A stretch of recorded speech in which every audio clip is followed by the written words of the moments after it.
Outside the city, on a picturesque meadow, there was a secret laboratory. It was used to conduct certain kinds of experiments. Right now, they were working with one subject. He was told that from now on, his name would be Zero. They continued to introduce new information into him, in particular, that the embryo organization is his home, his homeland, and now he had to forget about his past. He had to make sure that he became the most loyal member of the organization, do everything for the sake of the organization's interests. He doesn't have to hide anything from them. From now on, his existence is to carry out the organization's orders. The guy sat chained to a chair. His head was tied with wires. He was being told that he must be ready to give his life in the name of the organization. Laboratory workers were instilling new habits in him. It didn't matter to them how Zero would carry out the orders given to him by the organization. They told him that even if he had to become a scarecrow, he was still obliged to fulfill any order. After all these impositions, the leader Hell came closer to Zero and asked him if he knew who he was now. The boy replied dejectedly that his name was Han Xiao.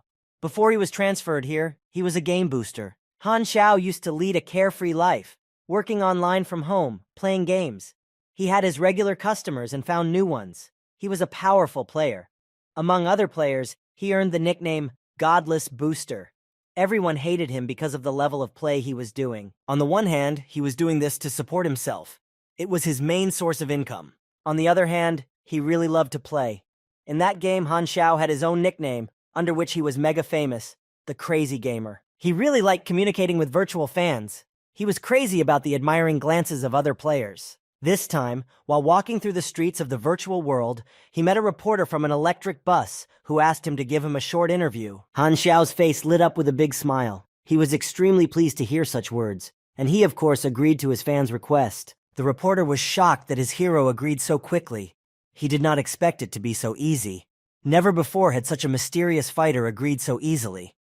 The reporter thought Han Xiao would not be so open. He was in such a stupor that he even forgot that he wanted to do the interview. It was Han Xiao himself who began to bring him back to his senses and remind him that he wanted to ask him something. The reporter began to frantically recall all his questions. He began by saying that Mad Lover had finished 47th in today's tournament. Everyone knows that those who took the first 100 places are the strongest and most skilled participants. And the first question in that interview was whether the hero had any plans to join the military, to which the Mad Hatter easily replied that he did not. This surprised the reporter. He thought about this answer and continued to ask if he could find out the reason for this decision. The hero simply replied that it was a secret, and he added that he had something else to tell him, and then they could talk about his plans. And he came closer to the cameraman who was filming the interview and started looking for a better angle. After that, the Mad Ladies man began to advertise himself, addressing potential clients. If they still don't know how to get into the top 10 in the arena, if they are tired of resurrecting a corpse every day, then they are welcome to a professional booster. It offers gold grinding, leveling up, revenge on enemies, and raising turnips. And all this for a small price. There are also discounts. The guy continued to advertise himself. He was about to reveal his ID, but the reporter suddenly stopped filming because boosters are prohibited by moderators and they cannot show it live. The crazy womanizer stuttered in mid-sentence, and the reporter finally realized why there was no information about this player. This had always offended Han Xiao. He did not want to accept that a booster was something bad. After all, he was better than any professional.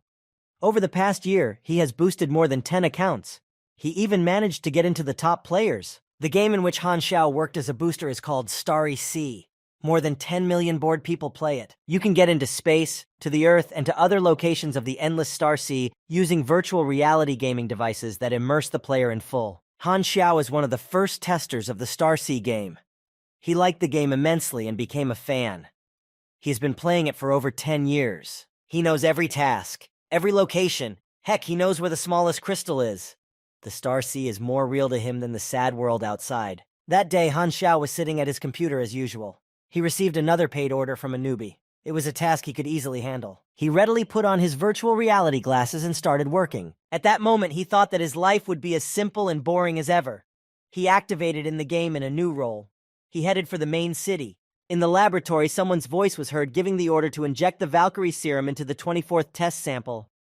And they began to observe the reaction 2 minutes and 45 seconds later. Han Xiao opened his eyes and tried to get up from the chair in which he was injected with the serum. So he appeared to be alive. However, he immediately heard the sound of a fire siren, which is activated when a disc or fire is detected somewhere. There was also the smell of burning. Han Xiao held his head because it was hurting him so much. He did not understand why and did not know where he was. He saw a lab worker running out of the room as fast as he could, shouting to tell Miss Hell that the sample had come back to life. The boy wondered if he was the one they were talking about. The worker started shouting on the radio to call security and immediately take control of the sample. Han Xiao saw armed guards running toward him. This surprised him greatly because he thought he was starting to play a game. And then such a strange beginning. The guy did not understand what had happened at all and decided to run away from that place as quickly as possible. And since he was not tied to the chair, he just got up and ran. On the way out, he ran into the guards who used their weapons against him. Han Xiao defended himself with his hands because he was unarmed. He was very surprised why he felt 100% pain, because the limit in the game is 40%. He realized that in such a situation he should disconnect from the game as soon as possible. But Han Xiao did not manage to escape. They caught him, took control, and put him in a cage. Then the guards reported that the danger was eliminated. The guy was thrown into a small room with bare walls, right on the floor.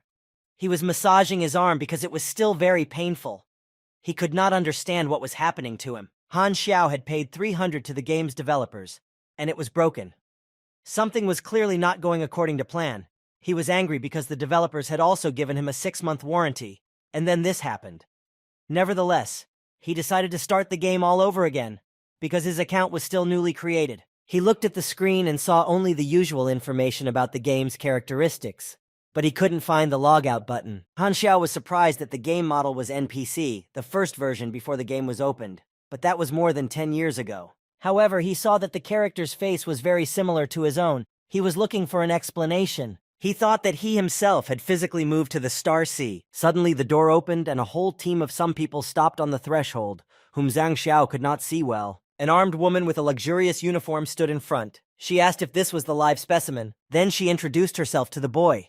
She said that her name was the Head of Hell, and she threatened Han Xiao that if he tried to escape again, he would be killed. Han Xiao remembered who she was. He called her the Red Viper Hell. She was the boss killer of the newbie version 1.0. In the game, she was called the Fighter Sister. She ordered him to take the boy for a blood test as soon as possible, because she needed the results immediately. On the way to the lab, Han Xiao recalled all the information about Supervisor Hell.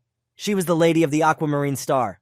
Now he also noticed the NPS suits. They were the uniforms of the embryo organization of the original versions of Star Sea. Now Han Xiao finally understood completely where he was now. This was Valkyrie's laboratory. It was here that the plan to develop superpowered warriors was created. It was a crazy organization whose goal was to overthrow the government. According to the scenario, Han Xiao is a model. He will be sent for an autopsy or brain cleaning, and then he will be sent to the battlefield as a trash. The guy was pissed off that he was transported here in such a strange way and why the game started so shitty. Then he had a blood test, which revealed no abnormalities. The lab worker Han Xiao saw waking up, before he tried to escape, said that, in his opinion, the boy's period of short temper had already passed. He continued his report to the Head of Hell. He said that the main effect of the essence was to stimulate brain activity. He suggested opening Han Xiao's skull, as he believed that analyzing the boy's brain would give them much more information. Han Xiao was nervous about this, but Dr. Hell objected, saying that it was wrong to do so. That's because Han Xiao was the first specimen to come to life, and there was no point in destroying it without studying it. The lab worker agreed and said that now they just needed to observe the sample. Supervisor Hell added that they needed to be extremely careful, and for everyone's safety, the sample should be sent for brain cleaning. Han Xiao was very annoyed by this decision, as he had guessed that he would be sent for brain cleaning. Now he had gotten his wish. He thought to himself that he was now only a first-level weakling, and he was surrounded by guards of at least the 5th level, and some of them even the 8th. The worst part of it all, however, was that Hell's boss was right there, and this reduced his chances of escape to 0, so there was no point in even thinking about escaping. He had to think about how to avoid being brainwashed. Han Xiao began to think hard about it. Suddenly his eyes landed on a shelf of books. He found a list of literature for lab technicians. Abruptly, he freed his hand and grabbed the book with the list. Immediately, the guards who were leading him to the brainwashing pointed their guns at his head and ordered him not to move. A lab worker who had been watching all this closely stopped the guards and said that they needed to find out what their revived sample was trying to do. This was exactly what Han Xiao was trying to do. He wanted to show himself to be a complete weakling and a moron. The first successful sample was his own body. The guards lowered their guns and just watched the guy open a book and read something. Han Xiao opened the book to the page where the section on the basic concepts of mechanization began. So he started studying these basic concepts of mechanization and realized that everything in the game was working as it should. Although he is now an NPC, he has a player system.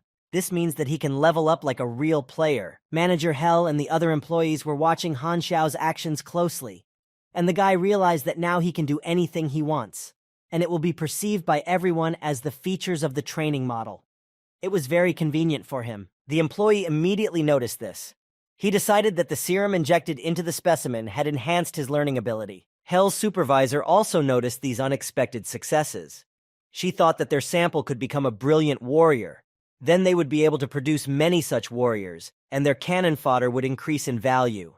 She then asked if they had prepared equipment for brainwashing. The guards replied that the system was already fully prepared, and then turned to Han Xiao, telling him to stop reading and follow them. Han Xiao asked to wait a bit longer, as he was almost finished reading. But the guard snatched the book out of his hands, calling him just a stupid specimen. However, the boy was lucky. He managed to finish reading it, and was able to acquire the skills of a mechanic. The mechanic's tree of knowledge was now open to him. He received the profession of a novice mechanic, and also rewards. Chi energy plus 10, intelligence plus 1, endurance plus 1, empty attributes plus 2. They can be spent on other attributes. In the room where Han Xiao was brought, there was a huge screen with a picture of a brain. A lab worker approached the supervisor Hell with a statement that they could start cutting the brain. The employee thought to himself that it was a pity to clean this unusual specimen. After all, they could ruin everything. He asked his supervisor Hell if he really couldn't perform the autopsy before he started cleaning the specimen's brain. Han Xiao was very worried about this, because the lab worker insisted on performing an autopsy to examine the brain. It made him look like a pervert. Supervisor Hell told the employee to talk less and trust more. It was time to start the procedure. The employee agreed and added that sooner or later the sample would end up in his hands anyway. He pressed some buttons on the machine's panel and wished the sample good luck. The brainwashing process began. Danger alert. Brainwashing is starting. The device requested a decision. Han Xiao's intelligence as a player was 5 units, his low spiritual plasticity was +3, and his free determination was 8 units. This was too little for free decision-making, and therefore his brain had to become completely clean in 15 seconds. Han Xiao knew very well that in order to avoid brainwashing, he needed at least 10 units in free determination. He was very happy for himself that he had managed to raise his level. He immediately decided to add 2 free attribute points to his intelligence level. And then the decision that the sample was supposed to make was restarted. It was only a matter of time. In the end, Han Xiao successfully managed to avoid the brainwashing. He experienced some terrifying moments, but he managed to get his way. Now he realized that from now on he just needed to play along so that no one would guess anything. Supervisor Hell and the lab worker saw that the brainwashing process was complete. Han Xiao would now have to play a new role to fool everyone into thinking that everything had gone well for them. Supervisor Hell leaned in close to the boy's face and told him that from now on his name would be Zero. She went on to tell him right in his ear that the embryo organization was now his home, his homeland, and that he must now forget about his past. Hell's supervisor said that from now on he could not hide anything. He had no right to hurt any of the organization's members. She was so close to him that it took his breath away. He noted that she was very beautiful, and he had passed her by so many times before. He realized that this was no longer a game. He looked at her forms while the Red Viper kept telling him what he had to do now, and that the only thing he should care about is doing everything for the greatness of the organization. That was his destiny now. Here Han Xiao stopped himself from thinking that it was in vain that he was looking at the Red Viper now, because the situation was very dangerous for him. He ordered himself not to look, not to move, to be patient, and not to reveal himself. The laboratory worker thought about the procedure. Something alerted him, but he had done everything as usual according to a certain procedure. Han Xiao looked up carefree and said his new name, Zero. The lab worker said that the Valkyrie essence had enhanced Zero's learning abilities. The essence's side effects would possibly worsen his emotional connection to his environment. Hell's supervisor suggested that perhaps the experiment was a failure, to which the lab worker replied that on the contrary, they were a huge success. Hell's supervisor and the employee continued to discuss the implications of the procedure they had performed on Zero. They talked about why cannon fodder needs feelings. Now he heard and understood everything perfectly. Mentally, he was glad that he had managed to avoid brainwashing and knew that he would not become the usual cannon fodder of this organization. Hell's supervisor ordered Zero to be taken to the break room. However, the guard said that the break room for experimental specimens was not yet ready. The Red Viper replied that in that case, let them take Zero to her room, because the management had placed him under her care. Han Xiao did not like this idea very much. He didn't understand why he would be taken to the manager's room. She was so tempting that his thoughts were directed at one thing, seducing her. However, he tried to push them away. He realized that living with such a girl in the same room was beyond his patience. Just thinking about her made his pants tight. Meanwhile, Hell's supervisor was reporting to the higher-ups that Zero's condition had been normalized. She was asked if the brainwashing was complete. Hell replied that everything had gone well, that she had personally been there. Then she asked what plans they had for Zero. She heard that Valkyrie's goal was to raise a warrior and was ordered to start training him. And then the leader added in a hushed tone that she really wanted to finally see her sister. Zero heard all this perfectly, and he heard Hell's request to see her sister. He remembered that the Red Viper had a sister. Hell received a sharp answer to her request over the phone, saying that this was not their agreement. She was allowed to visit her sister once every 2 months, and let her not cross that line. Hell hung up the phone and was very depressed by the answer. It made her very angry, and she slammed her fist against the wall. Zero could see how upset Hell was. The Red Viper allowed herself moments of weakness that Zero saw, and he forgot for a moment how strong she really was. Han Xiao saw that Hell was beginning to take off her armor and weapons. After that, the beautiful woman took off all her clothes. The boy did not know where to go. His imagination was playing tricks on him, and he could see her approaching him completely naked. Han Xiao told himself to keep his temper in check, because if Hell realized that he had not been brainwashed, then big trouble would happen. After Hell undressed, she went to her bed. Han Xiao breathed a sigh of relief that this time he had managed to avoid any problems, and that Hell didn't find out about anything. And then he saw that there was only one bed in the room, and a beautiful naked woman was already lying on it. He wondered where he should go to rest, but since he did not see another bed anywhere, he had to lie down next to the head of the Hell. It was very difficult for him to restrain himself, and he was worried about how the night would go. In the end, Han Xiao didn't get any sleep at all. He could hardly wait until morning so that he could finally not lie next to Hell, who was naked, because it was so hard to control himself. In the morning, Hell's supervisor took him to the training pavilion.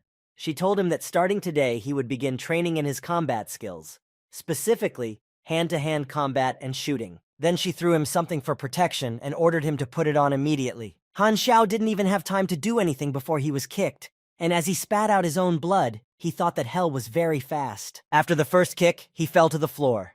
The Red Viper came up to him and ordered him to get up immediately and continue the fight. As soon as Han Xiao got up from the floor, he immediately received another elbow to the face. Then Hell kicked him in the stomach and then kicked him in the chin. After all this, the guy lay exhausted on the floor, completely beaten and defeated. In the end, this was exactly what he expected, because the Red Viper was extremely strong. Han Xiao realized that even though his system was like the NPC system, he could still level up and learn new skills as a player. He became a player with the NPC system. Meanwhile, Supervisor Hell left the training pavilion and Zero lay on the floor alone for a while. Then the door opened again and another member of the embryo organization entered the pavilion and ordered the boy to get up. He introduced himself as his shooting instructor. He was also the deputy head of the base, and his name was Baluota. Baluota gave Zero a gun and told him that it was loaded with 10 bullets. The mentor told the boy to aim at the target directly at his head. Zero saw that the targets were constantly moving. He wondered why he was given such a difficult task at the very beginning. After all, only Olympic champions can handle such a task. Han Xiao was disappointed with his training because he never hit the target. But this was not unusual, because he was not yet strong enough and his performance was still quite low. Suddenly, Zero felt a sharp pain from the stabbing. His mentor had stabbed him in the left shoulder. He twisted and gritted his teeth in pain. Blood poured out of his shoulder. Han Xiao thought that Baluota was a bit crazy for allowing himself to stab his student. Licking the blood from the blade, the mentor said that he needed to repeat the training. He added that until his student achieved the task, he would punish him with a dagger. Han Xiao thought to himself that Baluota was a deranged bastard. He decided not to let him do this to him at any cost. He thought that right now he would be able to overcome him. NPCs don't respawn. This means that he has only one life. But the boy realized that for the sake of his future, he would have to endure those trials now. He resolutely took up his revolver and started shooting at the moving targets again. Unfortunately, there was no hit again, and his mentor started laughing at him, showing that his dagger was always ready. This annoyed Zero, and he thought, let Baluota laugh while he can, because soon he will make him cry. The other members of the embryo organization were watching the shooting practice. They said that Baluota did not appreciate such an unusual specimen as Zero. A laboratory worker said that it would be better if Zero was given to him for experiments. However, The head of Hell objected. She said that the organization would never agree to his demands. The lab worker just huffed and said that the organization would give him 0 after they had sucked out all the value they needed from the boy. He looked at 0 with a special look because it was his light hand that created such a creature. After training, Han Xiao returned to Hell's room, where he was temporarily housed. The Red Viper was sitting on the couch, wrapped in a towel because she had taken a shower earlier. She told him in a disgruntled tone that today's training had been extremely unsuccessful and that he had performed poorly. Looking at his half-naked mentor, 0 ironically wondered how judgmental the environment was and whether Hell was going to punish him for such bad behavior with her knife. Meanwhile, Hell got up from the couch and ordered the boy to come to her. He frantically wondered why she couldn't at least get dressed since he was here. Hell ordered him to undress. Nearby was a bathtub with warm water. Han Xiao stood motionless, afraid to move. He wondered if Hell would invite him to take a bath together. But that was too much. The Red Viper asked why 0 was hesitating. Couldn't he follow such simple orders? Then the boy undressed. The mentor came closer to him and began to examine his shoulder, barely touching it with her gentle hands. 0 thought that maybe she was testing him in this way, but let her do nothing, because he was still a virgin. The gentle touches of her naked torso began to drive the boy crazy. He silently endured all this and realized that it was a violation of the rules, because no one could resist in his place. Hell's supervisor stepped away from him, sighing, and said that 0 looked quite cowardly. She went into the water herself, and holding the boy's hand, invited him to her bathroom. At the same time, she said that if he wanted to live, he had to try. Otherwise, the organization would decide that they didn't need him at all, and would give him to Lin Weixiang for analysis and brain dissection. But Han Xiao knew that this would not happen soon, if at all. Hell said that the bathtub was filled with regenerating fluid. Let the guy lie in it for at least an hour, and by morning all his wounds would be healed. The boy was disappointed by this turn of events, because he would have liked to take a bath with a beautiful woman like Hell. But she calmly got out of the tub and told him to feel at home. Sitting alone in the bathtub, 0 pondered his fate. He understood that he had become a successful experiment for the organization, but this did not mean that he would live forever, because the organization will continue to conduct experiments and create new instances. So he had very little time left. He just needed to get stronger and raise his level as soon as possible. Hell met Lin Weixiang in the corridor. He said that tomorrow he would go to the management and demand permission to open 0's body. He was quite confident that he was unlikely to be denied this time. Hell's supervisor suggested that he wait a little longer, since the organization had refused him only last week. It was a little too soon to ask again. Lin Weixiang was still wondering why the organization needed this scumbag, and then he asked Hell if maybe she was too used to their pattern. It was also possible that she had developed some feelings for him. The Red Viper replied that this was completely impossible. Then Lin Weixiang told her to mind her own business with her suggestions, because he knew better than to act in this situation. Manager Hell and 0 were sitting together in the dining room at the table. 0 kept cleaning his gun. Hell noticed this and said that he should stop cleaning his gun. She added that the gun had long since been ruined and was constantly malfunctioning. In general, it would be better to throw it away. Hell said that you shouldn't play with a gun like a child. Unusable things are garbage, and garbage should be thrown away. Then she added that 0 needs to grow up. If he doesn't, he will become useless and will be thrown away. But by repairing his revolver, 0 completed his mechanical restoration, basic. In this way, he earned 69% of the performance. He remembered that disassembling any items could bring him extra experience points. It's a pity, though, that there aren't many of them, but he can try to get more different mechanisms to disassemble. Just then, Hell noticed that 0 had fixed his revolver. This surprised her greatly. After a while, the supervisor said that she had reported to the higher-ups that 0 had repaired his revolver, and the higher-ups had given him access to the armory. She could see that he liked to tinker with different mechanisms and weapons, so perhaps the armory was the right place for him. Han Xiao was very pleased with this decision because collecting and restoring various mechanisms would allow him to gain experience, which is exactly what he needed. He never dreamed that he would have the opportunity to get into an armory. So Hal and 0 went to the armory of the base where they were stationed together. Seeing so many powerful weapons, 0 was incredibly surprised to find out if this was the same combat training of the embryo. The guy's eyes were darting around. He saw an incredible amount of weapons and realized how much experience he could gain here. And thus, he would be able to raise himself several levels up. Hel reminded herself that the boy had once liked a book about mechanization. She told 0 that she had found a few more books on mechanization and that he could read them whenever he had free time. and then she left the armory, leaving the boy to deal with all the mechanisms on his own. After Zero worked at the armory, he returned to Hell's room, where he was temporarily placed. It was a surprise for Hell. She was outraged that Zero had come to her room. The mentor said that the armory had a specially allocated restroom for the guy, and from now on, he would sleep there. After all, he is a man, and it is considered unacceptable to share a room with her. Zero laughed to himself as he wondered if she had thought of that now. Hell opened the door and told Zero to get out of her room and go to the armory immediately. The guy was a little disappointed, because his time with such a beautiful woman was over too soon. She said that starting today he would be training every morning in the training pavilion, and she would be waiting for him right there. Zero dejectedly left the room that he had taken such a liking to his mistress, and Hell handed him a revolver and told him to take it with him. She added that it was his now because he had repaired it. Taking the revolver from his mentor's hands, Han Xiao walked alone down the hallway to his room, which was located in the armory. Looking after him, the head of the Hell looked at him and wished her student to survive. At the armory, Zero did not sit idly by, nor did he do nothing. He knew he had very little time, so he immediately set to work on himself. He took any mechanism and disassembled it, studied it, and reassembled it. As a result of his hard work, Han Xiao rose to a higher level, and it gave him plus 12 strength, plus 1 intelligence, plus 1 endurance, and plus 2 empty attributes. How much does leveling up give you? In 2 days, the guy got the 3rd level. He calculated that it would take him 6 months to get out of there. He noted with satisfaction that by that time no one would stop him here. The training continued. They took place every day. Zero did everything politely, listened to his instructors. Hell could still easily beat him. She wondered why such a capable student had not achieved visible results.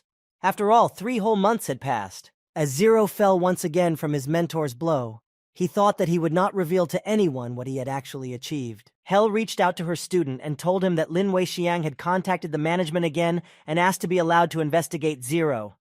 However, the organization is not in a hurry to grant that permission yet. She then turned more sharply to her student and asked if he really thought the organization would continue to allow him to spend their money because he didn't look good. She asked him directly how much longer he thought he could last this way. Han Xiao knew that sooner or later he would be asked such questions. But no matter what, the guy continued to gain new levels and gain fresh experience. This is all he needed to make his escape. One day, he saw that one of the surveillance cameras in his room had been turned off. This indicated that the organization was no longer interested in watching him 24/7. On the one hand, this was a positive development for Zero. On the other hand, it meant that he was in danger of falling into Lin Weixiang's hands. The boy also noticed that disassembling and reassembling mechanisms did not bring him as much experience as before. He decided that it was time to try to strengthen the items. He was confident that his experience would be enough for this. But he also realized that when he reinforced the items, he had to return them to their original form. Otherwise, the organization would find out about all his new skills. This complicated his work a bit. He simply hid some mechanisms so that no one could find them. In this way, he tried to gain new experience for himself. At a regular meeting, Zero was told that the organization was disappointed in him and had cut his funding by 80%. Zero looked at the clothes of the person telling him this and saw the number 1. This is how he realized that this was the second specimen to survive after him. Specimen number 1 defiantly approached Zero, telling him that he knew he was the first surviving specimen created before him.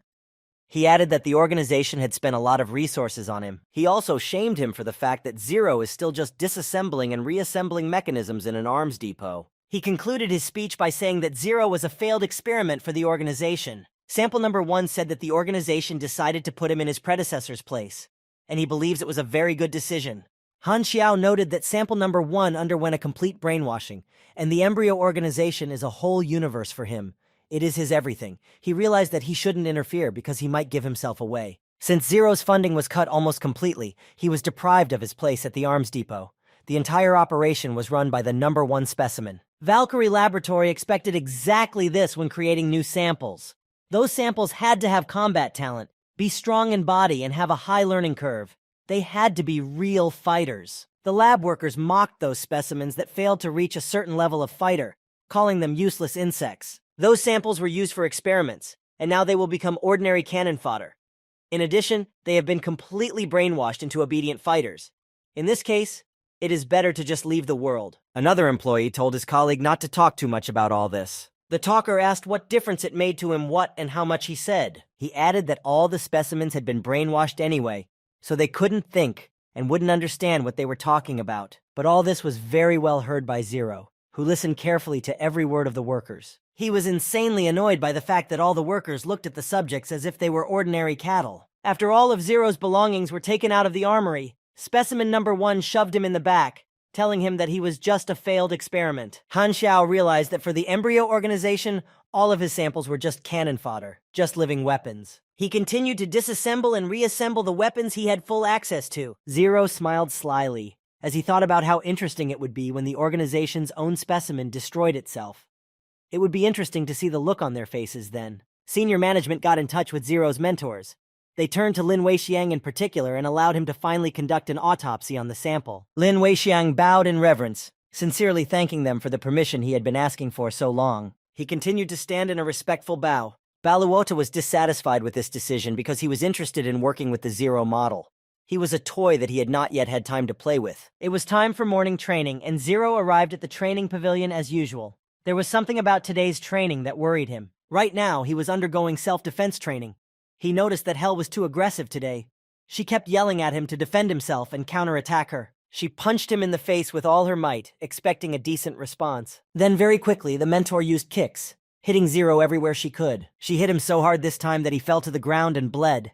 He still didn't understand why Hell was being so aggressive today, what he had done wrong. While he was coughing up his own blood, his mentor started attacking him again, yelling at him to counterattack her. She was yelling at him why he was fighting back so weakly. Hadn't he eaten breakfast today? Zero wondered what was wrong, because usually everything goes much easier. She even let him rest for a while. He decided to follow the order and counterattack his mentor. Hell managed to grab his arm, but Zero still struck her. However, the Red Viper noticed that this blow was too gentle for a fighter. She sharply pushed him away from her with a powerful punch and shouted, wondering if this was all his awareness and desire to survive. The mentor was about to strike her student again, and he was wondering when it would all stop. He fell weakly to the floor and realized that after another such blow, he would simply not be able to get up. Completely beaten and defeated, Zero lay on the floor in front of his mentor, who ridiculed him for being so weak. She said she expected much more from him. Hell said it was over. She added that now he could go to his room, have a good rest, sleep, and tomorrow there would be no more training. The boy asked what was wrong. It was difficult for the mentor to tell him the organization's decision because she was attached to the boy. However, she decided to do it, and leaving the training pavilion, said that tomorrow they would take him for an autopsy. Hell added that nothing could be changed. The decision had been made. Now Han Xiao realized that this day had come, and this explains all the aggression with which his mentor was training today. He thought that she couldn't bear to watch Lin Weixiang poking around in his brain, so she beat him to a pulp herself. He explained this as a strange behavior of women. Zero also noted that during the 6 months he spent in the organization, only one Hell treated him like a living person. All the others saw him only as dumb cannon fodder. All members of the organization mocked and tormented him. After all, they knew that the prototype would never fight back because he had no right to do so. And worst of all, they considered this behavior normal. But Han Xiao remembered every drop of bloodshed from such abuse. And did they really think that after that he would just let himself be destroyed? For 6 months, Zero worked tirelessly at the armory, gaining new levels and experience. During this period, he managed to gather a lot for himself. For him, these 6 months flew by like a month of normal life. Although he didn't kill mobs or complete any leveling tasks, he made up for it in the limited realities of the mechanic class. Here he managed to raise a lot of experience while sitting in the same room. His current amount of experience was 600,000 points. Each character can have an unlimited number of professions, but every 20 levels, a challenge appears. To continue to level up, you need to complete a special task. The general limitations of the maximum level change with the release of new patches. In version 1.0, the maximum character level is 60. But Zero's personal screen says that his level is unlimited. This means that he has more power than any other player. The guy was sure that the next stage would be gambling drawings. Blueprints are the blue screens used in the mechanics class to create weapons and mechanisms. Creating blueprints is the most important ability in the mechanic class. 60 types of knowledge can be used with each other to create a mechanism. Each connection contains many blueprints. But after connecting the knowledge, only one direction of creation can be learned at a time. Some blueprints have preliminary requirements. Therefore, when knowledge is merged, it is not known in advance how many drawings can be obtained as a result. But when merging knowledge and experience, the player loses points in any case. After all, there is a possibility that another drawing will be created. That's why this stage is called gambling drawings. It was a little difficult for Zero to cope with this task, as there were drawings that he did not need at all. Over and over again, drawings were created that he did not need at all. The experience points he had gained were running out catastrophically. Zero might not have had time to create the drawing that he really needed. Still, he was successful today. He managed to create a light exoskeleton. Han Xiao was determined. He said that today everyone would learn how it feels to create their own enemy with their own hands. The third group of Sova fighters arrived at the laboratory. The team captain introduced himself and said his call sign was Yin Dao, which means Silver Blade. Yin Dao said they had received orders to transport the team's Valkyrie samples. Hell replied to the supervisor, "Let them do what they were told." The woman added that there was an SUV in the garage, but she was taking their helicopter instead. She irritably told them not to waste her time. Every 2 months, Hell leaves the base. Today she left very early. This was to Han Xiao's advantage because if Hell was at the base, he would have had a hard time. He was determined to leave this prison today. Right now, Lin Weixiang came for him. Today was his last and only chance to escape. Suddenly, he saw a strange white envelope under the table. Opening it, Han Xiao found a photograph of Hell and her little sister Aurora.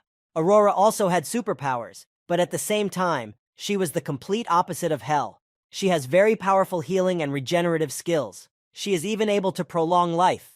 And moreover, Aurora can resurrect the dead. At the end of the 1.0 version of the game, the Embryo organization created a huge amount of Second Life essences from Aurora's body. This made Hell so angry that she started smashing everything around her.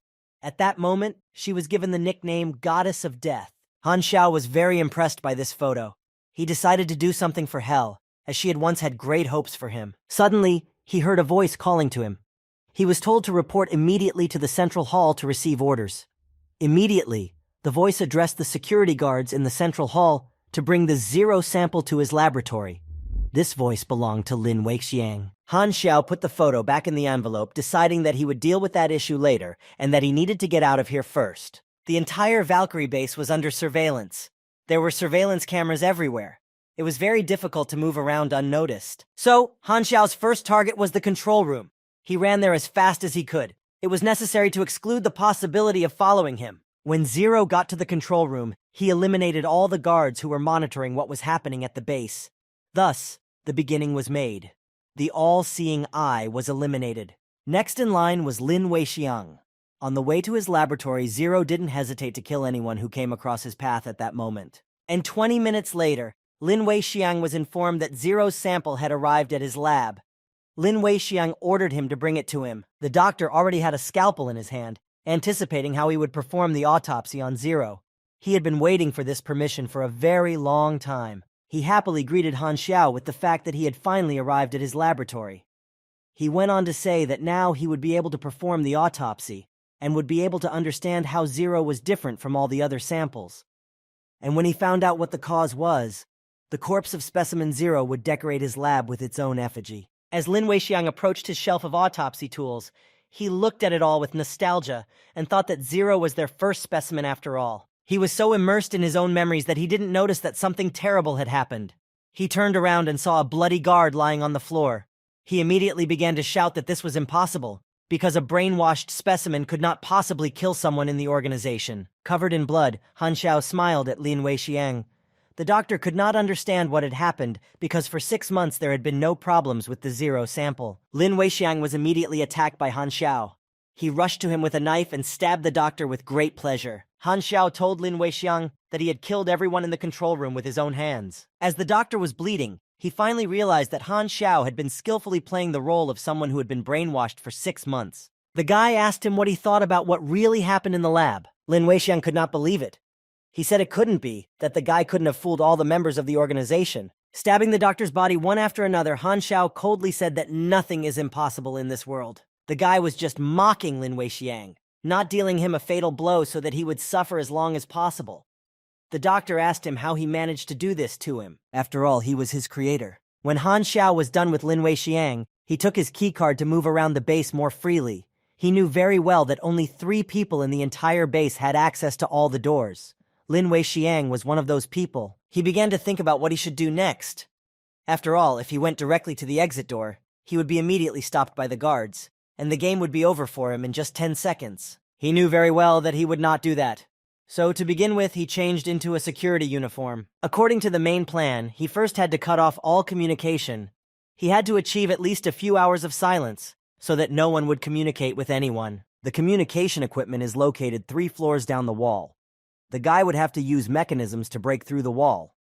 First of all, he had to go back to the 2nd floor and take the prepared mechanisms. He realized that there were several people on the base who might recognize him. They were Hell, Number 1, Lin Weixiang, and Baluoda. The first 2 are not on the base. Lin Weixiang has already been eliminated.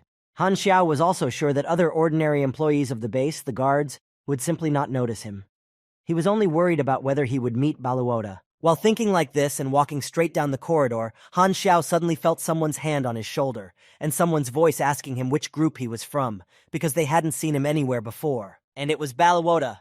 The boy recognized him so quickly. He turned to his mentor and said that he was new here, from Group B. Baluoda looked at Zero suspiciously and asked when the newcomers had arrived why he didn't know anything about it.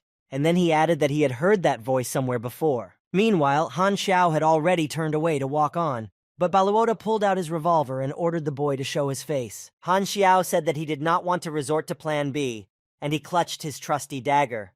Baluoda heard the boy say something and asked him what he meant.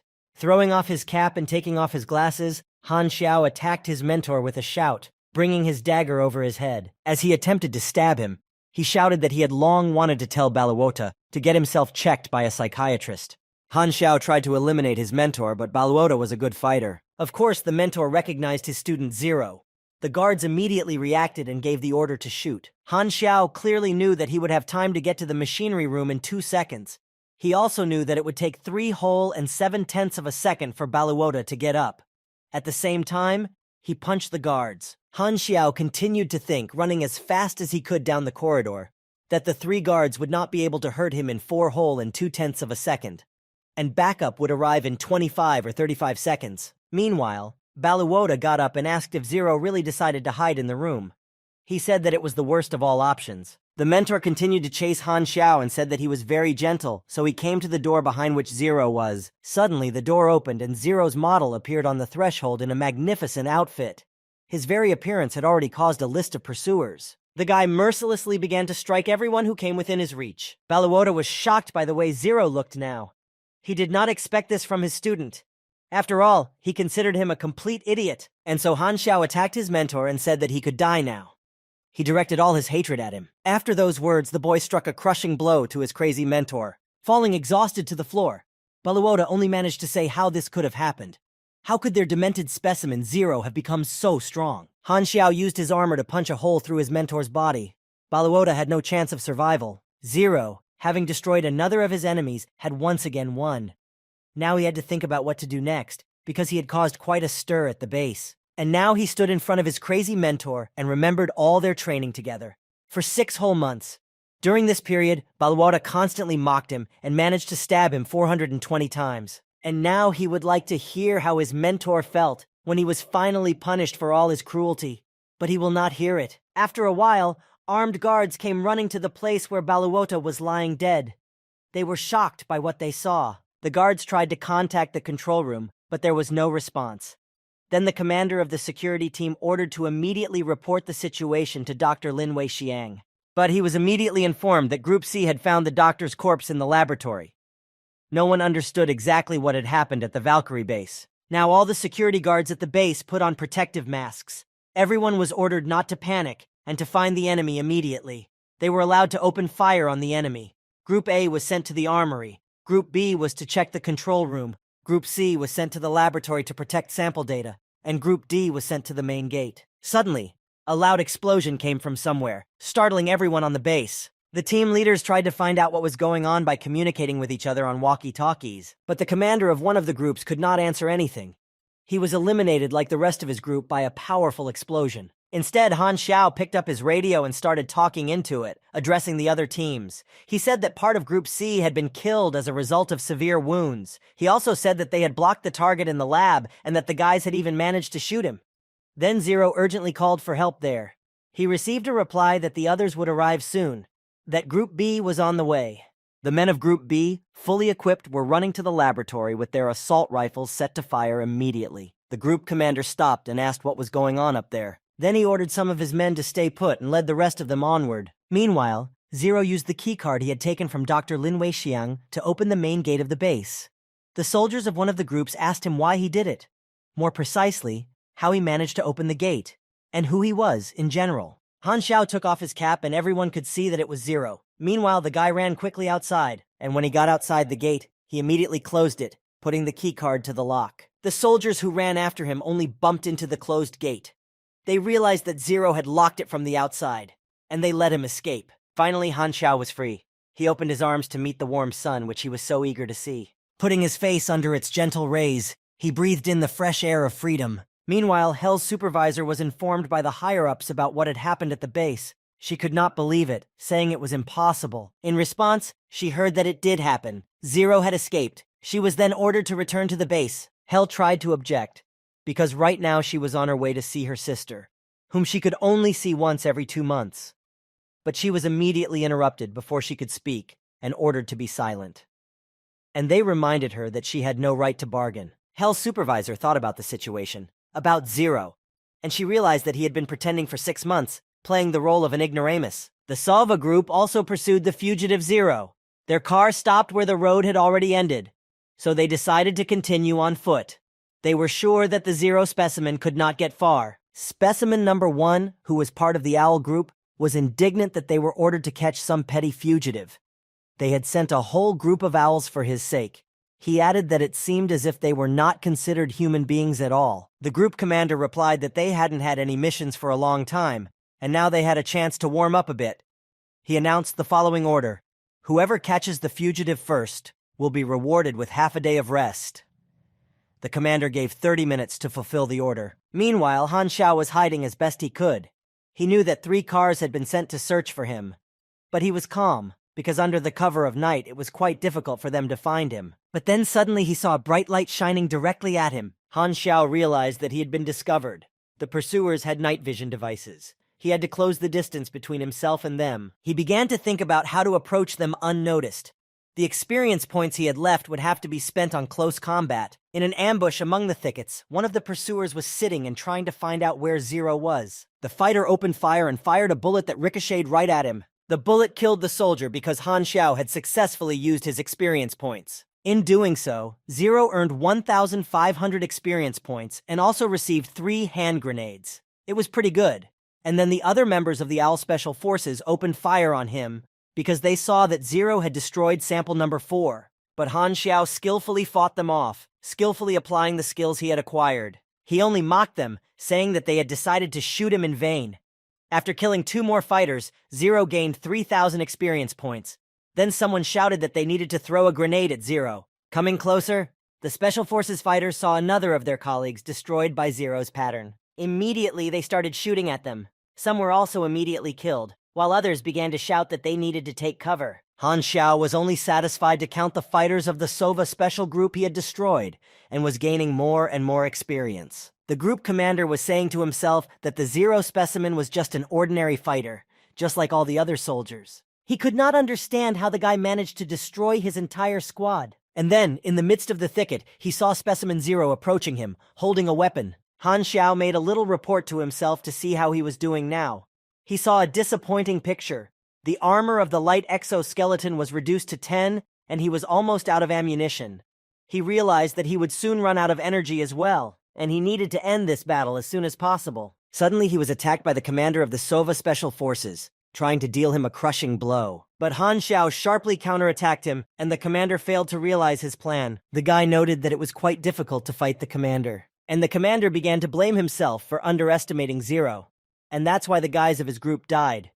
He began to feel guilty that he would no longer be able to live in peace in this world. He pulled out his dagger and shouted to Zero that he would send the guy to hell with his own hands. The commander of the special group rushed at Zero, but the boy skillfully defended himself with his shield. Having repelled the attack with his dagger, he lowered his shield, looking at the attacker with anger. The commander's dagger was stuck in Han Xiao's shield. He could not get it out. Zero immediately struck him with a crushing blow. The commander did not have time to defend himself. Zero was awarded 5,000 experience points for killing the commander of the special forces. He became even stronger. Han Xiao was pleased with himself, After all, he had just dealt with an entire special forces unit that had been sent specifically to capture him. But after all these battles, the guy's exoskeleton had completely collapsed. His equipment was destroyed. However, I was glad that he had the blueprints with him. This meant that as soon as he had the right material, he could create a new exoskeleton for himself. Han Xiao was well aware that Embryo's reinforcements would soon arrive in the area, so he needed to get out of there as soon as possible. The forest he was in looked immense. The guy had no idea which direction to take. Of course, first he had to find a place where people lived, create a map, and move on. Meanwhile, an important emergency meeting was held in the main hall of the Embryon organization. The head of the base was very unhappy that the Zero specimen had managed to escape. He shouted that one failed experimental sample had managed to eliminate as many as 30 armed guards. In addition, he destroyed the laboratory's data, completely destroyed the Sova Special Forces, and he also deprived Lin Weixiang of his position as the leader. And finally, he managed to escape unharmed. He scolded his wards and told them not to tell him fairy tales. One of the wards reported that the Valkyrie serum injected into the body of Zero's sample had led to side effects that no one had been able to prevent, and that Zero had gained a talent for mechanization and an incredibly high level of intelligence. The supervisor asked if he meant to say that the brainwashing did nothing for the Zero specimen, did not affect him in any way. The ward made excuses, saying that this must have been the case. I would also add that Zero's sample did not show any abnormalities for the first 6 months. Perhaps he was pretending, but in fact he was developing his plan to escape from the base. That's when Hel entered the conversation. She said that she was well aware of Zero's combat power, and that he could not have become that strong so quickly. Accordingly, it seems to her that the Zero specimen managed to awaken special abilities. The head of Embryo was tired of hearing all this. He was irritated by all these explanations and told the department heads to stop making excuses. He clearly ordered that until they had completely eradicated all the abnormalities of the Valkyrie serum, they were not allowed to create any new samples. He also ordered that all other samples be brainwashed, and he added that he did not want any more new appearances of Zero. This decision was taken very negatively by sample number 1. He was annoyed that his loyalty was being questioned. Therefore, he stepped forward decisively and, beating his chest, told his supervisor that he was ready to lead a new squad to destroy Zero. The leader agreed. Lighting another cigarette, he gave the order to find Zero and bring him back to the base. It didn't matter if he was alive or dead. It had been 7 days since Han Xiao had made his successful escape from the Embryo organization's base. He had already run out of food and water, but he was glad that at least his wounds had not become inflamed. And this was all thanks to the fact that he had a lot of points in endurance. Now he was calmly cooking poultry meat over the fire. As he tasted it, he wondered when he would finally be able to get out of that forest. He wasn't Bear Grylls to survive in the wild forest. He wanted to get to people as soon as possible and eventually get himself cleaned up. After a good meal, Han Xiao moved on, and then he suddenly fell into a trap. Someone threw a large net over him and then came closer, pointing a gun at him and ordering him not to move. Han Xiao was lying on the ground, bound by the net. He saw a guy in field clothes with purple hair demanding that he give him everything of value and get out. After standing up a little, Han Xiao realized that he was trapped by a common thief. Meanwhile, the robber shouted at Zero to stop just looking at him, but Han Xiao was not so easy to catch. He stood up sharply, throwing off the net, and hit the robber hard, so hard that his mouth bled. Then Zero got to his feet, holding the thief's gun. The robber, falling to his knees, began to apologize to him for not recognizing him as a real fighter. Now he begged for mercy. He added that he felt very guilty. Picking up the rifle, Han Xiao asked why he had only now decided to confess. He said that the muzzle of his gun was crooked, and how could he use such a gun to rob people who were out in the woods? After all, if you shoot it, you can easily set your face on fire. The thief, on his knees, continued to apologize, calling himself very guilty of what had happened. Finally, Han Xiao asked him what he was guilty of. The thief tried to explain. He weakly asked Zero if he should have taken another gun. This made Han Xiao laugh a lot. Then the thief tried to run away and said that if the master was no longer angry with him, he would leave, or rather crawl away, because he knows how to crawl best. But Zero grabbed him by his clothes and asked him how he could just run away now, if he had caught him in a net before. This did not suit him at all. He ordered the thief to tell him where the nearest town was. The thief began to answer that there was a town not far from here, just 1 kilometer to the east. All kinds of vagrants gather there, and again he began to ask Zero to forgive him and let him go. Of course, Han Xiao let the poor robber go. He said that he was not as strong as he seemed. After that, Zero continued his journey to the east, hoping to come across the town that the thief had told him about. He eventually reached the place where the tramp's camp was located. As soon as he entered the area, he was bombarded with various offers. One merchant urged Han Xiao to come over and inspect his high-quality products, which he sold in barter, and promised that everything would be fair, no cheating. Zero liked this offer because he was not exactly broke, so a barter deal was his way out. He started digging through his backpack, saying that he needed a map, 3 buckets of water, and 5 kilograms of food, dried meat or bread. After searching through his backpack for anything of value, Han Xiao pulled out a few rounds of ammunition and said he could pay with this. The vendor said that those bullets would not be enough for everything he ordered. He added that he could agree to give what Zero wanted for 150 rounds. Han Xiao disagreed and said that the merchant was overcharging him a little. The trader defiantly replied that he didn't care, because there was no other camp within 50 kilometers of that area. Therefore, if the guy doesn't have enough, he doesn't have to buy anything. But then another vagrant named Hu Hongjun came up to them and asked the trader, whose name was Kilo, why he was cheating the people again. He added that it was hard for people to survive in the forests and that he shouldn't behave like that. This turn of events was a surprise to Han Xiao. The trader, scratching the back of his head, said that he had almost made a deal. Hu Hongjun told Zero that Kalo was an old speculator and not worth doing business with. He added that Han Xiao must have been wandering in the forest for a long time. He offered him to stay in his tent tonight. He had a place to live and food there. He also said that what the boy needed did not cost any money, and in the evening he would prepare everything for him himself. Han Xiao could only thank him modestly for his kindness. He thought to himself that Hu Hongjun did not look like a scoundrel.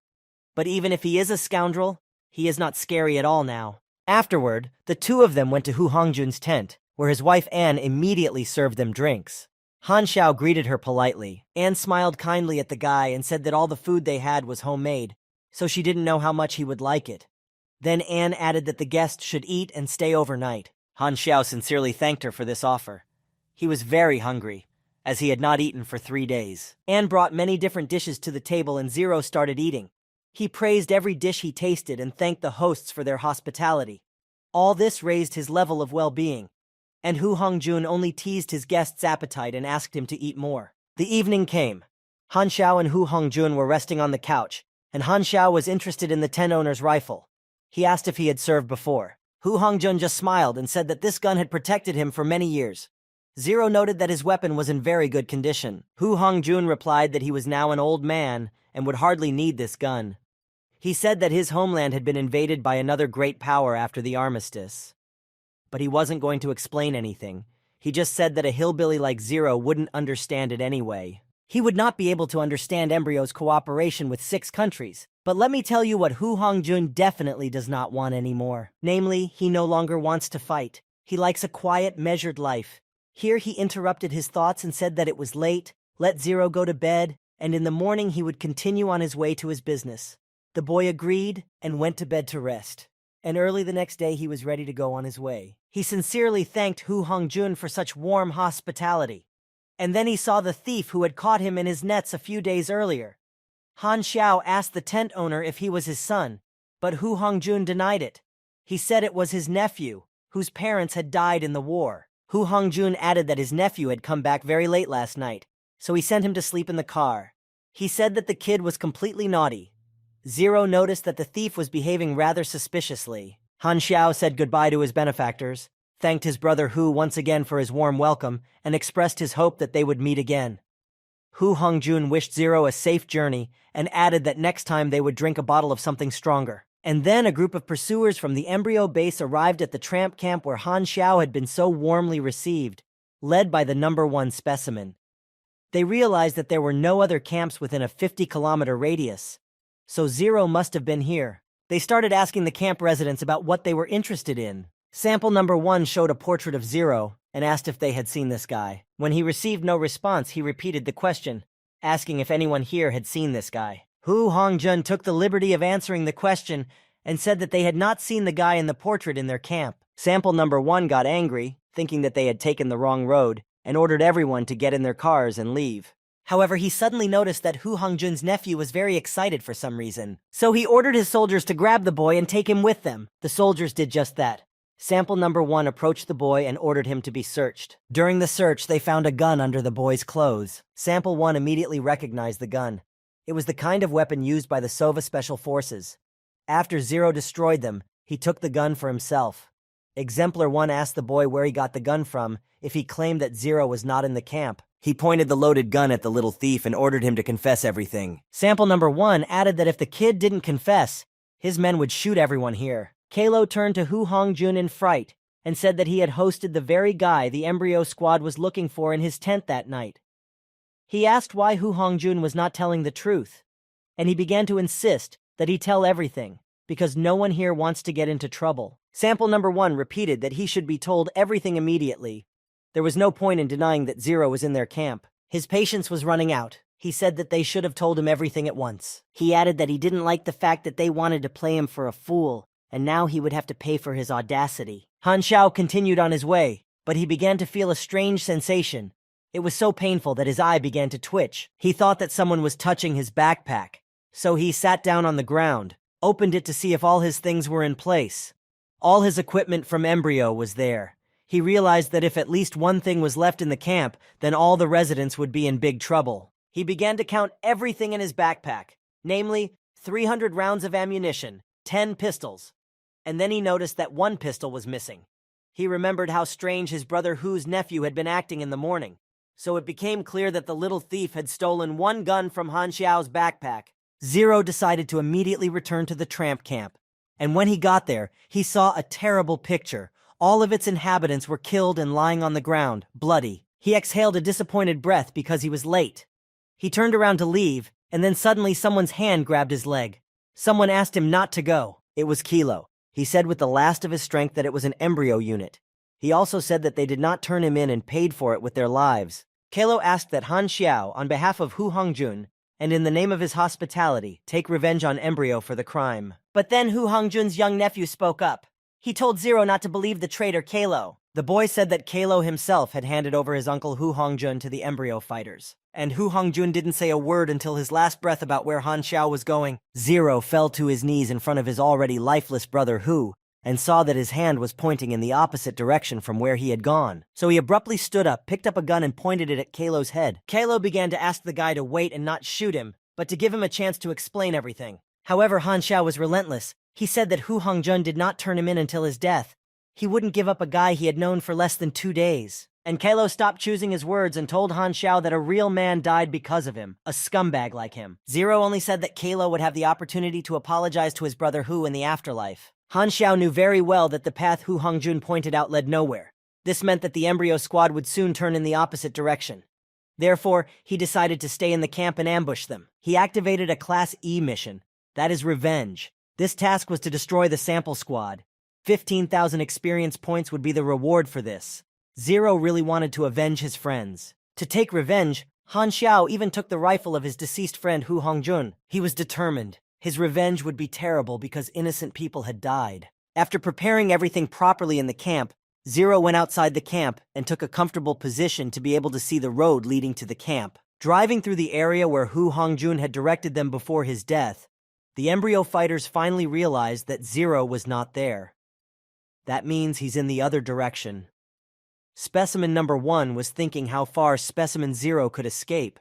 Suddenly, the car they were traveling in stopped abruptly, and the driver reported that the tire must have exploded. The squad leader started to get angry. He asked how a low-pressure tire could explode. He added that it was most likely an attack. He ordered everyone to duck down in the vehicles and follow the armored cars.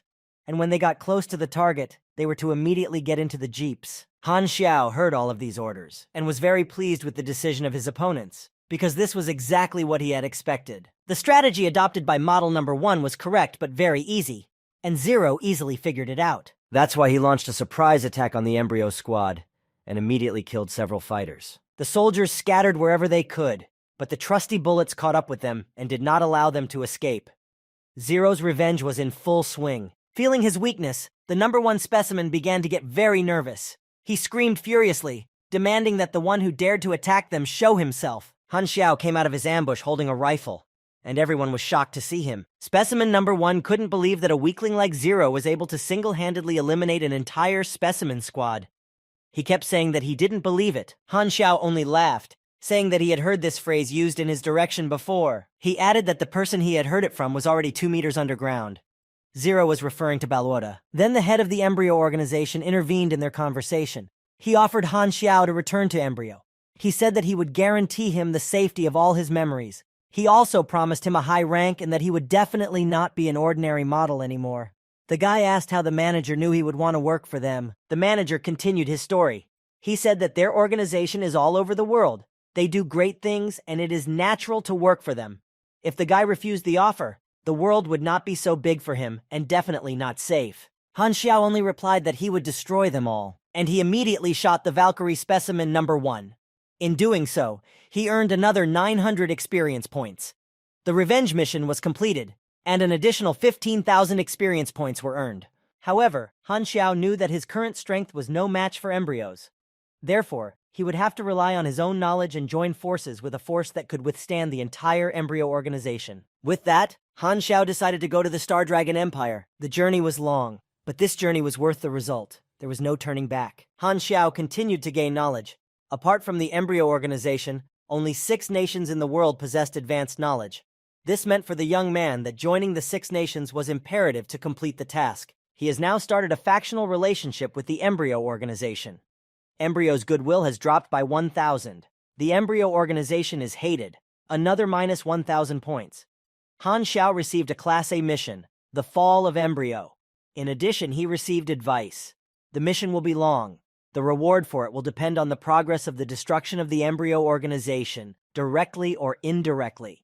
Currently, the progress was 0%. Han Xiao realized that since embryo was constantly expanding and evolving, he was required to destroy 20% of it to complete the task. Thinking about it, Han Xiao came to the conclusion that he could not complete the task alone, but he still made the choice to accept the task, as he considered it his main mission at the moment. Finally, after a long journey, he arrived in the western capital of the Star Dragon Empire. Since Han Xiao was now being searched for everywhere by the embryo organization, the Star Dragon Empire should have already received all the information. This meant that he was unlikely to be lucky enough to pass through the checkpoint, but he loved such challenges of fate and thought to himself that such a trifle would not stop him. He was well aware that players from the Red List, who were wanted by their people in their past lives, could not pass the checkpoint. But that is until they find the hidden NPC in charge of smuggling and give him some money. Then he will smuggle them into the city. That's what Han Xiao was counting on. He found the hidden NPC and asked him to take him to the city. And of course, he offered a fee for the service. The smuggler liked Han Xiao's fee, and he showed the guy where he needed to hide so that he could safely transport him to the city. The Star Dragon Empire is one of the 6 planets of the Aquamarine Nation. During the previous war, the embryo organization signed a secret treaty with the enemy Star Dragon Nation and organized several large-scale terrorist attacks on this territory. Thus, the empire surrendered its position among the 6 nations and began to feud with embryo. Han Xiao remembered everything here well, and now he saw that this place had not changed at all. He began to remember where he would get to if he walked through this neighborhood and another 2 kilometers to the east. There, at the end of the road, would be an inconspicuous repair shop. This is a hidden plot point.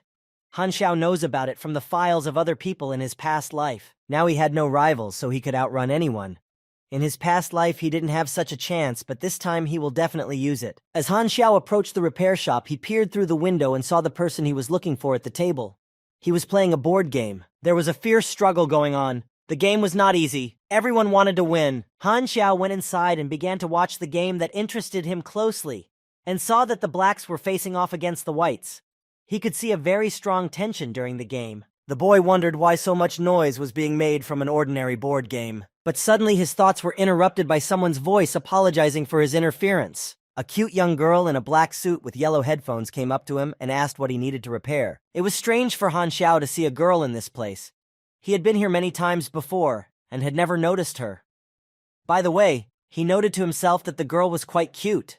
The guy apologized for his interference and asked if the workshop accepted students for training. The girl happily replied that of course they do. She walked closer to Han Xiao, took his arm above the elbow, and told him to come in and not to get cold. He asked if the word freeze meant sunstroke in their dialect. The girl showed him a device and said that it was a mobile terminal, and that it had been broken for a long time. She added that this would be a test task. If Han Xiao could do it, he could become an apprentice in the workshop and stay on to study. The boy agreed without any problems. Suddenly, one of the 2 old men playing Go at the table stopped the game and told him to wait. He turned to Han Xiao and asked him why he should start studying at the workshop. Han Xiao was a little worried that the old man knew who he was, But that was impossible. He needed to calm down and collect his thoughts. Finally, he said that he was just looking for a job. And then the girl who had first started the conversation with Han Xiao intervened. The old man who asked the boy questions was her grandfather, so she told her grandfather to cut him some slack, that the boy was just looking for a job. She added that they finally had a student. He shouldn't be scared away because she already had a lot of work. The old man introduced himself as the owner of the workshop. He told Han Xiao that in order to work here, he needed to pass a test. Han Xiao wondered what kind of test the workshop owner would give him. He said he was ready. The owner liked the boy's confidence and courage. He told him to listen very carefully, and he began to announce the task that Han Xiao had to do. To begin with, in 3 hours, he had to make another old man a mechanical prosthesis. And if his rival liked the prosthesis, Han Xiao would be able to stay working in the workshop. Immediately, the old man's rival began to object, asking why he should be involved in all kinds of tests. Suddenly, the rival looked closer at Han Xiao and said that he remembered him. The granddaughter of the workshop owner reproached her grandfather for saying that planning and drawing alone could take several hours, and to completely make a prosthesis in 3 hours is simply unrealistic. The grandfather told his granddaughter Lu Qian not to interfere. He said that Han Xiao had to show something worthwhile if he wanted to work in the workshop.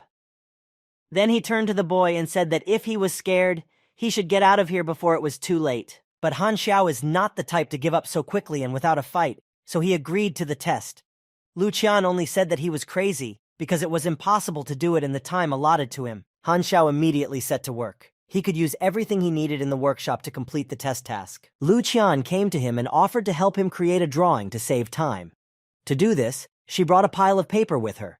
In return, she asked Han Xiao to tell her about his plan. Han Xiao just smiled and replied that he didn't need to draw a drawing. He had already thought of everything in his head. Lu Qian's mouth dropped open in surprise. She couldn't believe that it took 2 minutes to come up with the blueprints for making a prosthesis. Then the grandfather interrupted their conversation and told the boy to stop showing off. He, like his granddaughter, said that it was unrealistic to come up with a complete drawing in just 2 minutes, even for a professional mechanic like himself. That's why he asked Han Xiao how he could do it, and he added that it was all hogwash. But the guy stood his ground. He only said that they would see for themselves later. The owner of the workshop was still wondering what the boy had thought of so quickly. But Han Xiao was not wasting his time, because he already had a lot of it.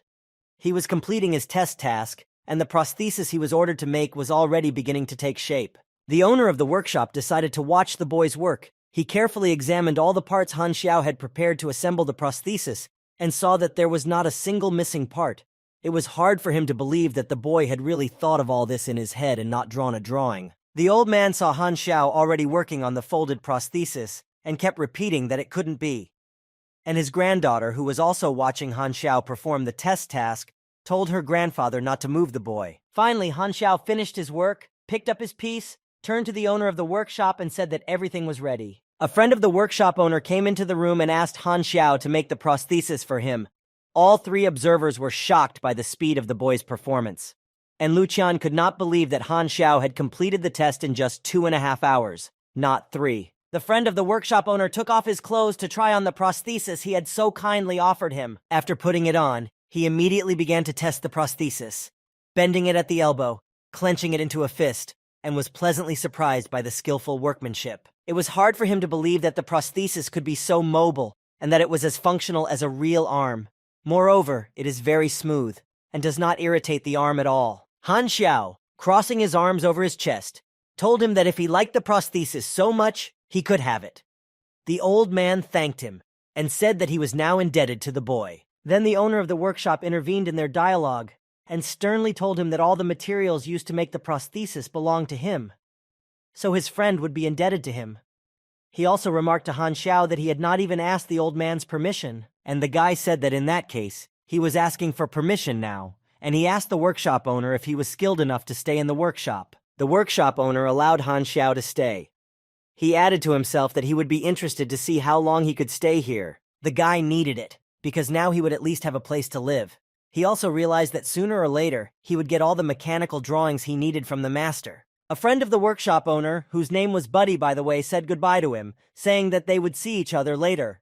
But Buddy was very annoyed about something and said goodbye rather rudely, telling him not to come back here. Han Xiao was glad to be accepted as an apprentice in the workshop, because here he would be able to improve his level faster.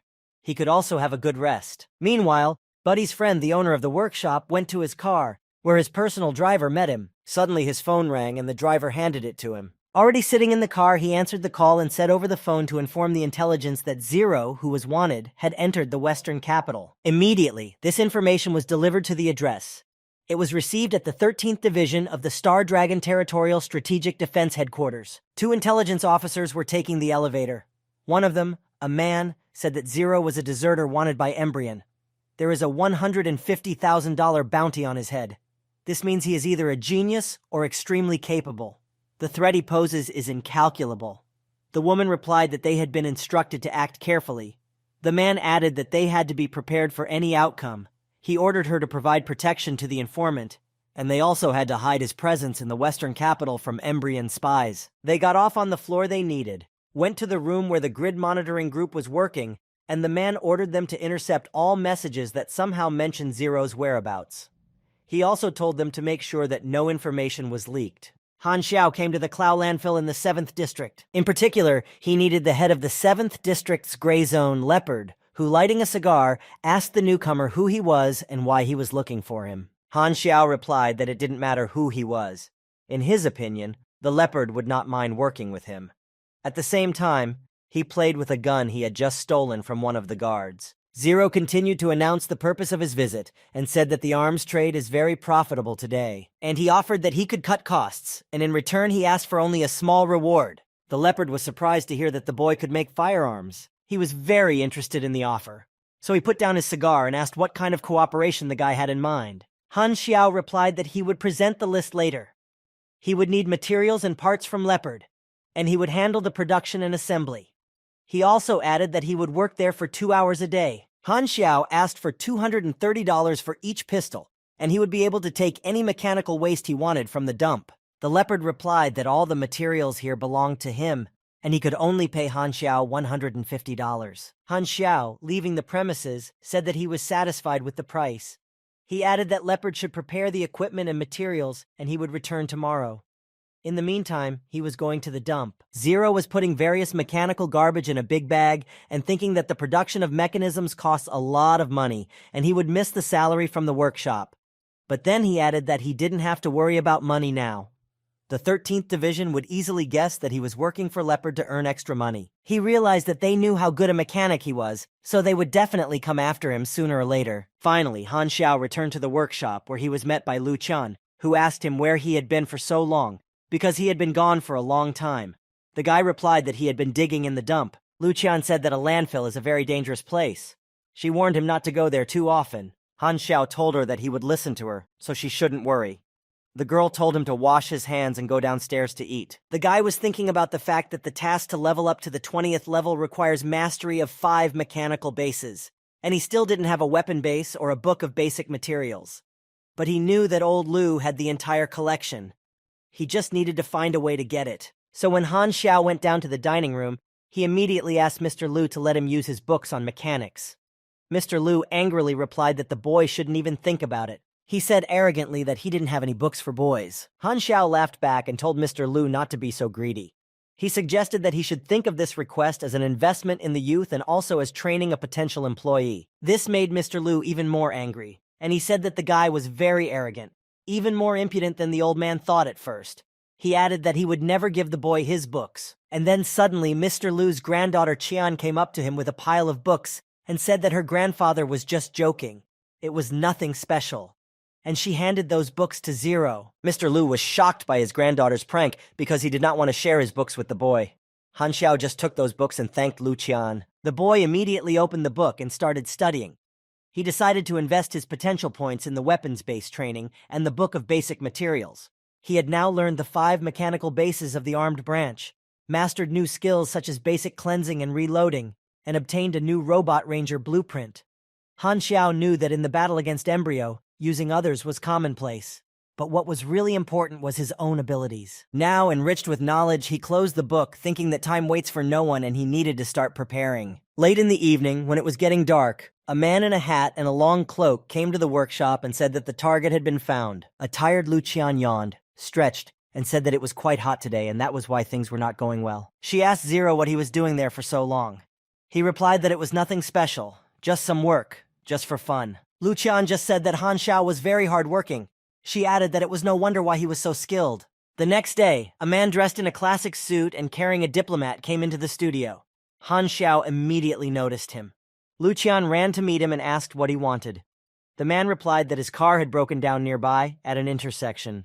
The girl said that she would take a look at the car without any problems. Han Xiao tinkered with some mechanism. He overheard old Buddy looking at the car and saying that it had a very dirty engine. He suggested that his new employee and apprentice take care of it. Meanwhile, Zero noticed that the man who asked for help had strong and steady feet. This means that he is trained and most likely from the 13th Division. Lu Qian was offended that her grandfather did not offer to repair the car. She said that he really thought she was afraid to get her hands dirty. And what kind of stereotype is that? Han Xiao told her to take it as an opportunity to relax and let him take care of the car. Zero then went with the man in the suit to his car. The man in the suit asked the boy a strange question about whether he was still young. Han Xiao lifted the hood and began to inspect the car. He told the man that he was 30 years old. The man continued to ask questions. This time he asked the man's name. Han Xiao replied rather sharply that the man should introduce himself before asking the other person what his name was. The man in the suit was a little flustered but said his name was Feng Jun. As Han Xiao fussed over the car, he simply replied that the man had a nice name. Then he looked up at Feng Jun and said that he had misunderstood him. He was just waiting for a cigarette. The man, of course, gave the boy a cigarette and he told him his name, Han Xiao. Feng Jun continued to ask Zero new questions. This time he was interested in whether the guy was local or not. Then he asked a more specific question, namely where Han Xiao came from. Meanwhile, the guy finished repairing the cars, closed the hood, and said that everything was ready. He explained to Feng Jun that a hydraulic pipe in the car had broken and quoted a fee of $9 for the work. Feng Jun agreed with this fee, but he still had some questions he wanted to ask Han Xiao. So he said that the guy was quite capable, and he wondered where he had learned to be a mechanic. Han Xiao replied that he was self-taught. Feng Jun, taking money out of his jacket, admired the fact that he had acquired such abilities on his own, and asked again where he came from. Han Xiao decided to play dumb and told the man that he was from the village.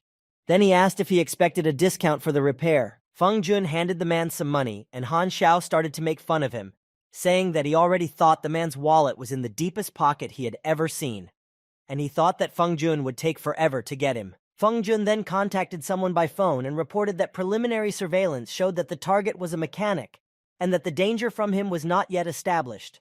It is only known that the target calls himself Han Xiao. On the other end of the call, he was asked what the analysis of the target's personality was. Feng Jun was thanked for using the services of the workshop and wished him success. Han Xiao worked well and responsibly. One day, Lu Qian told him that customers kept coming to their store, and if this continued, they would be able to expand their business. She also added that she did not know the reason for this, but that their customers often asked her about him. Han Xiao replied that he does his job well and does not try to push a so-called membership card on customers. So it's not surprising that customers like him. But the girl was surprised to hear that everyone who was interested in the guy was a man. She added that Han Xiao shouldn't worry about anything, because she wouldn't change her attitude towards him no matter what. But Han Xiao was outraged at this, and said that she was misunderstanding everything. It was not what she thought it was. He was really angry at Lu Qian's remark. He thought that girls are too crazy nowadays. Meanwhile, Han Xiao did not waste time, but tried his best to improve his level. He had already managed to assemble the last element of the Ranger. Then he had to assemble it. So he finally made a crawling Ranger. He got 5,000 experience points plus 5,000. The Ranger's basic attributes are as follows. Armor value, 800, defense, 18, engineering energy rank, 58, top speed, 23 kilometers per h, height, 18 m, weight, 65 kilograms. Han Xiao liked his work and decided to name his creation Ranger 1.0. Now Han Xiao got a new task. He had to escape. But he didn't understand how he could be chased if the western capital was heavily guarded. He realized that this was planned by the 13th Division to see how strong he was. So he accepted the task and thought, let them see what happens. Han Xiao then put the Ranger 1.0 on a cart, covered it, and told Lu Qian that he had somewhere to go, so he was taking the day off. Lu Qian was a very kind and compassionate girl. She thought that Han Xiao was in some kind of trouble, so she offered him her help without hesitation, not knowing what it was. Han Xiao replied that he was fine, so she shouldn't worry for nothing. Not far from the workshop, a beetle was parked with two men hanging around. They were watching Han Xiao. One of them was surprised to see a guy who was being promised $1 million for his life, because he looked like an ordinary boy. And those men were watched by others who knew that they belonged to the Stinging Bee Squad and were pursuing a target. Meanwhile, Han Xiao headed for the dump. He specifically headed there because he realized that if they had to fight, they could harm ordinary people in the city. And here it should be better. The guy approached Leopard and told him that he had come to get materials. The Leopard said it was almost time for dinner and invited the boy to join him. Han Xiao agreed, noticing how the Leopard smiled slyly afterwards. Over dinner, the junkyard owner said that he had spent a lot of money while he was finding out who the boy really was, where he was from, and he did not expect to get such information. He said that he found out that Han Xiao was just a traveler who had just arrived in the western capital. Han Xiao asked Leopard if he had ever thought that the source of his information might not be telling the truth. Leopard, while pouring drinks, said that for his own good, he should tell him everything he knew about weapons manufacturing. Then he added that he hoped for cooperation, otherwise he would have to get the information by force. Han Xiao asked why Leopard was so confident that he could easily deal with him. The Leopard just laughed and said that the guy was just a traveler, so what could he do to him? Han Xiao replied that it was obvious that the landfill owner's informant did not have complete information about him. He then suggested that Leopard open a computer and look up the price for his head on the darknet. The landfill owner did not relent. He told the guy that many such assholes had bluffed him before, and the last one hadn't even been given a funeral. Han Xiao pulled something out of his backpack and asked Leopard if their conversation was over. Immediately, he felt the muzzle of a revolver pressed against the back of his head. He just exhaled a tired breath. Han Xiao stood up abruptly and immediately started shooting at his attackers. Before any of Leopard's guards could fire a single shot, they were immediately killed. Leopard watched with fear and could not understand what was happening. He immediately began to call all his guards who were outside. He ordered them to run to his aid and kill Han Xiao. One of the guards said that it was just one guy, so why should they all run to help him? The other agreed with him, because he didn't understand how those guards who were near Leopard couldn't handle one young man. And then a civilian mercenary organization, the Stinging Bee Squad, arrived. This was not good for Leopard at all. Han Xiao just laughed at them all. The squad leader said that they were in the Star Dragon capital, so they needed to keep a low profile and finish the job quickly. Meanwhile, Han Xiao had already escaped through various bunkers, of which there were many, and this was saving him. The commander continued to give orders to his men. He ordered Group A to open fire in order to delay the guy and get closer to him. Then the commander ordered Group B to hold the boy from the rear. Some group managed to capture the target. Han Xiao had to urgently change his position. Meanwhile, Leopard's bodyguards were shouting in frustration, wondering where the mercenaries had come from. Leopard assumed that they had been following the guy. Han Xiao was frantically thinking of a plan on how to proceed. He pulled out his laptop computer from his pocket, but he was glad that he had guessed the situation and was therefore prepared for it. The squad leader saw the robot, Ranger 1.0, which Zero had put in his defense, so he immediately ordered the guys to open fire and destroy it. Han Xiao saw that he had only 27% of ammunition left. He realized that his Ranger 1.0 would not last long. He had to finish off the mercenaries here. The commander of the Stinging Bee Squad saw some success in their cause and continued to order his men to keep firing. The Leopard calmly watched the battle, lit a cigarette, and noticed that the robot had just temporarily diverted the attention of the pursuers. He immediately ordered his henchmen to use the chaos around them to their advantage and catch the fugitive. When the mercenaries got closer to the robot, Han Xiao noted with satisfaction that this was exactly what he had expected. He immediately pressed the self-destruct button. The program began to load. Having already run too close to the robot, the mercenaries noticed that something was wrong with it. It was too late. The robot exploded. The blast wave was so powerful that it even knocked out the Leopard and the guard who was next to it. The landfill owner was shocked that Han Xiao had blown up his robot right in the city. It was crazy. The people who were monitoring the Stinging Bee Squad heard that explosion. Their superiors had given them a request for a covert operation, and now it would be on all the front pages of the news. They decided to get out of there as soon as possible. But they were immediately detained by officers of the 13th Division and ordered to stay still, put their hands behind their heads, and surrender immediately. From his hiding place, Leopard Park saw the 13th Division soldiers. He did not want to cross paths with them. He feverishly recalled what Han Xiao had told him at dinner. He could not believe that the guy was telling the truth. So he decided to take the guy's advice to look into the computer and check all the information himself. And there it was, stated that the guy's name was Zero, the bounty on his head was $1 million, and the Embryo organization was looking for him. Zero is now a deserter from Embryon, the 13th Division, and the Star Dragon. Leopard, after reading all this shocking information, said he had enough. Then the 13th Division came for him and his bodyguard and arrested him. The commander of the Stinging Bee Squad and his men who survived the robot explosion were also arrested by the 13th Division. Han Xiao did not like what had happened, because the whole operation had gone down the drain because of those mercenaries. However, he could not allow the 13th Division to steal his skills. So he opened fire on the prisoners and hit the commander of the Stinging Bee Squad. Immediately, a fighter of the 13th Division shouted who authorized him to open fire. He said it was the last warning and ordered Zero to put his weapon on the ground and surrender immediately. The computer told Han Xiao that he had completed the assault class task and received 10,000 experience points for it. He also received a secret condition to kill all the attackers. Therefore, he received a basic skill upgrade card. There was an offer to accept the reward, but the guy realized that it was not the right time. All the arrested were now interrogated in the interrogation room. There was an intelligence officer from the Star Dragon National Strategic Defense Division sitting there. He told Han Xiao that this was not the first time they had met, and asked if the boy remembered him. Han Xiao happily said that of course he did, because the officer was the man in the business suit who had asked for help at the workshop where the boy worked, and who had a very deep wallet. Another officer of the 13th Division did not like Zero's casual form of communication at all. He sharply ordered to stop all jokes. He immediately turned to the guy directly and asked for an explanation as to why Embryon had put a $1 million bounty on his head. And if he didn't know why, he asked him to give him all the information he had. Han Xiao continued to joke and said that the man looked very scary.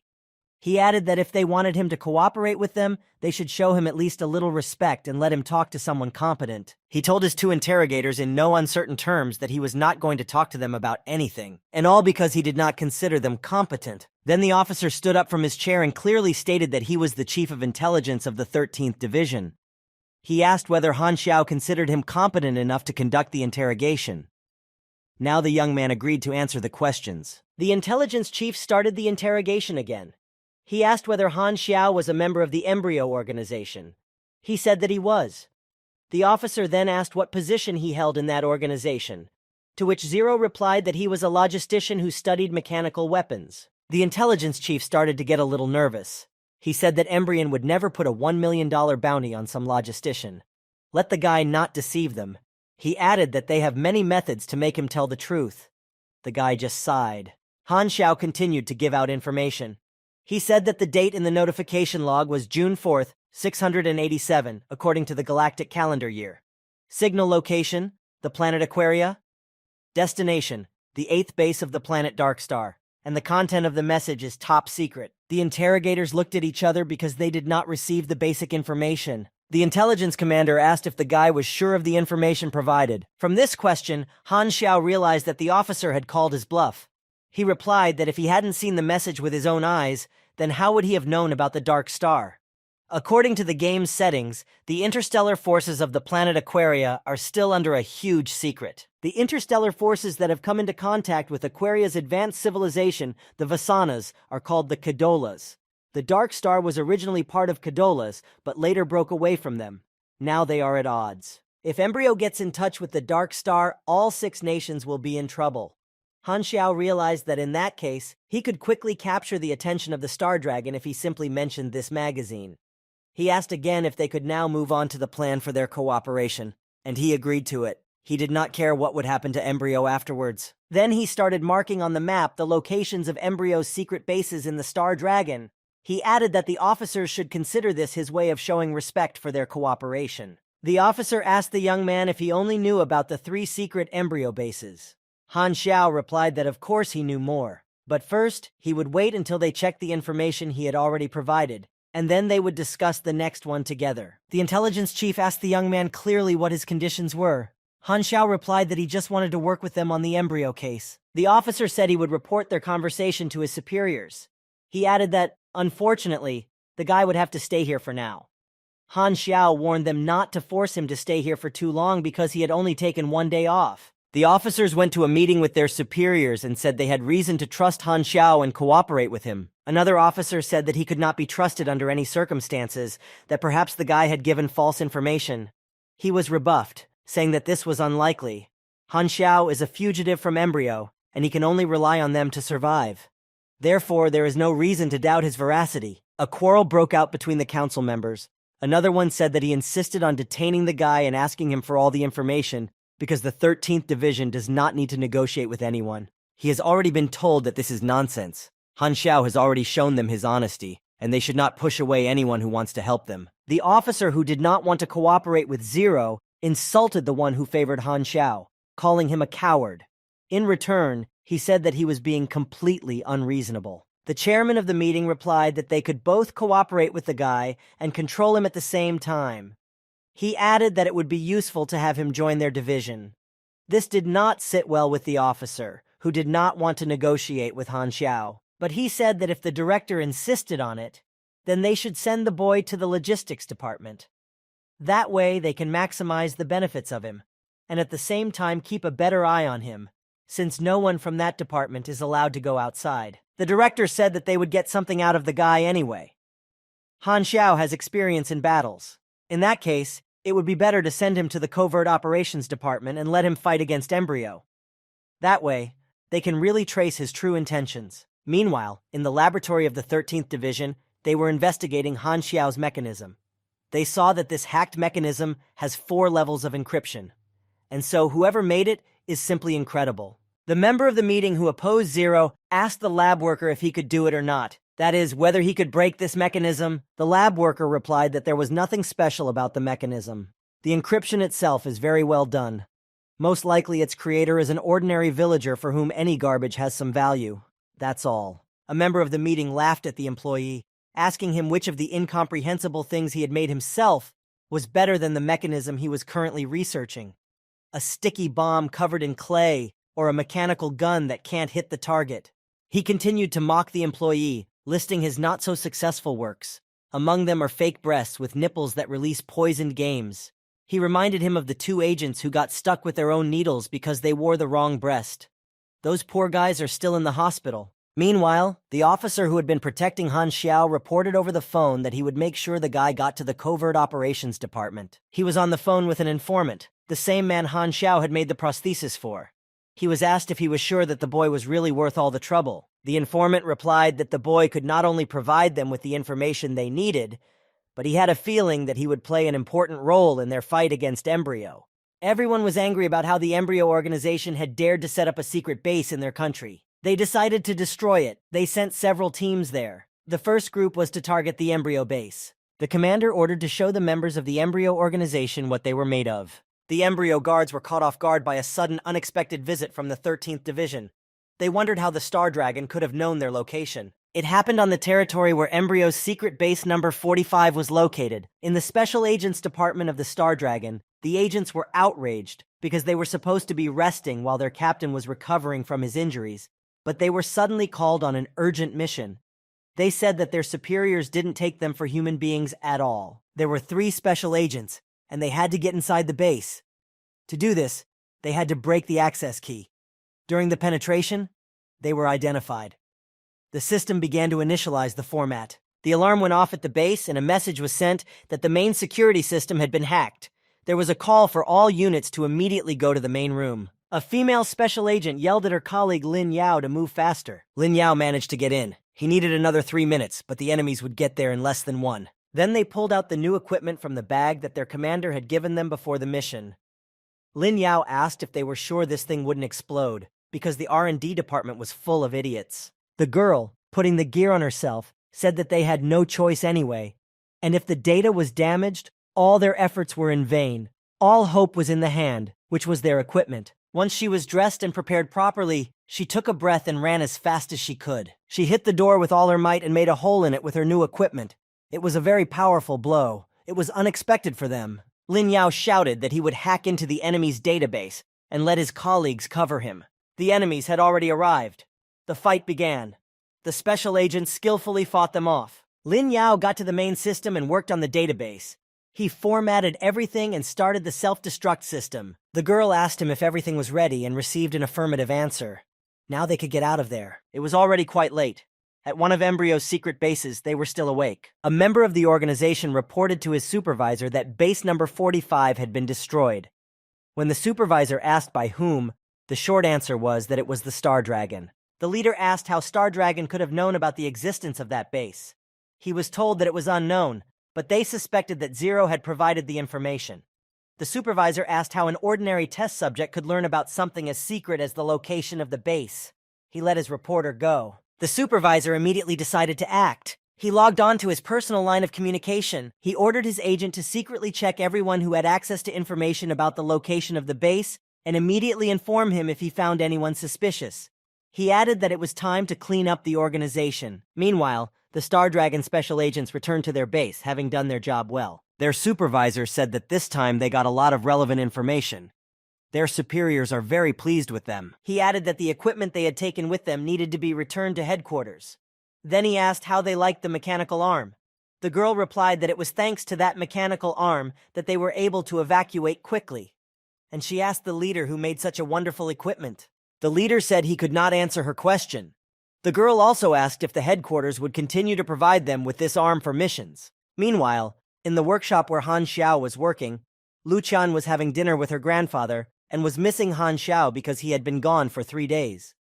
Her grandfather told her that she should be optimistic and that Han Xiao might already be dead. The girl tearfully asked her grandfather to do her a favor and ask someone to help her look for a boyfriend, to which her grandfather replied that she should let her dream about it. He reminded her that when she had stolen his books to give them to Han Xiao to read, in defiance of her grandfather, she had not remembered that she was his granddaughter. Lu Qian then said that in that case, she would sell all of her grandfather's wine, which he kept hidden under the floor in his bedroom. The grandfather pretended not to know what she was talking about and asked if she really thought he was that petty.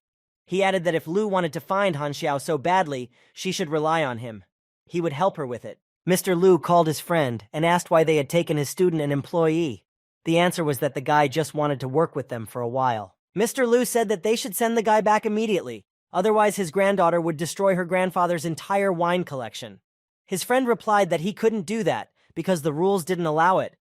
Mr. Lu replied that this was all nonsense, and he knew very well who made up all the rules. He doesn't care about their rules, just let them send the guy back. He reminded him that his friend still owed him for the last time. Han Xiao returned to the workshop. Lu Qian immediately attacked him with reproaches, saying that he had been missing for so long, and that they were very worried about him. Then she cried and said that he was not from their country, and something unpleasant could have happened to him, and she and her grandfather were about to go to the police about his disappearance. Finally, the girl shouted loudly where the hell he was.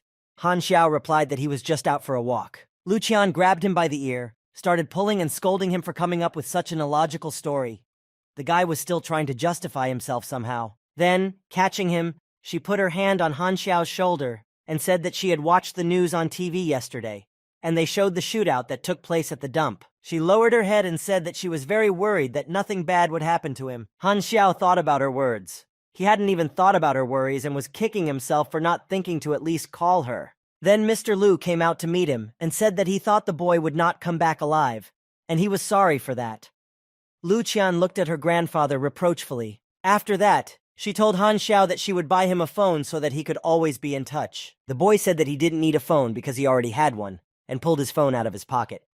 Mr. Lu was surprised by this turn of events. Looking at it, he said that it was a phone with a 13th division code, so he asked Han Xiao if he had joined them. The guy replied that he was an important suspect, and that the 13th division had given him this phone to keep an eye on him and contact him whenever necessary. Han Xiao must carry that phone around with him 24 hours a day. Mr. Lu grabbed the boy by the collar and asked him if he thought the 13th Division would have told him if they wanted to spy on him. He explained that there was no escape from joining the 13th Division, and he needed to leave immediately. Mr. Lu immediately suggested that perhaps the boy could stay in his workshop as he was interested in his granddaughter. Lu Qian blushed with shame. Han Xiao began to make excuses that Mr. Lu had misunderstood.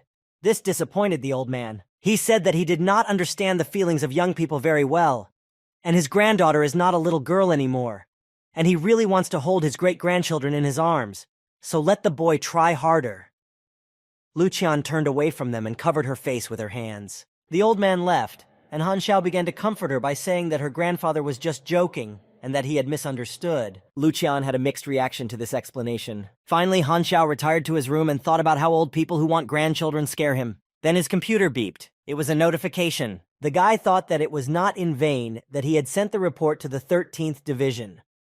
The computer showed his progress in completing the A-class task, the fall of the embryo.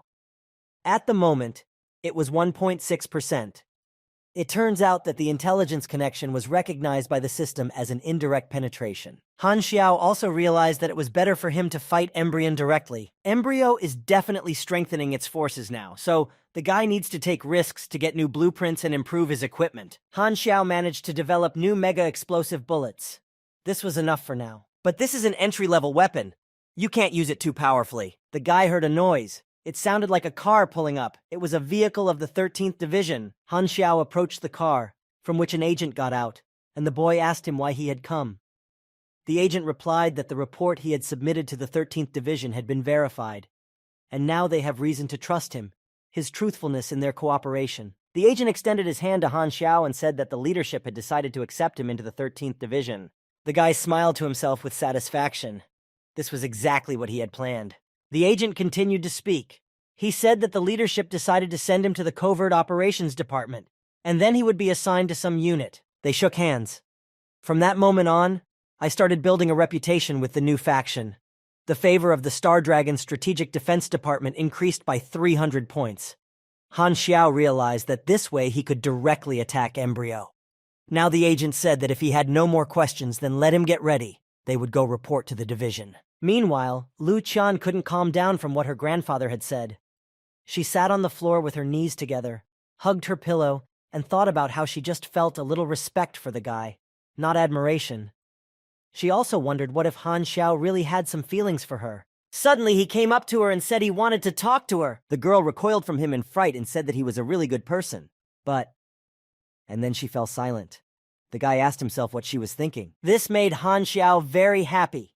He said that since he was such an incredible worker, the country wanted him to become a civil servant, and of course he couldn't refuse them. And then he added that he would definitely help with the workshop, because he didn't want the business to suffer. Lu Qian calmed down. She was proud of Han Xiao and told him to be careful. And then she added sternly that he should remember that he had promised this, so he must keep his word. If he didn't, she would cut his salary. Han Xiao agreed to this, and he exhaled, saying that perhaps there were no more misunderstandings. Meanwhile, in the logistics department of the 13th Division, as usual, the current work continued. A special agent who had recently stormed one of Embryo's secret bases came in. She asked which of the employees was named Liu Xiang. All the guys in the department looked at the beautiful girl with 2 turquoise ponytails. One of them said that was his name. He asked who she was. The girl briefly replied that her name was Li Yalin. Then she said that she had heard that Liu Xiang was an ace in the logistics department. The guy was embarrassed and replied that he was not that good. But Li Yalin went straight to what she was interested in and asked if he was the one who created the mechanical arm. Liu Xiang laughed and asked what was wrong with that arm. He continued that it was not surprising that such a simple man had made this hand. The girl objected and said that she really liked the mechanical hand, so she came here to make a personal order. Liu Xiang was very excited because he did not invent and assemble this hand. Li Yalin got angry and asked him why he didn't tell her that he didn't create the mechanical arm. She had just wasted her time. The guys around him laughed, but Liu Xiang said that the new guy who created the arm would most likely be sent to their department, and then he would take care of him properly. Han Xiao came to the Covert Operations Department of the 13th Star Dragon District. The other special agents were already waiting for him. Li Yalin was the first to approach him and ask if he was the new recruit the director had assigned to their team. The guy introduced himself to his new colleagues. He said he was a mechanic. The first person to answer him was a guy with short green hair, hacker Lin Yao. Next, Lambert, a sniper, introduced himself in a sharp and stern manner. Li Yalin continued. She asked Han Xiao why he was wearing a mask, why he was hiding his face. Did he not trust them? Han Xiao replied that it was his personal privacy. This made the girl think. She wondered why this mechanic was hiding, so she asked if he was the same mechanic who created the mechanical arm. Han Xiao asked her how she knew. Then the girl walked up to him, put her hand on his shoulder, and asked him kindly if he would mind creating another such arm just for her. Han Xiao said that any whim was at her expense, and he thought that he didn't even know her name. The girl seemed to read his thoughts and told him her name. She said she was a melee fighter. Han Xiao asked if there were only 4 of them in this unit. They replied that there were 5 in total.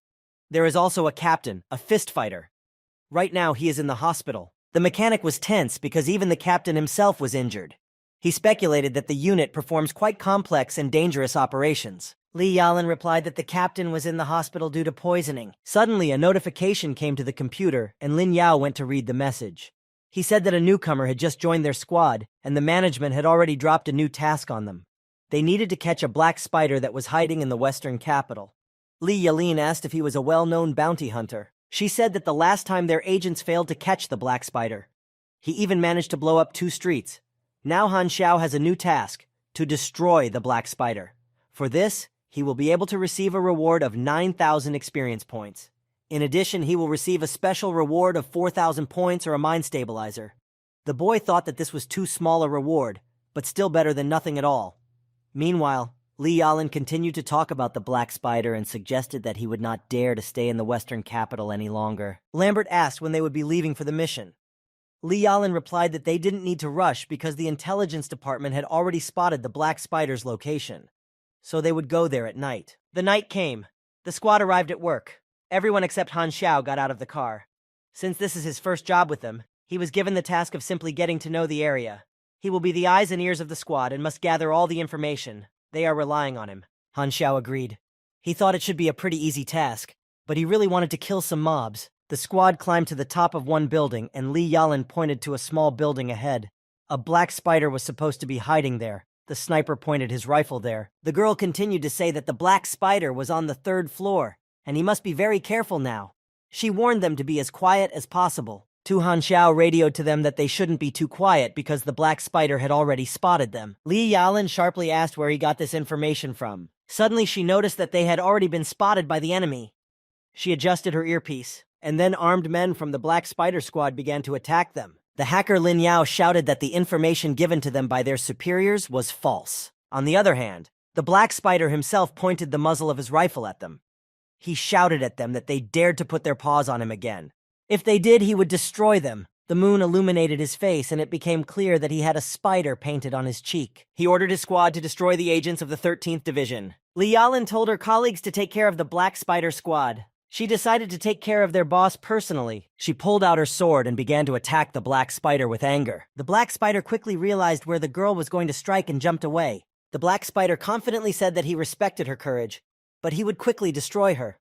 Li Yalin asked how he could be so sure. The black spider abruptly raised his machine gun and fired a shot to say goodbye to the beautiful girl. However, the girl managed to dodge the shot with lightning speed. The black spider realized that she was very skilled in close combat and fist fighting, so it would not be easy to deal with her. While he was thinking about it, Li Yalin quickly attacked him and struck him on the head, which was uncovered. This inspired the girl because she realized that the black spider did not have good melee skills, and now she has a very good chance to defeat him. So Li Yalin jumped towards it once again, sharply stabbing the black spider in the neck with her sword. Her sword had the ability to elongate at certain right moments. The wounded black spider fell to the ground, holding its neck.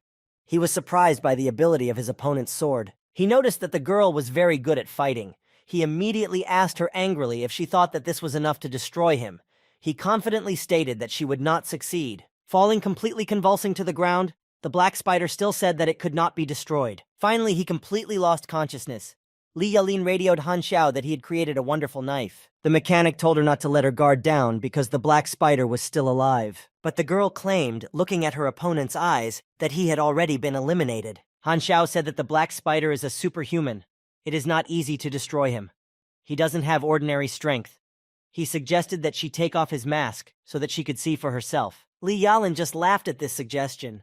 She decided that the newcomer was trying to prove himself in the best way possible, so he was making up all sorts of tall tales. The girl continued to laugh.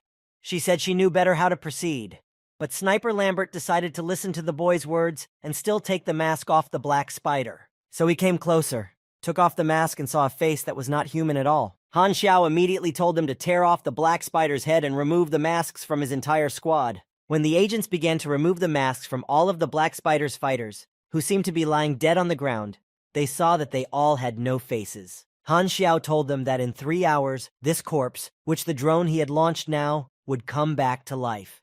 To prevent this from happening, he needed to cut off its head. The other corpse was supposed to come back to life in 4 hours. The drone was guided from one to the other. Some corpses were supposed to come back to life in 5 or 6 hours.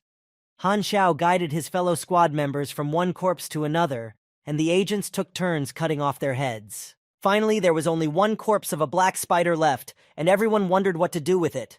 They heard his voice asking them not to destroy him. Then he got up and began to run away. Han Xiao suggested breaking his arms and legs so that he could not move. He started talking feverishly about how he could not be killed.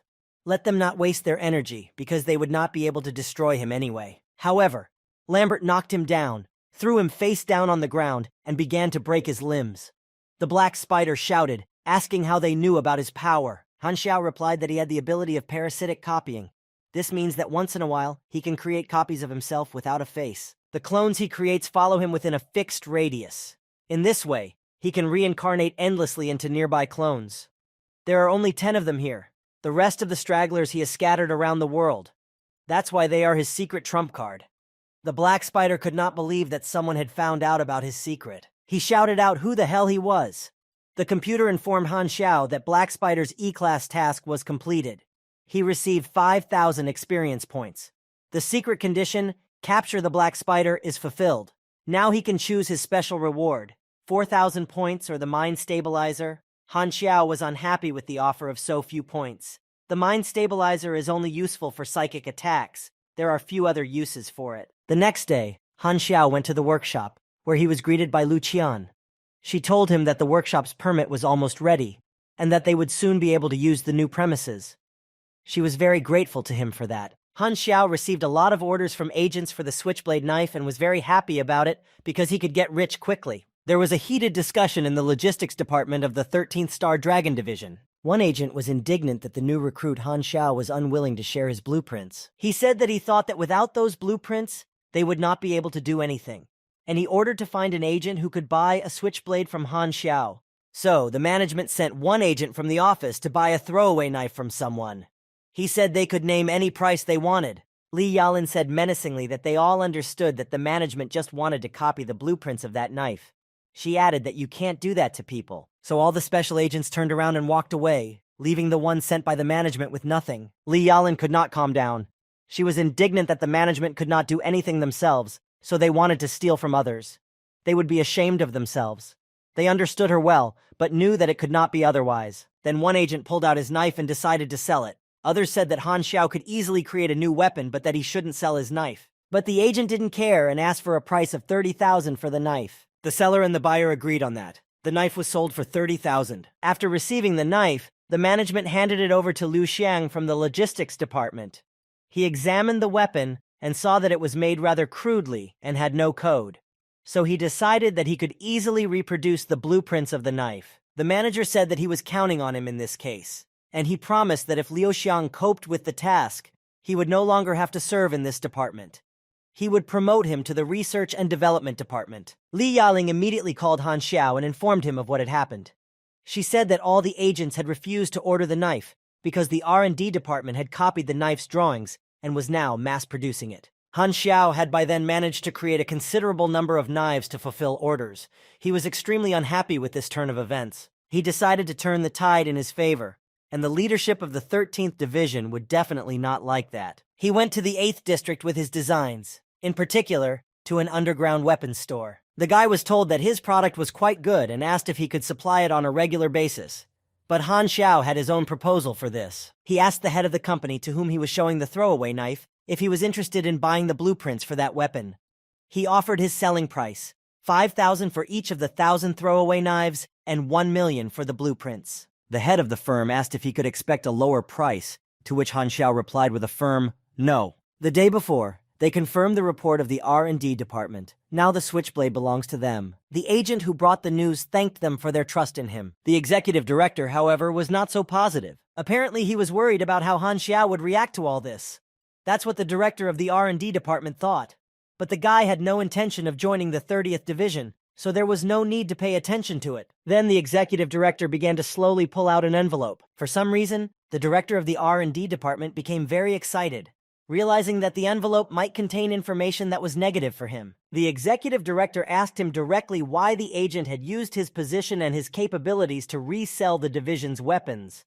He summarized that he was extremely disappointed with his work. In the office of the 13th Division, they started talking about an inspection of the director of the Research and Development Department. They say he was selling weapons illegally. They also said that Han Xiao must have set him up. Others said that the guy must have enlisted the support of the top brass. Suddenly, everyone fell silent when they saw Han Xiao coming. All the agents noticed that even the executive director was being very polite to Han Xiao, the mechanic. They wondered who he really was. The CEO personally invited Han Xiao to a meeting. He invited him to his office. The guy was extremely surprised to see who was there. It was the old man with the mustache whom Han Xiao had once met in the workshop and for whom he had made a prosthesis. The boy thought that the old man still thought he didn't know anything about him, so he decided to play actor. He took off his mask and asked in surprise who he was. The old man replied that the boy shouldn't worry, that he was just taking an active part in the life of the 13th Division. While smoking a cigarette, the old man asked Han Xiao what he had to say to resolve the situation. Han Xiao, without hesitation, angrily said that he demanded compensation. The director of the Research and Development Department said that the guy had already made enough money by selling the blueprints, and he had just been searched. Isn't that enough for him? Han Xiao attacked him and said that if he hadn't stolen his blueprints, he would have earned much more. It was his own work from the very beginning. After that, don't let the director call it compensation. He added that if the director hadn't stolen the drawing from him, he might have sold it to the division. All he had to do was ask. The director was caught off guard by this turn of the conversation. The executive director intervened and asked Han Xiao what his terms were. The man replied that he hoped this would not happen again in the future. The man with the prosthesis assured him that it would.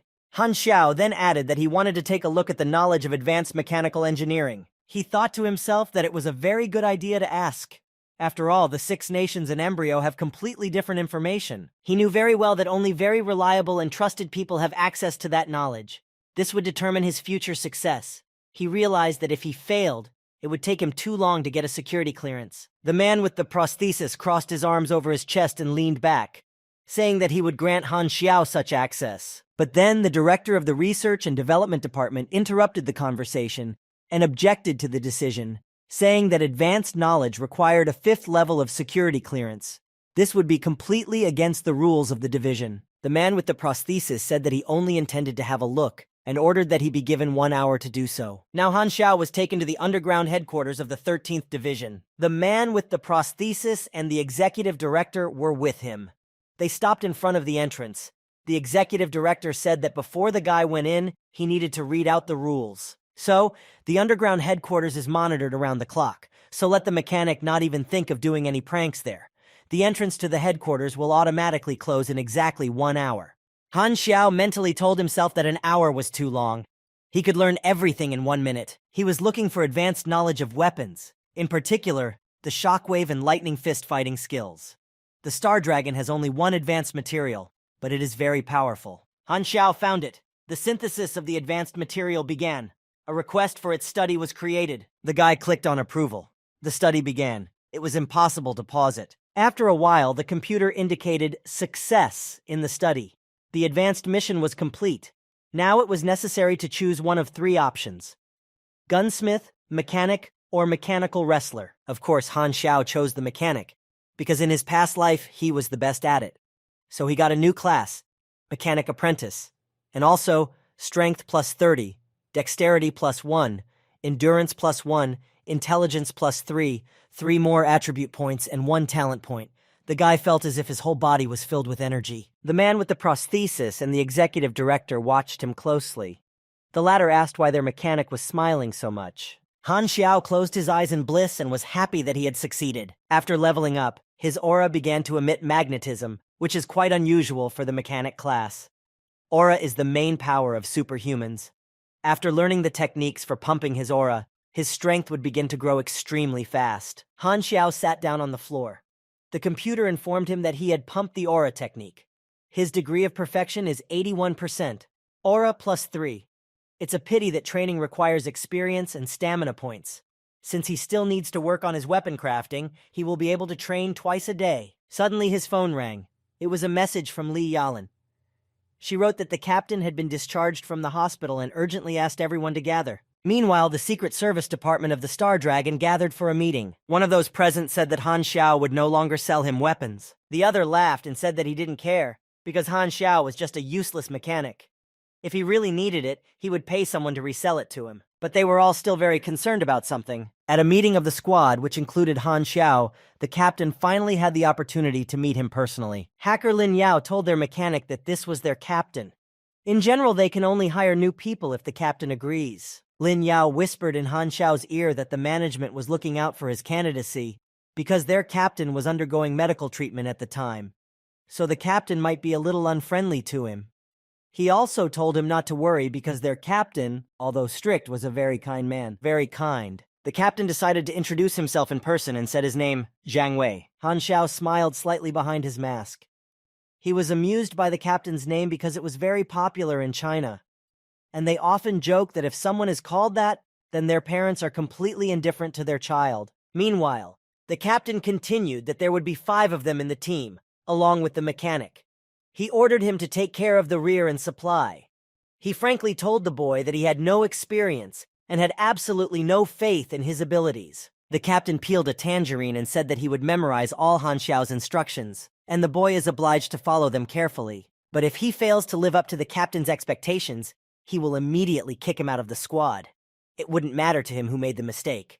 And the captain defiantly threw the tangerine peel into the trash. Jiang Wei thought that the guy had gotten into the squad by paying a lot of money. Even the Secret Service Department can now be accessed through acquaintances. No one thinks about the safety of their wards at all. And this made him very angry. He said that money can't buy everything. This offended Han Xiao quite a bit. He was uncomfortable with being perceived as a person with a lot of connections. Suddenly, the hacker Lin Yao noticed that they had received a fresh message on their computer. Their superiors had sent them a new urgent mission that had to be started immediately. The captain was worried about what had happened. Lin Yao read out the news that Ma Qingyan's squad had been ambushed while preparing to surprise attack the embryo base. Therefore, their squad is asked to provide urgent assistance. The hacker said that he would provide the rest of the information on the plane. Everyone quickly gathered their equipment and set off. The captain ordered Lin Yao to take care of the rear. Han Xiao was told that he was still new, so he should learn from Lin Yao. Jiang Wei then added that it was hard to accept change at first. He told him to fight to make himself useful to everyone. Han Xiao only briefly replied that he agreed. He surprised the hacker with this answer. Then he asked for a moment of attention. Everyone stopped and turned to him. He opened the black case he had brought with him. There were 12 red bullets in it. Han Xiao said let them take it as a gift from him. Li Yalin looked at the new development of their mechanic with admiration. Han Xiao warned them not to use it too much just yet. Now they all went out to the airplane. Han Xiao received a new E-class mission, to the rescue. The mission description is to help a covert operations team that is being pursued by the enemy. His role is to help the team complete the mission. Main task, successfully assist Ma Qingyan's team. Reward, 8,000 points.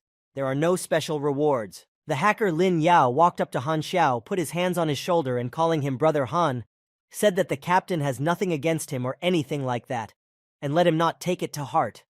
Han Xiao gratefully replied that he understood everything. The secret base of Embryo that Ma Qingyan's squad was supposed to attack was located in a vast desert. The ambushed unit was eagerly waiting for help. They could not do anything on their own. Immediately, a team from the Covert Operations Department landed from a helicopter to help those trapped. They all gathered together and were ready to continue their mission. Captain Jiang Wei reported on the radio that they had arrived. He was told that Ma Qingyang's unit was 13 kilometers away. There are 15 armored SUVs and another helicopter headed straight for them. Lin Yao said that the rendezvous point is 3 kilometers away on a hill. Their goal is to stop the enemy and successfully rescue the squad. The hacker has already sent them the coordinates. He gave everyone an order on the radio to get ready. Watching all this, Han Xiao saw that they had a prototype of an armored combat suit. This is the only one of the basic copies of Aquaria version 1.0. He copied this model for himself. It was incredible. The embryo fighters were ready to attack a unit of the 13th Star Dragon Division that had been ambushed. Their commander gave them the order to open fire. An attack on the ambush began from all sides. They fired to kill. The soldiers of Ma Qingyang's unit were glad to see the arrival of the Secret Operations Unit. The commander of Ma Qingyang's unit told Jiang Wei that there were too many embryo fighters and that they should retreat. An order was given for everyone to take cover. A psychological attack was used. They are superhumans. Han Xiao knew that the commander of the soldiers who ambushed Ma Qingyang's unit was Red Viper Hell. Commander Jiang Wei gave the order to retreat immediately. He shouted at Han Xiao what the hell he was doing. The melee master Li Yalin received a personal order and immediately began to execute it. Melee martial artist Li Yalin received a personal order and immediately began to execute it. She left the ambush and ran to attack the embryo fighters. Li Yalin attacked the embryo's combat commander, namely Hell. A close fistfight broke out between them. Li Yalin realized that the difference between them was too great. Even a close fight would not give her much of an advantage, so she knew she would lose anyway. She asked Han Xiao to come up with something immediately. Han Xiao gave her recommendations that she try to find a way to use a mechanical arm. Then he told Lambert to shoot immediately when the enemy opened up a little. Sniper Lambert crouched down on his knee and readied his rifle to fire. He aimed directly at the temple of Red Viper Hell, the embryo's combat commander. The two girls, Li Yalin and Hell, entered the fray. Li Yalin was about to attack again. Suddenly, the Red Viper angrily asked the girl what her relationship was with Zero. Li Yalin did not understand who she was being asked about. She didn't know any Zero. She asked who he was. Han Xiao then told his commander Jiang Wei to take Li Yaling and immediately flee, that they shouldn't linger for a moment. The commander immediately accepted the order from the rear and ran to take Li Yalin. Approaching the girl, Jiang Wei took her on his shoulders and quickly carried her to the car. In the car, the squad leader Ma Qingyan was waiting for them, ready to move immediately. He said that Embryo's cars were slower than theirs, and that the superhumans were quite badly injured. Therefore, they would not be able to pursue them. If they make it to the plane in time, they will be able to escape safely. As the commander was preparing to leave immediately for the plane, he exhaled that everything should be fine now. But Han Xiao replied that they shouldn't forget that the enemy still had a helicopter on alert. Lambert was ordered to shoot the enemies in the helicopter, but the sniper replied that he had run out of armored ammunition, and that regular ammunition was unable to penetrate the target. Would they really all die here? Han Xiao then reminded his colleagues of the gift he had given them before the mission. The friends opened Han Xiao's black case and began to take out red ammunition. The squad leader, Ma Qingyan, asked what they were doing. Han Xiao only briefly replied that they should try it and then see what would happen. The commander, driving the car, said that their enemies were afraid and ran away. Lin Yao said that their plane was almost there. They had to hurry. The squad leader, Ma Qingyan, was still asking what kind of ammunition they were using. They can pierce even an armored helicopter. He asked where the mechanic got them. Finally, the help mission was completed. Han Xiao received 8,000 experience points, and also plus 100 reputation. Star Dragon National Strategic Defense Agency. Red Viper Hell reported to her boss that they were on the trail of Zero. The covert operations team returned to the base. Hacker Lin Yao told Han Xiao that he was very cool. Han Xiao, laughing, asked if Lin Yao had just realized it. Suddenly, their squad leader told the boy to forgive him for doubting him before. He added that without his command and new equipment, they simply would not have survived. He extended his hand to Han Xiao. He said that he was happy to welcome him to their ranks. Han Xiao replied that there was no need to apologize for such trifles. They shook hands. The mechanic added that he was a nobleman after all. It sounded quite sarcastic. Now they all gathered in a room. The squad leader, Ma Qingyan, came to see them. Jiang Wei asked him why he had come to them, since his squad was in a meeting. The commander laughed, scratching his head with his fingers, and said that he wanted to ask if the cool ammunition they used at the very end of the mission was for sale. The squad leader of the Covert Operations Department put his arm around his mechanic and asked him what he thought. Han Xiao replied that of course they were for sale. 1 round will cost 50. The squad leader, Ma Qingyan, folded his arms and said that he wanted to order 200 of them first. Of these, there should be 20 for the small caliber pistol, 150 for the submachine gun, and 30 for the sniper rifle. Han Xiao replied that they could pick up the order tomorrow. Immediately, Li Yalin tapped their mechanic on the back and said that from now on she would bring customers to him for a discount for herself. Coughing up the surprise, Han Xiao said that he would accept a 20% discount and no more. He thought he could make a lot of money selling the shells in bulk. Fortunately, he has a lot of experience in making them. As long as there is a demand for them, he can forget about the need for money for a while. Meanwhile, in the logistics department, Liu Xiang was trying to figure out Han Xiao's new invention. Even though his boss hadn't allowed anyone to study the flammable ammunition, he laughed to himself that his boss was just afraid of Han Xiao. He thought that you were giving away that those cartridges were actually made at a military factory far from the western capital, and he was going to report to his superiors. And Han Xiao would be in trouble for that. So he separated the main part of the cartridge from the rest. Now he could examine its components. Liu Xiang thought that if everything went according to his plan, the management would start looking at him differently. They would appreciate him more. Suddenly, the fire alarm went off. The fire started in the workshop department of the headquarters. The director of the R&D department, the executive director, and the security guard immediately arrived. They asked the guy what he was doing here. While examining the main part of the cartridge, Liu Xiang handled it carelessly, and an explosion occurred. Then his supervisor saw the shattered head of the flammable cartridge. He shouted at his mentee how he dared to disobey his order not to study such shells. The executive director angrily turned to the director of the Research and Development Department to explain what was going on. The director of the Research and Development Department denied that he knew anything about it, that no one had asked him for permission to do so. Meanwhile, the guards began to extinguish the fire. The director of the R&D department asked Lu Xiang if he had anything to say in his defense. The executive director intervened again. He said he remembered the guy. He remembered that he was from the logistics department. He sharply told him that he could get out of his position. He was fired. An employee approached the covert operations department with a request to sell him flammable ammunition. Li Yalin, squinting, said that Han Xiao had said that he was on his blacklist.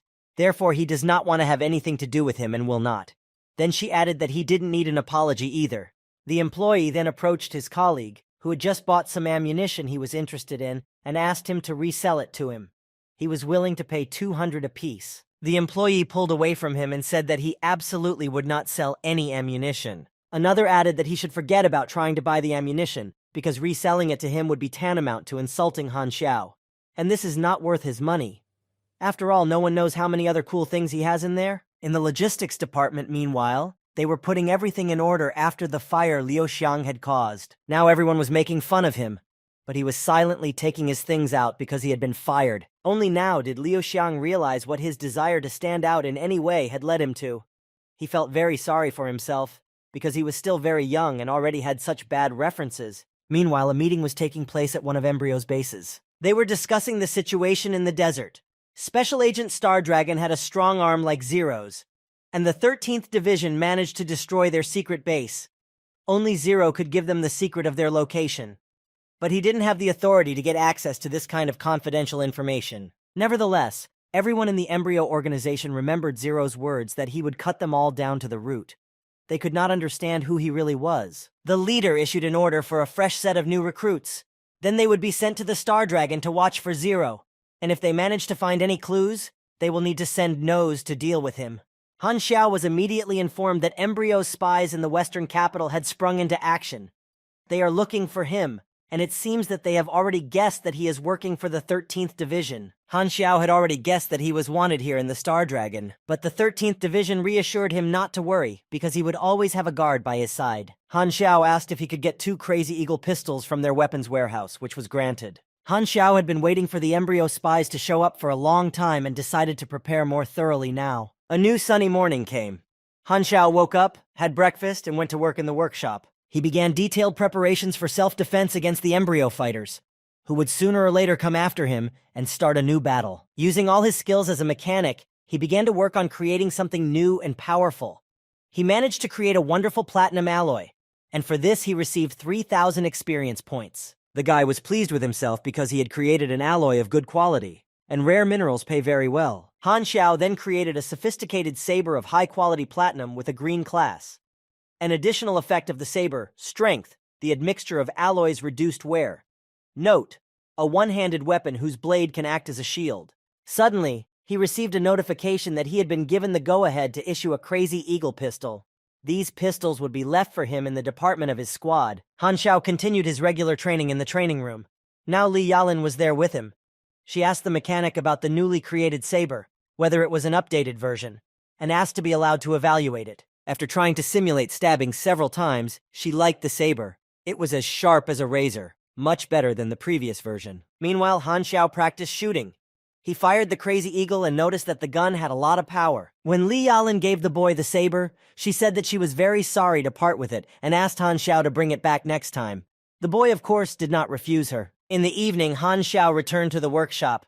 Now he had enough weapons to meet the Embryo people. Suddenly he felt that his level had risen again. Given the current development dynamics, he would surpass the first group of players by many levels by the time the open testing began. At this point, it was planned to open closed testing. The data was collected and the time frame was set, namely 12 days. Han Xiao wondered why the testing would be closed. Apparently, this is because it will be held for a limited number of players a week before the open test. 1 day in reality is equal to 6 days in the game. So in terms of game time, there are more than 40 days left before the open test begins. Han Xiao wondered if the game clock could work differently while the service was disabled, and he came to the conclusion that it probably does. In real life, it takes several days for each version update, but in the Starry Sea universe, the time span is calculated in years. In this case, with each update, the guy will have much more time for development than the players. Now he wondered if he should think about his overall lifespan. The computer informed him that the NPC functions were unlocked. The player forum was also unlocked. Han Xiao did not know what the NPC features were, so he decided to look into it. As for the forum, he decided that he would definitely need it. He decided to register and try to log in. The computer gave him an error. Attempting to connect to immersion pod, player not detected, registration failed. Han Xiao remembered that accounts can only be created with the user's unique immersion capsule ID. He realized that he would not be able to register on the forum. He yawned, stretched, and thought that when the players showed up, then he would think about how to find a way to get access to read the forum. For now, he got the character ID of Raging Sword. The usual settings were selected. The character creation is now complete. Race, carbohydrate life form, yellow. Based on his wishes, he will appear in the newcomer zone on the planet Aquamarine.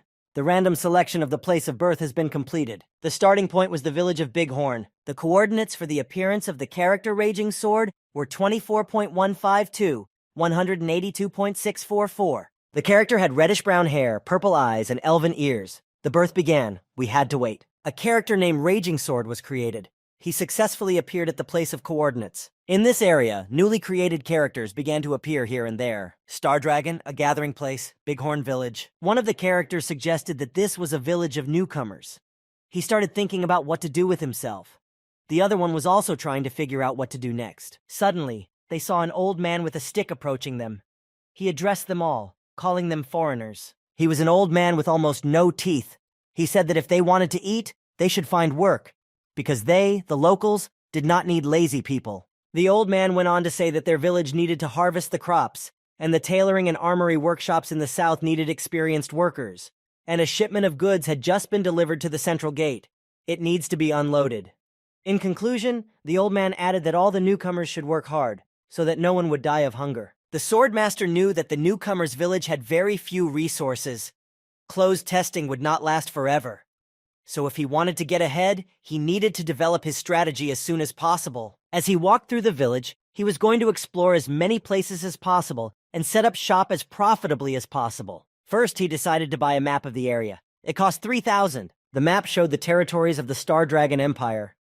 The city closest to him was the western capital. Violent Sword decided to inspect everything in order, looking for resources along the way. Near the western capital of the Star Dragon Empire, a long line of people had formed in front of the checkpoint. There was also a cafe nearby to take a break, have something to drink or eat. Han Xiao was sitting at a table drinking a drink from a can. He was waiting for someone. Meanwhile, Swordfire had used the map to reach the checkpoint to the western capital.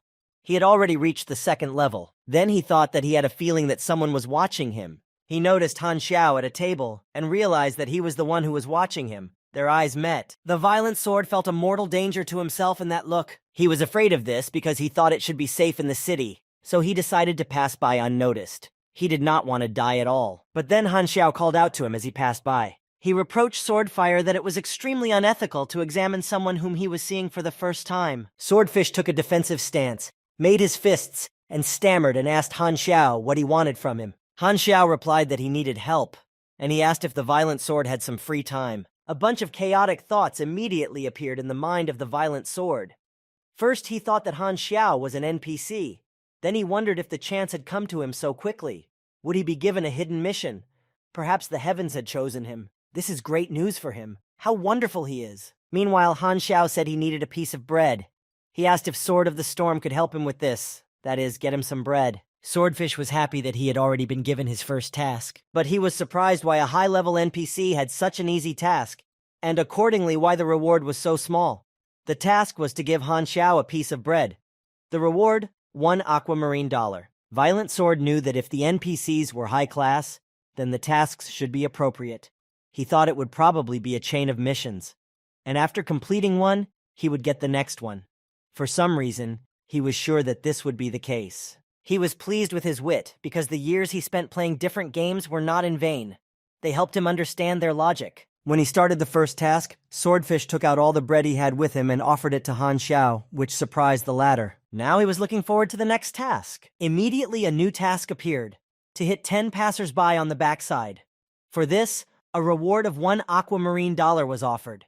Kicking all the passers-by left and right in the soft spot, the Raging Sword eventually had to run away from those who intended to give him a fight. The next task was to take off the patrolman's pants at the post. The reward was the same 1 aquamarine dollar. Raging Sword was shocked by each subsequent task. Then he had to dance like a ballerina. While dancing, he thought that his NPC was somehow too slutty. He turned to his computer to find out who the NPC was. He opened his shop to see what he could buy from him. Han Xiao was offering a folding saber for $30,000, flammable ammunition at $100 apiece, a Wasp 73 traumatic pistol for $15,280, a Jackson assault rifle for $35,000, and a bayonet rifle for $38,000. Violent Sword saw that these were all very cool things, but too expensive for him. Han Xiao was also offering the basics of hand-to-hand combat, 100 experience points, for 100 aquamarine dollars, the basics of weaponry, 500 experience points, for $100, and the energy training technique, 10,000 experience points, for 3. Violent Sword remembered that the basics of weaponry were from the mechanical faculty's curriculum. Now he looked at Han Xiao as if he were a mysterious supervisor. He thought that this was his great chance as well. He immediately calculated that if he studied with him, he would overtake all the players in no time. The computer asked him if he wanted to become a mechanic. Sword Rage realized that if he neglected this chance, he would regret it for the rest of his life. Meanwhile, Han Xiao went on his way, and Swordfish asked where he could find him later. He received a note with an address, and it was clearly written, Block 5, House 46, Repair Shop. Swordfish decided that he needed to keep this NPC hidden from other players. In this case, during the closed testing, Sword Rage would be able to outrun any player. Han Xiao, meanwhile, thought to himself that Swordfire was quite a busy person. He reminded himself that he had once been one of the top 20 martial artists who had made it to the semi-finals in China. And now he was a mechanic. At first, this class is unremarkable, but if he sets a goal, he will thank it in the future. Han Xiao saw many other new players in the city. Here and there, they offered their help to various workers in order to gain new levels. He concluded that many of the players must have already completed the story of the newbie village. Suddenly, he saw a homeless old man sitting on the ground, with a hat turned upside down in front of him, asking him to throw money into it. Han Xiao saw that most of the players were obsessed with their own gain. They did not care about the game itself. The players were ready to do any task for money. Han Xiao thought that perhaps those players could become his main support in his fight against Embryo. He decided to turn to them, so he called out to those who were near him. Crossing his arms over his chest, he said that he needed their help. One player immediately suggested that Han Xiao looked like a high-level NPC, so they responded to his request by asking what he needed. Han Xiao knew that there was a limit to the possible number of rewards, and he could not set the amount of points to exceed that limit. He still couldn't add the task, Destroy the Embryo Organization, to his list. The difficulty level of this task, A. His reward point limit is not enough. He also can't make the limit public on his own. The guy needed to find a way to increase that limit. The players who responded to his request became nervous and said that if he had a job for them, he should tell them what it was, because they had enough on their plate. Then they received a new assignment. They started reading it with interest, and they all saw a mocking task, to give a piece of bread for $1 in reward. All the players went back to their previous jobs because they didn't want to do such an easy, cheap task. They preferred laying bricks. Here, the players read that refusing a task would spoil the relationship. They were dissatisfied because they saw it as stingy NPCs. Time passed. The Violent Sword was constantly hovering around Han Xiao. Luqian noticed and asked why he was hanging around the mechanic every day. She asked if he was a stalker. Then she added that it seems like this guy is not a bad guy. Maybe Han Xiao should give him a chance. Han Xiao, meanwhile, came up with a new task for Swordfish and told him to go outside and pretend to sway like a seaweed for 10 minutes. In the meantime, Swordfish had already reached the 3rd level. Han Xiao said that things are not what they seem at first. Performing various, not entirely adequate tasks, Violent Sword thought that the God Family Guild paid well. Han Xiao, who was watching him from afar, saw him looking at the computer and thought that he had come to read the forum. The Violent Sword sometimes dreamed about how to find Zero. Han Xiao recalled that it seems that the first time the B-class task appeared after the open test, he didn't understand why it was given out this time. The first B-class task, to learn Zero, appeared on the screen. To do this, he had to provide any valuable information and receive a monetary reward. The contact details were also listed here. Below were 1,000 red envelopes that were to be distributed randomly to those who responded. The red envelopes contained a monetary reward as a gift. Han Xiao realized that his presence changed the course of the game. So far, the players did not pose any threat to him, but he could not let his guard down. Just then, Luqian came out to him and said it was time for lunch, but Han Xiao replied that he had to go to the workshop immediately. The girl thought to herself that the same thing happens every day. She concluded that workaholism is a very scary thing. The computer showed the guy that he had provoked a new, unexpected task. a secret murder. There was a hint that the killer would appear soon. He was required to survive, and there would be an unknown reward for completing this task. Han Xiao thought that the assassin had managed to hide from the 13th unit.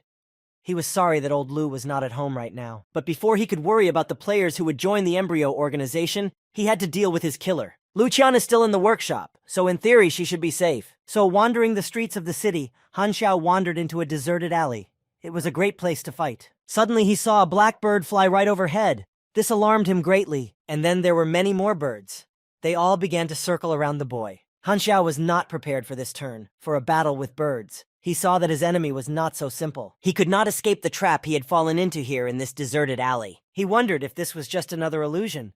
There was a powerful level here, just like Hell's. The boy saw that the more he resisted, the tighter the ropes tied him. He couldn't get free anymore and was frantically thinking of some way out of this shitty situation. Immediately, he read in the computer that he was under the influence of an illusion. But since his intelligence level was above 50, he could definitely resist these effects. Therefore, Han Xiao immediately used his intellectual abilities and managed to completely destroy all the ropes that bound him. As soon as the fog of illusion cleared, Han Xiao saw that the muzzle of a gun was pointed at him, the owner of which said goodbye to him. He pulled the trigger, and the corresponding sound was heard. Han Xiao used his sliding shot skill, so the bullet flew on without hitting him anywhere. The killer was shocked how Zero managed to dodge that shot at such a close distance from him. Han Xiao now activated his supercharge ability and started firing his 2 pistols in the direction of his killer. The guy saw that his killer had the same defense as Hal. This was not an easy opponent. The killer had mentioned information that, according to intelligence, Zero's abilities were at best at the level of a special agent. But in reality, he is much stronger. The killer saw that the information he had been given was inaccurate. Now he had to retreat and think over his plan to destroy Zero anew. Once again, the black birds appeared and began to circle Han Xiao. The same illusion was used again. The boy's computer also told him that it was an illusion, and he was able to resist it because his intelligence level was above 50. He quickly reloaded his pistols with flammable ammunition and began to counterattack. The killer could no longer understand why he was not succeeding in destroying Zero. Drowning in the flames, he shouted that he recognized Zero's powerful strength. Han Xiao replied that the same techniques would not work on him twice. Suddenly, a car with Han Xiao's bodyguards pulled up, and a special agent ran out of it, apologizing for arriving so late. Then he asked if the guy was okay. Han Xiao pointed to the fresh wound on his cheek and asked if it was unnoticeable that he was not okay. The special agent lowered his head and began to apologize, saying that he was very sorry. He was delayed, and that was why they were late. Han Xiao calmly replied that he shouldn't blame himself, because the killer was an officer in the embryo organization, and the best killer who always finished his work. The special agent shouted in shock if it was Nosa Kriku. Han Xiao replied that it was indeed him. He was still tidying up his body after a tough battle. The special agent ran up to him and asked him if he was really able to overcome Nosa even after he unexpectedly attacked him. So he is incredibly strong. Han Xiao replied by asking if it was not obvious that he was. Han Xiao got into his car and looked at his computer. There he received a message that he had completed the unexpected task of secret assassination. He received a challenge card from the character. It was a nice gift from Embryo. The special agent said that they would first stop by the general headquarters and report on the overall situation. Han Xiao said that if Nosa had found him, it meant that Embryo had information about his location. The special agent denied that this could be an incorrect assumption, as hackers from the intelligence department control the network and track any information about the boy. He added that the messages referring to him were not getting through. Han Xiao asked with disbelief whether this was really true, whether he was sure of his words. The special agent replied that Nosa would not have gone AWOL. He had definitely passed on information about Zero to other spies in the capital, and they, in turn, talked to each other through a closed network. Or they could have personally left the capital to report to their superiors. Han Xiao pushed the special agent out of the driver's seat. He said that at this rate, Embryo would soon find out where Zero, who was wanted by them, was. The guy himself, unbuckling his seatbelt, told the special agent to ask the management to close the entire city. The special agent angrily told him to behave calmly. No one knows who exactly is a spy. In that case, who is he going to catch? Han Xiao just laughed at the words about not knowing who the spy was. He got behind the wheel and immediately drove off. The guy knew very well who the embryo spy and his killer were. He immediately contacted Li Yalin and told her to go to the 8th district. He had already sent her the coordinates. He asked her to get there as soon as possible.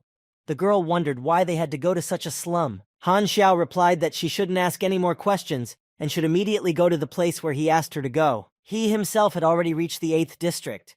There was an abandoned church in that district. There he met Li Yalan. She asked the mechanic what was going on. What was the rush?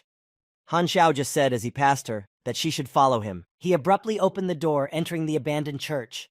Everyone who was there turned their heads toward the exit. Han Xiao was sure that there was an embryo liaison among them. After looking around the church, he did not find the person he was looking for. So he grabbed hold of a monk and asked him where Lugorn had gone. The monk replied in fright that he had not seen him all day. Han Xiao then pulled out a sketch of Lugorn and asked him again, clearly, if he had seen this person here today. He looks exactly like the person in this sketch. That person's eyes are wide set, his nose is crooked, and he has a short haircut. Han Xiao and Li Yalan left the church without finding any answer to their question. The guy gave Li a sketch of Lugorn and asked her to send it to the bureau. Let them contact all the posts and check if he has left the city. And he himself would go to the nearest post and check it personally. After all, anything can happen. While they were on their way to the nearest post, the bureau had already received a reply that the person depicted in the sketch had not left the city. Han Xiao warned the girl to hold on tight because he was driving very fast. Li Yalan was outraged by this remark. She said, crossing her arms over her chest, that Han Xiao should not underestimate her. After all, she was a warrior. She was not afraid of his speed. Han Xiao thought about the fact that Lugorn could not have left earlier than an hour ago, because he had received the information only recently. He definitely had to head to the nearest post. Most likely it would be the northwest post. Suddenly, Li Yalan shouted for the mechanic to slow down immediately because a train was coming in front of them. She asked the guy, frightened, if he was tired of living. Han Xiao was deep in thought, and he was trying to drive very fast, so he wasn't paying attention to the road. Finally, they arrived at the northwestern post at the exit of the western capital city. Here they saw a huge line of people who were indignant about why the exit from the city was blocked. Some were shouting to be released immediately because they had to go on business. Others stood with their children because they had come to take a walk around the city. And now they were returning home, but they were not allowed to leave. The post was blocked. Lugorn was also standing in line near the exit. He was frantically thinking about why the post was blocked. He couldn't believe that Nosa had lost the battle with Zero. Han Xiao told the guards at the post that he was a special agent of the 13th Division. He was immediately asked to show his personal documents. This request also applied to Li Yalan, who still couldn't recover from the near miss with the train. Han Xiao just laughed at her. She had claimed to be a warrior, and here she was suddenly vomiting from such a trip. At the post, all the guards already had a sketch of the person they had to catch, so they had no problem with that.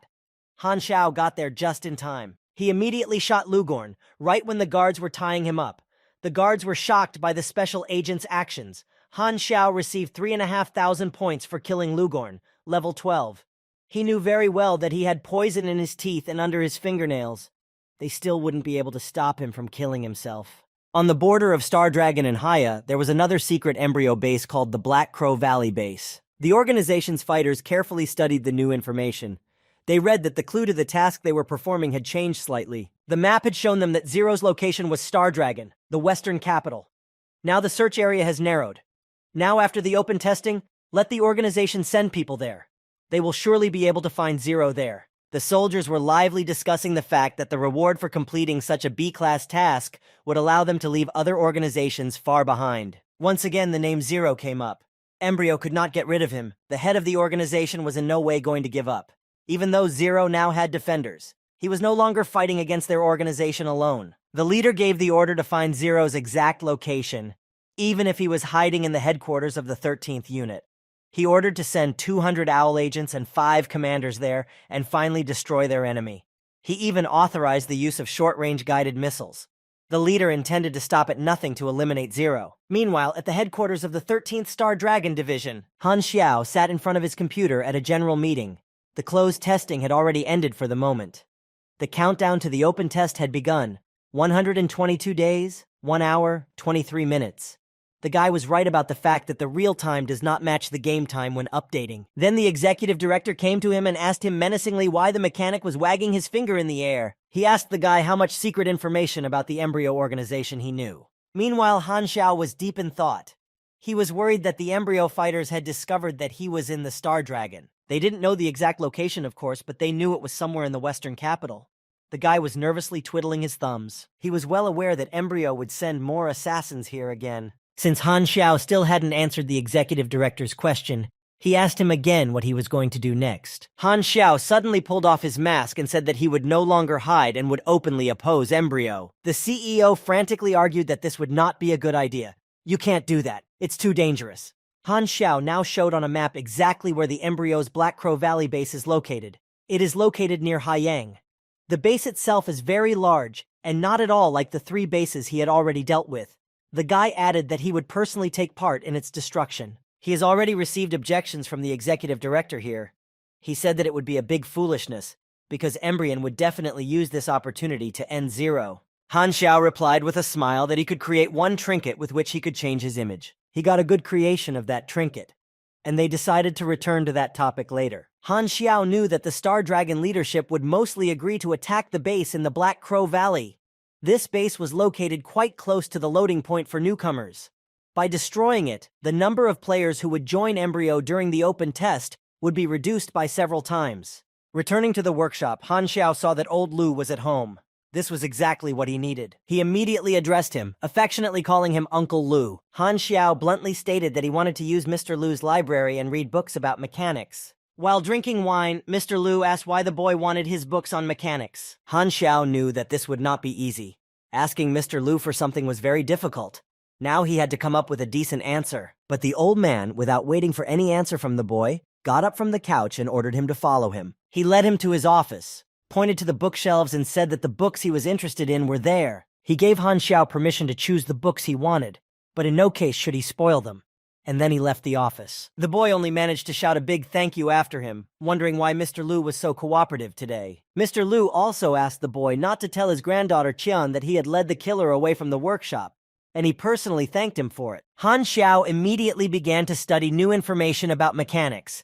He mastered the following sections: basic energy, basic biochemistry, basic optics, basic laws of electromagnetism, basic laws of mechanics, basic digital electronics, basic mechanical engineering, basic weapons, basic equipment, advanced material synthesis, and others. The guy was pleased to note that all his mechanical skills had risen to the same level. Now it was time to create a drawing of the thing he desperately needed to survive the battle with Embryo. Basic knowledge, which covers as many as 3 sections, has strict requirements for the level of knowledge. In addition, only a mechanic is able to perform the merger to obtain the necessary drawing. The fusion was successfully completed. Han Xiao managed to create a smart optical mask. He was pleased with himself, as he had definitely created the best optical mask that existed at the moment. Meanwhile, the following was happening in the secret department of the 13th Division of the Star Dragon. The hacker Lin Yao was working at the computer, with their leader Zhang Wei standing next to him. Lin Yao had just sent a report to the secret department. Han Xiao was also present. Suddenly, the executive director came in. He immediately turned to the mechanic and told him that he had already warned him that it was too dangerous for him to take part in the operation against Embryo. He asked if the guy had already created a thing with which he could change his image. The guy replied that of course he had already created such a mask. He just let the CEO wait a moment and turned his back on him. Now Han Xiao turned to face him again and asked if the changes in his image were noticeable. And if so, could he join them? The executive director came closer, took a closer look at the mechanic, and said that the guy really didn't look much like himself. Then he said that the optical mask was quite a good thing, and if Han Xiao could sell them the blueprints for it. The guy replied that it was just an ordinary mask, so why would they need the blueprints? They could make one themselves, couldn't they? The executive director replied that they could. Han Xiao exhaled because he did not want to sell the blueprints for his new creation. This mask not only changes the external image, but also scans the faces of other people, keeping their features in memory. But he realized that it was better to keep silent about this function of the mask. After all, the time would come when it would play into his hands. Leaving the room, the executive director gave permission for the mechanic to join his squad for this task. He added that since there was still half a month to go before the task was to begin, they should all prepare for it thoroughly. Immediately, Li Yalin rushed to Han Xiao and asked him to let her try out the newly created optical mask. She really wanted to play with such a cool thing. But the mechanic told her not to make any noise now, because he had a very important thing to tell his colleagues in the squad. First, he asked Captain Zhang Wei to send him his prototype armor later. The guy was going to correct it. This made the captain very happy, because his armor had long been in need of some improvement. Han Xiao said that he wanted to improve its energy efficiency, adjust the power mode, make it a little lighter, and add an endoskeleton to make it easier for Zhang Wei to move around in it. Then he will check the fire tracking and control system so that the captain's long-range weapon will have homing capability. And before all that, if there is still time, he will install basic melee weapons on the armor. The captain was incredibly pleased with what he heard. Han Xiao summarized that if there were no more questions, he would pay for the assembly first. The captain said it was no problem and asked how much he should pay. I told him the price. It was 360,208. The guy added that they would agree on a price of $360,000. The captain was incredibly shocked by this offer and asked why it was so expensive. He recalled that it had been a little cheaper before. Han Xiao asked him if his parents were still alive. The captain replied that they had died a long time ago. The mechanic continued to ask questions. He asked if the captain had any brothers or sisters. Jiang Wei replied that he was the only child in the family. Han Xiao then asked if the captain had a wife or girlfriend. The captain sadly replied that he was all alone. The mechanic summarized all his questions and asked the final question. Why would Jiang Wei need to save money in this case? This brought the captain to sincere tears. Lambert approached his commander to comfort him a little, and Han Xiao finally got ready to prepare the necessary equipment. From behind the closed door, everyone heard a voice telling him not to be disturbed in the near future. 10 days passed in this way.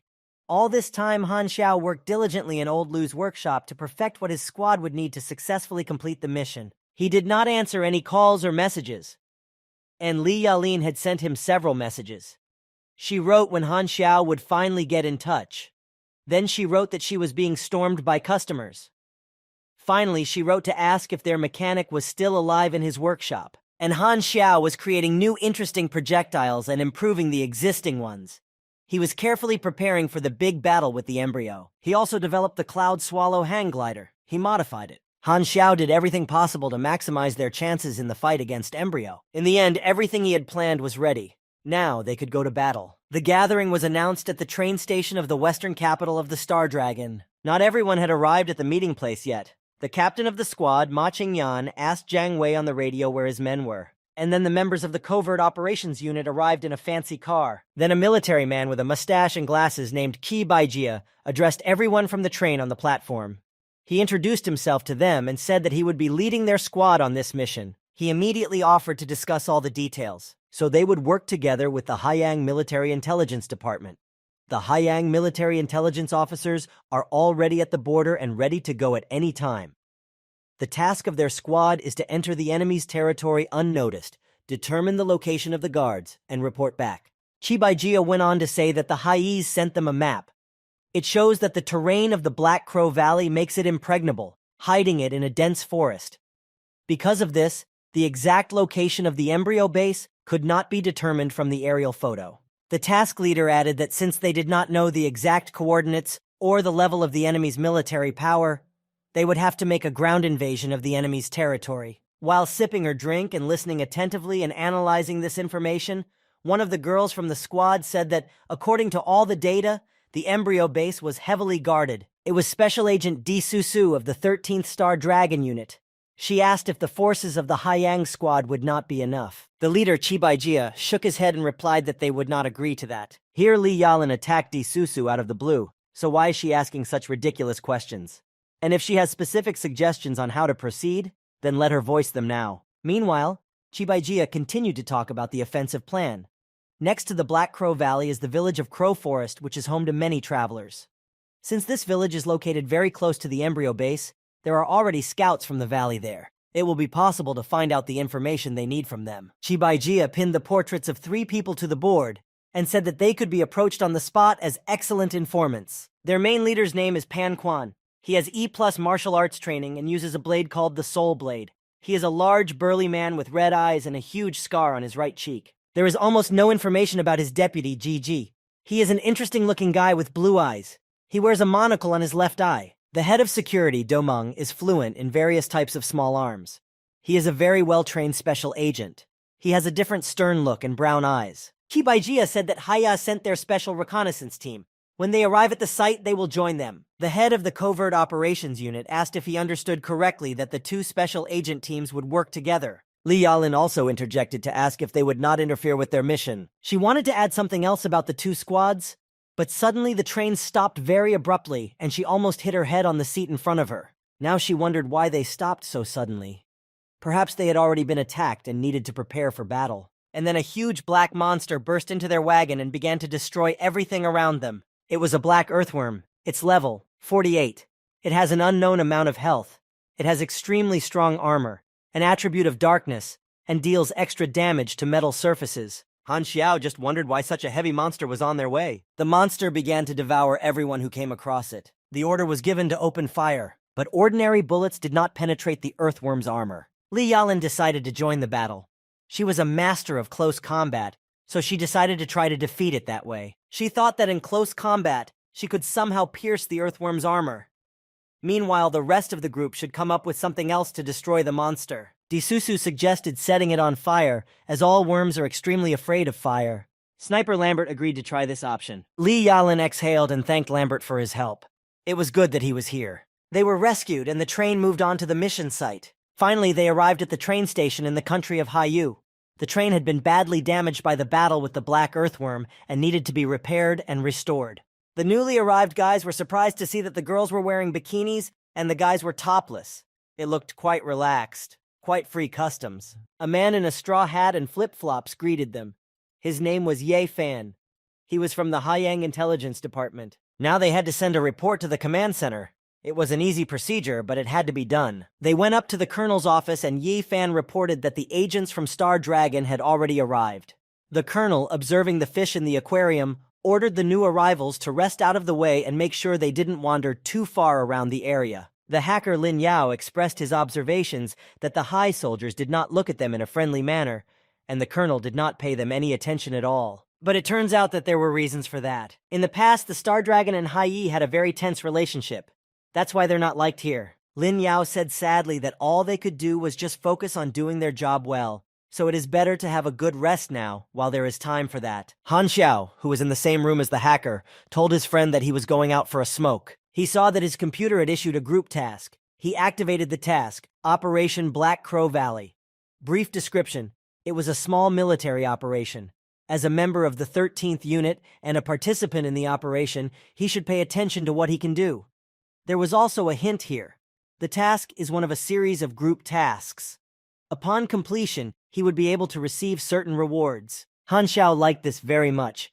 He received his first group assignment here. The following items were mandatory: behead the head of security, Domeng, behead the deputy head, Ji, and behead the head, Pan Quan. At the end of the task, a reward would be given based on individual statistics. Usually, this reward is very generous, so you need to do very well and get more rewards. Suddenly, his thoughts were interrupted by a girl who was passing by. She asked him if he had come from Star Dragon. The boy replied briefly that he must have been. Suddenly, the girl tried to attack him and put a knife to his neck. She was very surprised that the guy didn't even try to dodge the attack. Han Xiao confidently replied that he saw no need to dodge. The girl asked if he really thought she wouldn't dare cut him. Han Xiao then stretched out to his full height and told her to try to use her knife against him. However, he immediately had a trusty pistol in his hand, and it was already pointed at the girl's stomach. The girl stepped back and introduced herself. Her name is Vinna. She is a special intelligence agent. The guy briefly replied that his name was Han Xiao. Then the girl left the place where they met, saying she would remember him. The leader of their Star Dragon squad, Qi Baojia, saw this strange encounter from the window. He was pleased to note that their meeting did not confuse Han Xiao at all, and did not aggravate the relationship. The boss saw that the boy was very strong and performed well. Meanwhile, Winnie returned to her unit. There she was asked how the meeting went. She replied that Han Xiao was a pretty tough guy. Ye Fan said that when everyone was finally assembled, they could start the mission. They already have a reliable stronghold in the Crow Valley. He then asked the leader, Qi Baijia, pointing to one car, if this was their rear service car. He added that this vehicle was very remarkable. Qi Baijia replied that there were many such vehicles in the Star Dragon. His trainees noticed that their leader was showing off. After all, they don't have any cars like this anywhere near them. It looked very funny to them. But it's good that they have a mechanic in their squad. Li Yalin was sitting in the front seat of the car driven by Han Xiao. He bought a cigarette. The girl said that today he was driving surprisingly calmly. Lin Yao leaned out of the back and said that they had already lost sight of their men. They should have caught up. Han Xiao replied phlegmatically, saying why would they do that? After all, when they saw that they were behind, they would have to stop and wait themselves. Then the car in front of them asked where they had gone. Does Han Xiao not know how to drive? The squad began to complain that Hai's people kept picking on them, but in no case should they give in to provocations. Zhang Wei replied that this was a very reasonable decision and offered to catch up with them. But Li Yalin was afraid of driving too fast. She told the captain that it was not necessary to do so. Zhang Wei asked her what she was afraid of. Was it the first time they were driving so fast? Li Yalin replied that the captain didn't want to stay alive before arriving at the place. But Han Xiao said that he would only speed up the ride a little bit. He confidently pressed the gas pedal and told everyone to hold on tight. Li Yalin shouted to her captain that he would regret suggesting that they go faster. Everyone was very shocked that an ordinary truck could drive so fast. Li Yalin started to have a real hysteria. She shouted that she wanted to get out of the car immediately. The hacker Lin Yao was also slowly getting sick. He asked Han Xiao to drive a little slower. Their truck was moving at an incredible speed, overtaking all the cars in front of them. As a result, they arrived at their destination first. It was the Hai Yi stronghold in the Crow Forest. Li Yalin looked out of the window and vomited all the things that had been wanting to come out of her for a long time during such a frantic ride. She only added that she had warned everyone about Han Xiao's driving, and the mechanic just shrugged, saying that they had asked him not to follow behind, but to catch up with everyone in front. Zhang Wei finally started to come to his senses and asked the guy if he had ever driven a bumper car before. Han Xiao just smiled at this.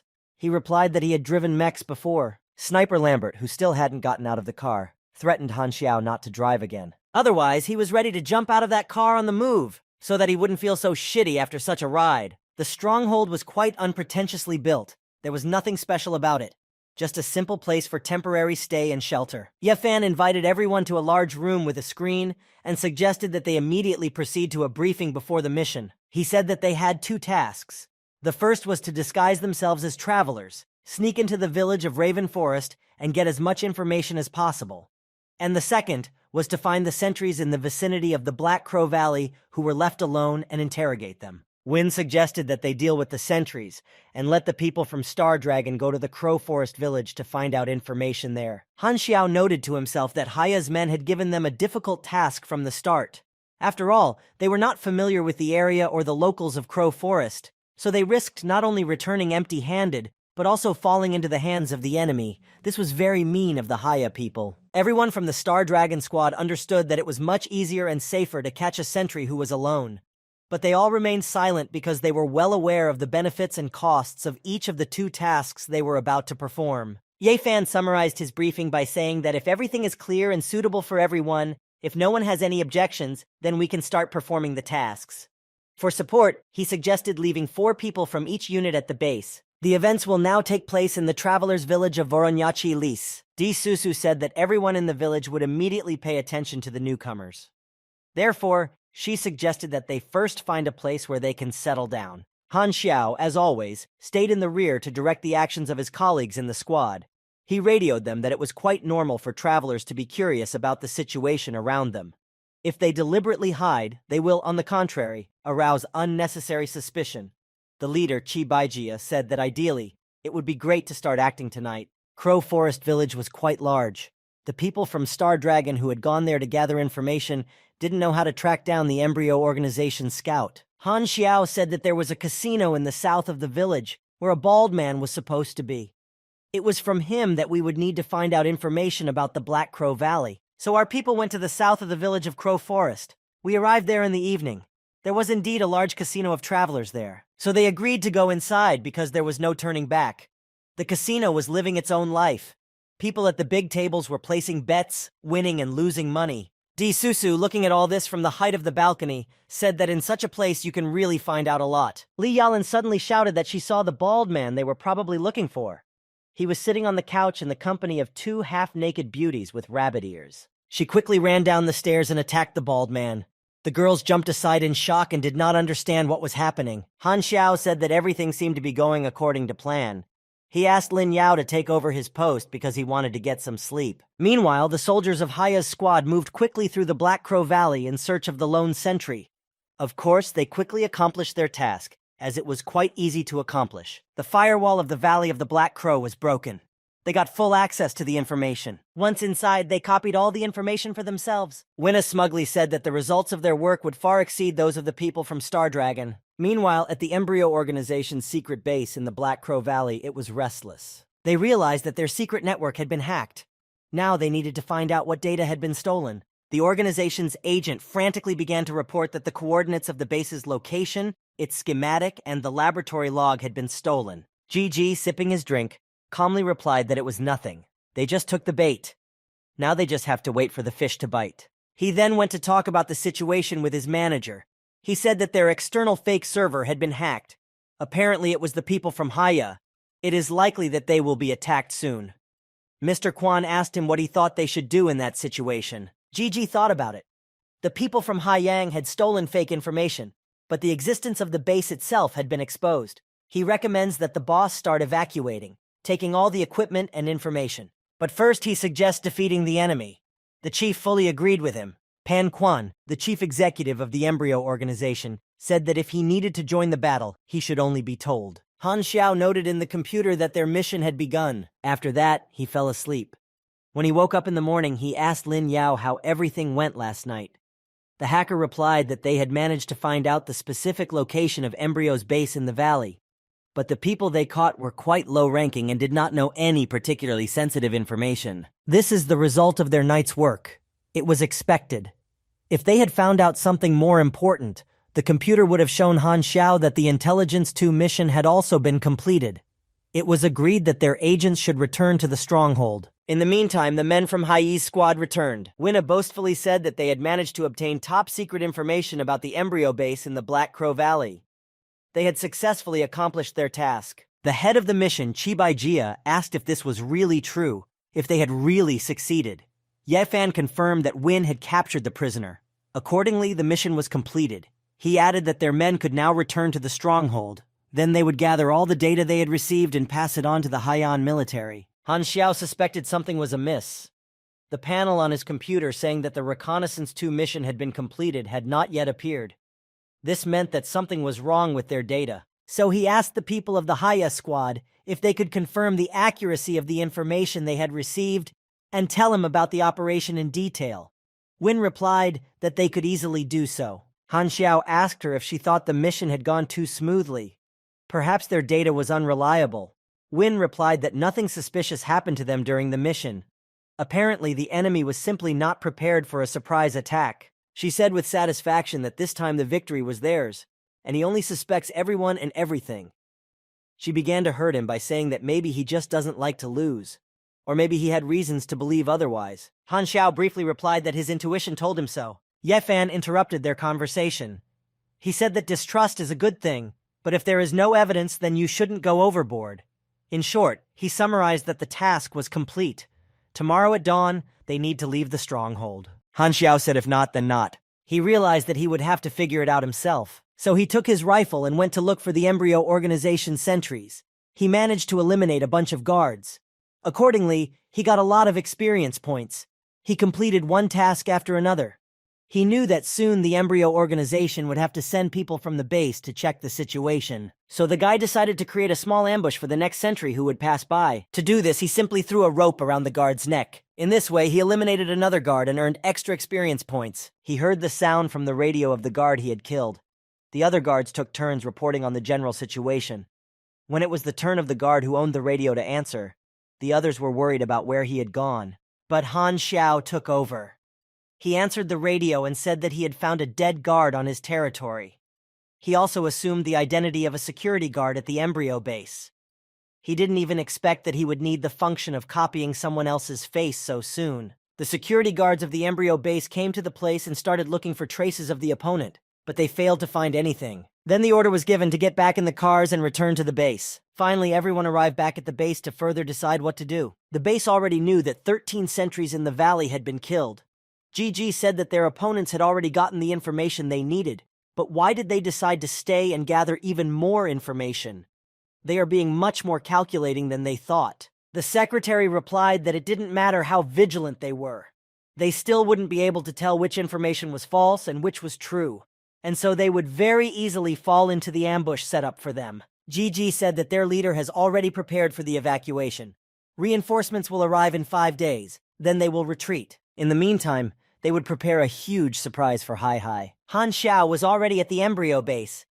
He could see that the Reconnaissance 2 mission was still not complete. He knew that there must be a secret location somewhere on the base. As he walked through the base, he saw civilians gathering all the equipment while the soldiers remained on cover. It all looked rather strange. After all, Hai's men had invaded yesterday. That would have been enough time to evacuate, but it was unclear why they hadn't left yet. They talked among themselves about whether everyone had received the evacuation order. They suspected that they had been targeted by Heisei's men. Others said that their leadership said that the connection with the scouts in the village of Voronyachi Elise had been lost. Everything is going to the beginning of the battle. Here the guys turned to Han Xiao to tell them if he had noticed anything strange at his post. They were completely unaware that they were not talking to their colleague, but to the enemy in disguise. Now Han Xiao at least knew that the person whose face he had taken on was named Terramand. He replied that there was no optimistic news. He said that the enemy had killed all their sentries. Han Xiao could see that they were just ordinary soldiers who most likely did not have any secret information about the base. He needed to target the key leadership figures. The soldiers talked among themselves that they envied the civilians because they would be the first to be evacuated from the base. The head of security, Do Meng, approached them and told them to get to work immediately and not to sit around. He ordered them to start carrying things. Han Xiao immediately realized that Do Meng must have some secret information. He told his guys that he was going to the restroom. They just laughed at him, saying that he probably wanted to take a little time off. Han Xiao did not have time to see where Do Meng went. He began to walk the corridors and look for the secret door through which the head of the base's security had disappeared so quickly. He realized that he could not stay in that room for long, because someone could come in at any time. Then he would feel very bad. He launched his little search spiders, which he had made just in case, and here he needed them. But he still managed to fix the location of the secret door. Just then, it opened, and 2 agents came out. Han Xiao thought that those 2 agents must know something. It was time to finally uncover the mystery that shrouded the base. The 2 agents walked out through the outer doors of the base and onto the street. Han Xiao followed them, but was stopped on the way out by a guard. He said that it was strictly forbidden to leave the base without a separate order. But Han Xiao replied that he had just encountered those 2 agents and they had accidentally dropped their ID card. He said that he would return the card to them and immediately return to the base.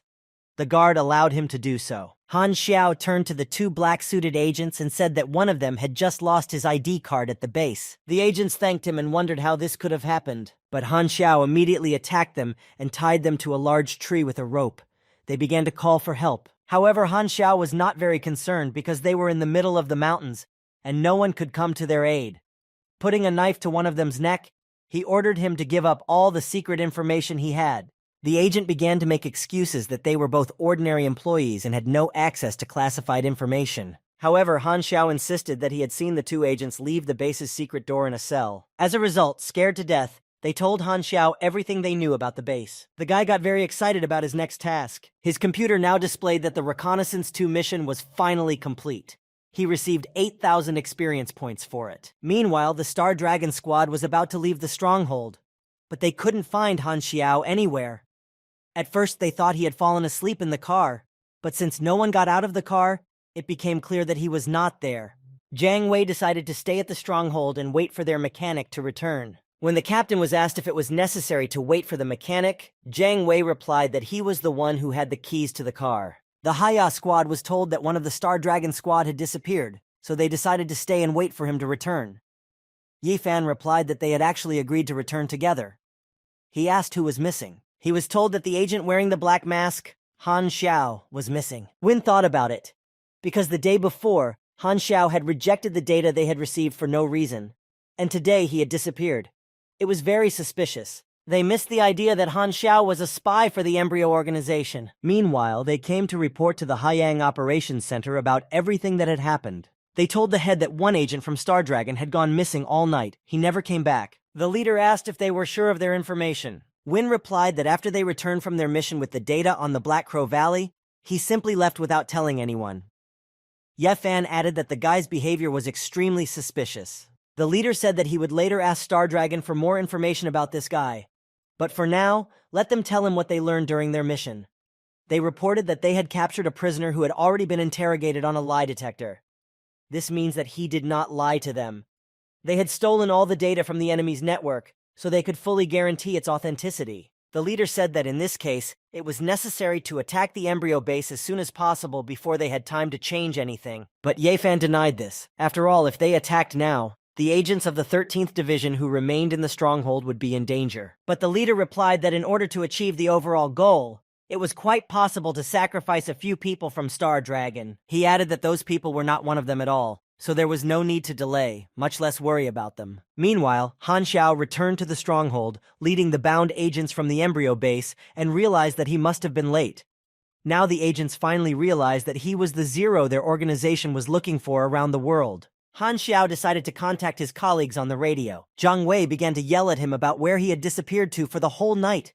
He said that everyone had already left, only they remained at the stronghold to wait for him. The guy said that he had infiltrated the Dolina base and obtained classified information. He began to tell me that the entire base is divided into internal and external sectors. The inner sector is its core. It is located deep in the mountains. Low-ranking personnel are completely unaware of the existence of that sector. The communication path between the sectors can be closed at any time. In the inner sector, there are many evacuation routes that the leadership can use to get out safely and unnoticed. After hearing all this information, the 13th Unit's squad leader immediately called Colonel Heisey. He calmly got on the phone and asked what was going on. Chibangjia began to report clearly that one of his team members had obtained very important information that he needed to know about immediately. He suggested that the colonel talk to Han Xiao personally. The colonel said he already knew everything. He just wanted to know how he had gotten the information. Han Xiao replied that he had managed to infiltrate the base and take 2 prisoners who were employees of the internal sector of the base. In the phone, he heard the colonel shouting that he was lying. For some reason, Zaius's people were sure that the guy could never have pulled off such a thing. They did not know that he could change his appearance with the help of an optical mask. And copying facial features is his trump card, which should not be revealed to anyone. But the head of the 13th Unit said that they had 2 prisoners from the base as evidence. The colonel ordered to bring them to him. At the same time, the colonel ordered the troops to go on a mission. Their target is the Black Crow Valley. The head of the 13th Unit shouted on the phone that he was categorically against this decision because his men were still there. The colonel was putting them in direct danger by his actions. The colonel replied briefly that it was not up to him to decide what to do next. Han Xiao also heard all this. He realized that the colonel wanted immediate results, so he moved on to the stronghold, dragging his prisoners with him. Finally, he got there. He was greeted by his friends and colleagues. He ordered Lin Yao and Lambert to take the ID cards of the prisoners and penetrate the inner sector of the base. They needed to find out more about Embryo's plans for evacuation. Then he asked Li Yalin to take them closer to the base, and he would create masks from the prisoners. Lin Yao was worried because he had no experience in espionage. Perhaps it would be better to let someone else go. But Han Xiao said that he was their only hacker. No one else would be able to handle the task. Meanwhile, at the base in the Black Crow Valley, everyone continued to prepare for evacuation. Lin Yao and Lambert were returning to the base in the guise of prisoners. They were very worried about being discovered. Finally, they approached the main gate of the base and opened it with their ID cards. They were able to enter the base without any problems. Next, they started looking for the cell where the secret door was located. Now they saw that the inner sector really existed. Suddenly, an alarm went off in the cell. But the boys realized that it was not because of them. Gigi told the secretary that he had already heard that the Hai had sent their troops to them, so they were about to arrive there. Then he added that they had already sent an armed group from themselves. They will be able to hold back the enemy for quite some time, and let everyone continue to prepare for evacuation. Our guys here have already reported that the Hayas are going to attack Embryo, so they all better leave the stronghold. Zhang Wei couldn't calm down that the colonel had treated them so badly. As they drove closer to the base, Han Xiao told Lin Yao and Lambert to get out because they might get hurt when the attack started. Suddenly, their car was spotted by soldiers at the base. They needed to get out of that place immediately. They immediately moved forward and were chased by several enemy vehicles. Li Yalin was worried that they were about to be overtaken. She did not know how to drive too fast. But Han Xiao told her not to worry about it because he had installed a nitrogen acceleration in the car. This did not calm Li Yalin down, but rather made her even more excited. She shouted that they were driving in the mountains, and there was a huge risk that they would crash if they couldn't handle the car at that speed. Han Xiao told his leader Zhang Wei to change into his armor that he had prepared for him. They were about to start the battle. Zhang Wei quickly got involved and felt the full power of the advanced armor. He immediately began to attack the cars that were chasing them. The enemies fired back, but the armor reliably protected the captain from the shells. The captain was pleased with the performance of his new armor. He was glad that he had paid such a huge amount of money for it. The soldiers of the Embryo base tried to eliminate the captain in his powerful armor first. Han Xiao could see that Embryo had a lot of soldiers, who were coming closer and closer. Finally, it was time to test his new development, a delayed action projectile. The projectile fully met the hopes of its creator. The soldiers were smashed to pieces. After this battle, Han Xiao received many different awards and a lot of experience points. The next task, called Direct Conflict, was completed. He received an additional 35,000 experience points. All the soldiers were shocked that just one jeep managed to destroy a lot of enemy vehicles, eliminating half of the pursuers. They could not understand what kind of power it was, but the battle did not stop. The soldiers advanced and continued to pursue the 13th unit. The order was to kill everyone. Han Xiao saw that their situation was not good, so he ordered Li Yaling to use the nitrogen acceleration immediately. He realized that the Hayas had decided to simply sacrifice them and blow them up along with the embryo soldiers. However, they were still alive and trying to escape from that hell. The head of the 13th unit tried to reach the colonel's common sense. He said that he could be charged with war crimes for his actions, but the colonel confidently said that he was just doing his job, and the people from Star Dragon have no right to tell him what to do. He ordered them to take them to the medical center. Han Xiao and Li Yalin arrived at the camp of the Haiyang Logistics Detachment. One of the soldiers had already approached them and said that he had orders from the colonel to take them to a medic to treat the wounds they had received during the battle. Han Xiao suspected that they were just being followed. He calmly told the soldier that he did not obey their colonel's orders. The soldier replied that their superior had also given orders to let them rest and make sure they were okay. Han Xiao thought that perhaps Chief Qi was worried that he would go to the front line again without permission to risk himself. Then he got in touch with the hacker Lin Yao. He asked how he and Lambert were doing and if they were still alive. Lin Yao joked that, unfortunately, they were still alive, and tried to report to the mechanic what he had learned on the spot while at the secret embryo base. He said that the outer sector was now fighting off Haya's attacks, and that the rest of the staff had retreated. The exact evacuation route has not yet been announced, so for now, they just have to wait for everything to become clear. He also said that all the information obtained by the Hayu squad was fake. If they blindly follow that information, they will suffer a lot of losses. Han Xiao asked the hacker if he had already told them about it, but Lin Yao replied that he hadn't told anyone yet. He had only called him first. The mechanic said he didn't need to tell them anything. The hacker didn't understand why, but Han Xiao explained to him that the colonel had deliberately set them up, putting them in direct danger. They all could have died. Lin Yao could not believe it, and Lambert said that if the Haiis did not hide their intentions to kill them, then they would not help them. There was a bloody battle near the base in the Black Crow Valley. The Hai soldiers were confidently advancing, completely unaware of what was coming next. They simply followed the orders of their colonel, who blindly led them to certain death. The Haisi soldiers were somewhat comforted by their small victories. They even said that Embryo's defense was very weak. But this was false information that their scouts had obtained. Then they blew up the outer wall and moved to storm the base. The soldiers were inspired by their small victory and ignored safety rules. Eventually, they ran into an ambush set up by embryo fighters. Haisi's soldiers were blown up by mines. They were scattered around the neighborhood. The embryon fighters launched a counterattack.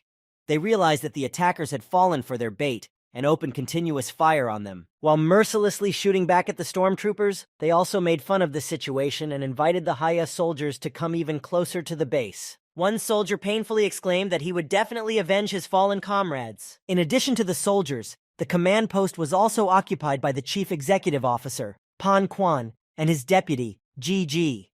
The soldier sitting at the console said that things were bad. The ambush they had set up for Haiyang's soldiers had worked, but many enemies had invaded the base. He said that not all of their men had evacuated yet. To this, Mr. Quan said that he would join the battle and delay the advancing enemies. Everyone knew that Mr. Quan was a very strong and experienced warrior. His direct involvement in the battle would cause many casualties. Hai's soldiers were ordered to fire at Mr. Quan exclusively, the main performer of Embryo. Mr. Quan, without hesitation, rushed into the thick of the attacking soldiers. Some of the soldiers were frightened and dropped their weapons. To Mr. Quan, they were all weaklings. Hai's soldiers immediately decided to attack him with tanks. Those powerful machines moved forward together, firing devastating shots. Mr. Quan rushed into the battle despite all the military equipment coming at him. Then he was told by radio that all the employees of the internal sector had already been successfully evacuated.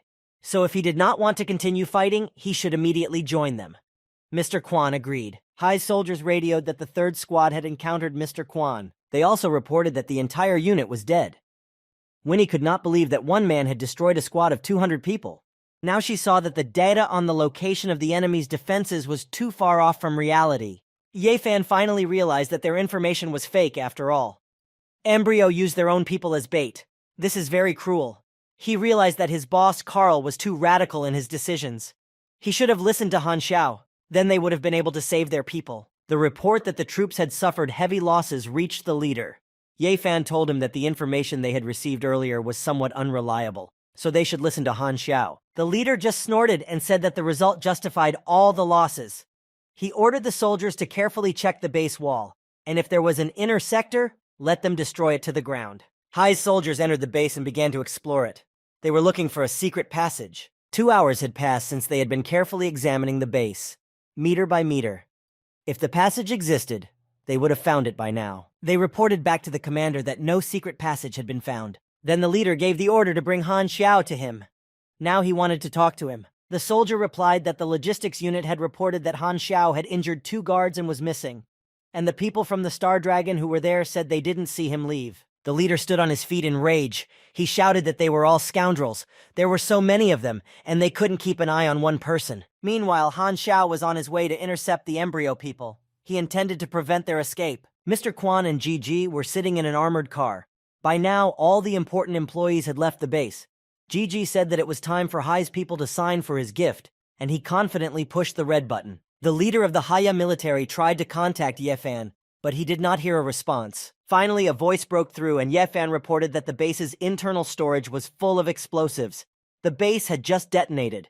Everyone who was there was killed. The leader turned pale at the news. His soldiers were buried alive. They had suffered great losses. He was angry with himself that the enemy had made all their losses in vain at the last moment.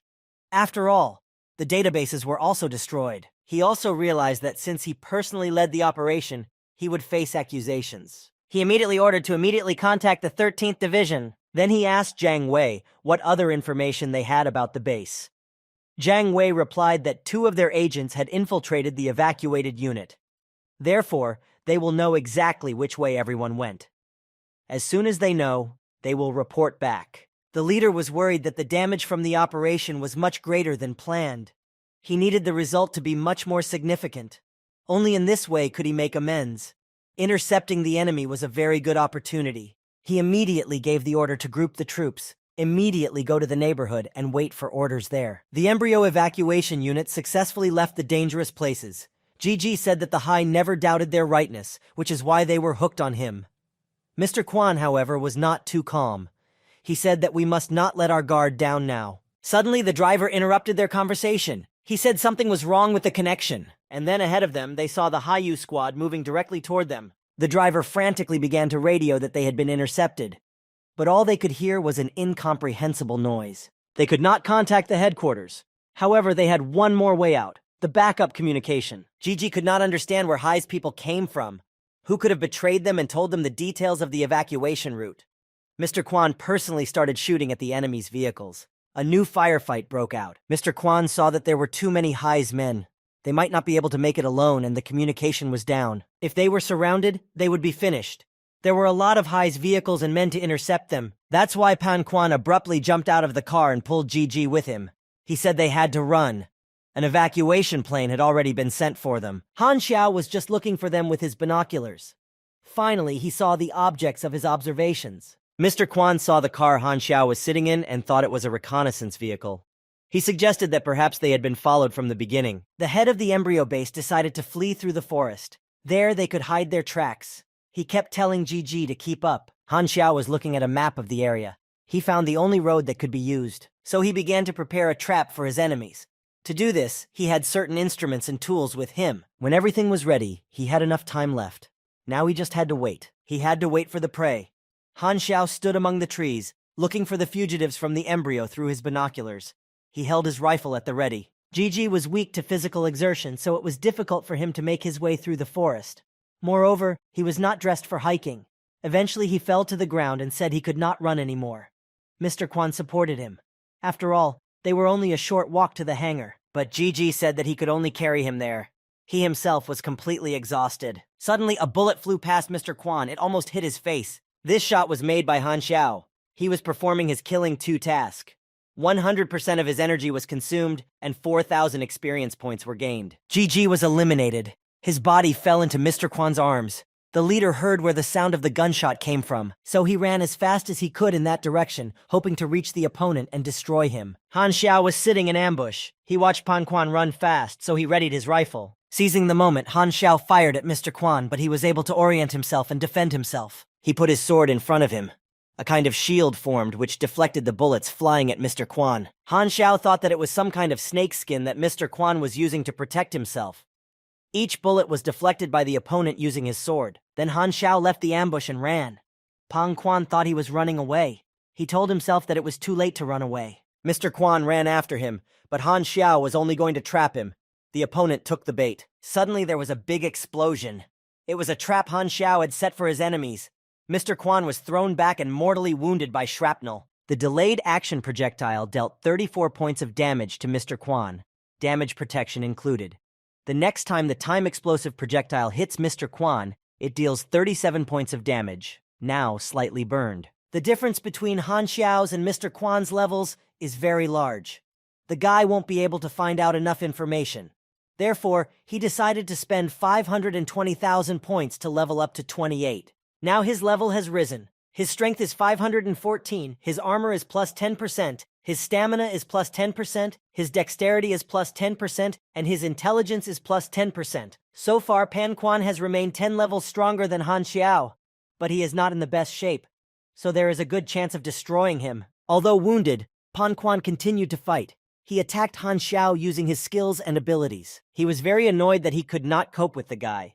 After all, Han Xiao defended himself skillfully. He was very fast. The guy suddenly pulled out his gun and shot Mr. Quan. Everything happened very quickly, but the bullets could not pierce the opponent's skin.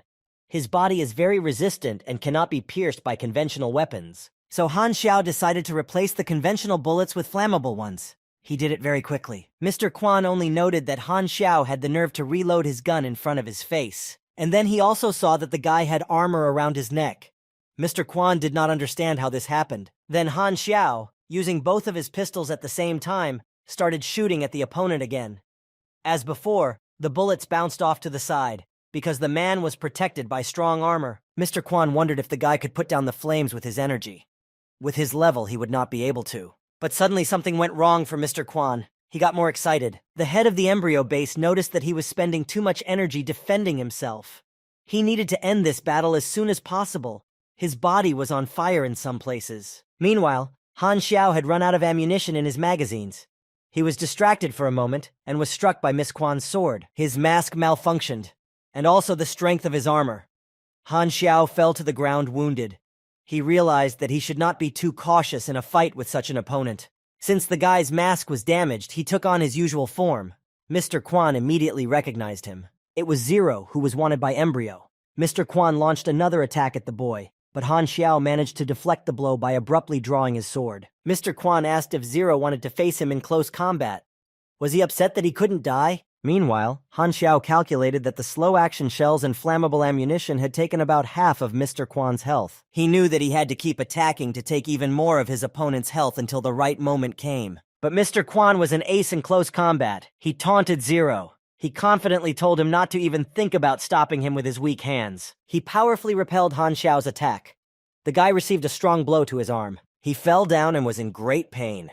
If not for the second-generation mechanical arm made of titanium alloy, he would have definitely lost his native arm. But he saw the result of his actions. Mr. Quan's block was not the same as before. It was clear that he had spent too much effort and was very weak. The guy's attacks had their effect, and his armor would help him hold out for a while longer. It was getting harder and harder for Mr. Quan to fight. Han Xiao watched his opponent's strength decline and finally realized that his chance had come, and he pulled out his trump card. He activated the launch of the Kino Nose character card. Mr. Quan was shocked that Zero had used Nose's ability. It was a complete defeat for him. He couldn't accept the fact that Zero was defeating him in close combat right now. His body was stiff, and he couldn't move anymore. Han Xiao knew very well that a martial artist of Mr. Quan's level could not have more than 50 points of intelligence. His illusion of the nose ability was successfully utilized. Meanwhile, he recovered his mechanical arm and launched a fresh attack on his exhausted opponent. Finally, Pan Quan was eliminated. Han Xiao received 21,000 experience points for this. He managed to kill an enemy 10 levels above his level. Therefore, he received an additional 280% experience and 58,800 points. His individual contribution to the battle is 99%. An additional 58,212, 99% experience points were gained. Beheading 3 is now complete. Mission contribution, 99%. Experience gained, 79,200 experience points. At this point, a voice came from Mr. Kwan's radio asking if they had managed to evacuate the base. However, Mr. Kwan could not answer anything. The radio had a screen. Han Xiao was seen through it. The people on the other side were shocked by the sight. They asked what he was doing there and whether he had eliminated Gigi and Mr. Kwan. Han Xiao greeted them and said that it had been a long time. They asked him where he got the information about the Black Crow Valley base. The young man boldly offered to guess how he got this information. The head of the organization asked if Han Xiao really thought that by using such methods he could harm the entire organization. He added that it was very naive of him to think so. Instead, Han Xiao replied that he had already managed to destroy 4 bases of the embryo organization. The leader was seriously angry. He said he could have crushed the guy with his bare hands. They have many executive directors. The guy will not be able to be blissful forever. And Han Xiao kept repeating the words, 4 bases, and annoyed the head of the organization even more. Finally, the CEO angrily threw his computer off his desk and smashed it. Meanwhile, someone knocked on his office door. He invited them in. A soldier entered the office, and the leader gave him an order. The order was to increase the reward for catching Zero to $5 million. So Han Xiao completed another task, to destroy the Black Crow Valley base. His contribution to the task was 72%, and he received 36,000 experience points. He was done. Reconnaissance 1, Reconnaissance 2, Crow Forest Killer, Direct Conflict, Decapitation 1, Decapitation 2, destroying the Black Crow Valley base. Performance rating, excellent. Han Xiao was pleased with himself because he was given a reward for the excellent grade. Now he had to make a choice. An enhanced body would increase his health points, and an enhanced spirit would be needed to use magic and telekinesis, which he doesn't use at all. Dexterity increases the range of attacks as well as the speed of reaction. This is exactly what he needs. That's why he chose agility. The main plot of his game has advanced by 1.8%. Now he has another A-class task, the fall of the embryo. He didn't make much progress, but the Valley base was an important supplier of new players for Embryo. Therefore, by destroying this base, the pace of the organization's expansion slowed down dramatically. Squad leader Haisai was feverishly thinking about the fact that so many people had died under his leadership. Of course, this would definitely affect his evaluation, so he decided to report that the Star Dragon men were supposedly acting under his personal orders. He thought that the Star Dragon people would not know what he wrote in the general report anyway. Then they were told that there were 2 corpses lying on the side of the road. They were the bodies of Mr. Kwan and Gigi. It was as if they had been thrown there on purpose. The car stopped and everyone got out to see what was going on. Lin Yao, a hacker, asked if it was Han Xiao's work. Li Yaling replied that of course it was Xiao. No one but him could have handled Embryo's executives in a one-on-one battle. And after all, it's his style. Then she added that it was unclear why he left them by the roadside. After all, a feat is a feat, but the Heisei will take all the credit. Meanwhile, the head of the Haiyang military was very happy about the discovery and decided to take credit for the victory himself. He immediately ordered the soldiers to load the bodies of Mr. Kwan and Gigi into their car. The soldiers lifted one body, then the other, and saw a mine underneath. It could have exploded at any moment. So they ran back as fast as they could, leaving the bodies where they were. But their leader ordered them to return and examine the mine properly. The soldier did not dare disobey the order, so trembling he approached the mine. He gently picked it up and felt that it was very light. Lifting it up, he shouted to the others that the mine was empty. Accordingly, it could not have exploded. Yefan laughed, wondering who could have played such a joke on them, and they were all very scared. The special agents of the Star Dragon squad laughed even harder. They knew who dared to make such a witty joke. The leader of the squad, Hai, was angry that everyone was laughing at him and said that he did not see anything funny in it. But then his speech was abruptly cut short by a gunshot. It was Han Xiao who fired from an ambush. The leader of the Haiyang squad was eliminated. Han Xiao calmly smoked a cigarette, because he had gotten even with the leader of the Haiyang squad. You reap what you sow. Han Xiao hid in the Star Dragon from the pursuers of the Embryo organization. While there, he was able to obtain their advanced technology because he is a mechanic. At first glance, you can say that the people of Star Dragon trust him, but the cell phone he was given was hidden with a bug, and now Embryo's attention was focused on the Star Dragon. After all, the wanted Zero was hiding there. Therefore, Han Xiao decided not to return there because it was inappropriate for him. So he took the listening device out of his phone and walked on. And there were still 3 months left before the open test. The Star Dragon's task was the Golden Mine. Han Xiao realized that he needed to advance in it as quickly as possible to accumulate more funds. But for now, the funds he had were enough, so he just left. He used the paraglider he had made for himself and flew away.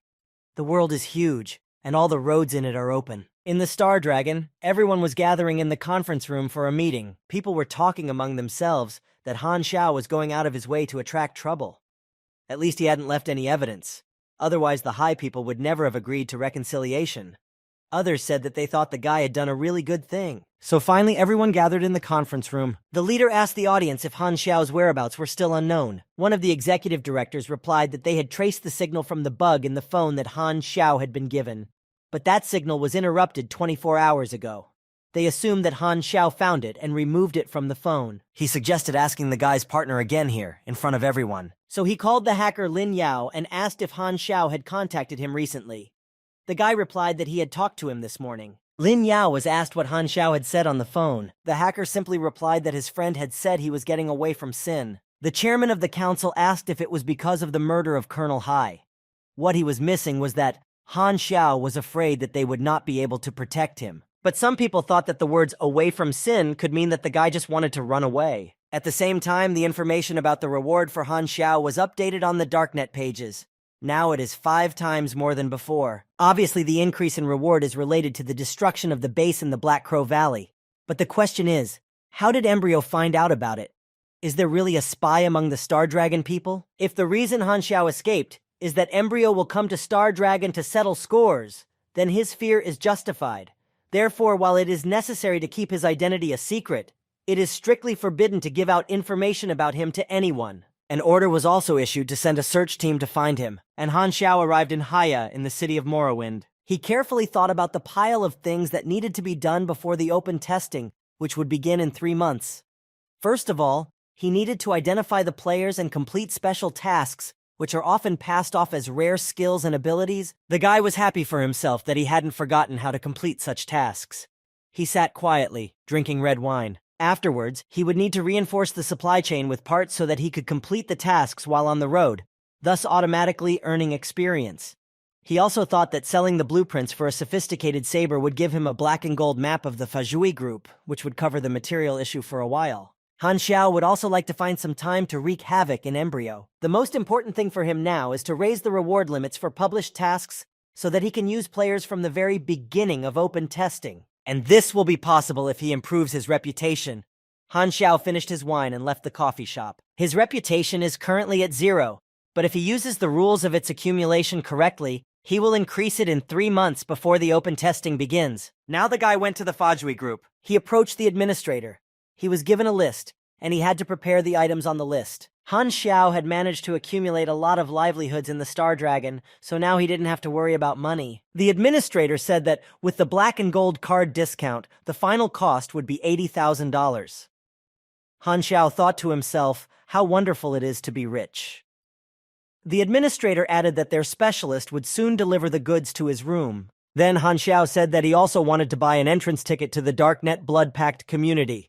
Darknet is an underground world of intelligence relaying that maintains neutrality. The administrator quoted a price of $200,000. This was quite suitable for the guy. The Blood Pact community is an organization that hires killers. If you show them documents, you can become a contract killer. Previously, players called this community the Assassin's Union. Han Xiao has opened up a new reputation for the camp. The easiest way to raise your reputation is to get to the top of some lists. Han Xiao wanted to stay at the Vitalia Hotel in Morrowind. For example, you can get to the top of the Alliance Assassin rating. Hotel Vitalia has branches in major cities in 6 countries.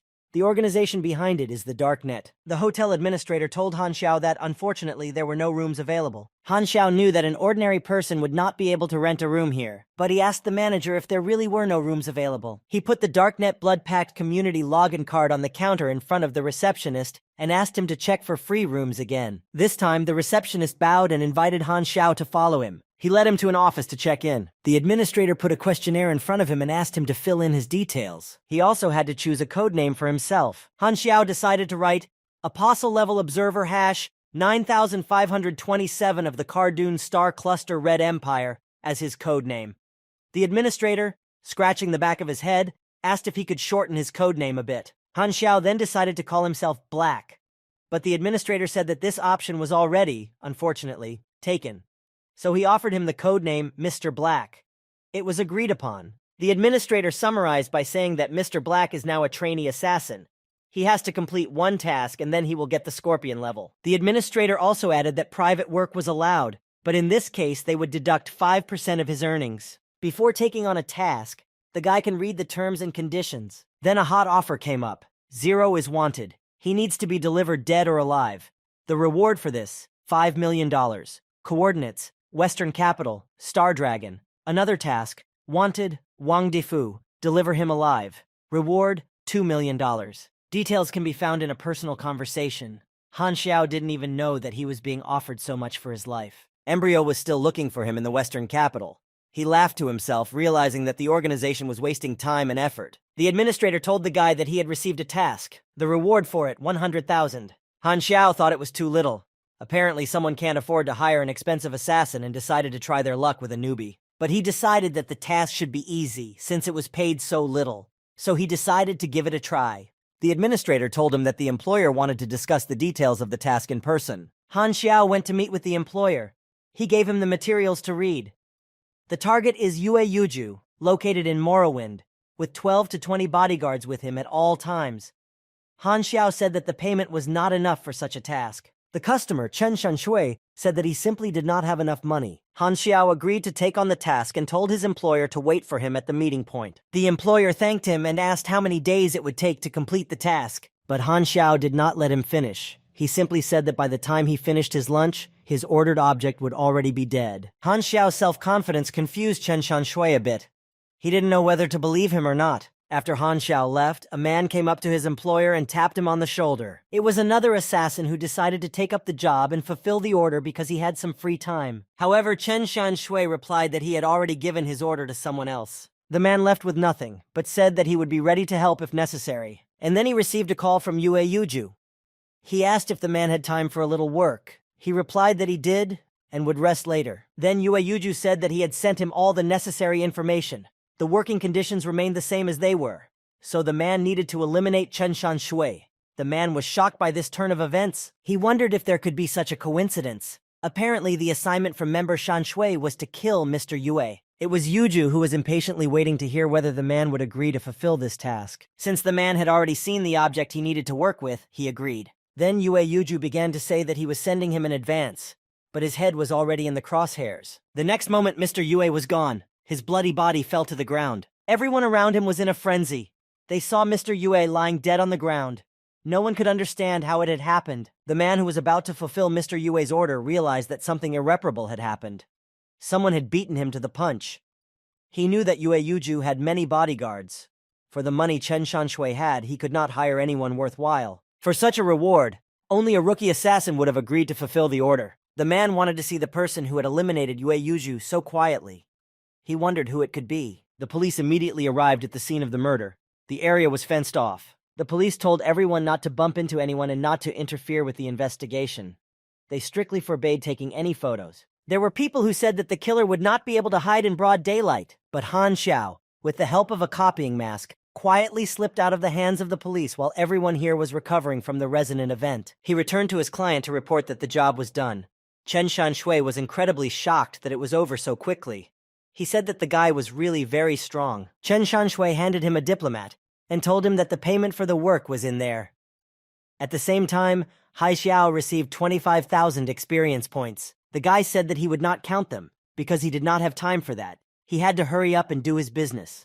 Chen Shanshui wished him a good day. But when Han Xiao left the restaurant, he felt that someone was watching him. Soon he noticed his pursuer, who seemed to be reading a newspaper. The man did not like the way Han Xiao looked at him closely. He felt a very powerful energy in his direction. From this, he realized that the newcomer was very strong and dangerous. Meanwhile, Han Xiao returned to the hotel. He had successfully completed his first task. The administrator said that now the guy has a scorpion level. He will have great powers. And from now on, in Vitalia hotels around the world, he would be treated as a VIP. After that, the administrator began to enter fresh data. He was extremely surprised that someone could raise their level so quickly. He told the guy that he would look forward to seeing his next achievements. Han Xiao just asked where he was currently ranked in the Darknet killer rankings. The administrator replied that only the highest ranked killers were included in the ranking, so he was currently in the thousands. The man then added that young people are always in such a hurry to rise. Han Xiao, meanwhile, recalled that the top 10 spots on the list should be occupied by assassins at around the 40th level with average abilities. Only 3 of them are relatively serious opponents because their strength is close to the upper limit of version 1.0. The ranking is based on completed tasks and other achievements. The administrator was worried that he had offended the boy and hurt his self-confidence, so he decided to cheer him up a bit, telling him not to lose heart. And he added that judging by the way Han Xiao had handled his first task, he had a bright future ahead of him. He knew that now he needed to complete as many tasks as possible to move up the list, so he asked to see what other tasks were available. The administrator asked if he was interested in something more serious. He handed him the full list and told him to choose what he liked. He also said that beginners are encouraged to do something easier, gradually moving forward. Han Xiao quickly chose a suitable task for himself. The administrator approved of the guy's choice, saying that it was just right for a beginner. But he was being completely sarcastic. He shouted at the guy, splashing his saliva as if he didn't understand what easier tasks meant. He said that a lot of experienced killers had died on this mission, so why would he, a rookie, take it on? Han Xiao, wiping himself off, replied that he would rather drown in his saliva than be killed by the enemy. He asked the administrator to help him get ready, and he would take care of the rest himself. After formulating the task, the administrator sent him off and said that he had warned him about everything he could.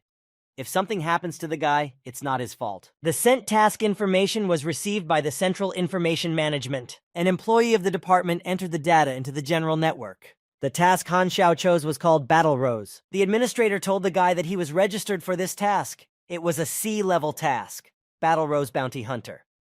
Information about the task: the Sumal Desert is home to various groups, including travelers and mercenaries. But something about this desolate land attracts so many powerful groups. Perhaps it has something to do with incidents in the past. The contractor needed to explore and investigate the desert area. Han Xiao saw that there was an additional reward for completing this task. This meant that the task would not be easy. The boy realized that he could not act without thinking through a plan. To begin with, he equipped himself properly. He reached the maximum level in his main class. The conditions for promotion this time were simple. To move to the next level, he had to study 20 drawings. But the guy didn't need to spend experience points to create unnecessary drawings. They are not easy to get, anyway. In the next task, Han Xiao will not have any partners, so he should stock up on a variety of patronages for different situations. He researched and developed a double-edged piercing cartridge, a high jam cartridge, and a shock light cartridge. In the Battle Rose, the entire staff is female. Their base is located deep in the Sumal Desert. They have a lot of enemies and they have their own mechanic. The guy decided to create a guided weapon. Han Xiao began to prepare. He did not manage to create exactly what he wanted, but the sniper would need this thing in the future. So he continued to work, and tried again. This time, the combination was successful. Han Xiao discovered the electromagnetic pulse jamming equipment. This equipment would be perfect to resist enemies in the desert. He thought that he would need more mines. He decided to create a drawing himself, a homemade drawing. You need to take the knowledge you have gained and the basics of creating other drawings to create a new one. Han Xiao was satisfied. The drawing was a success. He had created a homemade drawing. Thus, a new thing was created, a burning poison mine. He had created exactly what he needed, and in the future, he will be able to create other drawings specifically for his needs. From here on out, he would be able to create anything he wanted. Finally, all his preparations were almost complete. It was time to set off. First of all, he decided to make a phone call. He had to arrange for a cargo helicopter. Han Xiao was told that the helicopter was only used for large-scale operations. Even though he was a VIP, he would need to cover all the costs. The guy agreed without any problems. The dispatcher began to clarify how many people would be transported and at what time the helicopter would be available. He heard the answer that the helicopter was needed for one person, and immediately. The dispatcher tried to explain to the guy that this was an exorbitant cost. After all, a one-time rental costs $50,000. He tried to appeal to his common sense, but the guy confidently replied that he agreed and paid for the helicopter rental. And now he is flying into the desert to fulfill his mission, having previously studied all available intelligence. Looking over the terrain from the helicopter, he recalled everything he had learned about the base. As Han Xiao flew closer to his destination, he saw that the data he had studied was correct. The Battle Rose base is heavily guarded and impregnable. It would be difficult to get there by storming, but it would be possible to ambush them and lure them out of hiding. Han Xiao ordered the pilot to go down to a certain place and then prepare an SUV for him. After dropping the guy off at his destination, the pilot said that the Battle Rose base was not far away, wished Han Xiao good luck, and flew on about his business. The employees of the base went on their missions, but something went wrong with them. There was no result. Dorothy said that they searched sectors E4, E5, and D4, and there was no sign of the felony there. Wenli and Cecile were killed, and it happened during a battle with the Gadoon people. Dorothy was an instructor of the Battle Rose. They had already lost many during the search for this felony. The girls were beginning to wonder if the search was worth all the sacrifices. Then an old lady interrupted the conversation. She asked the girl if she was local. The grandmother told her that once upon a time this place was an oasis, and they all lived in prosperity. But the war changed everything radically. The legend of her homeland says that in the depths of the desert are hidden traces of an ancient civilization and its treasures, which have the ability to control the desert itself. Many military men came here in search of felony, and they, the indigenous people, lost their homeland during the war and became mercenaries for them. They give their lives to find felony for someone else, and in return, they receive resources for their livelihood and shelter for their families. Felonia is their hope for the rest of their lives. Han Xiao tracked his prey. He saw where the SUVs were headed and decided to proceed with the task. The girls saw the electromagnetic pulse interference equipment. They were attacked. They thought it was the Gaiden again, but she was surprised because they had never pursued them before. Dorothy gave the order to get out of the cars and get ready to fight. Han Xiao sprayed poison gas on them. As a result, the girls could not defend themselves. The toxic gas made them dizzy and they fell to the ground. Some were just lying there, fainting, while others were trying to get out of the gas zone. The shots continued. The girls tried to understand where the sound of the shot was coming from. They realized that this could not go on. They needed to defend themselves, to protect themselves. They needed to kill their enemy. And then they heard the shot again. Han Xiao did not waste his time. He took advantage of the situation that the toxic gas helped him create. One by one, the girls were wounded. Dorothy ran in the direction where the sounds of gunfire came from. She was very angry, but the boyfriend was ready for such cases and quickly pulled out his gun. Dorothy ran and attacked Han Xiao, swinging her axe at him. The guy skillfully dodged the danger. A fierce battle broke out between them. He was invulnerable. Dorothy was also an experienced warrior. Han Xiao's bullet had not yet hit her. In addition to her axe for close combat, she also had a pistol. When she suddenly pulled it out and pointed it at Han Xiao, he became alarmed. Dorothy confidently said that no matter who her opponent was, he would not survive a shot from such a close range. So she started shooting at Han Xiao almost at point-blank range. She fired a bunch of bullets, but did not do any damage to her opponent. The bullets bounced off him. Dorothy could not understand why. What was the reason? Who was her opponent? Who had suddenly appeared on their path? All the bullets left a mark on Han Xiao's clothes. However, he was not injured at all. Most soldiers blindly believe that it is easy to defeat a sniper in close combat. An ordinary sniper would definitely be weaker.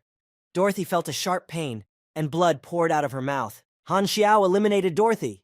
He received 7,500 experience points for this. Her level was 25. Han Xiao was an extraordinary sniper. He was satisfied with his result. The dead girls were lying on the ground. They were all killed by the same weapon. The head of the Battle Rose and its soldiers arrived at the battlefield. The leader said that she had noticed that the sniper who attacked them was working alone. She wondered if he was another wanted killer. So she called and reported that the Battle Rose had been attacked again. 20 people had been killed. She asked to have people sent to them to deal with the killer. The leader was gloating that the arrogant and impulsive man who had attacked them would now become someone's prey.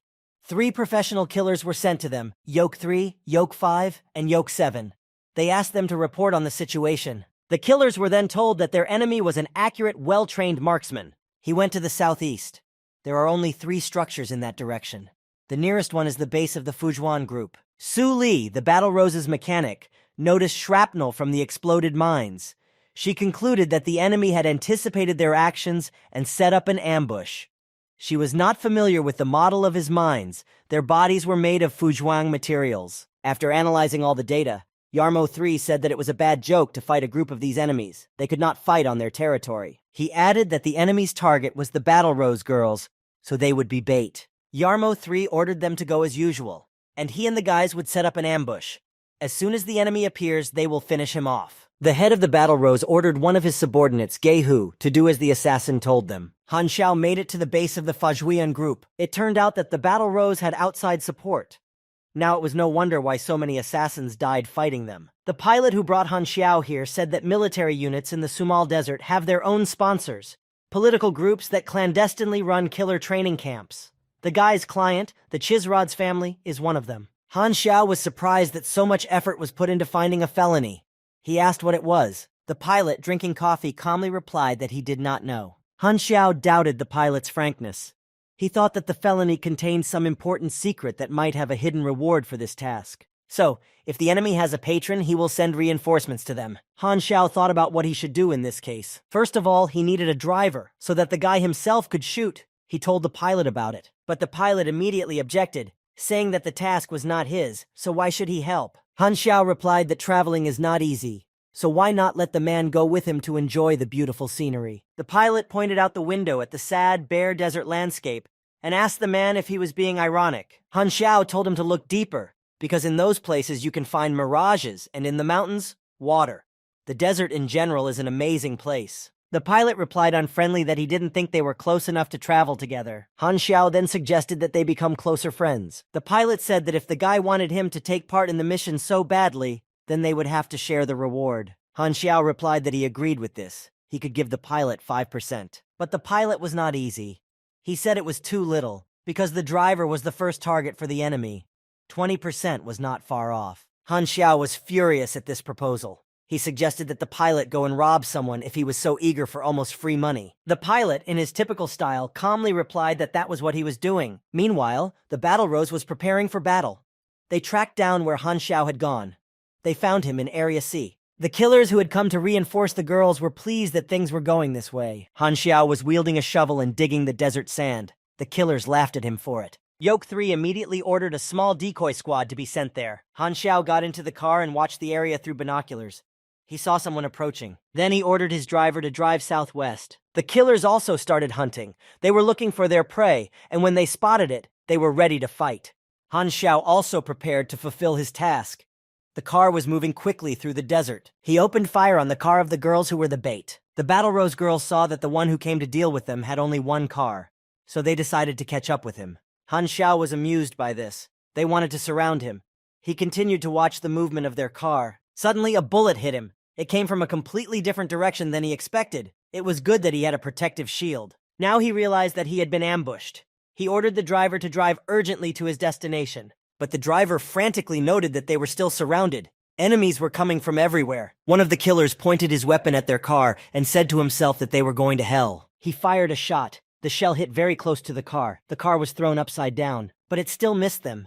The driver pressed the gas pedal as hard as he could. The killers were laughing at them that they were going to run away, but there was nowhere to retreat. The killers had planned it that way from the beginning. The driver saw that their situation was far from being good now.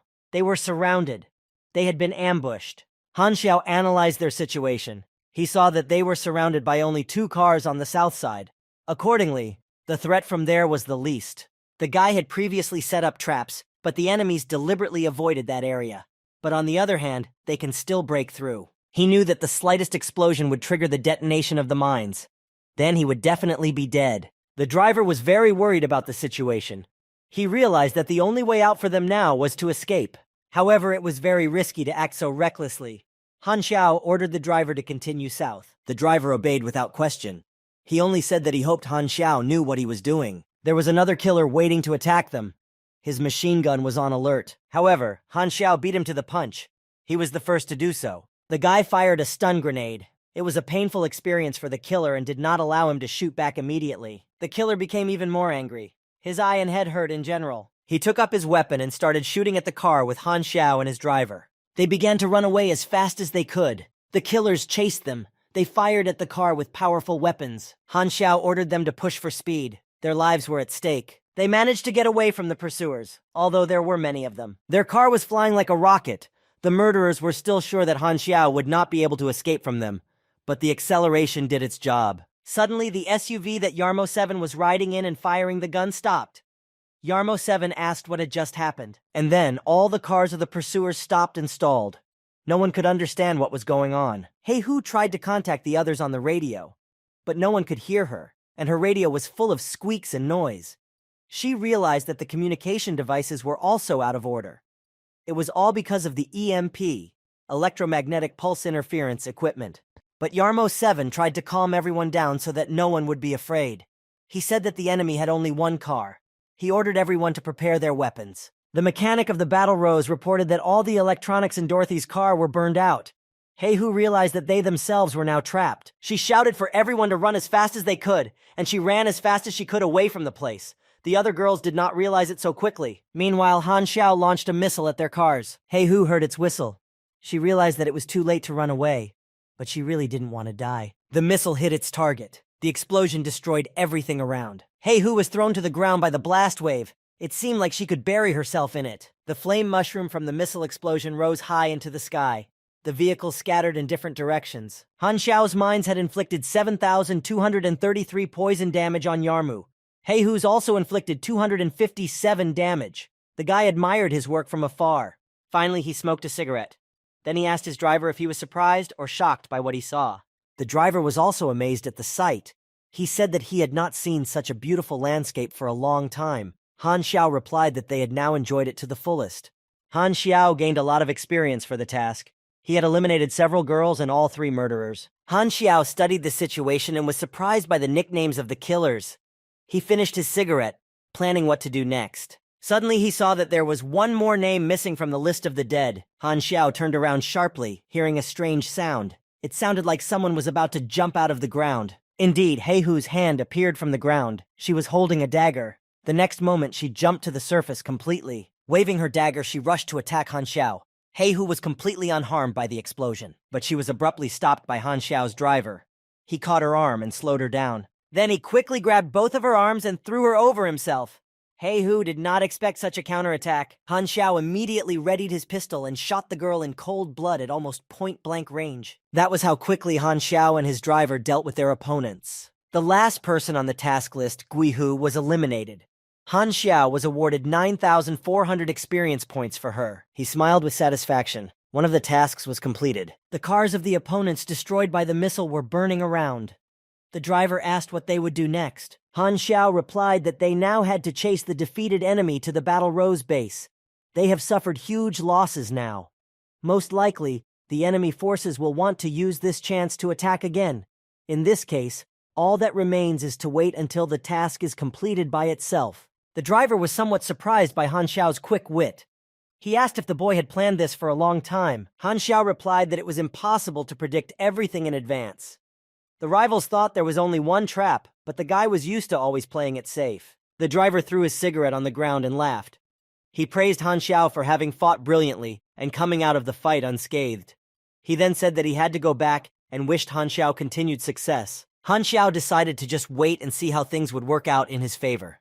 He sat by the window and watched everything as if it were a movie. He could clearly see that the attack on the base had already begun. The enemies began to attack the Battle Rose. They wanted to drive them out of the desert at all costs. The girls fought back with dignity, but they lacked strength. They were sorely lacking in arms. A lot of defensive structures were left unmanaged. The enemy would soon invade their territory. The head of the Battle Rose thought that they were as weak as ever. That is why they have become a target for everyone.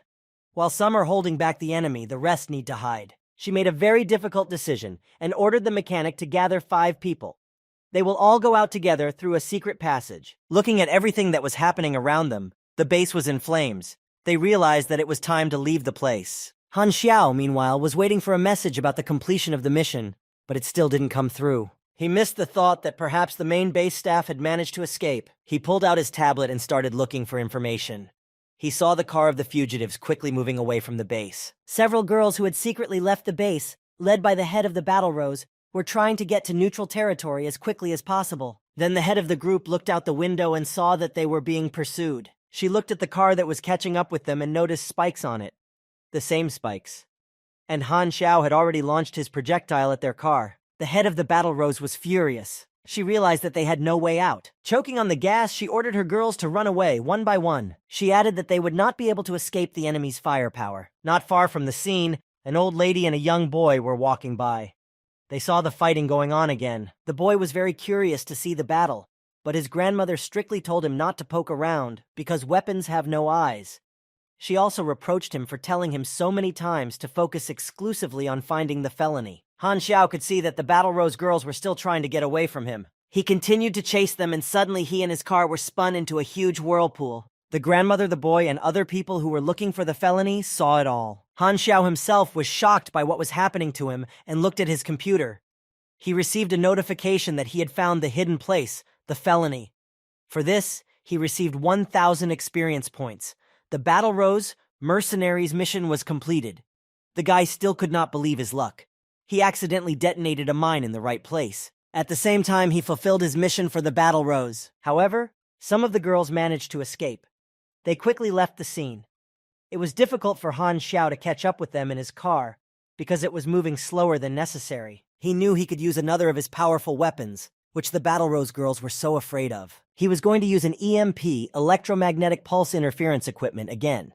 The Battle Rose's mechanic said that their opponent is a madman. He wants to stop them and destroy them with a spike. Han Xiao got out of the car, holding his pistol, and boldly challenged the girls to a fight. He wanted to end it all as soon as possible. The head of the Battle Rose bravely accepted the challenge and rushed into the attack. Han Xiao arrogantly fired 3 projectiles, but the girl managed to summon a shield to protect herself. It was a surprise for the guy. He saw that the girl's ability was a force field, and it is very difficult to deal with it because it can block the fired projectiles. Han Xiao quickly decided that ordinary shells would be useless in this situation. So he loaded the gun with other, special shells and immediately fired them. The head of the Battle Rose again created a force shield in front of her, but it failed to protect her because Han Xiao used poison gas shells. The boy knew very well that the force field ability could not resist poisonous gases. The girl would die soon. The head of the Battle Rose realized that she now needed to close the distance. Han Xiao's projectiles flew by without harming the girl. The guy got worried. The head of Battle Rose was using her force field abilities. This was her strong point. Han Xiao had to avoid the girl's attacks. He had to make a decision immediately. The girl struck after strike. She sincerely wanted her opponent to die. The battle was very hard and intense. The opponents deserved each other. Each of them skillfully used their abilities and skills. Han Xiao had to complete the task, and the head of the Battle Rose was defending her territory and taking revenge for her girls. Han Xiao came to the conclusion that he would have to use force. The girl noticed that her opponent was not very strong in close combat. She decided that this would be the end of him. No one has ever been able to survive the damage from a push. However, Han Xiao was difficult to fight. He had enough projectiles that no one had ever heard of before. Luo Qing was very exhausted from that fight. In addition, she was already wounded. The mechanic of the Battle Rose came to her aid. She saw that her leader was exhausted. Now the girls stood side by side against a common enemy. Their chances of victory had doubled. The melee mechanism is the core, around which the skills honed by the mechanics class are tied. Han Xiao noticed that the girl didn't have any weapons in her hands, but she was wearing gloves. Those gloves must be her weapons. Luo Qing commanded the attack to begin, and the girls ran forward. The head of Battle Rose used her force field ability, the Vortex, again. This way she was able to knock the opponent down. Then the mechanic joined the attack. She was supposed to hit Han Xiao with her glove, but the boy avoided the collision. Instead, a huge sinkhole was formed in the ground from the impact of the glove. It was very dangerous. The boy realized that he could not engage in close combat with her. Her gloves were a deadly weapon, so he ran away from her. But then he was met by Luo Qing. She blocked his path. However, the head of the Battle Rose wondered why the opponent was not attacking, but only defending in this battle. Then, after analyzing the situation, she came to the conclusion that he was behaving this way because of Su Li's mechanic. Then she ordered Su Li to crush the opponent's strength. She explained that Han Xiao was avoiding her. Therefore, she needed to distract his attention, and in the meantime, she would prepare the moment for the fatal blow. The girls agreed on how they would attack in the future. The main thing is to act in a coordinated manner. Han Xiao was surrounded. He had to think of a counterattack. The girls were tying him up by his hands and feet. They did not allow him to defend himself properly. Han Xiao had to take a risk. Otherwise, it would be extremely difficult for him to emerge victorious from this battle. So he used the ability electromagnetic armor, all-around defense. He rushed at Su Li first, wanting to deal with her first, since she was the one who posed the greatest threat to him right now. Su Li did not understand why their opponent suddenly went on the offensive. She and Luo Qing hadn't planned it that way. But the girl oriented herself quickly and deflected Han Xiao's attack with her glove. She inflicted damage on the boy. Damage reduction taken into account. The strength of the electromagnetic armor is 100. 206 348ths. Su Li wondered why she was able to deal so little damage to her opponent this time, and how he had such a shield. So she continued her attack, striking after striking. However, there was almost no result. Han Xiao remained unharmed. Instead, he counterattacked and grabbed Su Li. The girl coughed up a powerful blow. Han Xiao was about to finish her off, but then the head of the Battle Rose, Luo Qing, came to Su Li's aid. She rushed at the opponent, demanding that he let Su Li go and hit him from behind. Suddenly, Han Xiao pulled out his knife and smiled cruelly. Then he coldly stabbed the Battle Rose mechanic in the back. The girl fell to the ground, bleeding to death. For this, Han Xiao was awarded 11,906 experience points. Luo Qing, seeing her friend dead, burst into tears and cried out her name in pain. Han Xiao stood by the body, clutching a bloody sword. He looked at Battle Rose's head with a sneer. Then he told her not to worry too much because he would soon follow his friend. Luo Qing rushed at her opponent, saying that she would not spare her life to kill him. The final battle between them began. Everyone used their abilities and skills. Luo Qing sincerely wanted Han Xiao to die. She was furious and motivated by revenge. The rivals clashed. The girl managed to push Han Xiao's hand with the gun away, and the bullet passed her by. But she fought chaotically. She did not control her actions, her strength. She was in a state of affect. Han Xiao pointed the gun at Luo Qing again. Now it will be known what will happen faster, whether the girl's strength will leave her or she will die. Luo Qing was furious and inconsistent. She had no plan, no strategy. She just fought because she was heartbroken over the deaths of her friends. Han Xiao decided to act first of all to deplete his opponent's strength. It was as if he was running away. She was frantic and tried to catch up with him on her own. In the end, the girl weakened. Once again, she was unable to create a force field. Han Xiao achieved his goal. His opponent was exhausted, and there was no time to recuperate. This was his chance to win. He abruptly released a fire arrow that pierced through Luo Qing's body. The shot was very accurate. As she was dying, the girl only mumbled words of apology to Su Li that she could not avenge her death. The head of the Battle Rose fell to the ground dead. Han Xiao received 12,000 experience points for killing it. He was exhausted from the battle. It was a tough one. But now everything was over. He had completed the task. Then he walked over to Su Li's body and took off her gloves. He decided to take this artifact, 2 thermoelectric gloves with incisors, for himself. Now he had to go to the felony. When he approached the place that he had opened by himself, causing an explosion during the battle, he saw many human footprints. He began to slowly descend into the open crater. There were traces of pilgrims all around. Someone had cut a passage in the rock itself. The tracks led there. A metallic odor was coming from the passage. Han Xiao moved further along the cave passages. There were some pipes, hoses, and ropes.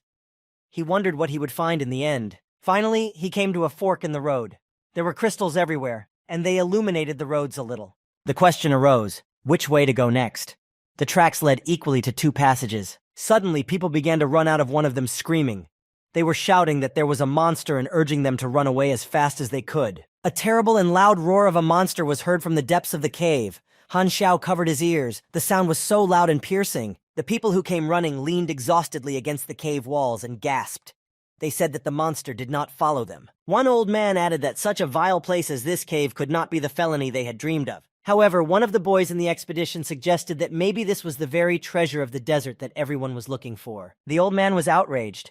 He said it was impossible because the treasures were magical, and there can't be any monsters near them. After a little rest, the pilgrims began to run away to the exit. The old man called Han Xiao to come with them. He told him to get out of here, because there was no felony here anyway. But the boy knew what the system told him, namely, the lost felony is located right here. According to the game description, there are no magical items on the planet Aquamarine.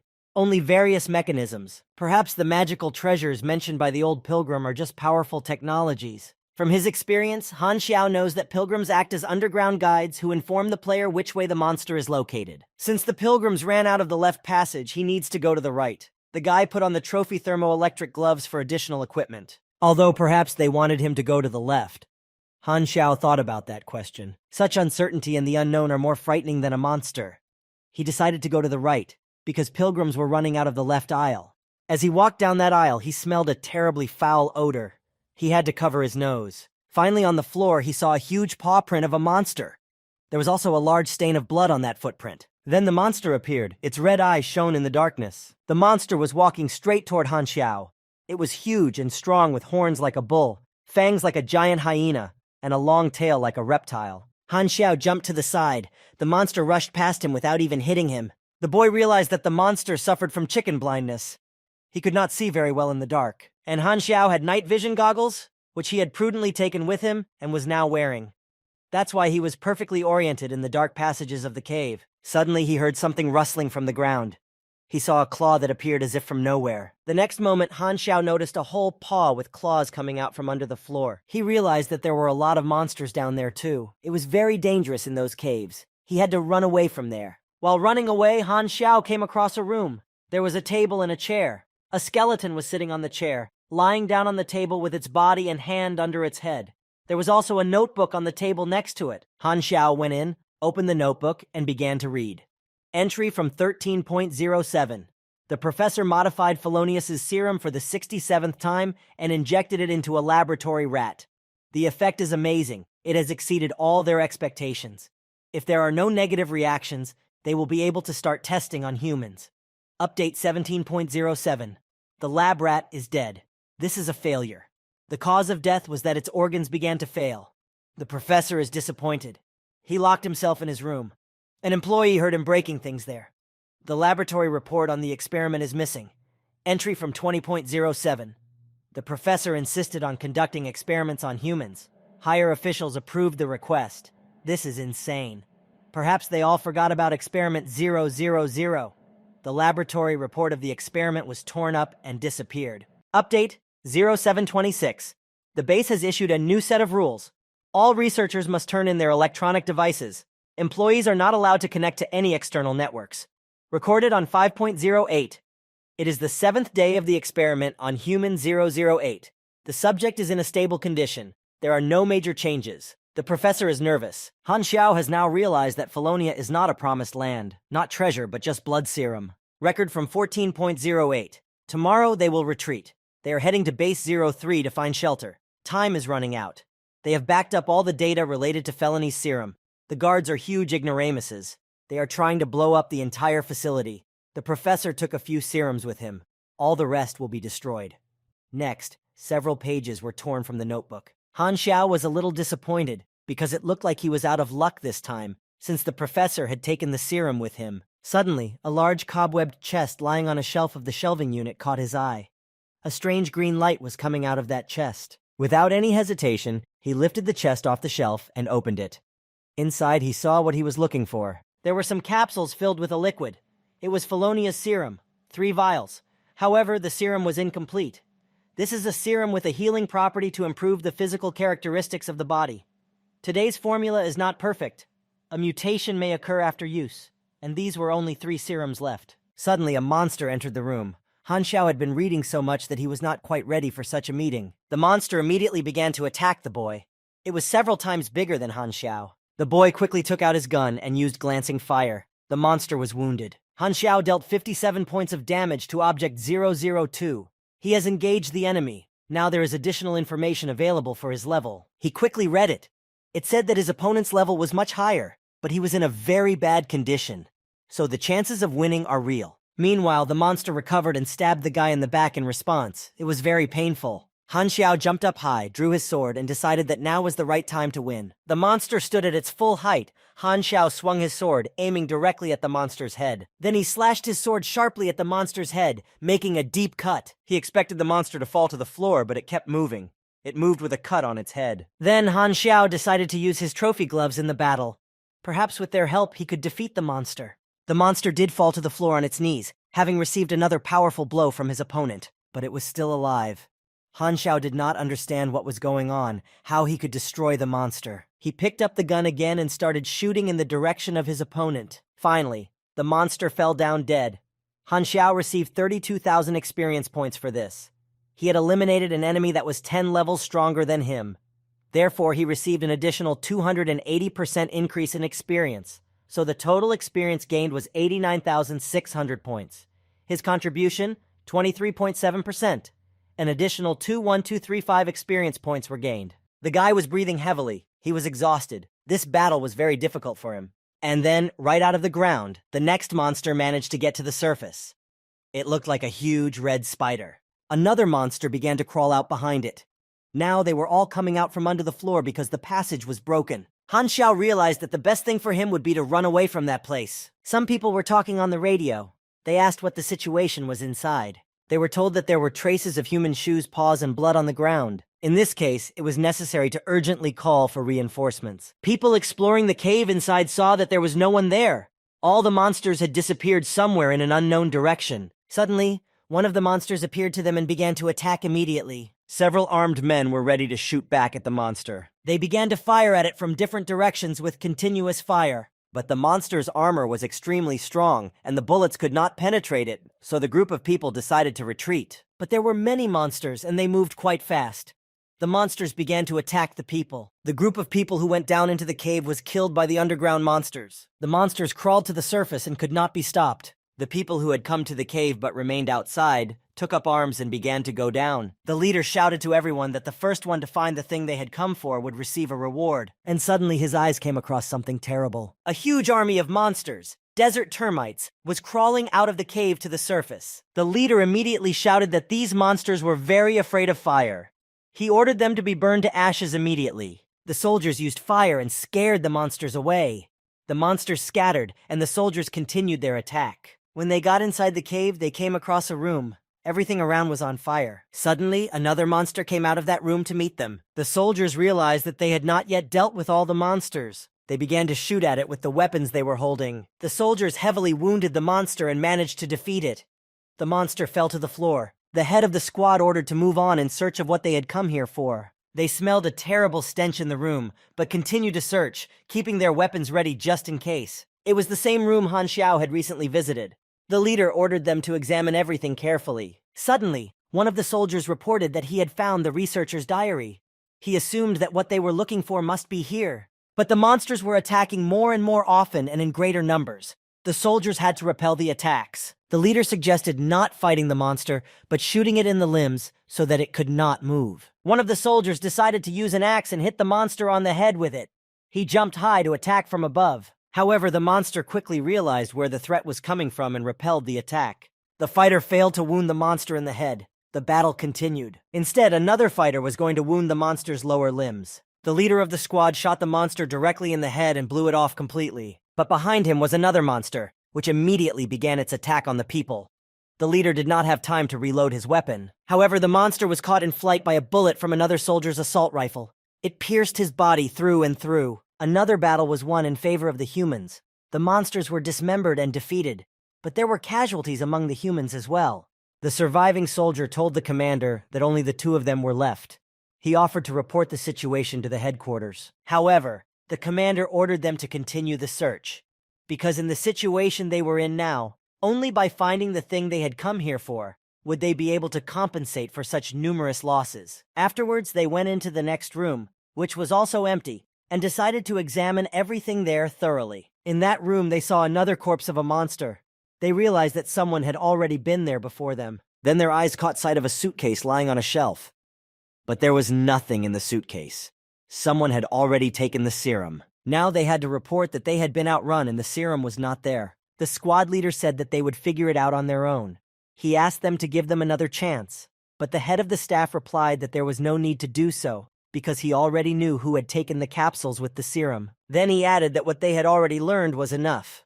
He said that they were no match for the person who had taken the capsules anyway. Meanwhile, Han Xiao returned to the Hotel Vitaglia to report on the task. The administrator met him in a stunned state.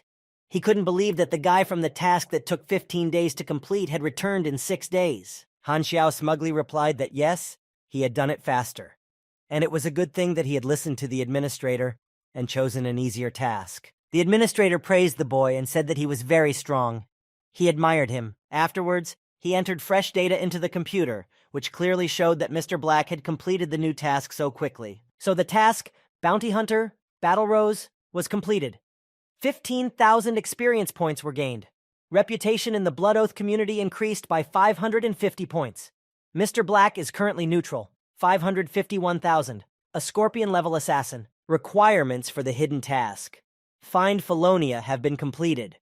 25,000 additional experience points have been gained. Received a special reward. Medium category mixed gene serum. Han Xiao liked this special extra reward. Felonia's blood serum is a biochemical. It is able to improve performance, but its use does not eliminate the risk of backlash and mutation, and mixed gene serum can reduce these risks. Han Xiao wondered whether he should take the risk with blood serum. He was afraid that he might turn into the monster he had met on his way to find Felonia. If the system gave him a mixed gene serum, it means that it wants him to decide to accept blood serum. The guy decided to do it because there might not be another suitable opportunity for this. So he injected the drug into his vein. He felt incredibly euphoric. He became extremely calm, as if he were relaxing and eating ice cream in the hot summer. Even his thoughts stopped tormenting him, and he had only pleasant feelings. When Han Xiao regained consciousness, he realized that he now needed to be injected with blood serum. When he injected it into himself, he felt terrible pain. Now he used Felony's serum. Incomplete. Mutation progress, 12%. The result is certain. The chance of failure was reduced by the potion of mixed genes. This was the first result. Further mutations continued. Progress, 46%. Han Xiao twisted on the bed. The progress of the mutation was increasing. He still hadn't lost his human form. The guy felt very bad. He did not know what to expect, but he had already caused himself irreparable damage, and there was no turning back now. Finally, the fusion was completed. Mutation progress, 100%. Compatibility, excellent. He gained +3 to strength and +5 to endurance. He also gained the ability, Basic Life Reinforcement, which converts stamina into additional health points in the ratio of 1 to 15. The guy was completely exhausted, lying on the bed. He liked the ability to transform. It was a useful thing. This time, after completing his task, he received a lot of rewards. After all that, Han Xiao went to take a shower. He currently has 60 stamina points. This means that he can take out 990 points of health from them, thus practically doubling it. He was very pleased with himself. His level is 30th, and he already has more than 2,000 health points. He remembered that Mr. Quan was level 38, and his health points were nowhere near his. Han Xiao was also pleased that after taking the serum, he hadn't turned into a mountain of muscle, but had retained his usual attractive appearance. Combined with his electromagnetic armor and the mechanisms he had yet to create, his enemies would have no choice but to spit blood. Suddenly, his phone rang. The receptionist said that an emissary of the Chisrod's family wanted to meet with him. Han Xiao liked this news. He was just ready for the meeting. The Chisrod's family representative's name was Afin. He was the main leader of the team searching for Felonia. He calmly smoked a cigar. Then he told Mr. Black that it was his family who had announced this award for the Battle Rose. Han Xiao, smoking his cigarette, replied that this was clearly not why Afan had come. Afan became angry and shouted that he would ask him directly. He wanted to know if it was Han Xiao who had visited the abandoned base in the Sumal Desert. The monetary reward for the task remained unchanged for 3 years. A lot of assassins went home with nothing. The fact that Mr. Black did it all alone is incredibly impressive. Han Xiao replied that he was flattered by the remark. As he lit another cigarette, he continued that they were like employer and employee. The task has been completed, so there should be a settlement, and they part ways. And then Han Xiao angrily added that he had indeed entered the abandoned base in the Sumal Desert. Then he took out one capsule with mixed genes, handed it to Athen, and offered to name his price. Afan was wary of why Mr. Black was being so frank with him now. Han Xiao calmly leaned back and said that if Afan and his family really wanted this thing, they should buy it from him. Afan, without hesitation, announced the price of $1 million, and he looked at the guy with suspicious eyes. But Mr. Black was not so easy to fool. He said that the price he quoted was not at all like the truth. Afan added feverishly that this serum had been stored for several decades. Therefore, it is impossible to say for sure whether it has retained its effectiveness so far. The price offered for it was already too high. Afan wanted to add something else, but Han Xiao interrupted him and said that he was willing to sell the serum for that price. This unexpected agreement made the Chisrod's family representative stiffen.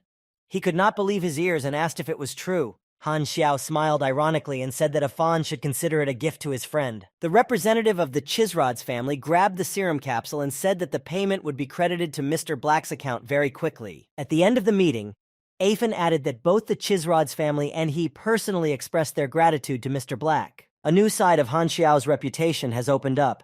His credibility with the Chisrod's family has been increased by 1,800 points. Chisrod's family.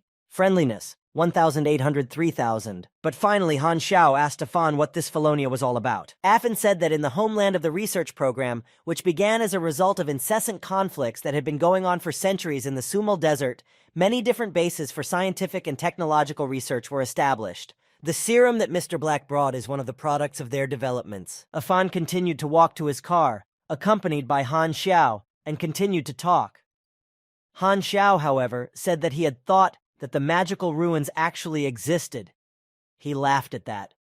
Although it would seem, where in the world could magic come from? In parting, Afan gave Mr. Black a business card with his phone number and said that if he needed any help, he should contact him. Han Xiao immediately said that he would like to improve his reputation in the Blood Oath community. He asked if the Chisrod's family had a suitable task. To this, Athen replied that Mr. Black had come at just the right time, and he handed him a tablet to look at the assignment. There was a task with a top-secret code. Unauthorized access was prohibited. Afan replied that with Mr. Black's current level, such a task was not available to him, but he could secretly open access. If Han Xiao completes this task, he will receive a dark level. 300 people accepted this task. The difficulty is clearly not low. Han Xiao carefully studied everything. He realized that he would need to avoid fights. He also needed to level up his equipment. He just needed to create another blueprint to level up. The guy was going to combine some abilities, namely basic electromagnetism, level 4, basic energy theory, level 3, basic mechanical engineering, level 4, and basic engineering, level 2. This combination would require 20,000 experience points. Han Xiao began to create a drawing. So far, he was not getting what he needed. Finally, the combination was successfully completed. He researched and developed the electromagnetic boots. For this, he received 12,306 experience points. This was exactly what he needed. The task for the advanced class is completed. The class advancement was successful. Han Xiao has a new class, Trainee Mechanic. He also received Strength plus 50, Dexterity plus 1, Intelligence plus 4, Endurance plus 1, Unassigned Attributes plus 3, Ability Points plus 1. Thorough repair and average improvement were studied. The guy decided to continue pumping attribute points into intelligence and use the rest to level up. His level of glancing fire was raised from the 1st to the 4th. Now it was time to start improving his equipment, and Han Xiao took to his mechanical tools. After much hard work, he finally finished, but he was very tired. He created a second-generation combat rover. It is a robot by type. Its main characteristics: Strength 2,200, Protection 37, Power 168, Top Speed 83. Next to it were the newly created electromagnetic boots. Their soles create an electromagnetic field that reduces friction, suitable for wearing on different types of terrain. Now, Han Xiao needed a combat helicopter to get to the White Seagull City. This city was located in the Star Dragon. He didn't think he would have to return there so soon. And so he arrived in the city of White Seagull in the Star Dragon. A beautiful landscape appeared before his eyes. A river meandered between gentle banks. He approached a building and suddenly a bullet whizzed right in front of his feet. Han Xiao thought that a sniper was sitting somewhere nearby, and a warning shot had just sounded. He started looking around for a place where the sniper could be. And then he realized that he needed to show his ID first, so he pulled out his blood-packed community ID card. The sniper clearly saw it. The shots stopped, and Han Xiao took this as an opportunity to move on. Everywhere he went, people started looking at him because he was new among them. A man with an assault rifle approached him and said that Chen Li would be responsible for him. Chen Li himself responded. He called Han Xiao closer to him. On the way, he asked what the boy specialized in. Han Xiao replied that he was a sniper. Chen Li exclaimed that this was great because they needed someone to shoot from a long distance. But Han Xiao said that he hadn't yet fully understood what he was supposed to do.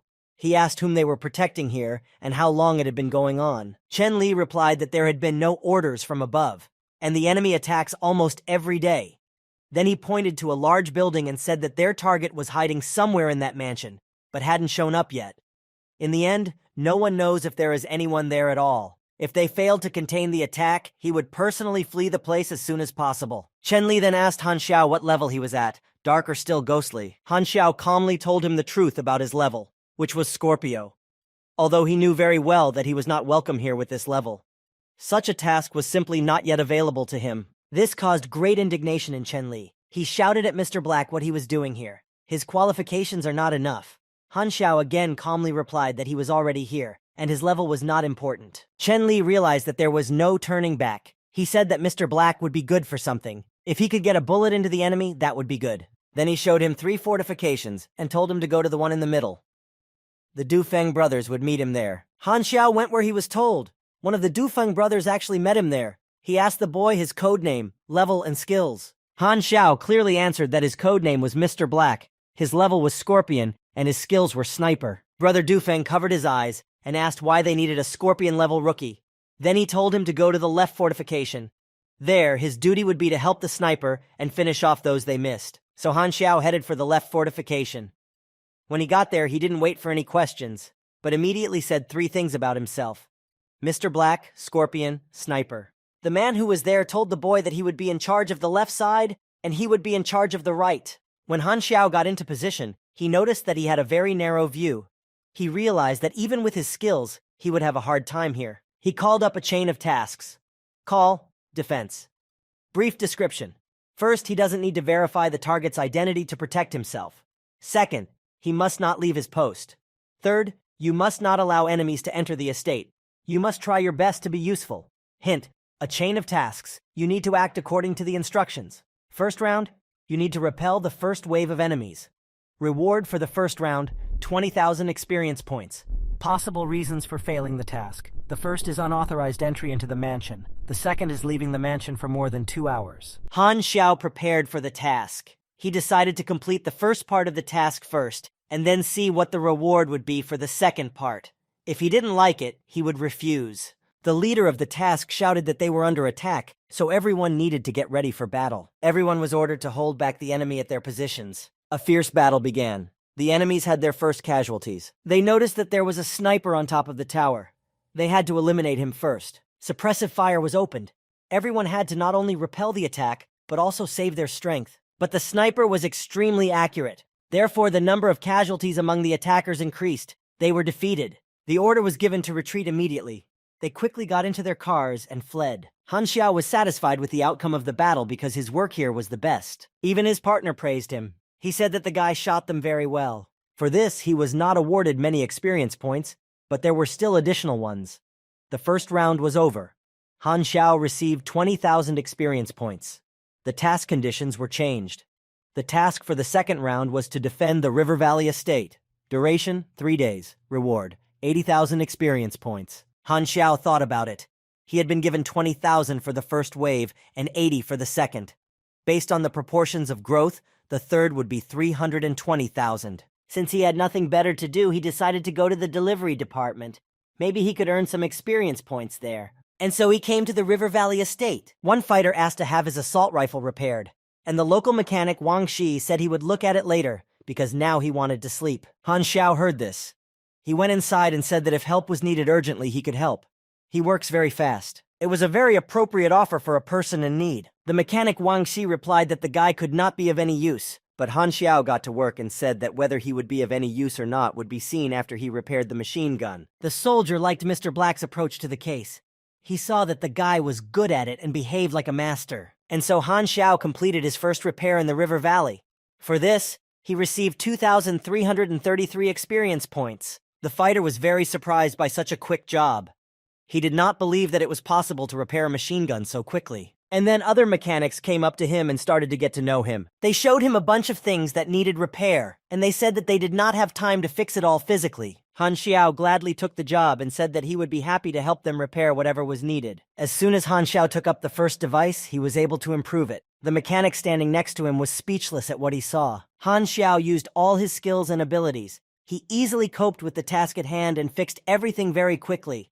All the mechanics were amazed at his skillful and fast work. Then someone knocked on their workshop and said that the enemy was approaching again.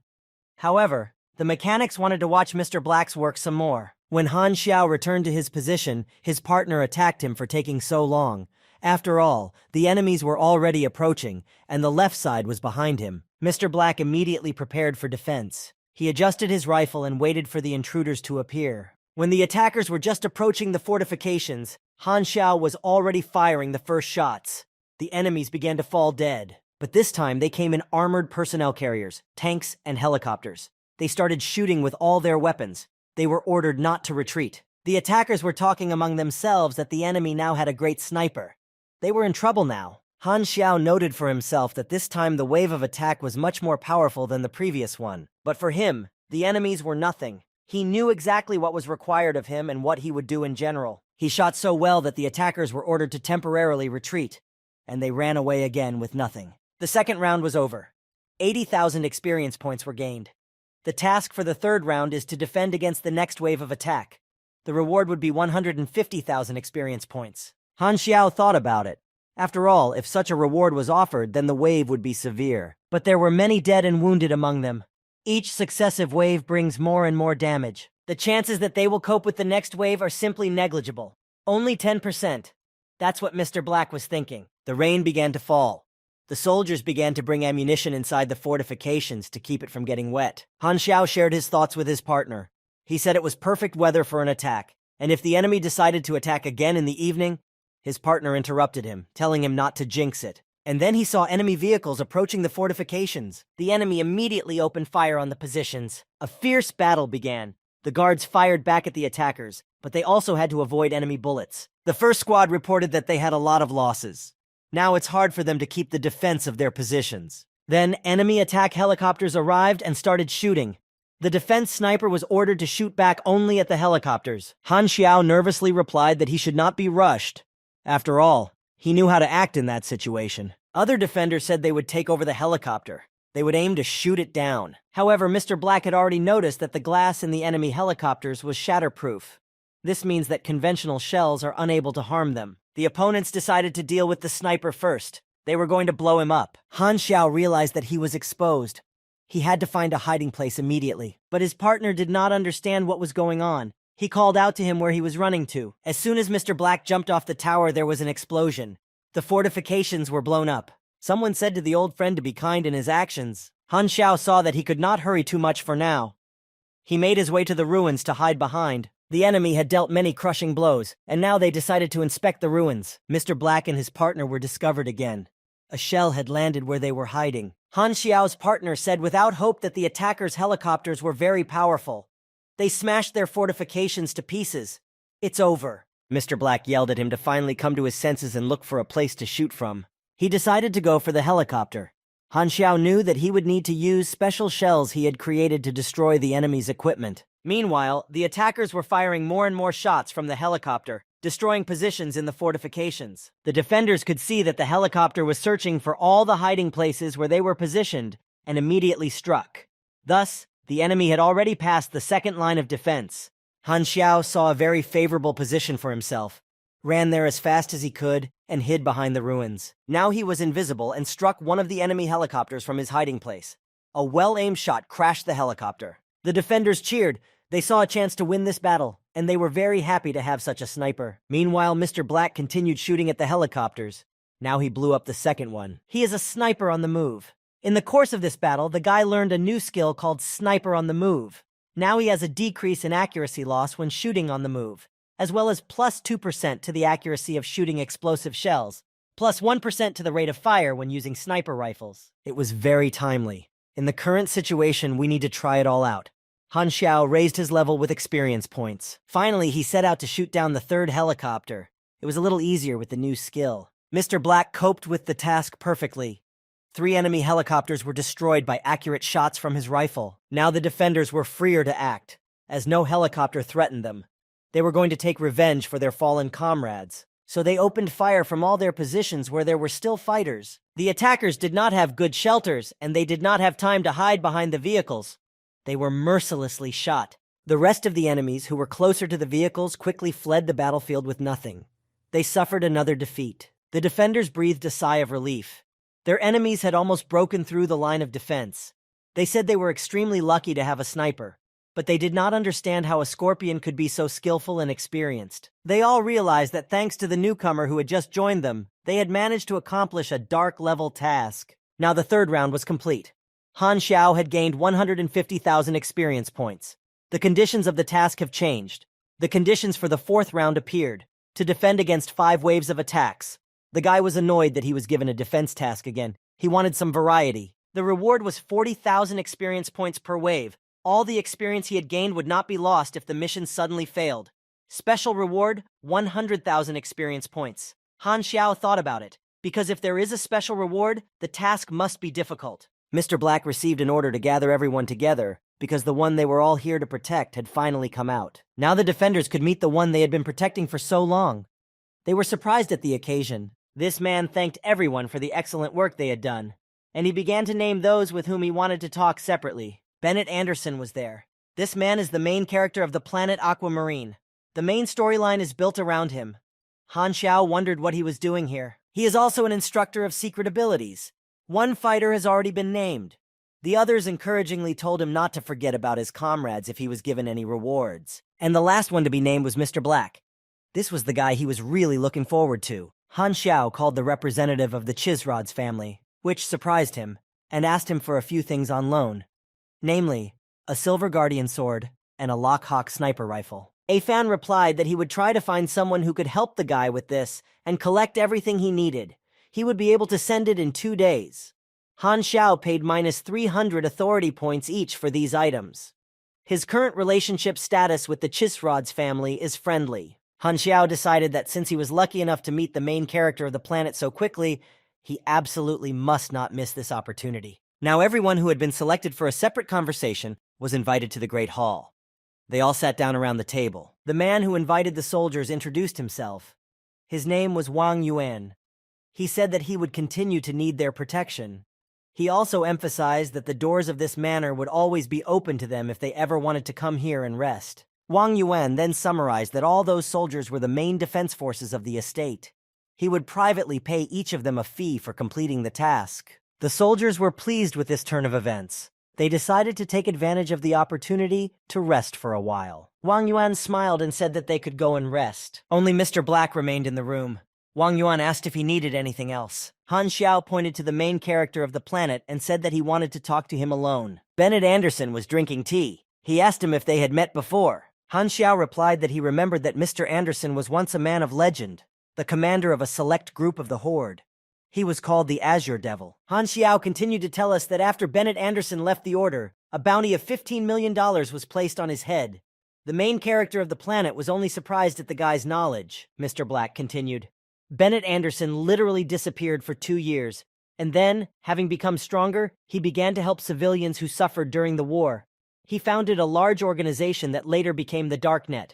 Bennett Anderson asked Han Xiao if he was a fan of his, because he thought so. It was a strange thing for Mr. Black to hear. But since he was pursuing personal motives and was going to ask for help, he didn't need to hurt the feelings of the main character of the planet. So Han Xiao gathered his strength and enthusiastically said that it was so. He had already heard so much about Bennett Anderson's actions that he had always dreamed of meeting him. Bennett Anderson condescendingly replied that the past was in the past. Then he asked the boy why he was looking for him. Of course, it wasn't for an autograph. Han Xiao replied that it was not, and he thought what a smug, self-satisfied prankster Mr. Anderson was. Mr. Black said he had heard that the main character of the planet was one of the strongest people on the planet. Bennett Anderson asked if maybe Han Xiao wanted to challenge him. Han Xiao immediately denied this assumption. He just wanted to learn some martial arts techniques. Bennett Anderson was interested in this request, because no one had ever asked him to be a student before. But he said that a sniper doesn't need his techniques. Han Xiao hurried to say hello. He said that in that case, he dared not take up any more of Mr. Anderson's time. Again, the same thing. Until Han Xiao fulfills the preliminary condition, his request will be rejected. He realized that in order to study with Bennett Anderson, he needed to give a special gift. Fortunately, the boy already had everything ready. Meanwhile, a new girl arrived at the camp, a golden-haired elf. The girl, a mercenary of the Golden Fox, asked what was happening here. She wanted to know the situation. She was told that there were more and more enemies with each fresh offensive, but they were not giving up their positions. The north, south, and northeast defense lines are under Mr. Black's personal command. This means that everything is under control there. The Golden Fox was interested in who this Mr. Black was. He was said to be a scorpion-level assassin, but he was as accurate as hell. But the girl remarked unhappily that it was very reckless to leave the command to a scorpion. The soldier just snorted at her. He said that real strength speaks for itself on the battlefield, and he added that she shouldn't take it on her own. The Golden Fox was a little embarrassed, because she wasn't going to deny their choice, and the soldier had reacted too harshly to her remark. Now she was even more interested in Mr. Black's personality. Where did he get such a powerful authority from? A fresh attack on the River Valley estate began.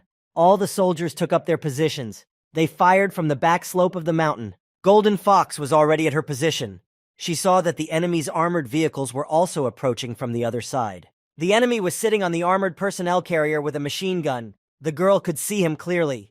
The next moment, a bullet hit him right in the head. It was Mr. Black's work. The Golden Fox was amazed at how quickly their commander worked. She now recognized that he was the strongest sniper she had ever met on her journey. The fighters were satisfied with the way the battle went. All the helicopters were shot down, but they did not expect anything less from Mr. Black. Meanwhile, Han Xiao realized that the third wave had begun, and the difficulty of the task was increasing.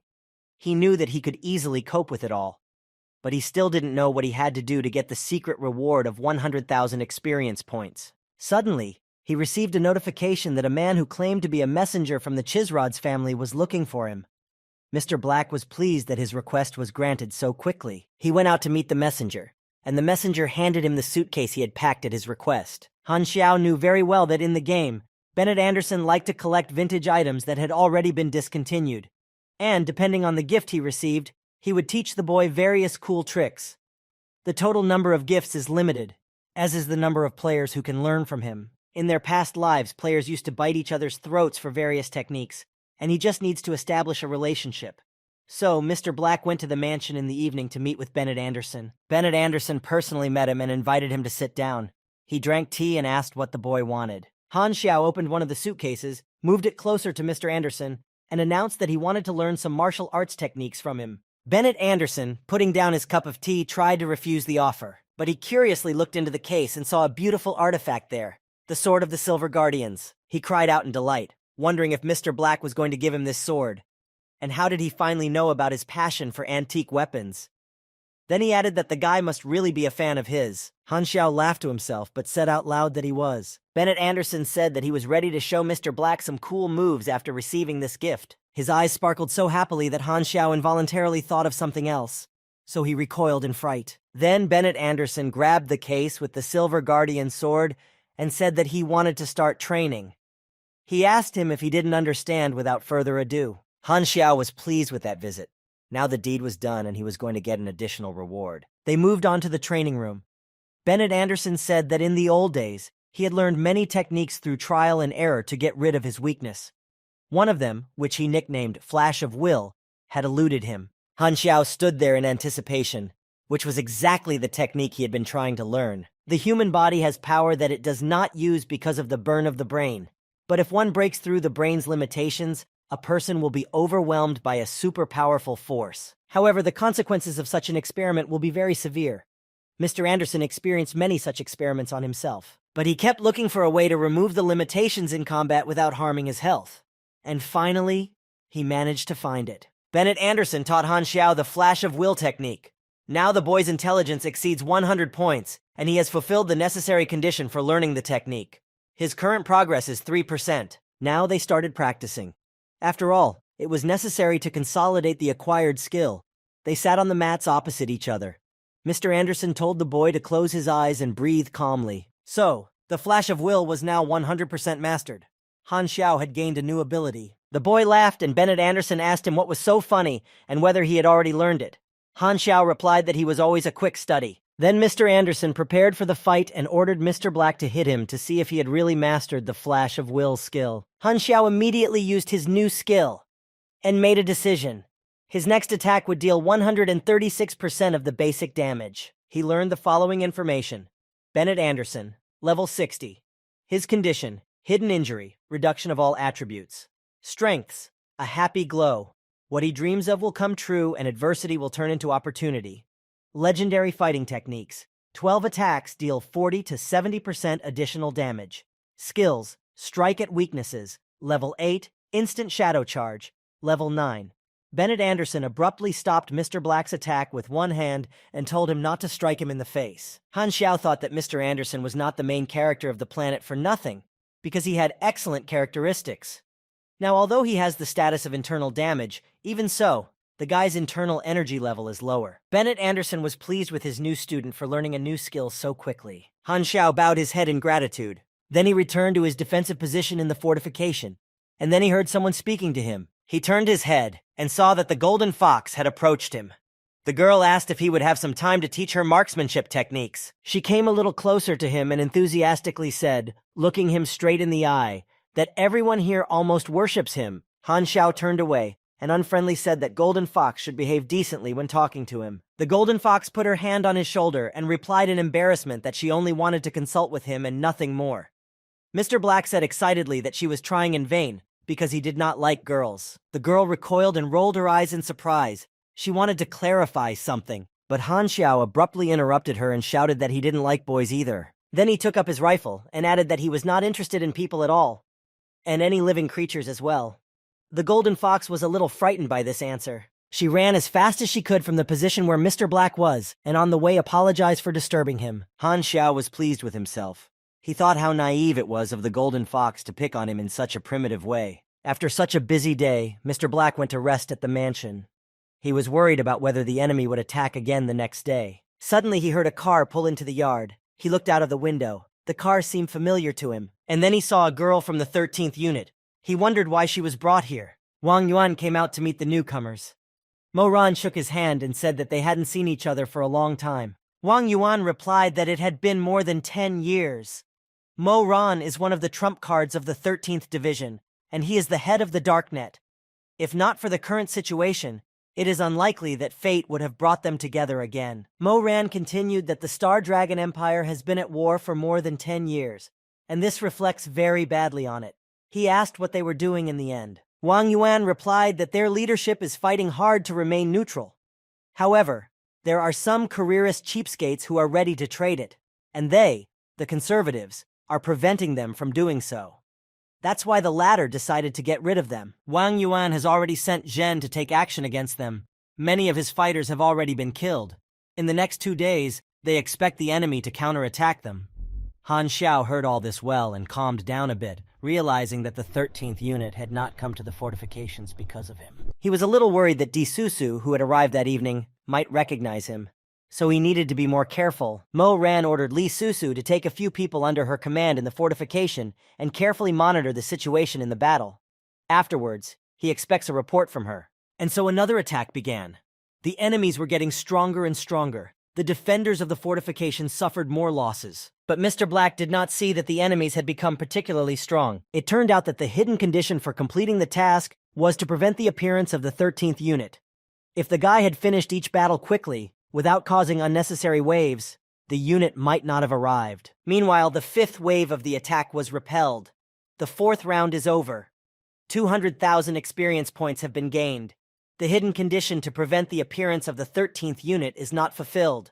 An additional 5th segment of the task has been activated. Han Xiao was not particularly disappointed, because the chances of fulfilling that condition were still 50-50.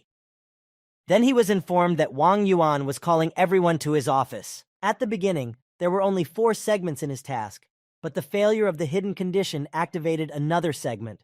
He had no idea what it would be like. Meanwhile, everyone began to gather at the entrance to the mansion. Wang Yuan addressed the fighters that he would need a few defenders to travel to White Seagull to meet with the 13th unit. He then asked Moonlight, Volcano, Hunter, Golden Fox, and Mr. Black in particular to guard him, with the 5 of them receiving a higher reward, of course. If any of them refused, he would not insist. One by one, the fighters began to accept the job. Mr. Black also said he would join. He realized that if he refused, his mission would be a failure, so he had no choice. The terms of the task were changed. The requirements for the 5th round, to keep Wang Yuan company and cope with the impending danger. Failure condition, Han Xiao's death.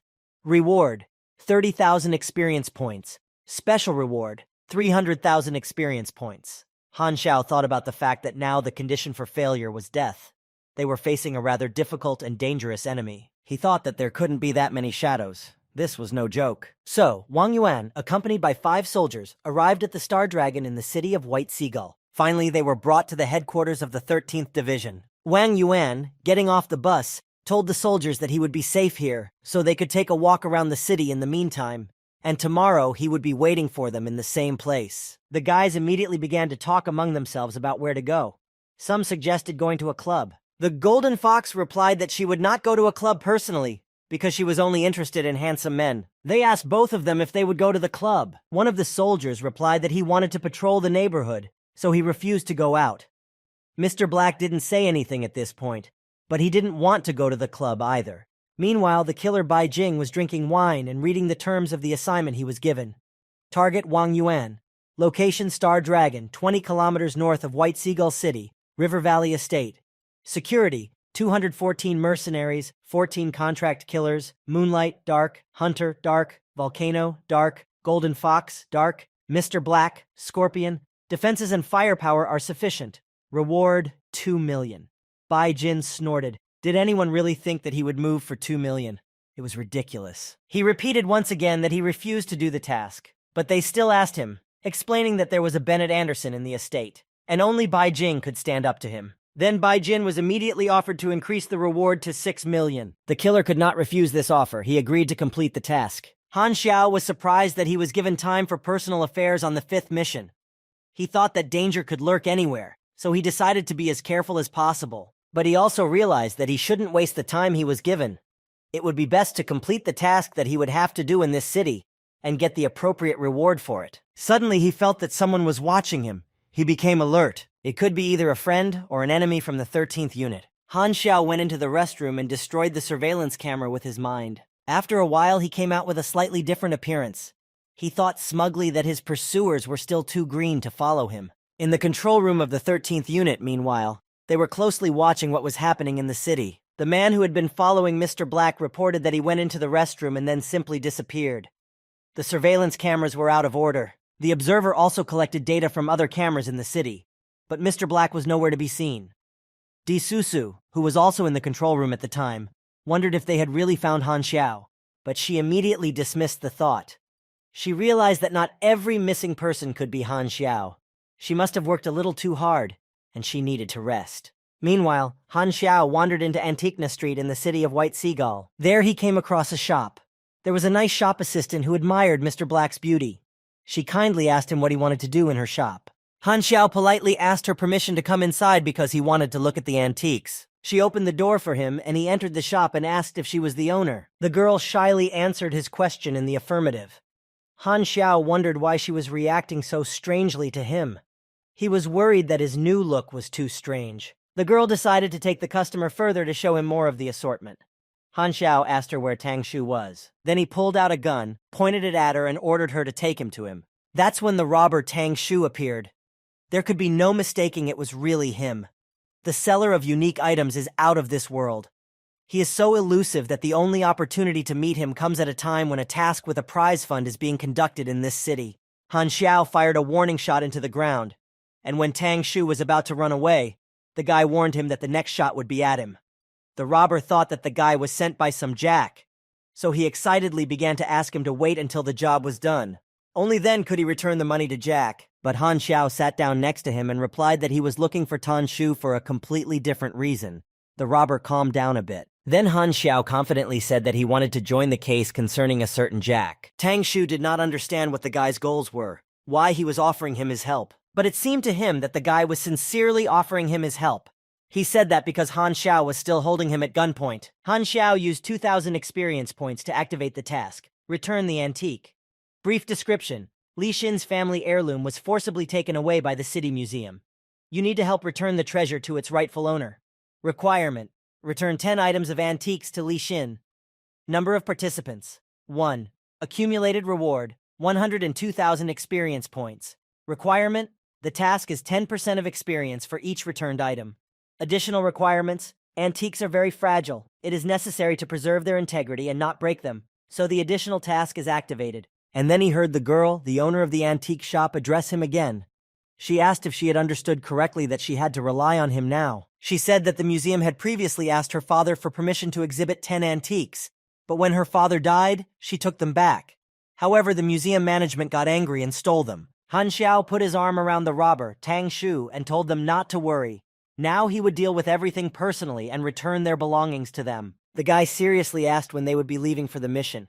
Tang Shu replied that as soon as Han Xiao finished preparations. The robber then asked the boy what he wanted as a reward for his help. Han Xiao briefly replied that he did not want any reward. He wanted to start the task immediately, as he was running out of time. Han Xiao knew that in his past life, the guild had set up a prize pool that eventually grew to a colossal size.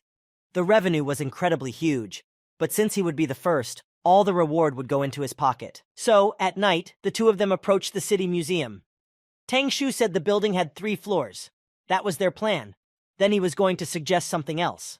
But Han Xiao was not going to listen to him. He acted in his own way. This scared the robber very much.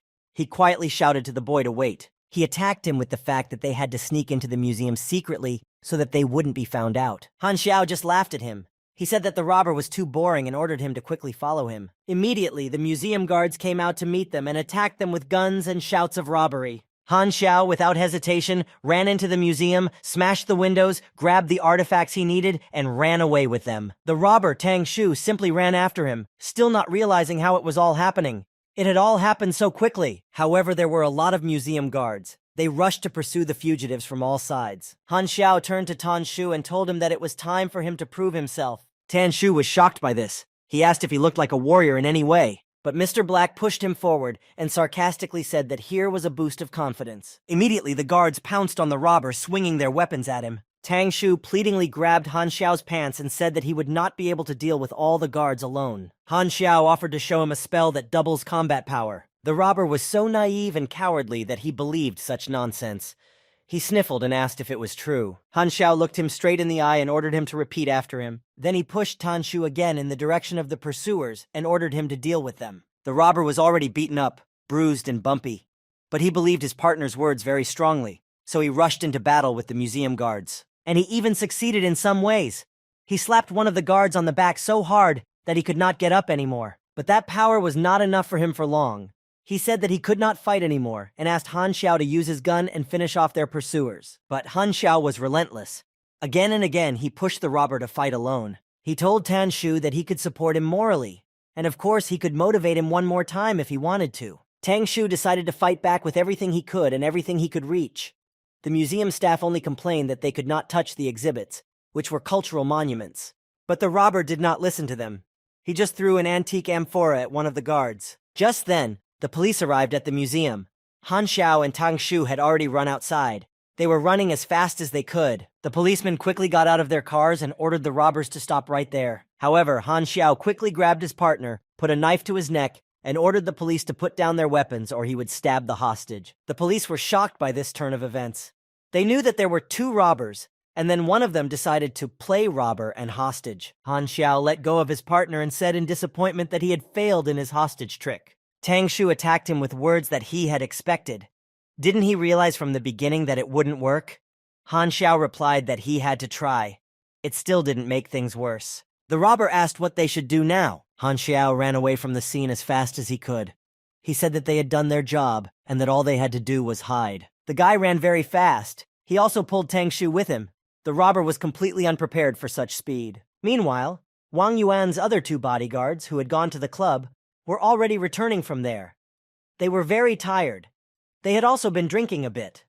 They had to go back to the 13th unit in the morning. But it would be nice to get some more sleep. Suddenly, one of them suspected that someone was following them. He could barely move his legs. But the other said he was just imagining things. He had drunk too much at night. Otherwise, no one was watching them. Meanwhile, at the headquarters where Wang Yuan was at the talks, Di Susu told him that 3 of his bodyguards had been found dead. All 3 had the same wounds. It is known that they were inflicted quickly with very sharp weapons, piercing either the heart or the throat. Judging by the clues, none of the guards put up a fight. The killer was incredibly strong. Moran asked if there was any footage from the cameras. Di Susu replied that there were no cameras in this area. Perhaps that is why they were attacked there. Wang Yuan speculated that it might have been the hidden demon. After all, it was the one with the ability to hide and incredible speed. Moran agreed that the hidden demon was an assassin with an extraordinary talent for becoming invisible. He also suggested that the demon might want to take out all of Wang Yuan's bodyguards first. Wang Yuan then asked Moran to have those who were watching his bodyguards inform them of an immediate meeting. Di Susu replied that the Golden Fox was resting in a hotel, and Mr. Black had escaped from the observers. Therefore, they do not know where he is now, and there is no way to contact him. Moran continued to say that the hidden demon is a direct enemy of the sniper, but this time he is likely to have problems. Wang Yuan asked that they send people to find Mr. Black. Everything possible had to be done to find him. Meanwhile, Han Xiao was summarizing his evening. He had completed the task of returning the antiques. Current number of participants, 1. Participants who have completed the task, 1. He returned 10 antiques. Received 100% of the reward. Received 102,000 experience points. That was pretty good. And Tang Shu was exhausted, half lying on the ground. They had managed to escape from the police. Han Xiao calculated that in a few days he had managed to accumulate 700,000 experience points. This was very good for him. And then he felt that someone was following him. Mr. Black realized that his enemy was invisible. He had to be as careful as possible. Han Xiao quickly turned around in the direction where he felt the danger, grabbed his weapon and fired a shot. But he didn't even hit his opponent. He was extremely fast. It was impossible to even scratch the enemy with a bullet. Han Xiao realized that his new opponent was the hidden demon. A strange battle began between them. The hidden demon was moving super fast, and Han Xiao was trying to dodge his attacker and hit him. There was no turning back. He had to fight him off as quickly as possible. He decided to use an electric shock to somehow be able to detect his opponent. The hidden demon skillfully avoided Mr. Black's attacks, and the guy tried to shoot him with his gun, but he realized that nothing would come of it. The opponent has a great reaction. He is too fast and easily dodges the fired shells. He started to get extremely annoyed by this situation. It was hard for him to control the course of the fight. The enemy was very difficult. In addition, he had to reload his pistol, which took precious time. And unfortunately, Han Xiao was slightly poisoned. Every second he lost 3 points of health, and the poisonous fog lasted for 60 seconds. However, Han Xiao was better protected in this situation than the hidden demon, and the overall situation played into his hands. Mr. Black realized that his opponent would not be able to reach him. Now he was in a winning situation. He tried to take a shot, but realized that he would not be able to do so at this point. He would not be able to hit the hidden demon. It was a stalemate. The enemy could have retreated. But this could not be allowed to happen. So Han Xiao came up with a bluff. He decided to pretend that the poisonous fog had affected him greatly. He would pretend to run away. Then the opponent would most likely rush to catch up with him. That's what he did. He ran away from the place where the poisonous fog was dispersed, and he watched to see if the hidden demon was running after him. Han Xiao received strong and fast blows. The opponent was inflicting considerable damage on him. If not for his electromagnetic armor, he would have lost a lot of health in 10 seconds. Mr. Black was thinking of a strategy on the fly. First, he had to get up to speed. His electromagnetic boots were a great help. He needed speed to dodge the hidden demon's attacks. The average power of those boots could be dealt with by the opponent, but it wasn't very easy, so the hidden demon would have to sweat a bit. At the same time, Han Xiao called Antonio and asked him to send his robot over immediately. The hidden demon continued to chase the boy. Han Xiao already had a feeling that the battle would end in his favor, but suddenly Mr. Black felt that the oppressive aura of his opponent had disappeared. Perhaps he had stopped pursuing him. Han Xiao assumed that the hidden demon had sensed something, became alert, and left while he still had the opportunity to hide. Here he met Antonio, who asked him, leaning on the car and calmly crossing his arms over his chest, where his enemy had gone. Han Xiao, as if nothing had happened, answered directly that his enemy had escaped. He offered to return to the plane. They needed to fix the equipment and try out something new at the same time. However, Antonio was indignant at Han Xiao's request. He said that he was not his driver, and he had no right to use him like that. And the hidden demon not only did not kill the sniper, but also ran away from him. This has already been reported to the 13th unit. Mo Ran was excited by the news. He asked where Mr. Black was now. He needed this information immediately. Di Susu replied that something connected the guy to the Fajui gang, because it was recorded that he is now in their transportation plane. Wang Yuan suggested that Mr. Black was just fixing their equipment. He said that there was no need to call the guy over. Then he asked Mo Ran to send someone to Mr. Black to give him the information to come to the River Valley estate tomorrow morning, if it was not difficult. Mo Ran replied that he would fulfill Wang Yuan's request. Han Xiao, meanwhile, was still in the Fazhuang group's transport plane. He was repairing his armor and weapons. Right now, the power of small arms is clearly not enough in a battle against an enemy with a level above 40. Han Xiao knew that an electromagnetic weapon would do the trick, but he needed to improve his electromagnetism generation skill. The number of ability points currently available was 7. Han Xiao decided to try to create mediocre drawings and make do with prototypes for a while. He also decided to improve the basics of electromagnetism to the 5th level. To do so, he needed to spend 1 ability point and 37,000 experience points. In this way, he would first level up the ability he already had. So Han Xiao reached the 5th level of the basics of electromagnetism and received the blueprints for the new energy battery. He was very pleased. He received a Rubik's Cube. Everything turned out perfectly. He just needed a portable battery. Han Xiao now had the maximum level of basic energy theory, the maximum level of basic weapons theory, and the maximum level of basic electromagnetism theory. His training was complete. Suddenly, Antonio came to him and said that people from the 13th unit had come. They told him that Mr. Black's employer had changed the meeting time. In the morning, the guy has to get to the River Valley estate. Han Xiao liked this. He liked this change in routine. He had a lot of work to do. He needed to get to work tonight and complete the refinement of the weapon. So Han Xiao continued to repair his weapons and equipment. Not everything was immediately successful. He couldn't make the drawing he wanted right away. He rejected many models. Han Xiao was already complaining that he would probably have to stay up all night to make the drawing he needed. Meanwhile, Wang Yuan said that Senna had captured all the traitors. This time, the operation was very successful. Not only had they gotten rid of the rebels, but the organization had finally begun to implement its plan. Mo Ran expressed his fears that the war would begin sooner than they thought. He added that it was necessary to prepare in advance. He also said that Darknet's help alone would not be enough. They need to start cooperating with other forces and organizations. Wang Yuan agreed with Mo Ran's plan. He said that probably 6 nations would agree to help them, but he was afraid that a party interested in self-interest would look at their resources. Mo Ran stood his ground. He was convinced that his plan would save many lives. If anyone dared to interfere, he would deal with them personally. The soldiers of the river valley were ready to meet another enemy. Their opponent came without a drop of fear. He was very tired. It was the hidden demon himself, who had escaped from the battlefield with Han Xiao in White Seagull City. The soldiers were talking amongst themselves that Mr. Black was not in the manor right now, and they would not be able to cope with a man who was many times their equal. But it was necessary not to stand still and watch, but to open fire to kill. And the firing on the hidden demon began. From all the positions of the River Valley estate, the soldiers fired shots at the new enemy. 25-21. The hidden demon smiled confidently and said that no one here could handle him. The River Valley soldiers continued to fire, but they were horrified to see that all the shells they fired melted away as they flew toward their opponent. The hidden demon had very powerful abilities.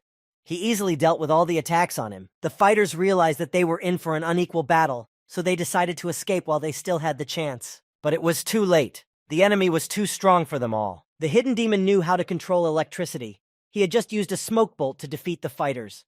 Wang Yuan watched the battle from the mansion.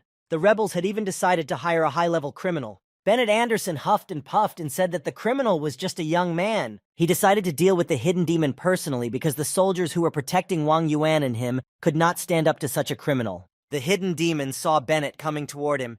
He had been waiting for his appearance for a long time. Since both opponents were very strong and of a high level, their battle was bound to be extremely powerful. Li Susu knew very well who the hidden demon was.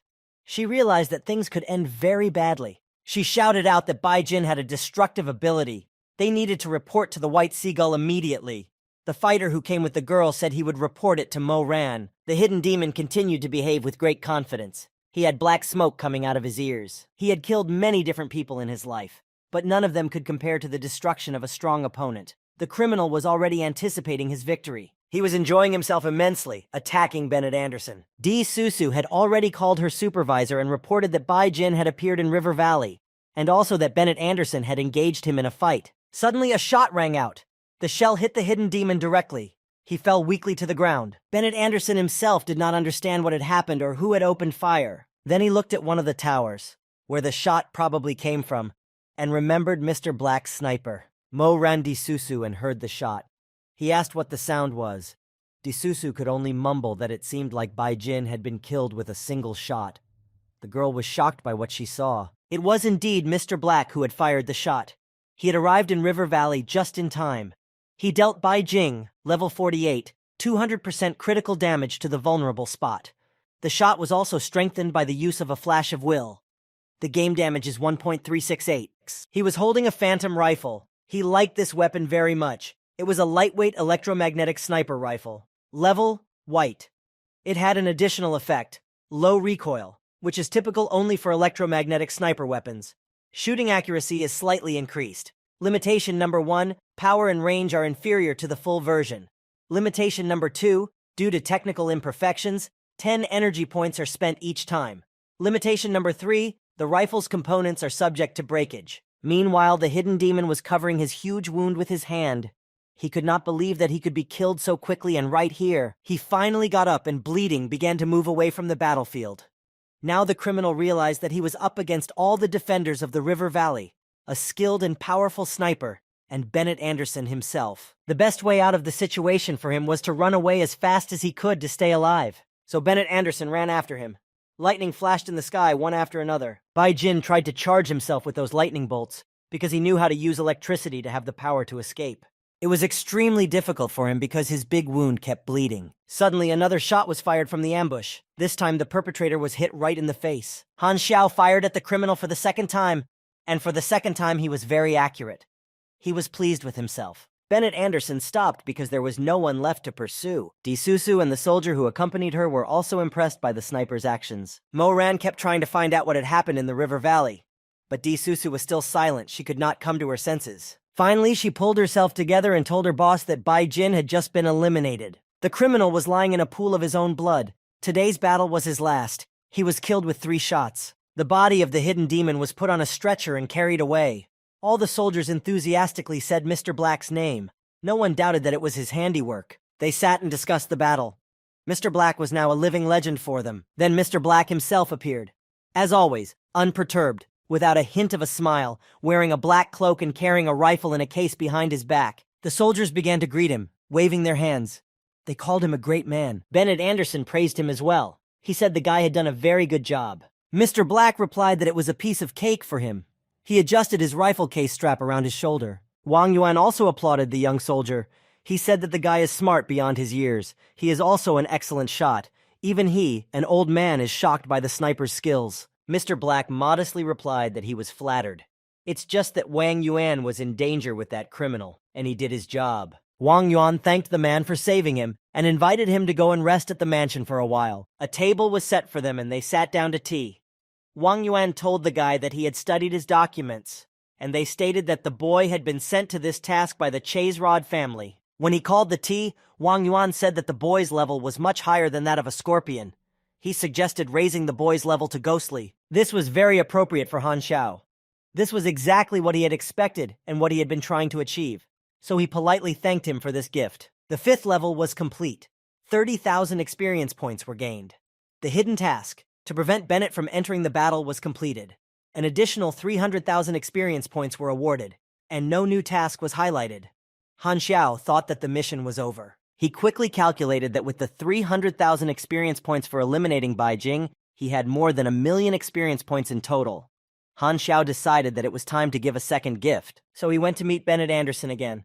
Mr. Anderson was excited to meet Mr. Black. Han Xiao carried a large chest in front of him and told Bennett that he wanted to learn another skill. Bennett Anderson was a little upset and asked the boy if he had any other reasons for meeting him. And then Mr. Black opened his chest. There was an antique weapon carefully hidden in it. Bennett Anderson's mouth dropped open in surprise and admiration. It was a Lockhawk sniper rifle. So he decided not to continue the argument, but quickly closed the chest, took it for himself, and told Mr. Black to follow him. They went into another room together and sat on the floor. Bennett Anderson told me that long ago he had mastered the silent assassin's walk. It was this skill that he decided to teach Mr. Black. Perhaps it will be useful to the sniper. Level D task, Night Stalker class change, has been launched. Brief description. Bennett has taught Han Xiao special skills, but they still need to be practiced in order to improve the goal, to make 5 kills in the dark, no level restrictions. Reward, Night Stalker, class. In version 1.0, this class was extremely rare. With its help, it will be possible to improve your combat. Finally, Bennett Anderson finished. He summarized that he had told the boy all the theory. Now it was just a matter of practice. Then he handed Mr. Black a piece of paper with his personal number written on it. He said that if he had any problems, he should contact him. He added that he might need Mr. Black's help himself in the future. Then he asked what he thought about it. Han Xiao was surprised by this suggestion because this would be his main story task. Han Xiao carefully hid the note in his inner coat pocket and replied that he would be very happy to respond to Bennett Anderson's request. Everyone in the 13th Star Dragon Unit was in a great deal of turmoil. The Chief of Intelligence was told that they had already received the dossier he had requested. The soldier asked for permission to report on it. The dossier was on Mr. Black. His background is unknown. He is currently a serial killer. He has completed only 2 missions, killing the Battle Rose mercenary gang in the Sumal Desert, showing an extraordinary ability to sniper when guarding the River Valley estate, forcing the invisible demon to retreat, and killing Bai Jin with only 3 shots. He is extremely alert and has a great ability to hide. Note, he hid from the agents of the 13th Division who were following him. He has the ability of a mechanic. He wears high-speed boots with a sliding ability and has an excellent ability to kill. Uses a special sniper rifle. The head of intelligence read the dossier and stamped it. He said that a tough guy had appeared again. The soldier asked who the chief was referring to. Moran replied that everyone on the Darknet was shocked by the news. Some even think it's a lie. But the Darknet list has always been fair. Falsification of facts is impossible here. The head of intelligence continued that among the old Blood Pack killers, some died, some escaped, and now they want to use the newcomer as their calling card. So he ordered his hacker to find out all the information about Mr. Black. In the meantime, Mr. Black continued to do his business. A truck with a trailer was driving across the desert. Fajui's company is reliable, but nothing in the world is permanent, especially when it comes to relationships between people. Han Xiao was driving the car. He was driving and thinking about the state of his affairs.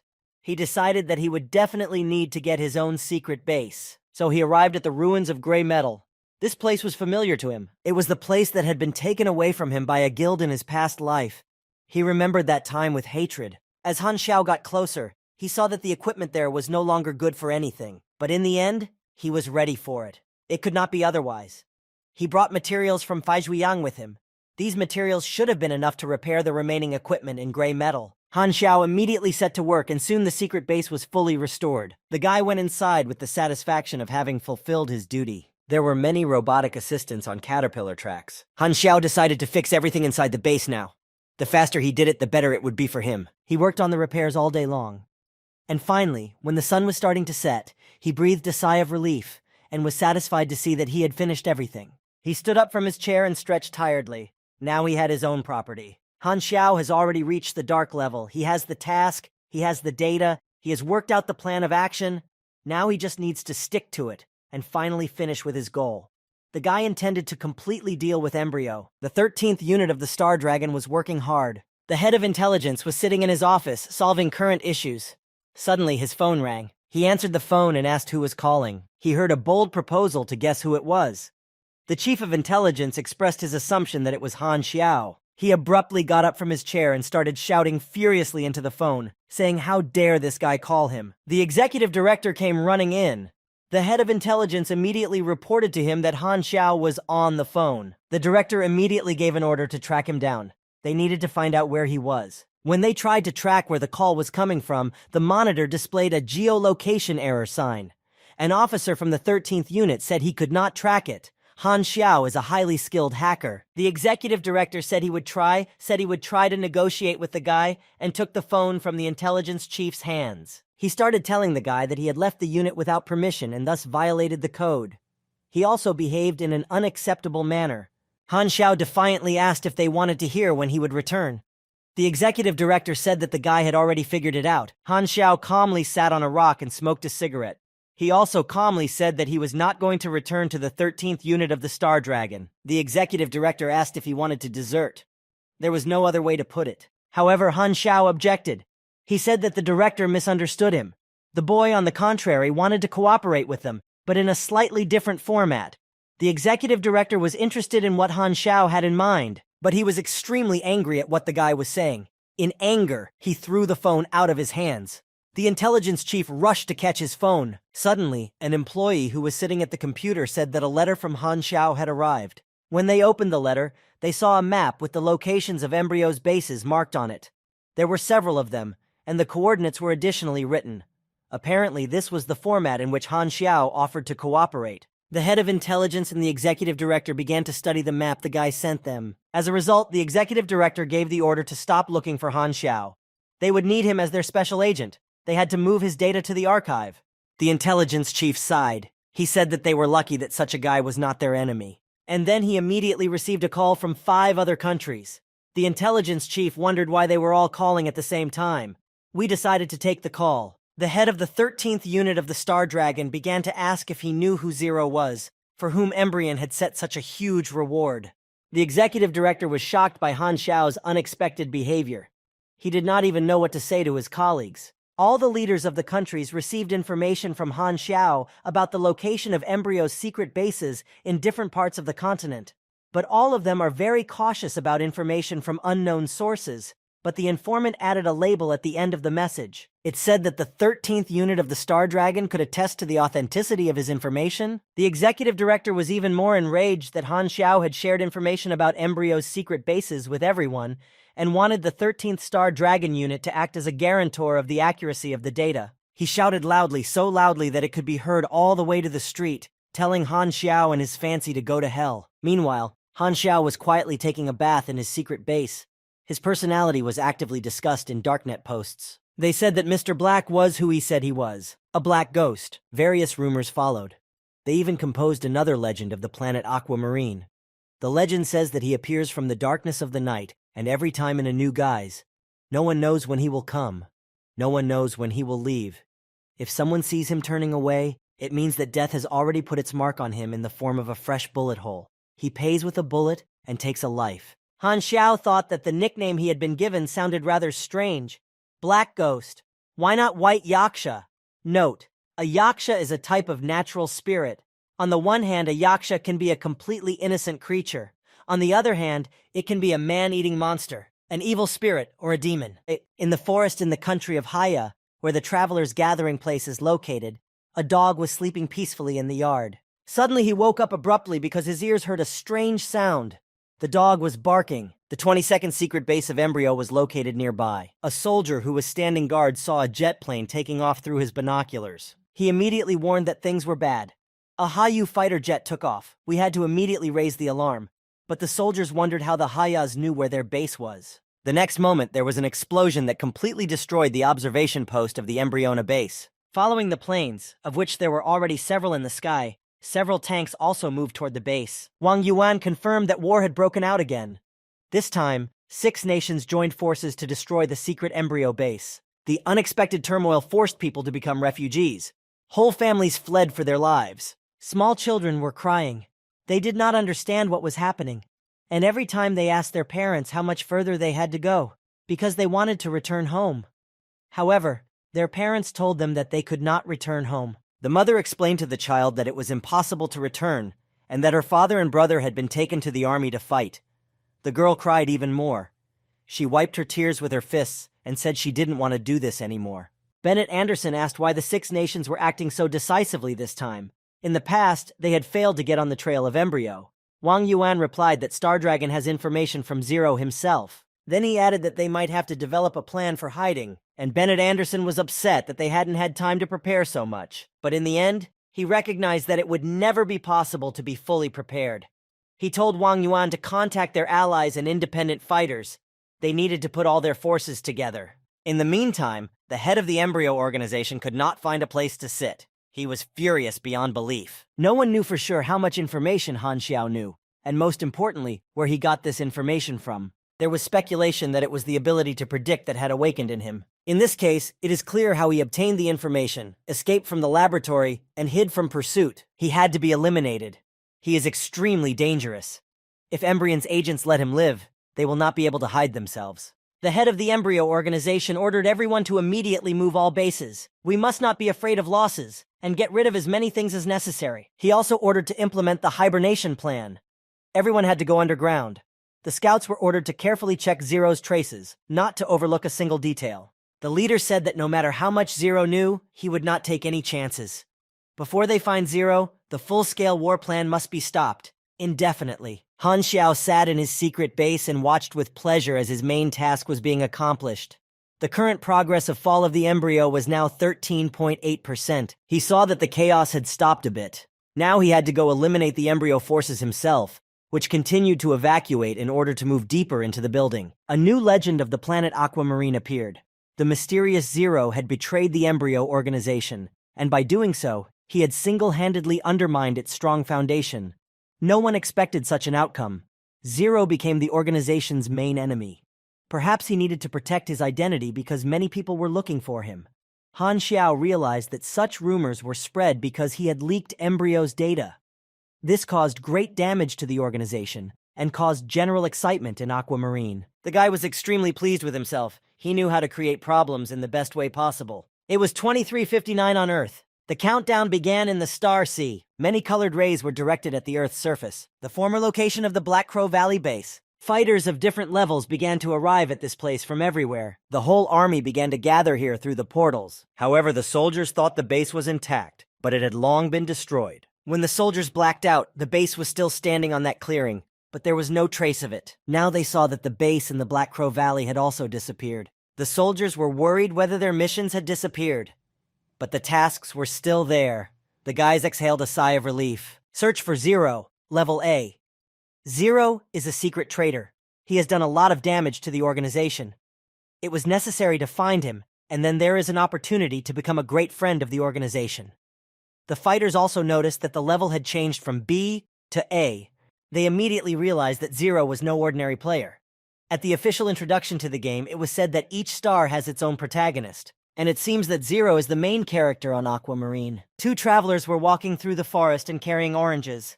They were approached by the soldiers who had arrived. They asked if the travelers knew where the ruins in the tantalizing side came from. The travelers first asked if the soldiers would buy tangerines. 20 for 1. They are sweet. One of the soldiers was tempted and bought a tangerine. He spent $20. Then the traveling merchant told him that there used to be a secret base of the embryo organization where the ruins are. A few months ago, it was destroyed. It was the Star Dragon and Haya. It was an unexpected turn of events for the fighters. They began to worry if all their previous efforts had been in vain. The head of the squad began to remember what had happened before. He saw that they still had their uniforms, and they still had their Class A mission. They needed to find their comrades, so they could return to the embryo camp. Traveling merchants passing through the village offered tangerines to everyone, but the newly arrived players did not want anything. They were disappointed. Meanwhile, in the western capital of the Star Dragon, the Sword of Violence, who had once come across Han Xiao, was in a hurry. He was running to the workshop where Han Xiao had once studied and worked.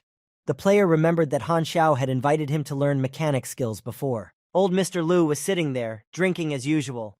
He was surprised that someone came here looking for Han Xiao. He told the young man that Xiao hadn't been here for a long time. Mr. Liu took another drink. He also complained that Han Xiao hadn't even said goodbye to him, but had simply disappeared, and it was unknown in which direction. The Violent Sword was disappointed by this answer. After all, he had hoped to learn from Han Xiao. Now he had no idea what to do or where to go. The embryo organization had its own laboratories. One of them was located on the continent of Andia. There were men in huge test tubes. Experiments were conducted on them. They were currently being injected with a drug. In one of the tubes, a guy with yellow hair opened his eyes. He was happy with his start. His level was 1, Electrolux. The guy raised his hand, a fire burning in his palm. Professionals in China would be surprised. The laboratory staff noticed that the guy with yellow hair had woken up. The tests were successful. They drained the liquid from the test tube he was in and opened the door. The guy was released, but he was immediately handcuffed. He was taken from one prison to another. The guy was twisted. He tried to resist. He said that he had just woken up. The guards treated him rudely. One of them shouted at him to shut up. Everyone who wakes up is required to undergo 5 stages of brainwashing and then stay under close observation for another month. Only after all that will they be released. The guy was almost in tears. He was worried that he would not be able to raise his level for a month. In that case, the other players would quickly overtake him. Han Xiao watched the whole game closely. The server had been launched. It was time to communicate with the players, that is, to deceive them. He went to the newbie village located near Mount Arcturus. The traveling merchants immediately noticed the newcomer. They were interested in his personality. Han Xiao walked among the players, causing them to worry. The guys were talking among themselves that this NPC had just appeared. They hadn't seen him here before. They decided to look up information about him. The computer showed that a black ghost had come to them, and they didn't know his level. Features are unknown. Danger level. Deadly. The players were immediately afraid that the level of danger was fatal. This NPC was of the highest level. They wondered how a character with this level could be in a village of newbies. Maybe he was the boss. But you couldn't tell by his behavior. One player said that in his experience in the game, he could tell that such NPCs usually gave quests with big rewards. Han Xiao immediately saw that the players had taken his bait. Now he could play with them. All the players here had already begun to see what tasks the newly arrived NPC would give them. So, the task was to find the snake venom herb. The reward for completing this task was 1,000 experience points. It was very good. Now the number of rewards for the task has become greater than before. The spread of the rumor has increased Han Xiao's task limit. He can now give D-level tasks. Maximum reward limit, 36.940 experience points. Rank 40, plus 12. 000, plus 300 promotion level cap. Rank D, plus 10, 000. Camps, Embryo, Sworn Enemy, minus 3.000, Unit 13, Friend, 2.130. Blood Pact Community, Respected, 3.950. Chizrod's Family, Friend, 1.300, and so on. Before Han Xiao could look around, he saw a strange scene. A bunch of players had already brought him the snake venom herb. They were waiting for their reward. Han Xiao stood there, leaning on his car. He politely thanked the warriors. Then he said that if they wanted, he could give them weapons. The players were shocked by this offer. They thought he was a mysterious traitor. Han Xiao offered the players a light mechanical arm, left. Everyone gasped with delight. This is a unique thing. The main characteristics are striking power 35, 58, defense 13, 17, power level 38, safety margin 370.370. It is very expensive, 20,000. Han Xiao asked if anyone could buy it. Moreover, the requirements for use are 25 power points, level 10, and then he added that small arms are cheap, only 1,500 for a gun. One by one, the players started volunteering to buy a gun. They saw that the gun was of very good quality, and compared to the other NPCs, it's even perfect. Two players decided to try shooting it. They started shooting randomly and almost hit the other players. They started yelling at them what they were doing. They told them to stop immediately. The players who started the shooting stopped and apologized to the others. The one who had shot realized that without shooting skills, that gun was difficult to use. Han Xiao heard that the player didn't have the right skills to use his gun, and immediately offered his services as a teacher. The players were even more excited because the Black Ghost himself offered to teach them how to use the weapon. To do this, you need 5 reputation points to learn one skill, and it costs $500. That's quite expensive. Han Xiao rejoiced at what a great merchant he was. He had calculated everything. A girl came up to him. She said that she had enough points to buy a Black Ghost shooting skill. Han Xiao told her to choose one. The girl replied that she wanted to learn the basics for now. The other players were a little outraged. They said that the forum had said that it was extremely difficult to get professional skills. Another player said that he also had enough sympathy points, so he asked the Black Ghost to teach him as well. At this point, all the other players rushed to tell each other that they also urgently needed to acquire some skills in using firearms. They jostled to see who would be first. Finally, everything was somehow resolved. Han Xiao sorted out everyone who wanted to learn the skills. He looked at his computer and saw that his appearance had attracted a lot of attention on the forum. It was written there that this high-level character could be used to buy inexpensive firearms and ammunition of excellent quality. You can also learn basic knowledge if you increase your reputation to at least 5 points. In addition to the usual skills, such as basic shooting and other basic combat skills, you can gain a lot of knowledge in the mechanic class. Mechanic players will be able to immediately start leveling up by learning the basics. Someone wrote that they were excited because they had never seen such a high-level character. Another wrote that since the Black Ghost's danger level is lethal, he wondered if there were any daredevils who wanted to test his strength. He added that if that brave man dies, he will pay him money. He himself was not very rich, so he could only give a small airplane to the one who died at the hands of the Black Ghost. Han Xiao thought to himself that the evacuated embryo troops should arrive in a few days. Now was the perfect time to get to work. One of the players bought a mechanical arm. He immediately put it on to try it out and realized that it was a very cool thing, worth the money. Han Xiao went to rest for a while, sat down, and smoked a cigarette. He watched the players flaunt their wealth and weapon level. He would need players like them. Then he turned to them and said that in a few days, an embryo squad would be passing through here, and Han Xiao needs people to help him set traps in the forest. In the end, he asked if they agreed. The Black Ghost sent out a new task to the players. Everyone immediately went to read what it was. Some of them were dissatisfied with the Black Ghost's stinginess because he offered them only 300 experience points for completing it. However, another player said that you could raise 3 relationship points instead. Several times you need to complete this task and thus accumulate the necessary points to get high-ranking equipment. The young blonde player resolutely told the Black Ghost that they would definitely help with setting the traps. Han Xiao was glad that he had thought of everything so well.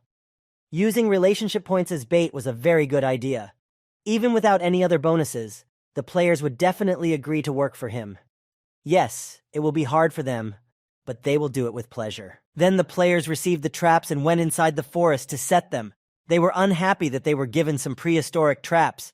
They did not believe that such traps could harm the embryo soldiers. Han Xiao calmly replied that they would not cause any harm, but they could definitely scare them. And then the live broadcast from the Luxury Sanctuary Club began. Han Xiao decided to join it. People in the audience asked questions of Mr. Song. One asked if he would switch to the Starry Sea game in the future. Another asked why Mr. Song joined only at the open testing stage, and so on. Mr. Song replied that Starry Sea was the game of the century. Its potential was unlimited. He was sure that it would become a phenomenon. The World Esports Association has already begun preparing the first competition. Not only he, but other players from China will take part in it in the fight for the glory of their country. Another question was asked to Mr. Song. A French player named Lost Angel said that he intends to defeat Mr. Song in the Starry Sea.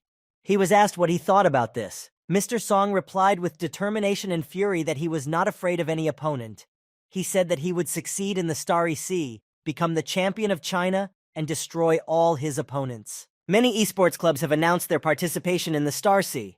Starry Sea is becoming more and more popular. The game is about to open pre-sales. Han Xiao saw that there would soon be even more players, and so, newcomers began to arrive in the newcomers' village. Each of them was happy. The game looked as realistic as possible. And then they noticed that those who arrived in the first batch already had weapons. and they were told on the forum that it would be very difficult to get weapons in the game. They decided to ask where they could buy weapons, and they were gladly told that they should never go to buy weapons on Mount Arcturus, but should go straight to the west.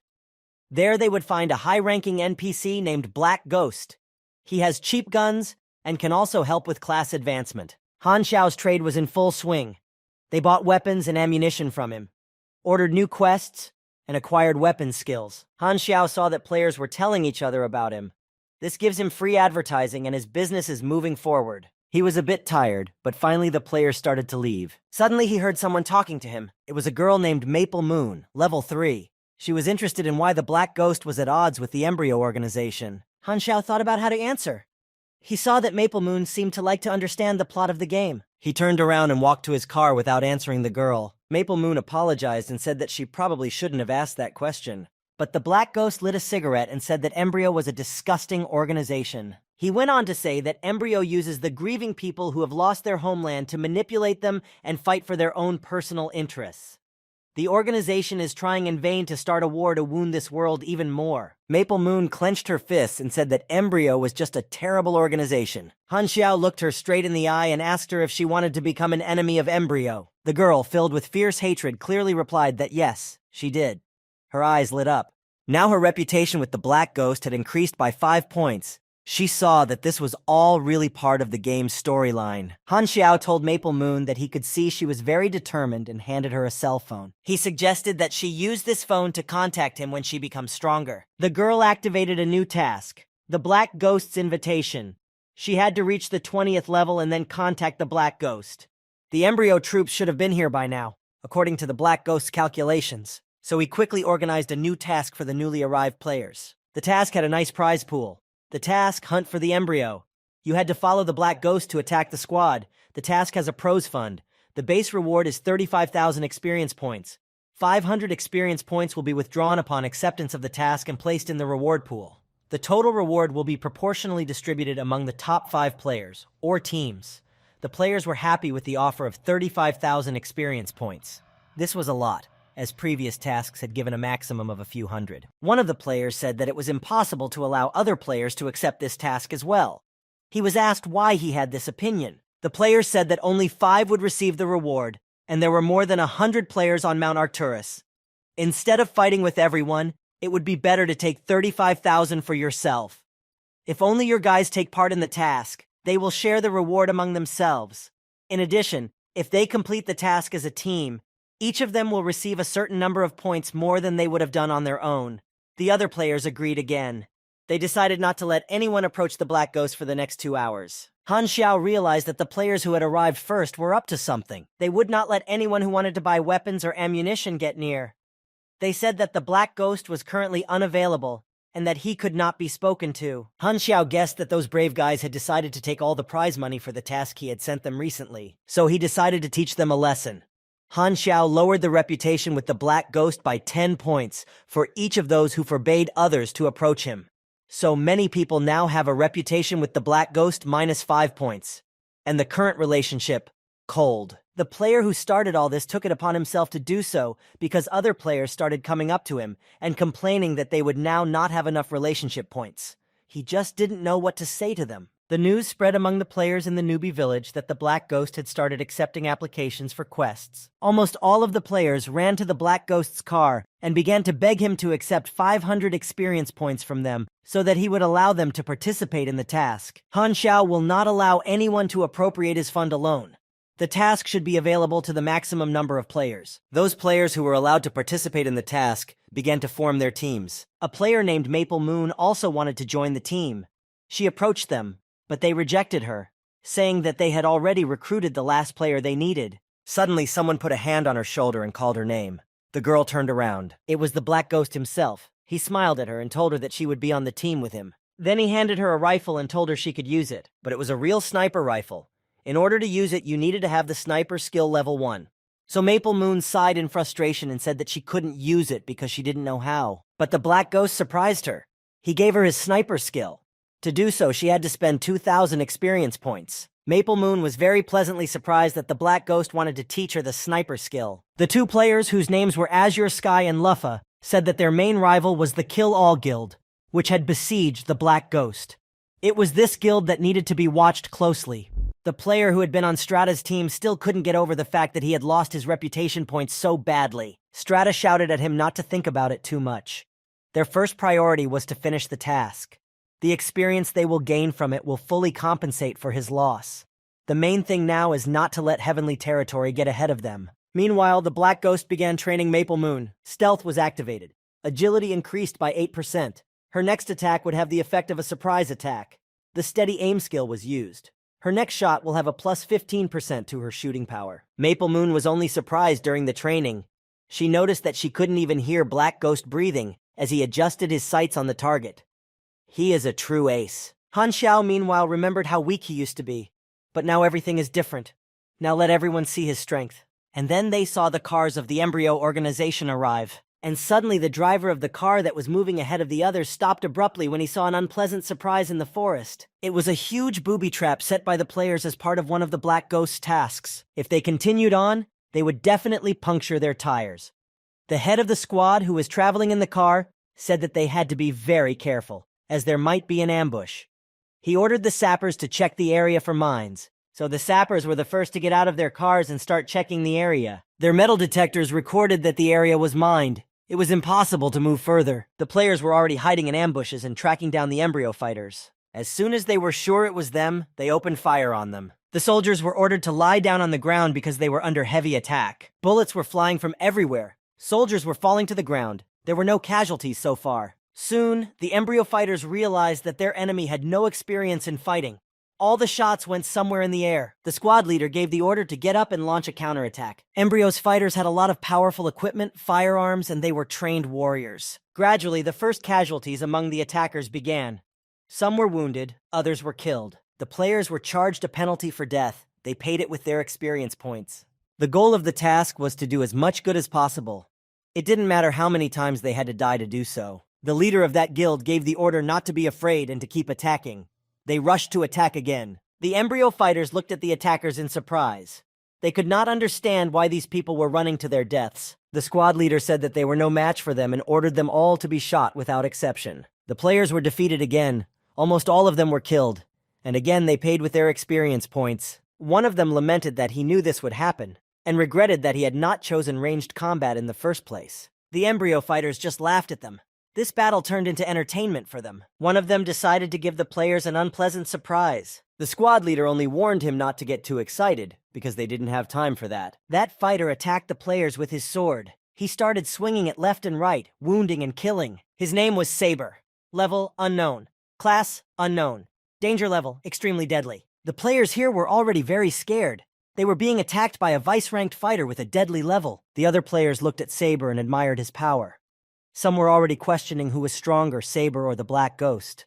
Others told them to keep quiet. Meanwhile, Saber was attacking everyone who came across his path. The players had already begun to beg for mercy. They didn't want to die and be resurrected incessantly. Suddenly, a shot was fired and Saber fell to the ground dead.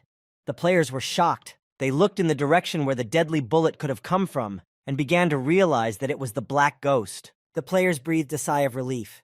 Now they could calm down and get some rest. The embryo fighters were still standing there, not moving. They were about to end this meaningless battle for them. But then they received information that Saber had been killed. What shocked them the most was that their powerful warrior was killed with a single shot. The leader of the unit was very worried. He wondered what kind of a high-level sniper must be to be able to kill a fighter like Saber. And then he realized that it could be the Black Ghost himself. The thought made him feel very sick. He started shouting frantically for everyone to retreat immediately, but the soldiers could not move on because they had fallen into a trap that the Black Ghost had prepared for them in advance. It was probably an EMP, an electromagnetic pulse barrier. They had fallen into it and were now under direct fire, and they could not get out. Han Xiao watched the excitement of the embryo fighters with pleasure. He could see how they wanted to escape, but they couldn't. And then he showed them another surprise. In the middle of the clearing, the slabs moved apart and a huge hole formed. A machine gun with firearms suddenly came out of the ground. Similar installations came out of the ground in different places. Terrible shots began to sound everywhere. The vehicles and tanks of the embryo fighters were being blown up. Wounded people were blown away by the blast wave. The players watched all this from their ambush.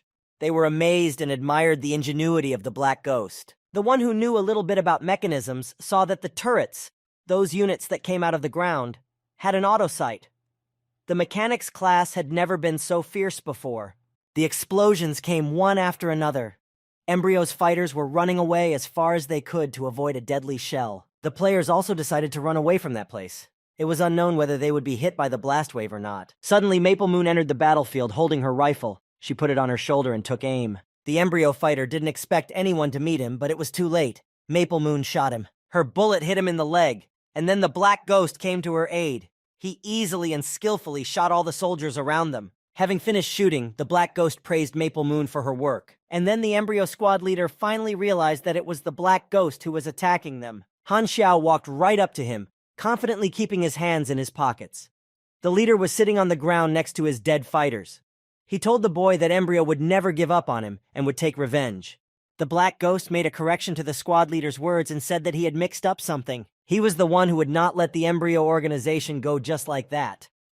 Then the Black Ghost pointed the muzzle of his rifle directly at the head of the squad leader. The players who took part in the task and watched the whole battle were shocked that one person could destroy an entire squad.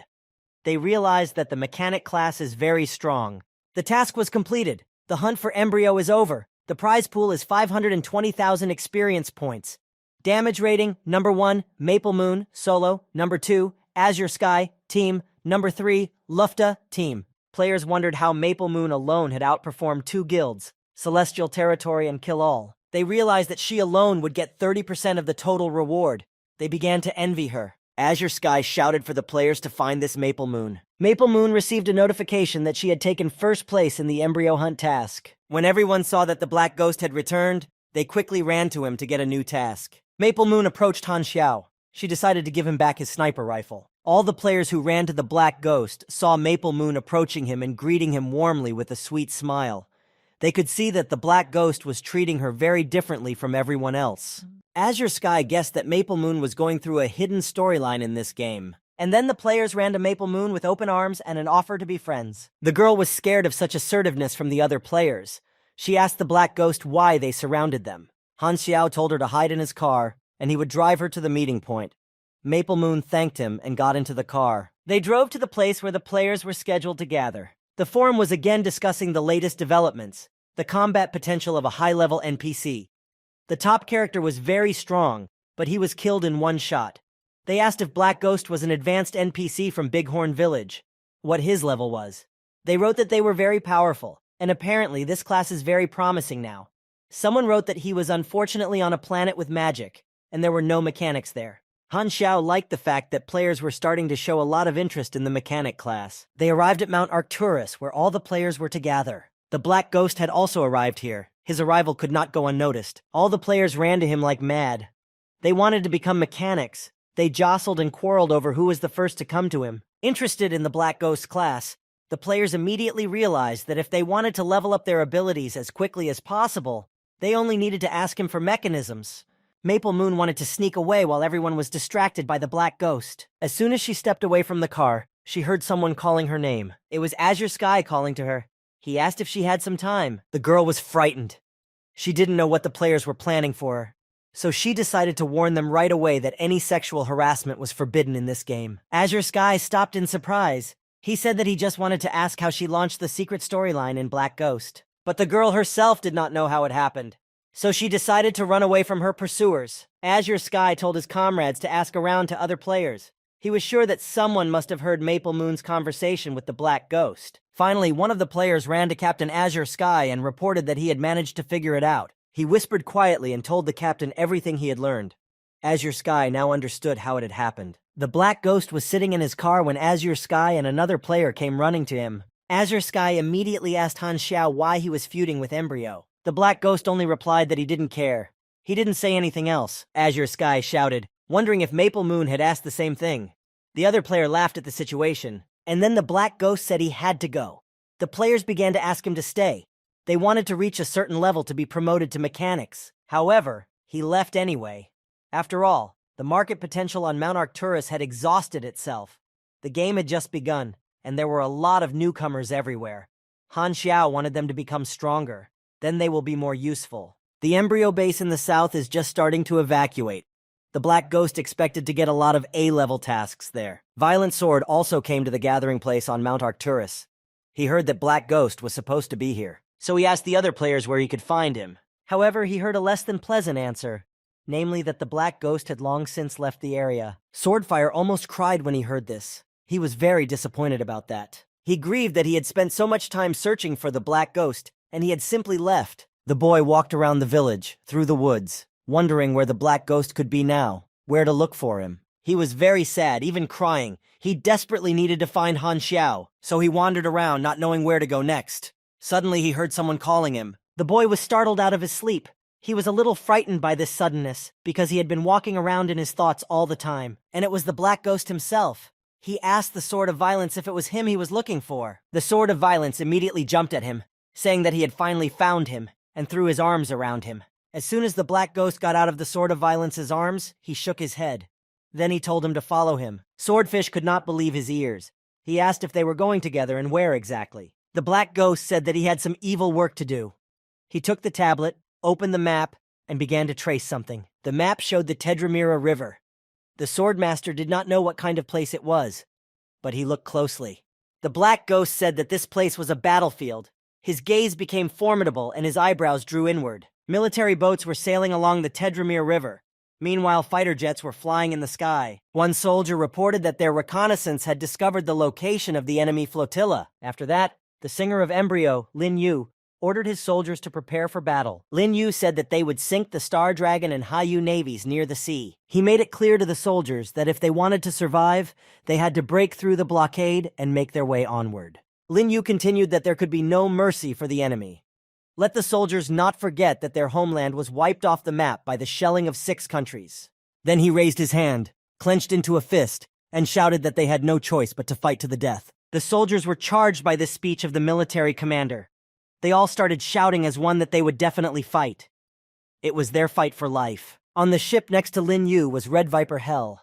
She wondered why their warriors were so confident in their plan. After all, with their ships, hoping to break through the encirclement of the Star Dragon and Haya Navy was utter foolishness. She was very unhappy with the commander's order. She was well aware that only a few would survive such a battle. But for the sake of her little sister, she had to be among them. The blockade line of the allied forces of the Star Dragon and Haya was located at the mouth of the Tedramira River. The soldiers of these allied forces had laid underwater mines in that area near the sea and reported to their superiors. The encirclement was now complete. The embryo was now nothing more than a cornered animal. One soldier said he had heard that Li Yalin would take part in the battle. He wanted to find her. She still hadn't paid him back for the money for the flammable shells. This was a task of particular importance. Mistakes are absolutely unacceptable here. Warrior Hao Yue had to see to it personally. However, the soldier easily replied that the commander was too worried. Over the past month, he had never failed in a mission. Li Yalin was hiding somewhere in the bushes. She breathed out a sigh of relief that no one had noticed her, fortunately. And then Hu Yue came up to her and asked the beauty what she was thinking about. Li Yalin snapped back that it was none of his business. However, the guy laughed and said that they were partners, so it was inappropriate to be angry with each other. But the girl got even angrier and told him to leave her alone and not to bother her. Hao Yue didn't want to let her go that easily. He asked her to stay and talk to him about all sorts of things. Completely furious, Li Yalin turned her face to Hu Yue and, kneading her fists, asked him if he was the one who liked to talk. The guy was very frightened by this. Hacker Lin Yao laughed at Hu Yue and said that he was still such a coward. He called him a monkey. Then he added that only his brother Xiao was an example of courage for him. Hao Yue asked who Xiao was. He had never met him before. He thought that soldiers who were not in the squad were singled out from the list. He wondered why no one had taken his place yet. Lin Yao did not know how to answer this question. He began to think of something on the fly. The captain of underscore underscore underscore underscore underscore underscore underscore underscore underscore underscore underscore came to his rescue. He said that Han Xiao had been their partner, but special reasons made him leave the service. Li Yalin just huffed at this application and said as if nothing had happened that Han Xiao must have just died already. But Hao Yue said that she shouldn't lie. If he had died, he would have been removed from office. He noted that they talked about him with disgust, but he could hear in their voices that they missed him very much. Li Yalin got angry again and attacked Hao Yue. She shouted that he was tired of living. However, the guy tried to calm her down and offered to make a deal. Then the soldiers who were looking for Li Yalin thought they heard her voice. They went to the place where the sound came from. They wanted to find her at all costs. Li Yalin screamed even louder, accusing Han Xiao of leaving her alone with all this confusion. She threatened him that as soon as he caught her eye, she would kill him for sure. Lin Yao began to calm her down. He tried to appeal to her common sense, saying that those to whom she owed a debt would hear her if she did not stop screaming. Meanwhile, the soldiers were being pushed to fulfill their tasks. The players did not like the tasks. They were not what they expected from the camp of the Star Dragon Empire. They decided that they had been deceived. The tasks were like those of a laborer. Bright Moon said that the server had just been launched, and the difficulty of the main tasks was far beyond their abilities. She added that this game is very strangely designed. The task was called Battle of the Tedramira River. To be done, transport 10 boxes of medicine, kill 10 embryo soldiers, kill the embryo leader, destroy the embryo vehicle. For new players, only point 1 was available. They had to continue to be ordinary ancillary workers for the time being. Embryo started a direct confrontation with 6 countries. Previously, it would have taken place 3 months later, from the moment the open testing was launched. And by that time, the players would have at least been able to do something. But Han Xiao disrupted the course of the main plot by provoking an early conflict. They would not be able to influence it in any way. Mr. Black arrived at the meeting place where they had agreed. The Darknet military also arrived there. They asked the Black Ghost if he needed anything. The Black Ghost replied that he would need the latest information on the evacuation plans for both the embryo and the Star Dragon and Haya. He was promised that the data he was asking for would be sent to his computer as soon as possible. The Black Ghost added that he still needed a helicopter on call near the mouth of the Tedramira River. At the headquarters of the allied forces of the Star Dragon and Haya, they were carefully preparing for a fierce battle. The leader told the soldiers that the troops were already positioned according to plan. Embryo plans to combine its ground troops with underwater troops. For this purpose, they set up a minefield to delay them. The helicopter units of the Star Dragon and Haya can attack the enemy sappers from the air, and missiles will finish off those who manage to get out of the forest. This way, nothing will be left of the embryo. The embryo's ground support camp reported that an investigation showed that the troops had started to move. They were planning to ambush them in the Cloud Valley. The fighters knew that there was no way to get around Cloud Valley, so they would have to accept a fierce battle. They decided to go there immediately. They decided to show their opponents how ruthless they were. The Black Ghost was also approaching that place. He knew that there must be a place where the battle would take place. He realized that now he had better find some shelter and wait there for it to begin. While he was driving and thinking this way, he received a phone call. The caller asked him if he was planning to join Embryo. It was Bennett Anderson who called him. He emphasized to Black Ghost that the Darknet remained neutral and that the guy shouldn't get carried away. The Black Ghost replied that Mr. Anderson should not worry because he never betrays his partners. And then he added that he would need Bennett Anderson's help in the near future. Raging Sword, who was traveling with Black Ghost, developed severe car sickness. All his attributes were temporarily reduced by 30%. He was really not feeling well. When he got out of the car, Raging Sword bombarded Black Ghost with questions. He wondered where they were going, if they were going to fight Embryo, if they had been spotted, if the Star Dragon would attack them by accident. The Black Ghost reassured him. He said that there was no need to worry. Their truck was covered with anti-radar SUI. They could not be detected. But he did not go into details. He said that Raging Sword wouldn't understand anything anyway. He decided to give him a task so that he wouldn't be bored without work. Swordfish was very disappointed with the task that Black Ghost gave him. It was the same as the one he had received when he first met him, and the task was dancing. The Black Ghost laughed at him and told him to dance while they waited, to make it more fun. So the Raging Sword had no choice but to fulfill the task. At the Star Dragon's command camp, they were preparing for a fierce battle. A soldier came running into the tent and reported to the leadership that the radar had been disabled by strong electromagnetic radiation. The direction of the attack was the road of the embryo's advance. The chief ordered to activate the backup radar, turn off the electronics, and turn it on every 5 to 12 seconds. Meanwhile, a jet plane buzzed in the sky. It was an Embryo Air Force plane. They decided to launch an air attack. There were several planes. They started bombing the territory. The Star Dragon military camp was nearby. The commander gave the order to launch an interceptor missile system. A fierce battle began. Missiles were launched at the embryo planes. Lin Yu said that the Allies would soon restart the radar, so they needed to break through immediately. He ordered the mine detection machines to start searching. Then he contacted Embryo's executor, Mihawks, and told him to wait until they got out of the forest and then lead the strike team. They had to defeat the enemy by any means necessary. At the Star Dragon supply camp, the players work at full capacity. A player named Flash Risotto was very scared of the missiles. He said he thought he was going to die as those rockets flew overhead. Bright Moon suggested that they should focus on supplying resources, as combat missions were not their forte. But one player named Jiang Yuta said she really wanted to try other tasks. A flash of Ricotta replied that they only had a couple of pocket pistols with them. They would not be able to do anything with them. Bright Moon added that they would just die, and that was that. But Jiang Yuta insisted that she still really wanted to try to fight. Then Bright Moon suggested that Risotto Flash go at least to see what the situation was like. Jiang Yuta was very motivated by this, and ran as fast as she could to the place where the fighting was going on. The Black Ghost was watching the battle with his mechanical devices.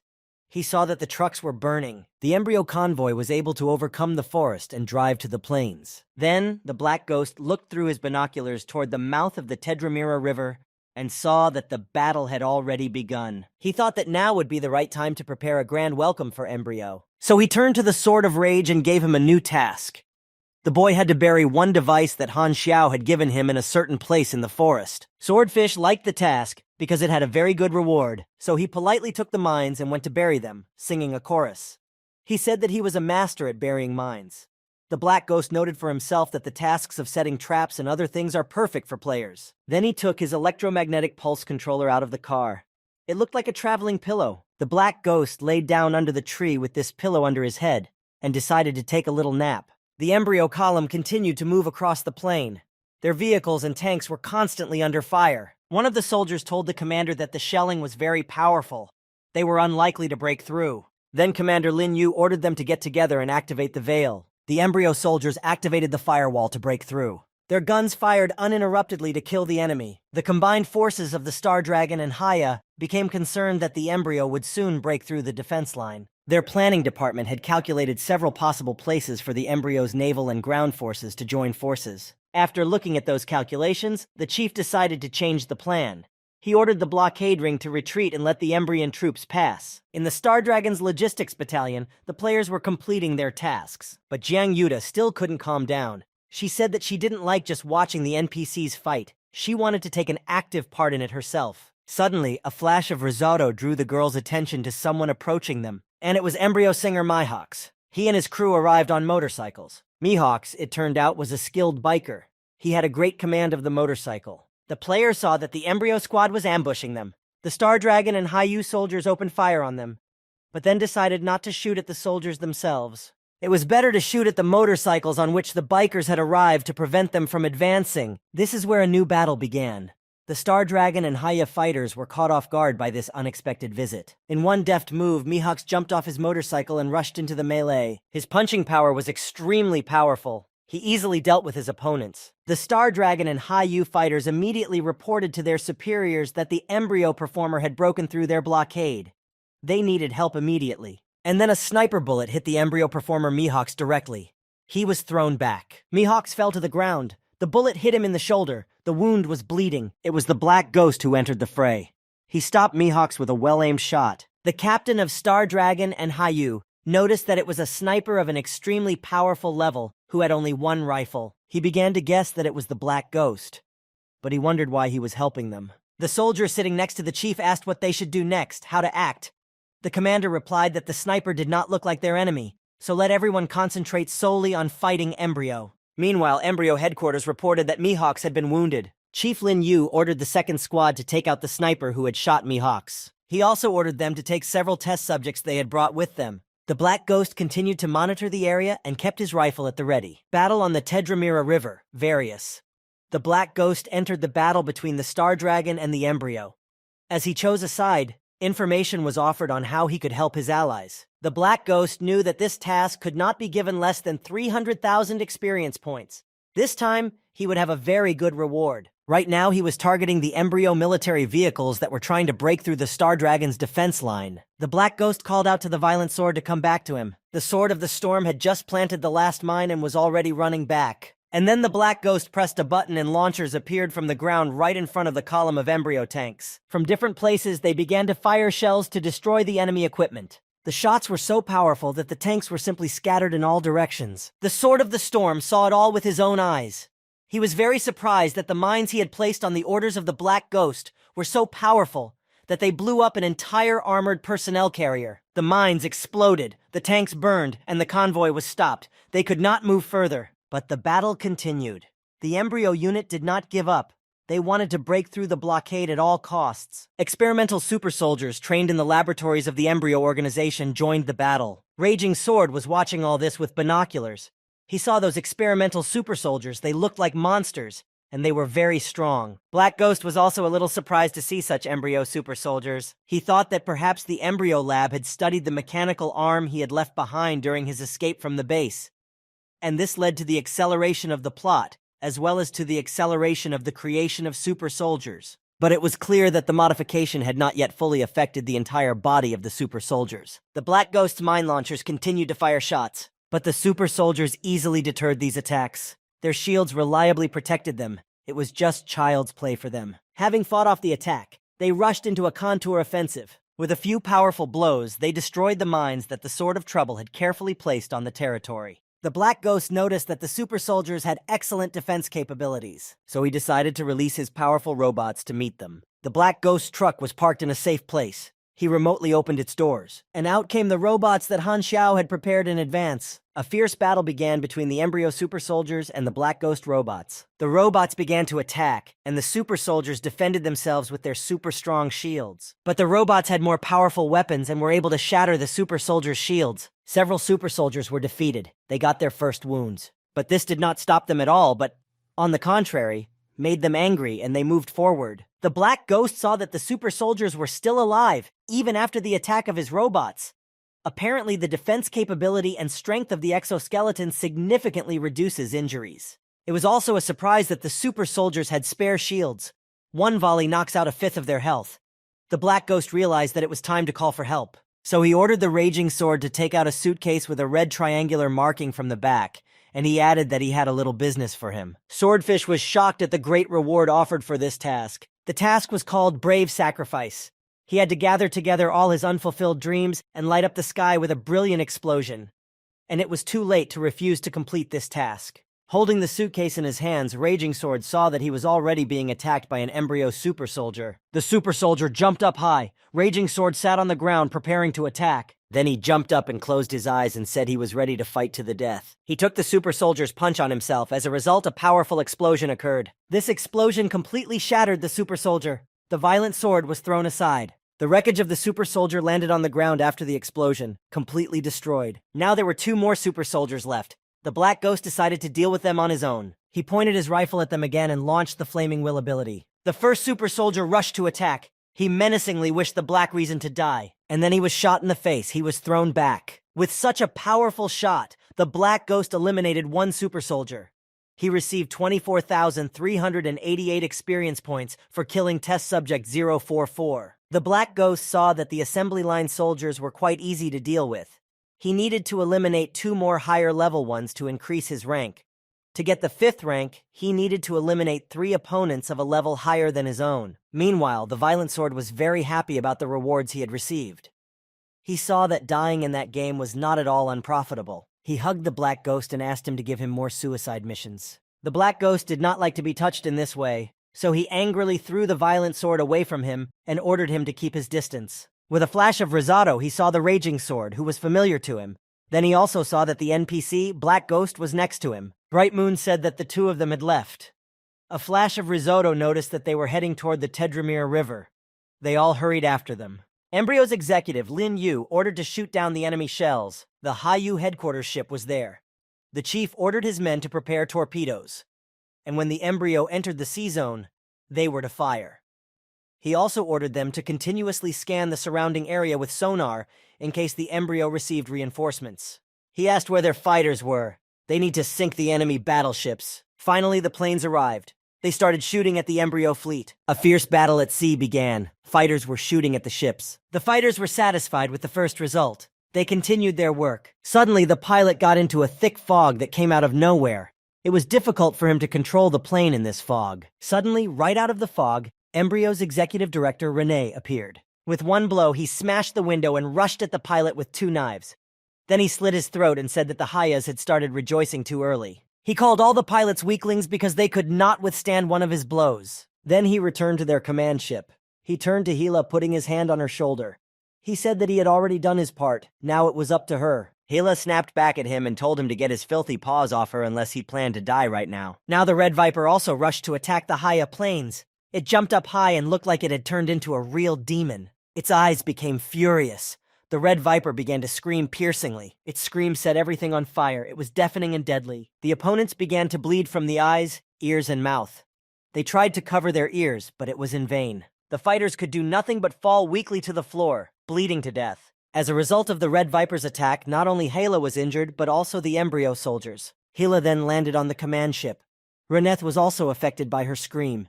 He asked why she was doing this to them. Then he asked if she was going to kill him. But the Red Viper would not stoop to his level. Embryo's leaders have destroyed the enemy fleet. It was time to act. The fighters rushed forward. Every second counted. The captain ordered Units A and B to go to the ground forces. Unit C was to remain on guard. The soldiers started acting very quickly on the order because there was no time to waste. They immediately rushed to the ship. The way was now clear, but at any moment a new attack could begin. Some of Embryo's ground troops broke through the blockade line and loaded onto the ship. Now they are unable to resist, so there was a fresh chance to attack them. Captain Heisey said to tell the squadron's peacekeeper to prepare to launch a guided missile and start firing. Soon the preparations for the guided missile launch were complete, but suddenly their radar detected several dozen objects moving very fast underwater. Captain Heisey asked if they were suspected to be embryo submarines. He was furious why they had not been detected by sonar earlier. How could they have missed it? A single strike from an unknown underwater object had sunk their ship. Being overly confident in their own rightness is the way the high people behave. They did not even realize that the Black Ghost would ambush them from submarines. Meanwhile, the embryo's ground forces had already fully loaded onto the ship. According to all estimates, they will join the command ship in 30 minutes. Now the embryo organization needed to prepare for the evacuation as quickly as possible. At the Star Dragon control camp, plans were underway. The Haya fleet would remain in place as before. If the Star Dragon continues to delay, there is every risk of missing the embryo. So the chief decided that he could not wait any longer. He ordered to gather special agents of the 13th Division, as well as elite soldiers. They were to attack Embryon. The special agents of the 13th Unit immediately responded to the order and boarded military boats. The purpose of the strike group was to sow panic on board the embryo. It was necessary to delay their evacuation. A small group of special agents had to find the right moment to kill the embryo's leader. The embryo people were being pushed even harder as they sensed a clear threat of another attack. They could already see the enemy fleet ahead, which was inevitably approaching them. The order was given to immediately gather together and take the fight. The evacuation was halted for the time being. The embryo ships were attacked by the special agents of the 13th Star Dragon Unit, Captain Zhang Wei, Li Yalin, and their newest fighter, Hu Yue. Soon they all landed on the deck of the embryo for evacuation. Li Yalin is a master in close combat. She was subjected to targeted fire. However, the girl was very skillful in fighting and also skillfully dodged the shells. Captain Zhang Wei was wearing the same suit that their mechanic Han Xiao had once made for him. He created some kind of cleaving fire. Everyone who was hit by that fire was scattered by the blast wave. Hu Yue held a pistol in one hand and an assault rifle in the other. He had excellent firearms skills. He quickly dealt with his opponents. Many fighters were defeated. Captain Zhang Wei praised Hu Yue. He said that he was good at something. The team was ready to continue attacking. Suddenly, something caught Hu Yue's attention. He turned his head in surprise in the direction of the sound. A terrifying flame in the form of a demon was coming towards them. It came from the burning embryo ship. It was the Red Viper who launched the counterattack. Thanks to her abilities, she jumped out of her destroyed ship and began to attack the fighters of the 13th Star Dragon Unit. She was immediately met by Li Yalin. She had already swung her sword at the Red Viper. The Red Viper immediately created its shield and protected itself from the direct sword strike. The Red Viper was absolutely furious. This was the second time she had fought a special agent who had something to do with Zero. This irritated her even more. Last time, Li Yalin managed to avoid getting hurt by Hela.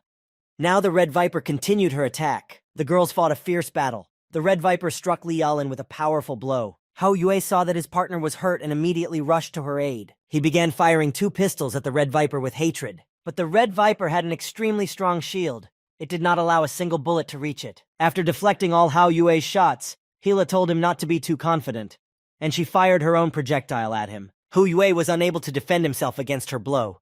The pistols fell out of his hands and he fell to the deck. Meanwhile, Li Yalin had already recovered and was ready to fight again with the Red Viper, who had also jumped up, waiting for the battle to begin. Li Yalin shouted to the Red Viper that she was her opponent, not anyone else. The Red Viper just laughed at this claim. Did the girl really think she could beat her? She gathered all her skills together, used her abilities, and summoned her demon flame. Li Yalin did not expect such a quick attack from her opponent. She did not have time to defend herself. She thought with horror that it was all over and she was going to be defeated now. Hila's punches were very powerful. She was a high-level fighter, but suddenly her body was pierced by a sniper's bullet. The Red Viper screamed and started to fall down. Hu Yue saw that Hila was wounded. He wondered when such a powerful sniper had appeared in the new strike force. Li Yalin realized that there was no time to waste. They had to continue to put pressure on the Red Viper immediately. The Black Ghost was expecting this. This is what a future boss should be like. She has more abilities than Bennett. The only difference between them is sheer luck. Han Xiao took aim again. He decided to help them all. Li Yalin attacked the Red Viper strongly. She struck it with a powerful sword. The Red Viper had regenerative powers. Its wounds healed quite quickly. Most of all, she was confused by the sniper. His shots were accurate and unexpected. Hila was furious with him. The Red Viper was a bit distracted, looking in the direction where the sniper could be, and lost her vigilance a bit. The captain of the 13th unit, Zhang Wei, took advantage of this. He immediately attacked her. However, the Red Viper managed to create her own protective shield and avoided the captain's direct attack. She recovered and said that it was all childish play against her. However, Zhang Wei continued to attack the Red Viper. He attacked before it to finally completely exhaust it. And in this way, he was preparing his subordinates to continue the joint attack on Hila. Li Yalin entered the battle again. She attacked the Red Viper with a sword. Hila managed to protect herself with her shield. Meanwhile, Captain Zhang Wei attacked the Red Viper from the opposite side. He opened fire on her with an assault rifle. The Red Viper turned around and began to defend herself again. She created her own shield and shouted from behind it, asking if they really hoped to corner her in this way. Then the Red Viper, without thinking twice, counterattacked Zhang Wei. Li Yalin shouted for the captain to be careful, but then the Black Ghost fired again with his sniper rifle. This was the second time the Red Viper was wounded by him in this battle. This did not allow it to attack Zhang Wei. The captain stopped in surprise. He gratefully thought that the unknown sniper had just saved his life. Li Yalin noticed that the unknown sniper seemed to understand their fighting style. It was necessary to continue to fight the Red Viper to give the other soldiers the opportunity to create an attack. The Red Viper began to taunt the men of the 13th Star Dragon unit again. She said that she was already bored with this battle. However, the special agents of the 13th unit continued to attack her. Hila was very angry with the unknown sniper. She wondered who he was because he was very skilled. The Embryo's head honcho, Lin Yu, was watching this powerful battle from the command ship of the Embryo fleet. He was worried about whether Hila had been defeated, because nothing was clear yet. All he could see was that, judging by the style of the fight, the unknown sniper was Black Ghost. They were already approaching the sea. They would really need Hila's ability to deal damage in the area. It was imperative to free her immediately. Lin Yu ordered one of his men, Ugar, to eliminate the Black Ghost. Ugar gladly accepted this order. He said that he would gladly destroy the Black Ghost. He immediately rushed to find out where the sniper was hiding. First of all, he had to determine the place of his ambush. And he managed to spot the sniper's ambush. He headed there as fast as he could. But suddenly someone stopped him. Someone even shouted his name. One fighter blocked Urar's path. He said he would never let him pass. Ugar was furious that someone dared to stop him, preventing his attack. It was one of the fighters of the 13th Star Dragon unit. He stood menacingly on the road and told Ugar not to even think about taking a step forward. Ugar arrogantly asked if he was going to stop him from doing so. And a fierce fight began between them. Each was a high-level fighter and had his own developed abilities and skills. The Embryo's executive, Lin Yu, saw that Ugar had been detained. They had no time to lose, so he decided to send Renette to deal with the Black Ghost. Renette was only too happy to serve his organization again and gladly accepted the order. But when Rene attacked the Black Ghost, he was immediately protected by the Sword of Rage. He shouted to his boss to be careful and covered him with his body. The Black Ghost saw that Reneth must have teleported. He managed to create a partial defense on himself. Reneth was furious.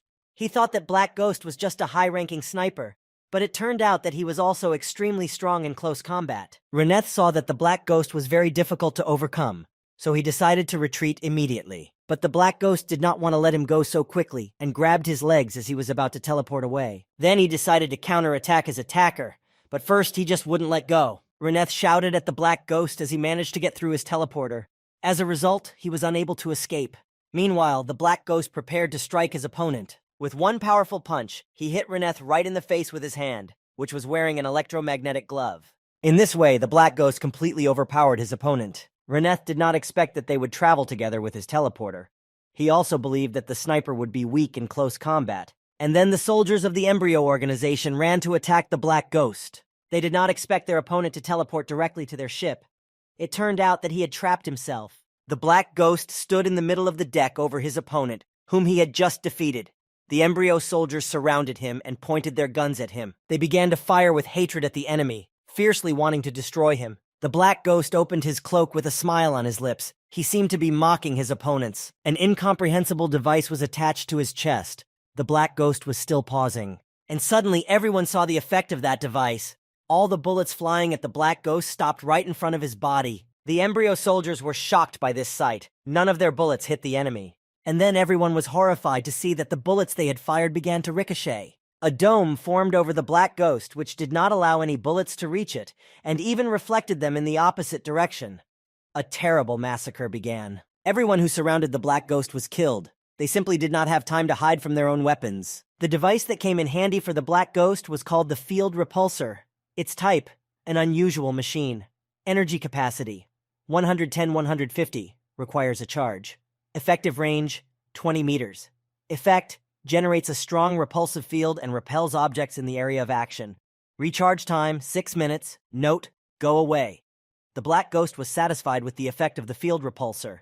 He said it was his new useful toy. After a very successful battle for the Black Ghost, he pulled out his gun and was about to move to another place. Now the Black Ghost decided that since he was here by the will of fate, he would kill the Magnificent Seven. The embryo command ship received a report about the recent heavy losses. Chief Lin Yu couldn't believe it at first. After all, Reneth, that asshole, hadn't killed the Black Ghost. Moreover, he had brought this enemy to them, to their flotilla. Han Xiao, meanwhile, continued to implement his plan. Lin Yu contacted Hila. He told her that Renee was dead. He ordered her to come to them immediately and deal with the Black Ghost. Hila was very annoyed. She was tired of all the games that the Black Ghost was playing. She was frantic to end it all as soon as possible. As she approached the command ship, Hila immediately used her powerful attack. She opened her mouth and screamed. The Black Ghost put his hands over his ears and leaned back on the deck. Hila hung in the air. Han Xiao had taken 211 points of psychological attack damage from the Red Viper's attack. He was now in a state of concussion. He pulled out the pulse grenade he was carrying.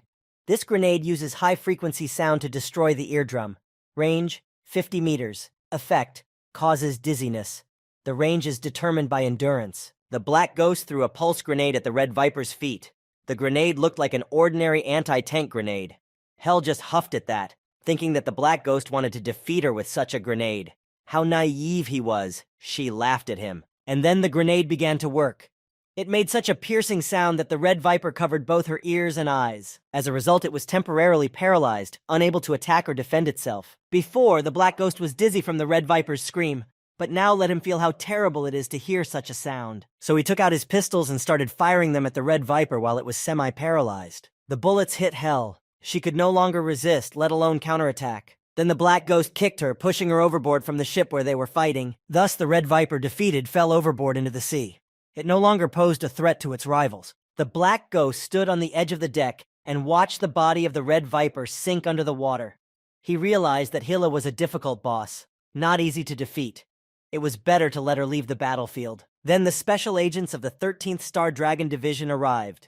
Li Yalin saw the Black Ghost, pointing at him with her finger, and shouted, "How dare he come here?" Then she lowered her voice and said in a friendly manner that she had been looking for Han Xiao for a very long time and had finally found him. The Black Ghost began to play dumb. He said that he did not know who Han Xiao was, and that she was confusing him with someone else.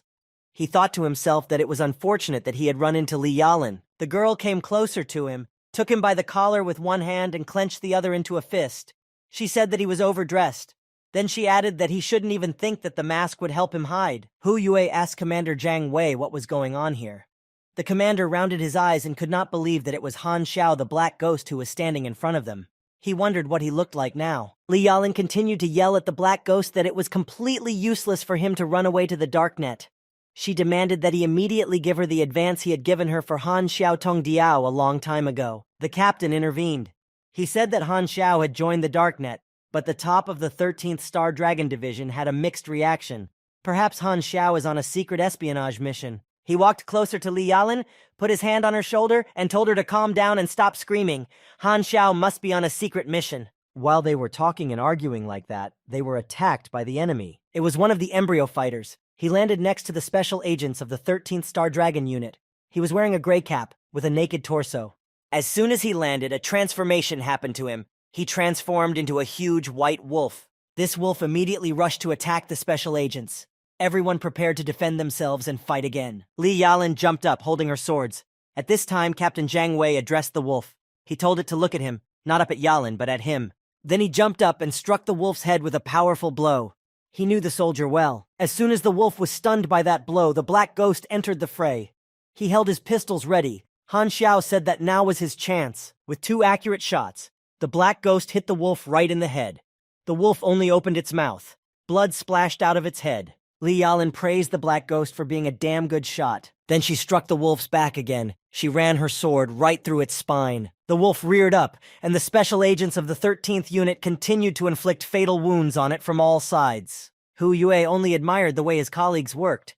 He watched the 3 special agents act so smoothly without even once speaking. He could see that with such a powerful attack, the wolf had absolutely no strength left to retaliate. The wolf began to whimper. His body was wounded everywhere with cuts and bullet wounds. It had less and less strength. The black ghost took up his sniper rifle and aimed at the wolf. He would not let it escape from the battlefield. The wolf jumped up, but a sniper bullet caught him in midair. Then he was put down by a punch from above by Captain Jiang Wei. The 13th Star Dragon Unit took turns delivering devastating blows to the enemy in a coordinated manner. Afterwards, Black Ghost and Jiang Wei congratulated each other on their excellent work. They had done a perfect job. And then the captain received information over the radio that the embryo fleet was approaching the sea. They were ordered to intercept them immediately. Jiang Wei accepted the order for execution. He immediately relayed it to the men of his unit. The soldiers responded immediately. Then Jiang Wei turned to the Black Ghost. At first he wanted to call him Han Xiao, as he had done in the past. But as soon as he said, Han, he stuttered, and continued to address him as the Black Ghost. He asked him if he would go with them to intercept the enemy. The Black Ghost refused and waved goodbye to the captain. Meanwhile, the Red Viper emerged from the water. It was extremely angry with the Black Ghost. She threatened him, though she thought to herself that she remembered him well. The battle continued at sea. The embryo could not evacuate in any way. They were being chased and their ships were being destroyed. Hai's men were very nervous and wanted to make the embryo get out at all costs. But their leader calmed the soldiers down. He had his own strategy. He put his hand on the shoulder of one of the soldiers and told him to stop being nervous. He told him that this time the embryo had lost 70% of its troops, while their losses had not even reached 10%. Therefore, they were the winners in this battle. The Black Ghost went on with the violent sword on their way, and Han Xiao decided to give the boy a new task so that he would not waste his time. He created a task whereby the Sword of Rage had to learn to bark like a dog, and he gave a lot of experience points for this. This incredible generosity of the boss surprised and delighted the Raging Sword. The Black Ghost said that this reward was for the boys defending him from an enemy attack. Meanwhile, Black Ghost's affairs were moving forward. He advanced and got the second improvement. Then Black Ghost and Raging Sword saw a supply helicopter arrive to pick them up. Fallen Embryo's progress advanced by 2%, and the total increase was 21%. The Black Ghost moved to the supply helicopter. In recent days, other continents have struck at the evacuated embryo forces. This could also slightly increase the completion of the task. The Black Ghost decided that after Embryo completed the evacuation, it was necessary to go to its main base on the Andria continent in order to earn even more experience points. When the helicopter that Black Ghost and Violent Sword boarded flew away to a safe distance, Han Xiao blew up his truck. Violent Sword was a bit shocked by this decision. He did not understand how it was possible to blow up his property like that. But the Black Ghost explained that he didn't want to leave any traces, so that he wouldn't be tracked. The Raging Sword put it down to the fact that the Black Ghost was very rich, and money spoils people. At Embryo's command headquarters, the head of the organization complained that they had suffered serious losses in breaking through the blockade. About 70% of the performers alone were killed. One of the performers said that the Black Ghost had killed 3 of the performers by himself. He asked the leader if it was worth hunting him down and dealing with him. The Embryo leader replied that the Black Ghost was a worthless killer, not even worth their time and energy. First, they need to put him under surveillance. And for now, their first priority is to figure out their next move. He said that they have already lost all their bases on 3 continents. 6 nations, all doing fine with their internal conflicts, could attack their main base on the Andria continent at any time. Then the performer reminded the leader that they also had an intercontinental nuclear bomb, just in case. He said that they could release it, and then everyone would die. The leader objected that it was not yet time for that. For now, they needed to change the focus of the six powers so that they would not have time to start a war for resources. Suddenly, their conversation was interrupted by a soldier who ran to them with a report that they had received a message from Base 13. It concerned a recent successful research subject from the genetic enhancement plan. The leader began to read the report. He was looking for an answer to the question of what happened to the subject. After all, he was wondering why there was some unpleasant news coming in every day. The soldier who brought the report said that cases like this one had happened to more than one person. This is a common phenomenon that is spreading like a plague. The head of Embryo was upset. He thought that some very strange things were happening in their laboratories, but it seemed to him that success was still on their side. And he said with satisfaction that now it was time for the six powers to worry a little. Meanwhile, the Red Viper had already managed to come to her senses. She washed herself in the bathroom and looked at her wounds in the mirror. She knew that no matter how many wounds she had on her body, they would all heal. What worried her the most was when all these clashes and wars would finally end. Only then would she be able to reunite with her sister and leave with her. They would be able to be together. The special agents of the 13th Star Dragon Unit told their colleagues that they had met Han Xiao, and he is the mysterious Black Ghost. Hacker Lin Yao could not believe it. He insisted that they were simply mistaken. Instead, Li Yalin confidently asserted that she would always recognize Han Xiao, even if he turned to ashes. Lin Yao then asked their captain if in that case they would stop looking for him. Captain Jiang Wei replied that he had noticed the sadness and confusion in the Black Ghost's eyes as he said goodbye to them. Most likely, he is on a secret mission. He promised his men that he would check with his superiors about this when he gave them a report. Li Yalin then asked the captain to find out something for her. Namely, when Han Xiao was going to return the money he owed her. The helicopters returned to the base. The special agents of the 13th unit also returned to rest. Di Susu was the first to meet them. She came up to Li Yalin, hugged her, held her tightly, and asked if she, the little one, was injured. Li Yalin just tried to push her away. Then she said that she had heard that the Black Ghost was fighting with them hand in hand. She added that she had also met him before.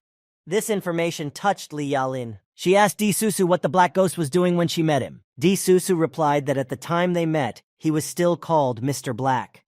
Back then, he was a Scorpion-level assassin who took part in the task of defending the city of White Gull.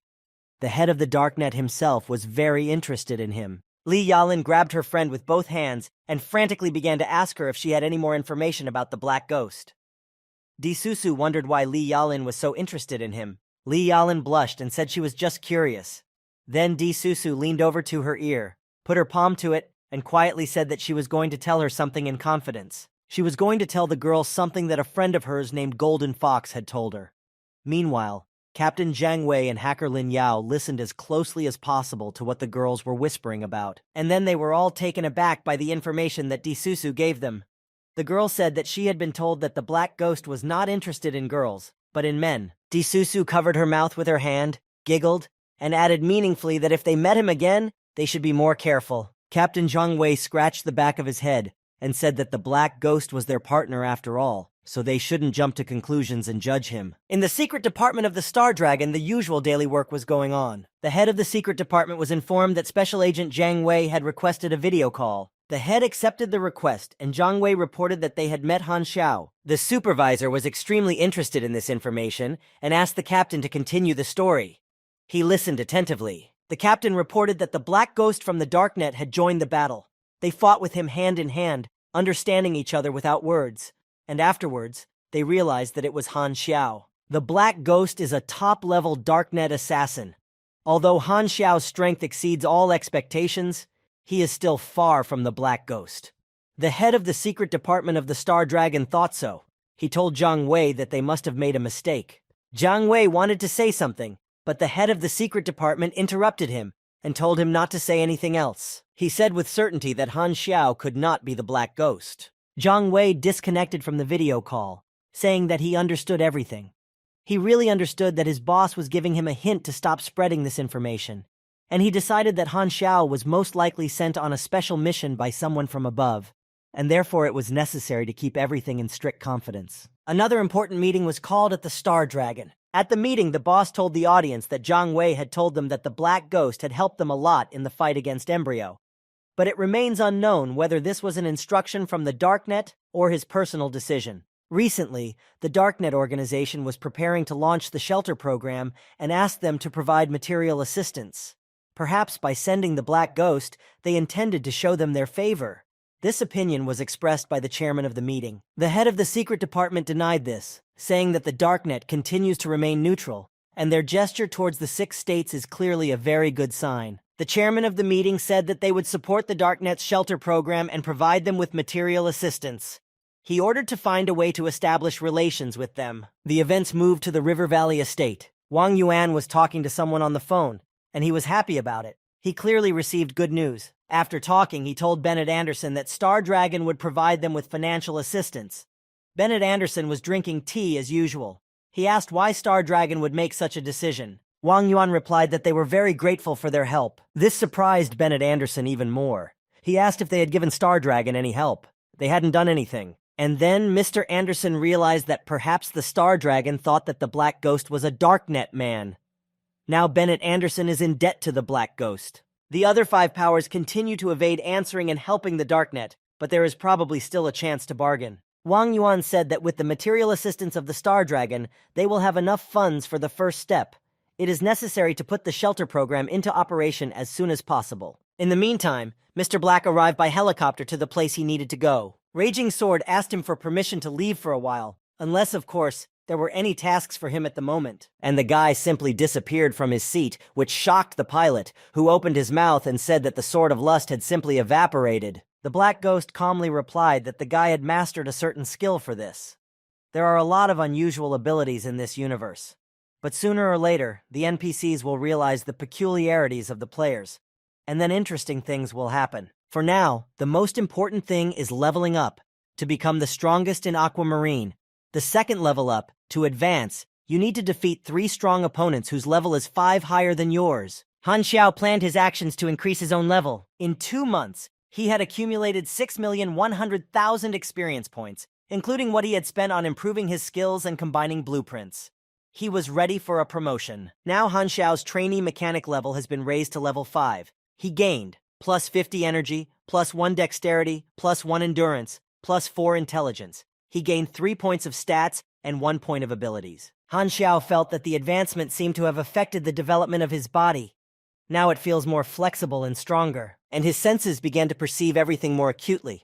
As a result, the world has become much more magical. The new strength and abilities had a great effect on Han Xiao's overall body tone. Now, with his current combat power and mechanical equipment, he can be considered one of the best fighters, but he still can't compare to the main character, Bennett Anderson. The Black Ghost has used up all his experience. Now it's time for him to start improving his equipment and training players. To do this, he went to the village of Green Valley where he could realize his current plans. The village was surrounded by a high wall, which was constantly guarded by local soldiers. Now they saw through their binoculars that the same Black Ghost from the Darknet was approaching them. The responsible person of Zelina Dolina named Balsas ordered the guard to go talk to him and find out why he had come to them. There were many new players in the village of Green Valley.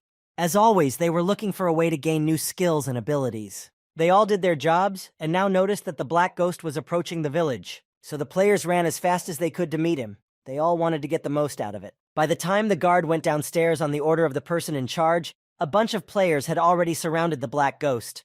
He only wondered how all these new recruits knew the Black Ghost. Suddenly, the Black Ghost heard someone next to him reporting. The journalist introduced himself as banished. He greeted him and said that he was starting a new issue of the Galactic Expedition. This boy also came to meet him to learn something useful. The Black Ghost was thinking, as if he was remembering something. It seemed that this banished looked like a famous game graphic designer. One of the new players asked the Black Ghost why he didn't sell any items, but only taught various skills and demanded reputation points for doing so. He asked how to increase this reputation. Banished suggested that perhaps he could simply buy this reputation. It costs 2,500 aquamarine dollars to upgrade to the mechanic class. It is up to each individual player to agree to pay or not. Finally, the Black Ghost was approached by a guard sent by the man in charge of the village. He said that he was the deputy commander of Balsas. He asked to know why he had come to their village. The Black Ghost laughed to himself when he saw how the deputy commander was trembling while talking. Apparently, this is the effect of the various stories about him. He replied with a smile that he was just passing through the village. He added that they should not worry, because he would not cause them any trouble. The deputy commander exhaled after hearing this information. He was clearly relieved. Then he invited him to their city of Alumera, and his commander Balsas invited him to dinner in honor of his arrival. But the Black Ghost refused. He said that he shouldn't worry about it because he decided to stay here. The deputy commander went back to his boss and told him about his conversation with the Black Ghost. He gave orders to keep an eye on the Black Ghost and to send someone to find out more about him.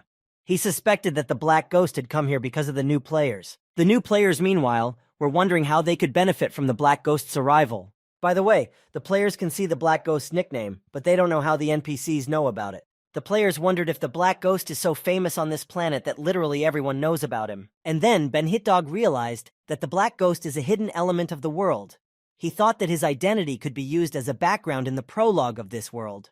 The story moves to the Dragon's Horn apartment building in Star Dragon. There, in a secret meeting room, a secret meeting of the leaders of different countries was held. Theseus, Raylan, and Star Dragon were in favor of sending troops. Haya and Maple were against. The Horde refrained from answering. They needed to discuss a detailed plan for a further expedition to the Andrea mainland. 3 were in favor, 2 were against, and 1 remained silent. The 6 powers finally decided to proceed with the destruction of Embryo's main base. Everyone realized that this would soon start a new war. Meanwhile, in some newcomer village on the western continent, events were happening. The players saw the Black Ghost appearing in different newbie villages. He had already visited the village of Bighorn, and now he was in the village of Green Valley. No one understood whether the Black Ghost's movements were simply the work of the game's developers. Some suggested that maybe the Black Ghost is the main character of the planet, who manages the information recorded on the network. Another said that this was unlikely. The main character must be connected to the storyline. He cannot be introduced so quickly. Most likely, he is a mystical Easter egg character, but he has the ability and capacity to transfer to the mechanic class. Apparently, it is very difficult to transfer to this class, so the developers added it to the newbie villages. Some people didn't like this information because they didn't want to wait so long for the Black Ghost to arrive. They were all upset about when it would finally be their turn to have the Black Ghost come to their village. Meanwhile, the Black Ghost was in the village of Green Valley. Han Xiao himself was continually amazed by the player's rich imagination. After all, he is considered to be both a mysterious merchant who is called upon to lead newcomers to prosperity and the head of the mechanic class. It was very interesting for him to read such incredible information about himself, and also a character who can lead to a hidden storyline. So it's no wonder that so many players come up to him to express their willingness to fight the embryo, and some even try to seduce him. And no one thinks he's just a simple, let's say, good trader. While thinking and reading information about himself, Han Xiao saw that a new program had been released. It was a program called Galaxy Times, which was dedicated to informing people about games. They said that players' gaming careers were their top priority. Han Xiao wondered if the content of this show would change after he changed the game's storyline. The program reported that open testing has been going on for the 10th day. The players are trying their best not to give in to each other. There was a suggestion to see what has happened during these days first. On the planet Brighton, with its highly developed magical culture, players have a very difficult time.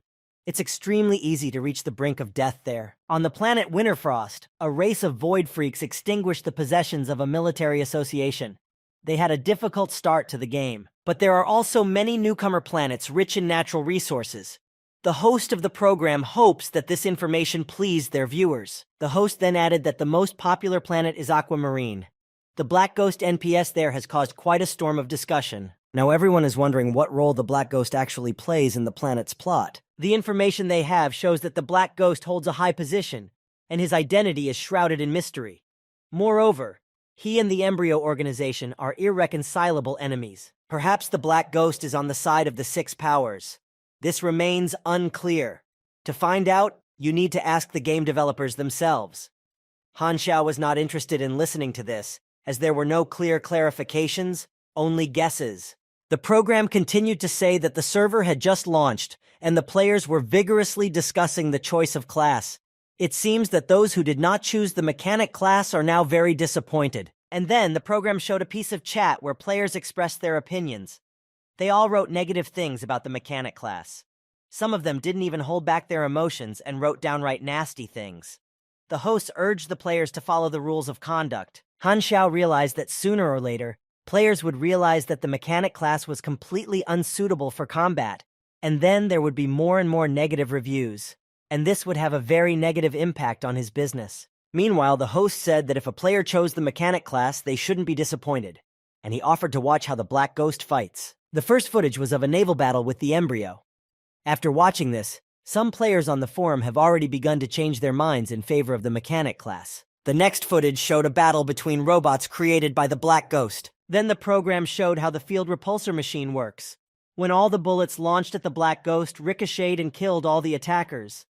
This was followed by even more positive feedback about the mechanics class. In the next story, the Raging Sword appeared next to the Black Ghost.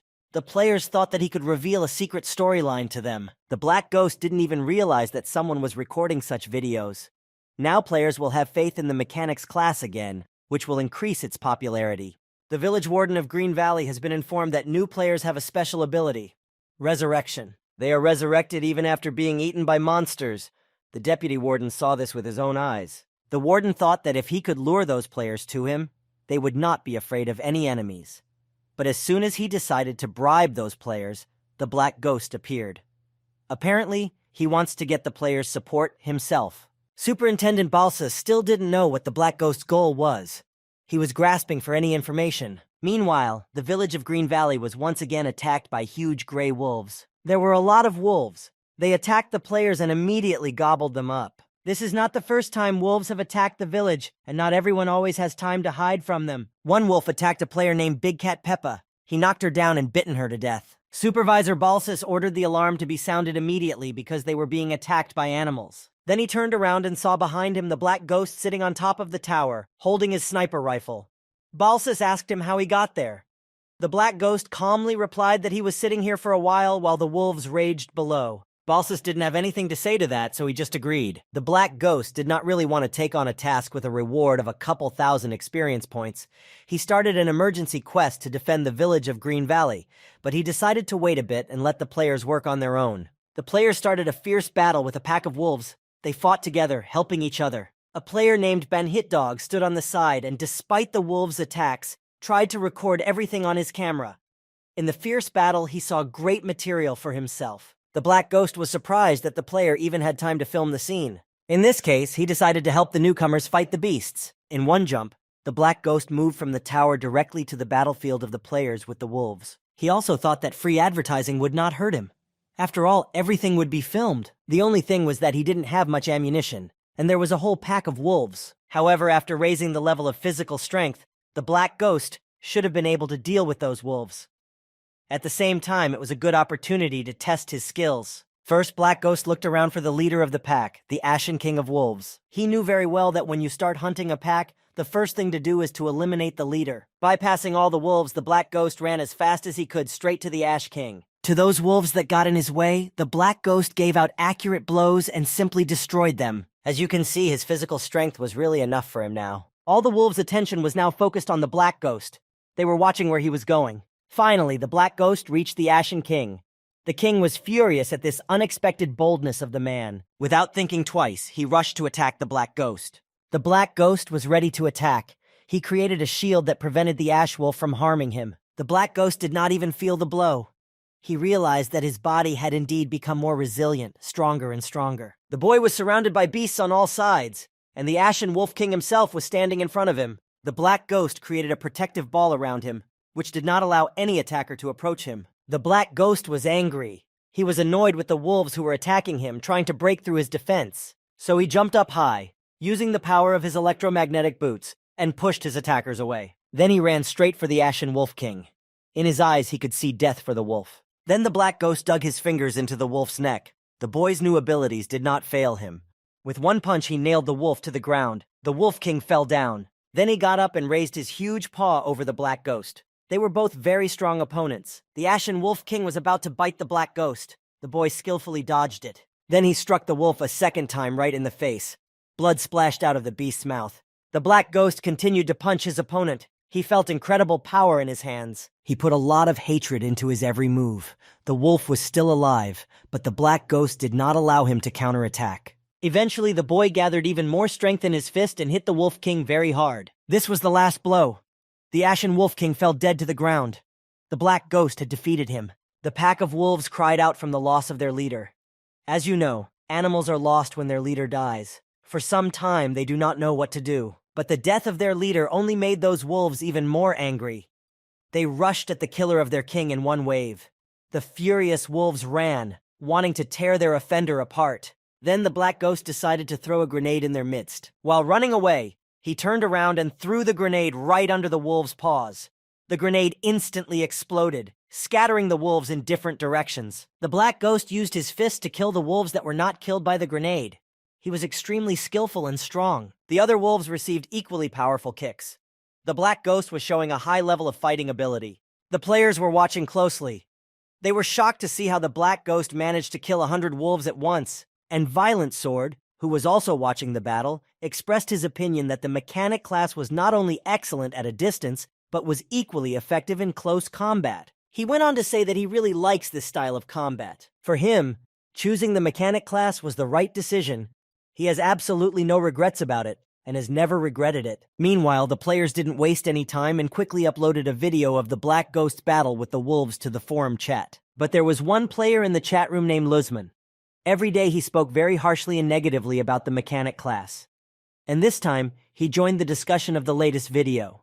He wrote that only one mechanic class NPC was fighting in the video, and the rest were all in a bunch. And that was it. He thought it was ridiculous. In his opinion, mechanics need to either work hard like the Black Ghost, or else they will not achieve anything. Players are players. They are not like NPCs.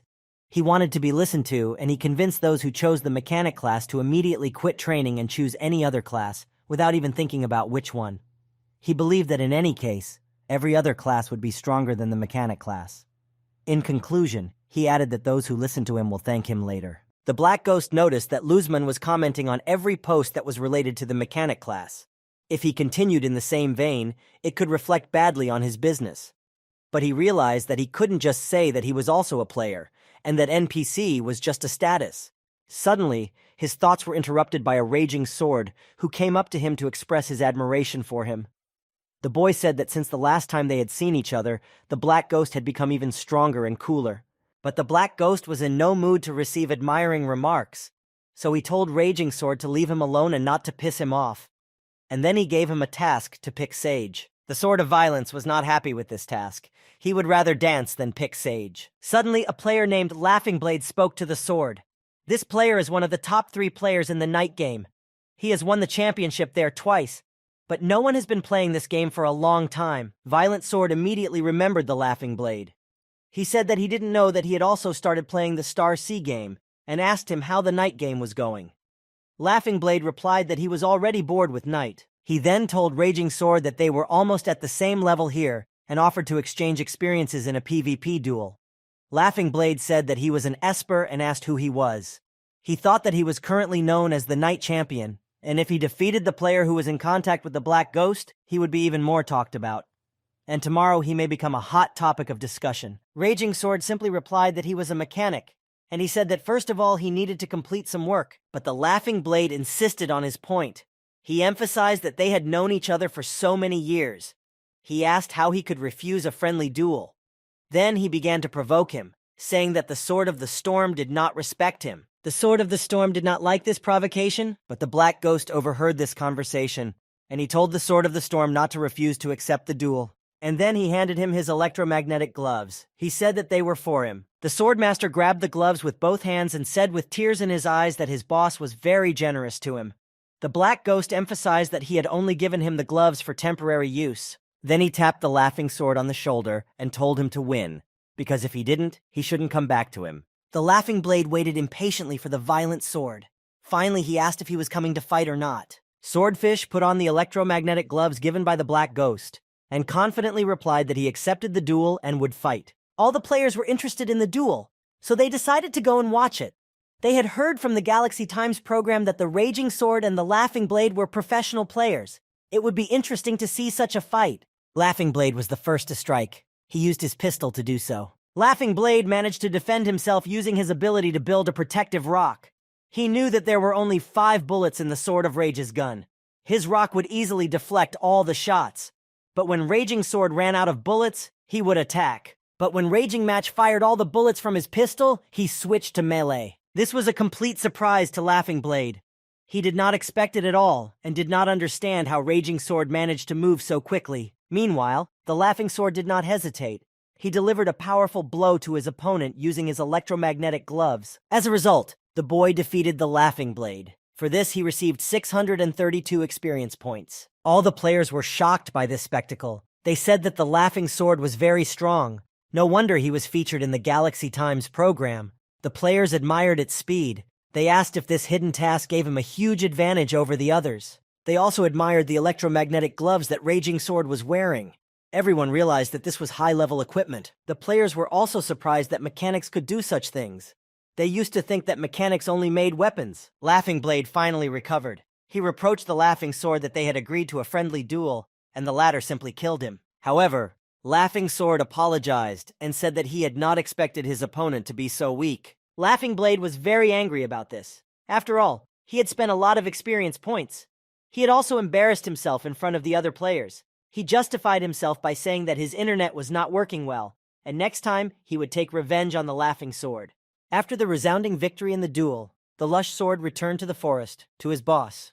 Firstly, he came to return the electromagnetic gloves to the Black Ghost, and secondly, he decided to ask the boss if he could buy the gloves from him. The Black Ghost said that he had already drawn up the drawings for the gloves so he could easily sell them. He announced a price of $80,000. This was incredibly expensive for the violent sword. He sincerely burst into tears and said that he would still try to save up the required amount, although it would take an extremely long time, but he would try his best. Suddenly, the Black Ghost heard someone calling his name. It was the Laughing Blade. He said he had heard that the Black Ghost was at odds with Embryo, and he expressed a desire to join him in this fight. But the Black Ghost said that to fight the Embryo, you need intelligence and strength. Therefore, let the Laughing Blade work hard on that. The violent sword began to chase Laughing Blade in the back, telling him not to listen to his boss, who actually meant to say that he could not join him. Only he is the chosen one. Meanwhile, the Black Ghost saw that the video of the duel had already been uploaded to the web. He saw that Luzman was once again continuing to create controversy. He is a newbie himself, but he doesn't mind expressing his opinion about mechanics. The Black Ghost was watching the chat and reading all these disputes, but then his attention was distracted. He saw that someone had arrived in SUVs. The cars had a Loomer's sign on them. He wondered who was in them, and why. It was Mr. Xiao Jui, Alamer's messenger. The Black Ghost listened to what was going on. Xiao Jui folded his arms across his chest and said that he had not come here because of the disappearance of such a nobody as Han Xiao. Everyone in the family thinks he's dead. Who would have thought that Zero, for whom Embryon had put a reward, would look exactly like Han Xiao? He added that the search for this asshole had already cost him 6 months of his life. If he wasn't the son of the head, who the hell would care if he was already dead or not? Warden Balsas bowed respectfully and said that since Mr. Jue had already arrived in Green Valley, he should feel at home here. And if he needed anything, he should contact him. Then they went to rest at the table together. Xiao Jui asked why Balsas kept talking to him like that. After all, they, the foster children, grew up together, competed with each other, sparing no effort to get promoted, and Han Xiao is a bastard. Balsas laughed and told him to calm down. The family cannot force him to look for Han Xiao. 6 more months at the most, and Chairman Xiao will give up. At the same time, everyone knows that Han Xiao is not Zero. Xiao Jui decided to stop talking about Han Xiao. He asked him to tell him what had happened in the village recently. Balsas told him that the refugees outside had the ability to rise from the dead, but their fighting power is very weak. Xiao Jui was surprised by this. He decided to report this to his family upon his return. Balsas continued to talk about the village. He said that they had a killer from the Darknet, the Black Ghost. He's currently resting outside. This information made Xiao Jui tense. He thought that the Black Ghost had some kind of killing intent. Balsas said that he had spoken to the Black Ghost, and he said that he was just passing through. They did not interfere with him because it was better not to annoy him. Xiao Jui's bodyguard, Liu Chen, flexed his fist and said that his boss shouldn't worry, because he would definitely protect him. The Black Ghost is not his rival. Just then, someone sneezed outside. The Black Ghost was sitting there. The Alamera family is just a small military oligarchy in the secondary storyline, and has almost nothing to do with the main one. The guy realized that there was absolutely no point in paying attention to her. He decided to wait until these simpletons finished harvesting here, and then go to the next village of newcomers. Suddenly he heard a shout that he had to sound the alarm because the army of the Black Pine Village was approaching. All the players saw that they each had a new task. The Black Ghost saw that he also had a new task, which he did not expect at all. But when he looked more closely, he saw that there was a mistake. Liu Chen is the son of old Mr. Liu. And then the Black Ghost realized that the only way to get the task from old Liu was through his son. So he decided that he should join in the fun. Balsam reacted with dissatisfaction to the appearance of enemies from the Black Pine village. He was getting really tired of them. However, Xiaojue told him not to worry too much. They have someone else to use as cannon fodder. Balsas agreed with that statement. They have a bunch of immortal refugee weirdos nearby. They would help compensate for Liu Chen's combat advantage. Then he called a servant and told him to tell the refugees that he demanded that they detain Liu Chen's army. He added that if they succeeded, they would receive a monetary reward. Xiaojue warned Balsas not to give away too much money, because the lives of those refugees were already worthless. The two of them continued to drink wine. Meanwhile, the military equipment of the Black Pine settlement was steadily approaching Zelina Dolina. The commander-in-chief of the southern continent, Liu Chen, said that this time it would be necessary to completely destroy the Green Valley. As he approached, he saw a group of refugees armed with improvised materials. He thought Balsas was a vile man. After all, he decided to use the refugees as human shields. Liu Chen pulled out a gramophone and addressed Balsas. He shouted at him, asking if he had decided to expose helpless people to certain death. Balsas said from the height of his tower that he had, and if Liu Chen dared, he could shoot. Liu Chen was irritated by this. He turned to the people, giving them the opportunity to leave. Let them not die in vain. But the refugees did not understand how they could leave. Then they would not be able to fulfill the task set before them. They decided that the NPC was simply out of his mind. But he was offering them experience as a reward. The commander-in-chief of the southern continent wondered why these people were not afraid of death at all. But he realized that his conflict with Balsas had nothing to do with those people. He could not open fire on innocents. Balsas laughed at Liu Chen's praise for the lives of refugees. He is losing his chance in this way. And he even mocked the fact that his opponent was such a charitable man. He ordered his soldiers to get ready for the attack. So the order was given to prepare for an all-out bombardment and not to take into account the lives of the refugees. But then the Black Ghost went ahead of the refugees. He boldly approached the SUV in which Liu Chen was riding and asked him to consider his request. He asked to postpone the battle until tomorrow if they were so eager to fight. Balsas saw that the Black Ghost had interfered in his and Liu Chen's affairs. He did not like it at all. It was strange for the commander-in-chief of the southern continent to see the Black Ghost here. He ordered all his soldiers to lay down their arms. The soldiers stopped the attack. The weapons were lowered to the ground. The refugees were surprised to note that the troops of the Black Pine settlement were saving after the Black Ghost's request. They did not understand who the Black Ghost was, who had such influence, and how great that influence is. They saw that the Black Ghost had subdued an entire army. They wondered what kind of reputation he must have on this planet to have such capabilities. And Ben Hidog, as always, had his camera on and was trying to film another interesting story. 3539. Liu Chen's soldiers were camped near the city gates and were getting ready for bed. Meanwhile, the Black Ghost decided to pay them a visit. He was about to approach the tent where Liu Chen was staying when a guard blocked his way, pointing a rifle at Han Xiao with trembling hands and ordering him to stop. The Black Ghost could clearly see that the guard was scared to death of him, but he was still trying to follow his instructions. So he told the soldier to calm down, because he was looking for his boss, and they needed to talk. A voice came from the tent with an order to let the Black Ghost through. Liu Chen was now finally convinced that the battle had been stopped by the Black Ghost. He asked him why he, such a glorified warrior, had interfered in his conflict with Balsam. The Black Ghost calmly replied that he just wanted to help him. He had no personal goals here. Liu Chen was very surprised by this and asked if this was not their first meeting. So on what basis did the Black Ghost decide to help him? Han Xiao said that he liked him better than Balsam. He is much nicer. Liu Chen replied that it was true. Balsam is a very mean person. He even used the refugees to stop him. But the refugees themselves also surprise him. For some reason, they are not afraid of death at all, and did not leave even when Liu Chen gave them the opportunity. The Black Ghost told him not to worry. He could help him deal with them. Liu Chen asked what the Black Ghost would ask in return, but he replied that he did not need anything. However, Liu Chen thought that perhaps in this case the Black Ghost had some hidden agenda, and as a result, he might end up owing him a huge debt, but he agreed to help. He said that he was completely relying on him. After the visit to Liu Chen's camp, the Black Ghost found the Sword of Violence and told him that he had one task for him. He had to spread some information that the Black Ghost had given him. Swordfish was very happy to have such an easy task. Han Xiao decided to use his reputation to his advantage. Violent Sword immediately ran to fulfill his new task. He told all the refugees that the Black Ghost would be taking part in the battle because he had joined the army from Liu Chen's camp. The refugees thought about this information. They realized that if they stayed to fight on the side of the Green Valley, they would become enemies of the Black Ghost. They even thought it was some kind of clue to the task. But some players had already chosen which side they would fight on.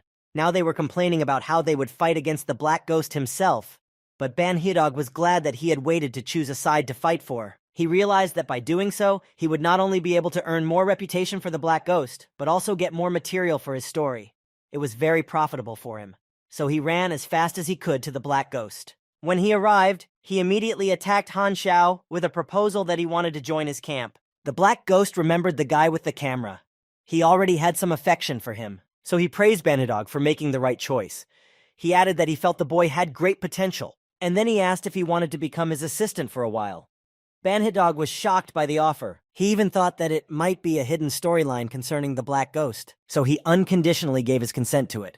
Meanwhile, other refugees were gathering in Lu Chen's camp. The other players were excited about this turn of events. They also wanted to be able to find the secret storyline with the Black Ghost, but it was not easy. One of the players guessed that it was because of the new task. You just need to take the side of the Black Ghost in this conflict.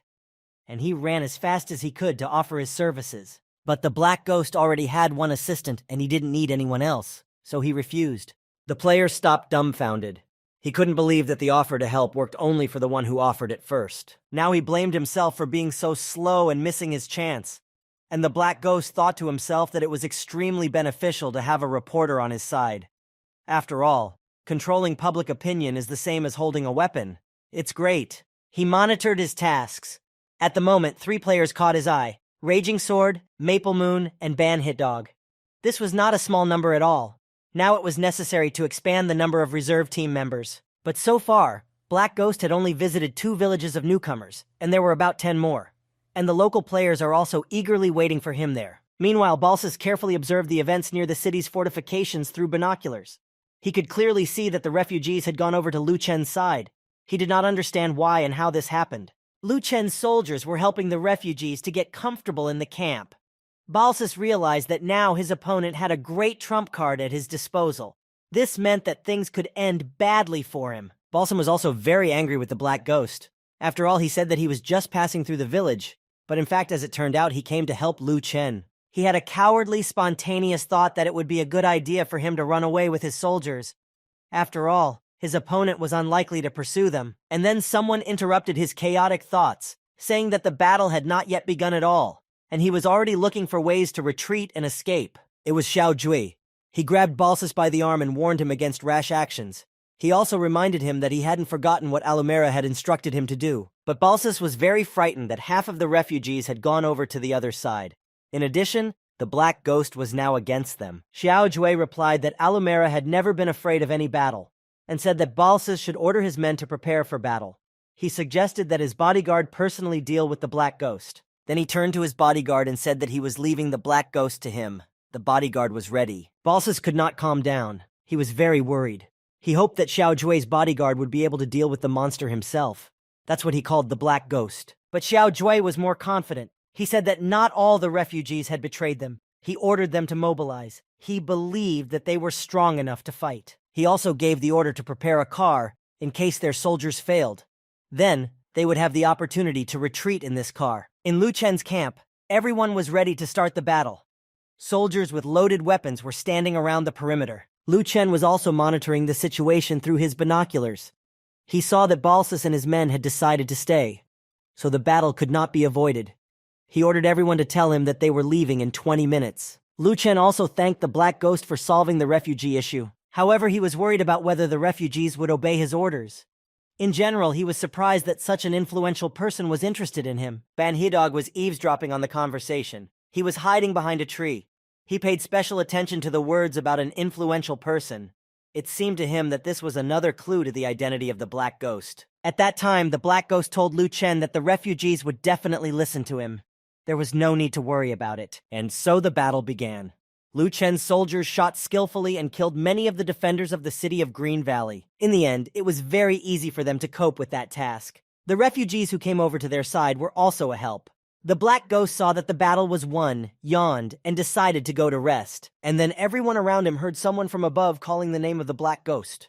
The soldiers looked up and saw a man approaching their camp from above. The man landed after a huge jump and ran quickly, saying that he had come here to fight the Black Ghost. The Black Ghost wondered who else had come here after the main battle, and began to pull out his pistol. He was angry that he was not allowed to do his own thing. As soon as Han Xiao pulled out his gun, he immediately started firing shots from it, one after another. However, the man who had challenged him to a fight continued to walk toward him. The bullets simply bounced off him, causing no harm. He was protected by some kind of force field that did not allow the bullets to reach him. All the bullets that the Black Ghost had fired at him disappeared like blanks. Han Xiao was very worried about this. The man was absorbing kinetic energy. He realized that the battle would not be easy to win. The absorption of kinetic energy is the absorption of various forces exerted on the body. If the attack force cannot break through the limit of the ability, then it will be absorbed and converted into the opponent's force. Finally, the man came closer. He told the Black Ghost that Lu Chen's battle with Balsam was none of his business, and that he shouldn't have stuck his nose in other people's business. But the Black Ghost replied that, on the contrary, the man should stay out of his way. He suggested that he leave him alone. The man said he knew that the Black Ghost was an honored darknet killer, the trump card of the Blood Pack community. Others might be afraid of him, but not him. And he decided to advise Han Xiao to stay away from this battlefield. Banhitdog, as always, was watching all this from the sidelines and filming it with his camera. He was interested in the words Darknet and Blood Pack community. He wondered what kind of forces they were. He began to think that he had finally reached the tip of the iceberg of the Black Ghost's mystery. The Black Ghost, meanwhile, realized that it would not be possible to cope with the ability to absorb kinetic energy with simple bullets. So he reloaded his pistol with high-power bullets. After charging it, he immediately fired several of those bullets in the direction of the opponent, and he stepped back. Since the Black Ghost was a very accurate shot, his bullets hit the target.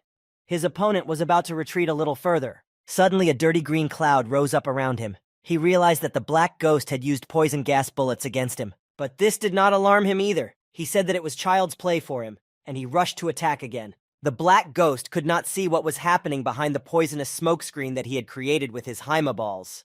And then he suddenly saw his unharmed opponent jumping out of the smoke. Xiao Jui's bodyguard abruptly attacked him, stabbing him right in the chest. The punch was so powerful that the Black Ghost crashed into a tree trunk and broke it with it. However, his defensive ability saved him from injury. Han Xiao had a few seconds to think about what to do next. He quickly analyzed that his opponent could use kinetic energy, turn it to his advantage, and move quickly. And also, he could not be hit by Heim bullets. The Black Ghost realized that it was not to his advantage to drag out the fight. He needed to do something as soon as possible. So, while the opponent was making another attack on him, he quickly counterattacked. Approaching Xiao Jui's bodyguard closely, the Black Ghost asked if his ability and heat energy were absorbed. Then he struck his opponent in the face with a powerful punch. Xiao Jui's bodyguard fell to the ground. This blow hit him hard in the eye. This time he was unable to defend himself, but he pushed the Black Ghost away with his foot so that he would not have time to strike him again with the heat energy to which he was vulnerable. While the Black Ghost straightened up after being hit, Xiao Jui's bodyguard took off running. The Black Ghost was a little disappointed that his opponent started running away after the first strike. Meanwhile, Xiao Jui's bodyguard ran toward Lu Chen's camp. There were soldiers guarding the camp. They saw that the enemy was rapidly approaching them and decided to immediately open fire on him. And then the Black Ghost realized that his opponent was running, exposing himself to the fire of the camp's defenders, just so that they would start shooting at him. In this way, he would absorb the energy of those shots. Lu Chen's soldiers started shooting at the enemy. However, he was not injured in any way. Instead, thanks to his ability, he absorbed the energy of the bullets that were fired at him from everywhere, accumulated it, and turned it into his own power. The soldiers were shocked to see that their shots did not leave a single scratch on their enemy's body. They even thought that they were facing a monster. And then the Black Ghost intervened in the battle. He shouted to the soldiers that their bullets had no effect on the enemy. Now they just need to stop firing. However, Xiao Jui's bodyguard had already managed to heal himself and recharge his batteries. He told the Black Ghost that he had enough energy to destroy his opponent. Xiao Jui's bodyguard quickly turned in the opposite direction and rushed to attack the Black Ghost. He struck it hard because he had accumulated a lot of energy. The Black Ghost crashed to the ground with a thud. Blood spurted out of his mouth. The two opponents used their strength to create a deep pothole in the ground. The fragments flew in all directions. This blow was too strong for the Black Ghost. He was unable to immediately counterattack the enemy and simply lay at the bottom of the hole they created. The strength of his magnetic armor decreased by 132 points. He suffered 241 points of damage as a result of this blow. But Xiao Jui's bodyguard felt very strong. He charged up the bullets that were flying at him and turned them into powerful energy. Almost immediately, he began to attack the Black Ghost again. But the boy had already gotten up and was ready to defend himself. Han Xiao realized that here, on the battlefield, his opponent had unlimited ability to absorb energy and use it for his own benefit. And this is not at all favorable to him. Therefore, he decided to immediately flee from there towards the Green Valley camp and take Xiao Jui's bodyguard with him. After all, the soldiers there would not start shooting at him. Then he would have nowhere to get energy from. On the move, the Black Ghost pulled out his pistol and, pushing hard, jumped over the city wall. He immediately started shooting the guards who were there. The soldiers shouted that they had been visited by the Black Ghost and needed to immediately inform their commander. They started shooting at Han Xiao. Xiao Jui's bodyguard, of course, chased after him. The soldiers guarding the city immediately stopped firing because in the firefight they could have accidentally hit and wounded Liu Chen. But Liu Chen's energy was running out, and he had no way to replenish it.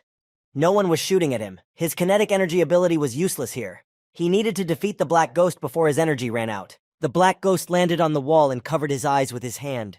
Xiao Jui's bodyguard was already approaching. As soon as Liu Chen touched the stone to harm his opponent, the Black Ghost jumped high and used a sliding shot. Liu Chen's energy didn't hit the Black Ghost at all. The entire impact was on the stone wall, and pieces of it flew in all directions. Xiao Jui's bodyguard had already spent a lot of his energy and had almost completely exhausted his reserves. This slowed him down. Meanwhile, the Black Ghost jumped even higher. Liu Chen couldn't gather his strength yet. He was not as agile now. As the stones of the wall split and began to fall, a column of dust rose above the wall. That dust got right into Xiao Jui's eyes, preventing him from seeing properly.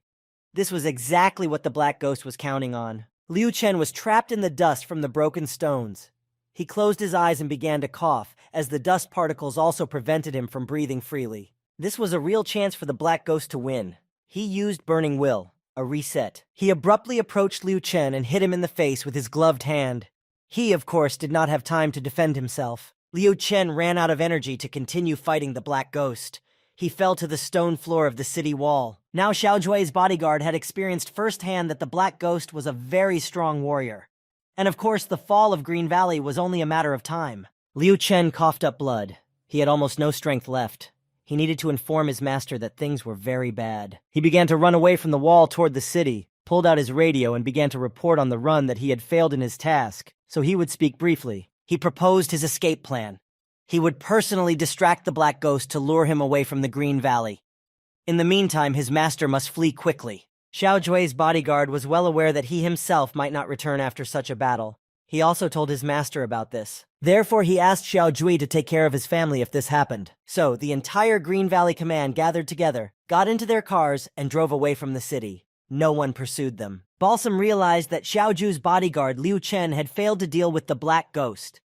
The Black Ghost is a real monster. They shouldn't have messed with him at all. Balsam was very worried about this. However, Xiao Jui irritably replied that they should stop talking.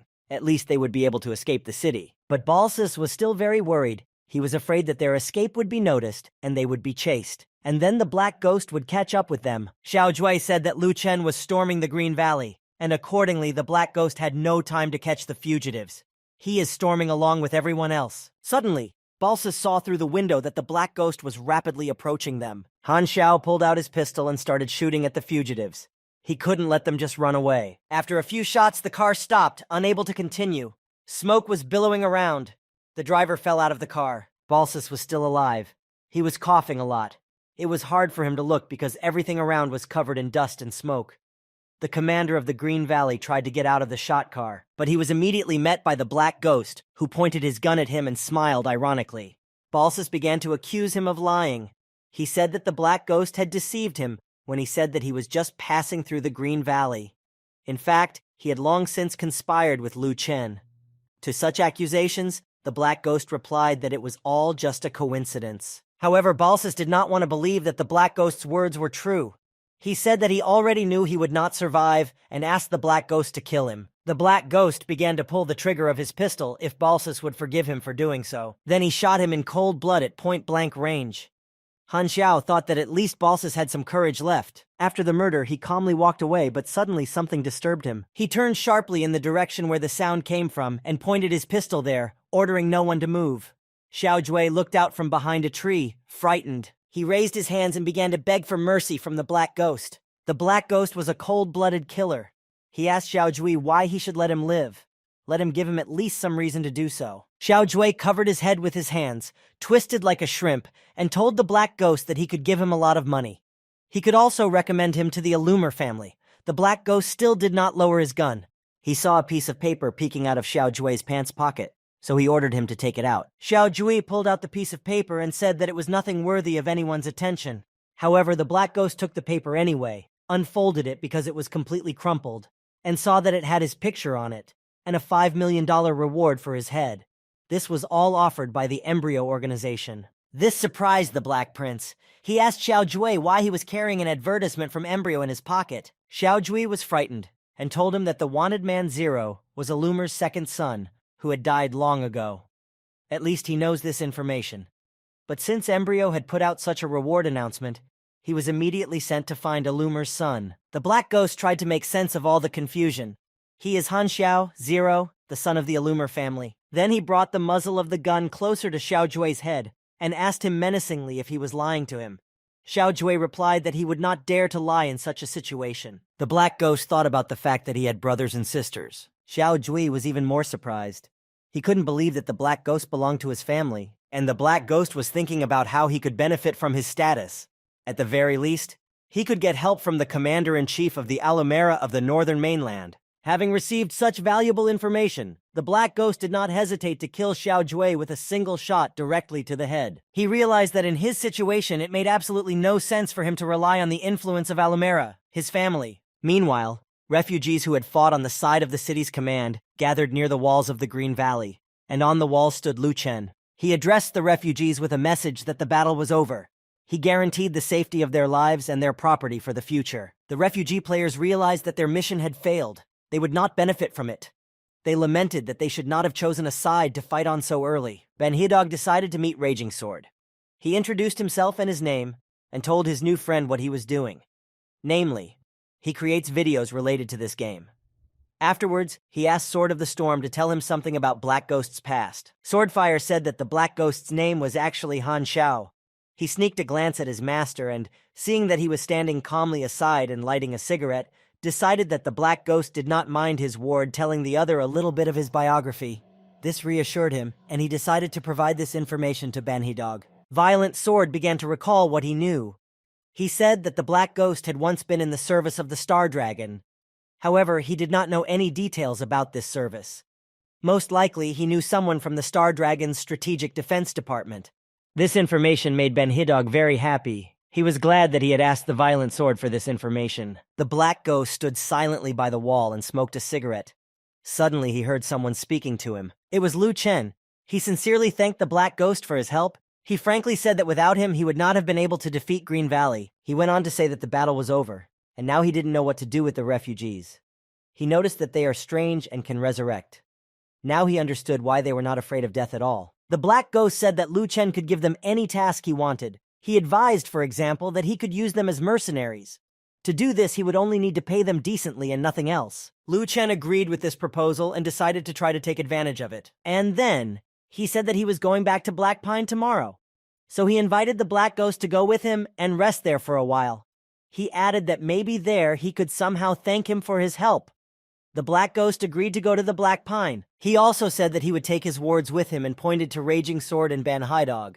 The boys did not expect such a turn. Finally, Lu Chen's soldiers broke camp from under the walls of the Green Valley and returned to their home in Black Pine. Lu Chen kindly invited the Black Ghost to his settlement. He began to talk a little about what was in Black Pine. He showed us which way the military factory was located. It is there that rifles and ammunition are made. The Swordmaster was in awe of the scale of military production in Chorna Sosnia. The plant was extremely large, and the boy realized that there was no place for beginners. Ben-Hidog also enthusiastically filmed everything with his camera. With the Black Ghost, he learned something new and interesting every day. Suddenly, Raging Sword's gaze rested on something that interested him greatly. He opened his mouth in surprise. He saw a large fenced area which was closed by a net on all sides, and there were some people there. Lu Chen closed his eyes and sadly informed his guests that those people who had contracted the acute form of the grouper disease were living in that area. The fence was erected to protect the city from the spread of the epidemic.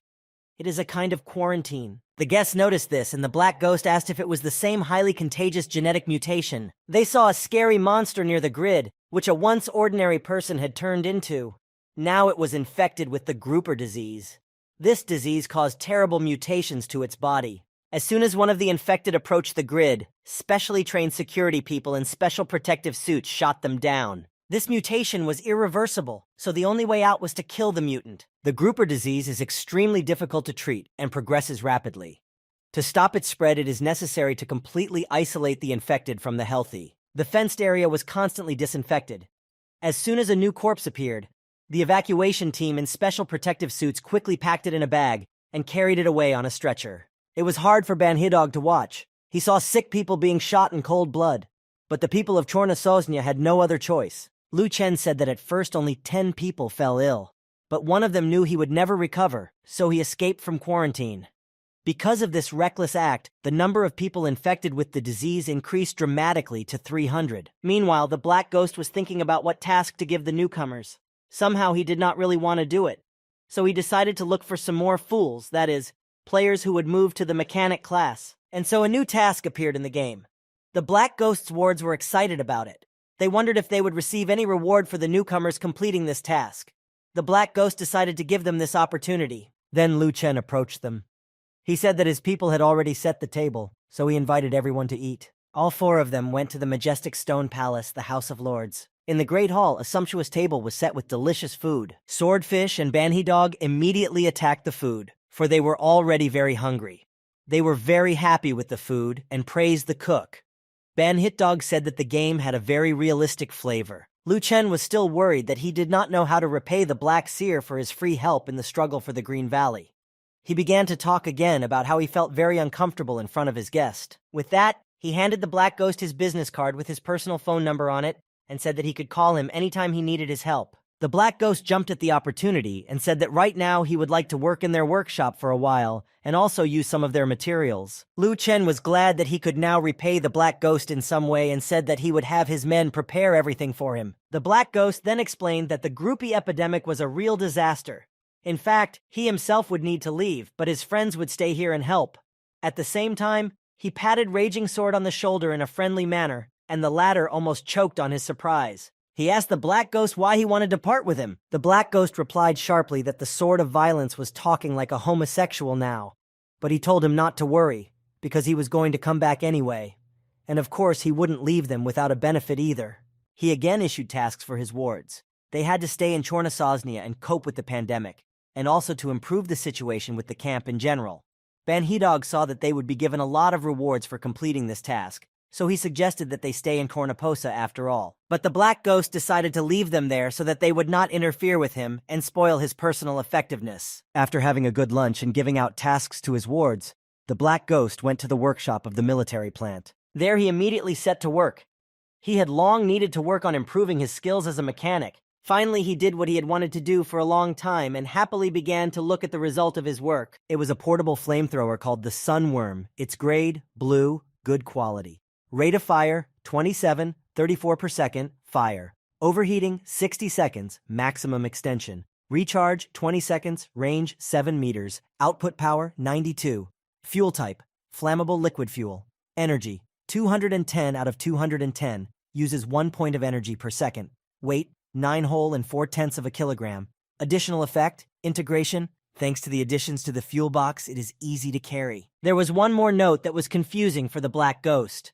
Additional effect of the flamethrower, concentrated fire, increase in fuel efficiency, plus 33% damage, attack radius, plus 25% damage, every 0.6 seconds for 12 seconds, uses 8 energy points per second. Overheating is eliminated immediately after 12 seconds of cooling. Additional effect, extends the burn time of the target and increases the effectiveness of burns. Note, Dancing Flame is a heat related to romance. It was this note that confused the Black Ghost. The newly created Sunworm flamethrower was worn on the forearm like a sleeve. The Black Ghost quickly made it, and immediately put it on. With a strength of 69, he could ignore the strain. He liked his work. It looked pretty good on his arm. Then an old man came into the shop and picked up the Black Ghost rifle. He noticed with admiration that it was an electromagnetic weapon and asked what kind of craftsman had made it. The man then turned to Han Xiao and asked him if he could sell the rifle to him. He was willing to pay 500,000 for it. Then he quickly changed his mind and offered even 1 million. The Black Ghost was not happy with this unexpected visit from a stranger. He abruptly asked who he was. The old man said that he was the chief technical advisor invited by Lu Chen. Then he said his name, Lei Zhenyuem. Han Xiao knew about this man. He is a master mechanic from the time of old Lu. Lu Chen left his daughter and became the commander-in-chief, and old Lu sent Lei Zhenyu, his old friend, to help his son. The chief technical advisor repeated again that he wanted this electromagnetic rifle, and he said to name the price for it. This was said in a commanding tone. His whole appearance made it clear that he would not accept any refusals. But the Black Ghost was not going to bargain. He just asked the old man if he looked like he needed money. By the way, there were many different rare materials in this shop. The old man Lei Zhenyu replied that if the Black Ghost didn't need money, he could teach him some skills. He confidently said that the boy would definitely need a good master like him to become better. He added that the Black Ghost had nothing to lose anyway. The Black Ghost only laughed to himself. He noticed the striking resemblance between old Lu and Lei Zhenyu. Han Xiao knew that this man was the key figure in old Lu's 4 tasks. Therefore, he needed to establish a relationship with him. Meanwhile, the chief technical advisor asked the Black Ghost why he was staring at him like that. He even thought he looked bad. In addition, if the Black Ghost is not confused, then Lei Zhenyu has advanced knowledge, but players cannot learn from him. However, he had to try. He then told the advisor that he would sell the electromagnetic rifle, but in return, he asked for advanced information. Old Lei Zhenyuem thought about it. He understood that the electromagnetic kinetic weapon device was very interesting to him, but it was not valuable enough to share advanced knowledge for him. He waved his hand in protest and said that he would not teach the Black Ghost advanced knowledge, but he suggested that he would create a mechanism based on it that would give it to him. The Black Ghost was not going to agree to this, because advanced knowledge is not so easy to obtain, but he agreed to the chief technical advisor's proposal. However, he offered to make a new weapon for him. Lei Zhenyu was very surprised and asked if the electromagnetic rifle was really made by the Black Ghost himself. The guy calmly replied that it was. He had personally made such a kinetic weapon. The chief technical advisor had to admit that the Black Ghost's level was quite high. This embarrassed him a bit. In the same room, there was a guard with a gun. He approached Lei Zhenyu and whispered quietly in his ear that the Black Ghost was not only a mechanic, but also a famous darknet assassin. The chief technical advisor then bowed, showing the Black Ghost his respectful attitude, and apologized for not recognizing him at first. He then invited the boy to follow him. The Black Ghost rubbed his nose with satisfaction. He realized that if someone is very good at something, people start to take them seriously. Together they went to the living area of advanced research. This area was fenced off by a high fence. Armed guards were constantly standing at the gate. In the large hall, one wall was lined with bar racks. Lei Zhenyu immediately went there. He picked up a bottle of alcohol. Under it was a small button, which the chief technical advisor was about to press. Immediately after pressing the hidden button, the door to the secret passage opened. Lei Zhenyu said that this was his secret hiding place. The advisor and the Black Ghost entered the vault together. Lei Zhenyu said that he had 4 items that were created using advanced knowledge. He told the Black Ghost that he could choose any of those items. One of the items was a Type 1 nurse. It was a living organism in pellets that floated serenely in some green liquid in a flask. When injected into the body, it quickly relieves negative effects, cleanses the body of poisons, and quickly clots the blood. The second item is farm condensate. It is used to cool the mechanisms from the inside, thereby reducing their recharge time. It looked like a ball filled with condensate, to which 2 tubes were attached, red and blue. The third item was an I9 colloidal bulletproof membrane. After receiving an impact, it becomes elastic for a short time to dampen the kinetic energy and then hardens again, capturing the object. It looked like different-sized transparent plates stuck into a black platform. The fourth object is a paleo nanosynthetic fiber. It resembled the biological tendons of a living organism, both in appearance and properties. The Black Ghost thought all 4 items were good, but 2 of them were expendable, and it was completely unprofitable to exchange them for anything else. And his titanium alloy is also quite resistant. He told Lei Zhenyu that he was choosing the nanosynthetic PO fiber. The chief technical advisor shook his head in approval. He said that this was a very smart choice, because he also believed that this subject had the greatest potential. They shook hands in agreement. Then Lei Zhenyu packed the nanosynthetic PO fiber into a special suitcase. He said that this was his entire supply and gave it to the Black Ghost. The Black Ghost was satisfied. There was a lot of nanosynthetic fiber. It would definitely be enough for the tendons of the skeletal system of light fur. Now he was one step closer to creating it. Taking the suitcase in his hands, the Black Ghost headed for the exit. But on the way, he said that he needed one more thing, but he didn't have the right connections to get it.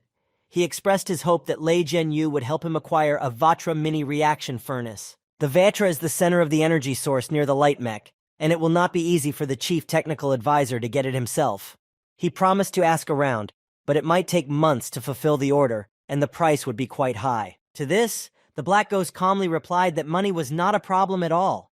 After such a busy day, Han Xiao went to bed. The next morning he went outside, greeted his charges, and called them over. Raging Sword and Ban-Hit Dog immediately ran to him. The Black Ghost told them that he would be leaving Black Pine that day, and they would stay here. If he needed them, he would contact them. Ban-Hit Dog was not very happy about this turn of events. He had not expected it to happen so quickly. However, the Black Ghost emphasized that they would definitely need to find a way to deal with the epidemic. He then turned personally to Raging Sword and said that he would surely be able to show his full potential in that situation. Finally, the Black Ghost opened a suitcase of pistols and added that perhaps Raging Sword would need a better weapon to complete the task. Swordfish's eyes lit up when he saw the guns. He could not believe that the Black Ghost was giving him such a valuable gift. Then he pulled out one pistol, took it under his arm, and admiringly looked at his new weapon. Ban-Hit Dog asked if it was a bonus from the secret storyline. He also wondered if the Black Ghost was rewarding him for his efforts if he played well. Han Xiao told Raging Sword that he had good potential. Let him level up his melee skill, and then in the future, he could become a mechanic fighter. Lush Sword was incredibly happy to hear these words. He himself had thought about his potential more than once. Then the Black Ghost waved to his wards and left. In conclusion, he said that he would look forward to meeting them stronger than they were at the moment. A helicopter was already waiting for the Black Ghost to leave Black Pine. In the helicopter's cabin, Han Xiao began to solve his current issues. The Python Light Mech is an advanced rare equipment. It is extremely difficult to obtain its blueprints in the usual way. The Black Ghost decided to try to create it in modules.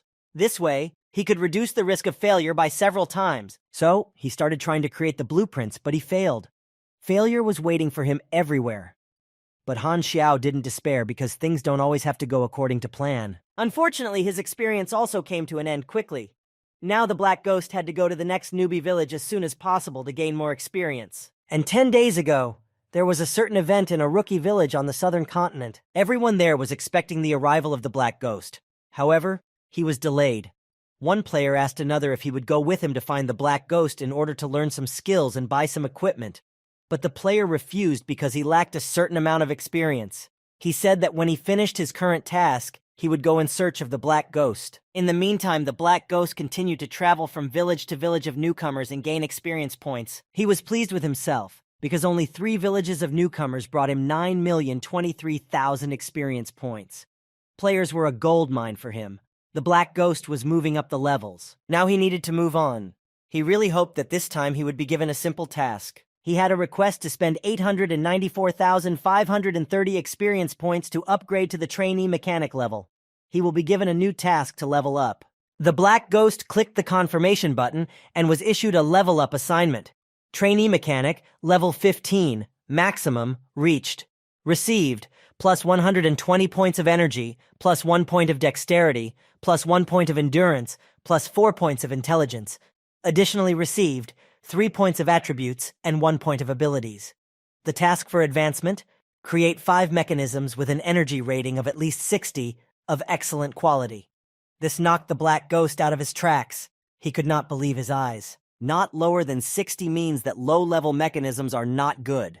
A violet quality mechanism must be created. The Black Ghost did not know how to do this at the moment. So for now, he could only improve his skills and temporarily forget about moving to a new level. Medium proximity to technology and molecular refinement improved. Now the Black Ghost cannot improve his skills. He has very few experience points left.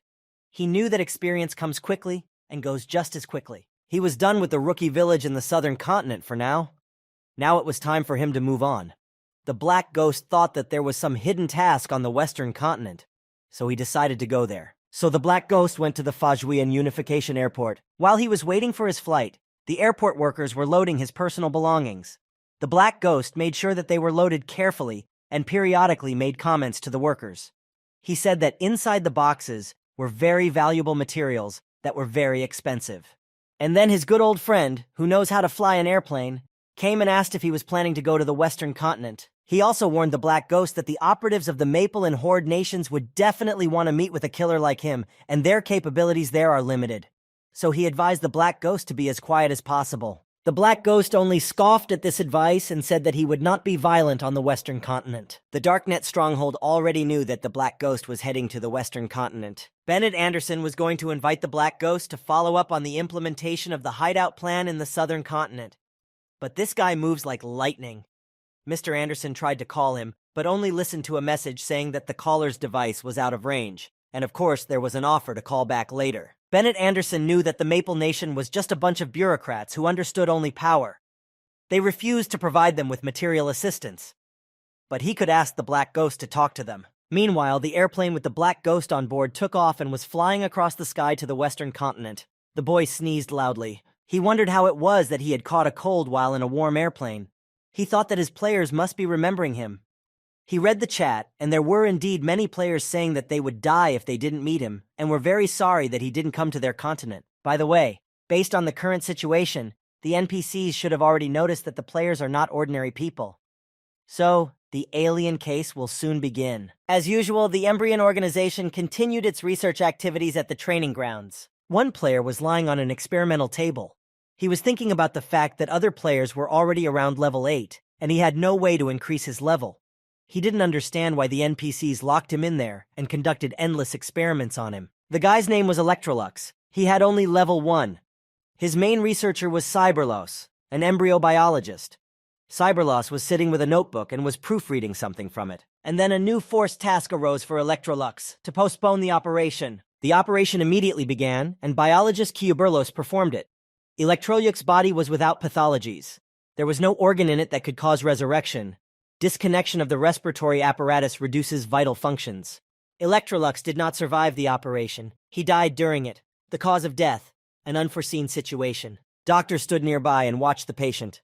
Meanwhile, Electrolux resurrected and sat on the operating table. The biologist Cyberlos noted that the patient came back to life again exactly 10 seconds later, as usual. Then he looked at the operating table and saw that it still had the patient's blood on it after the operation. Cyberlos could not understand the biology of Electrolux.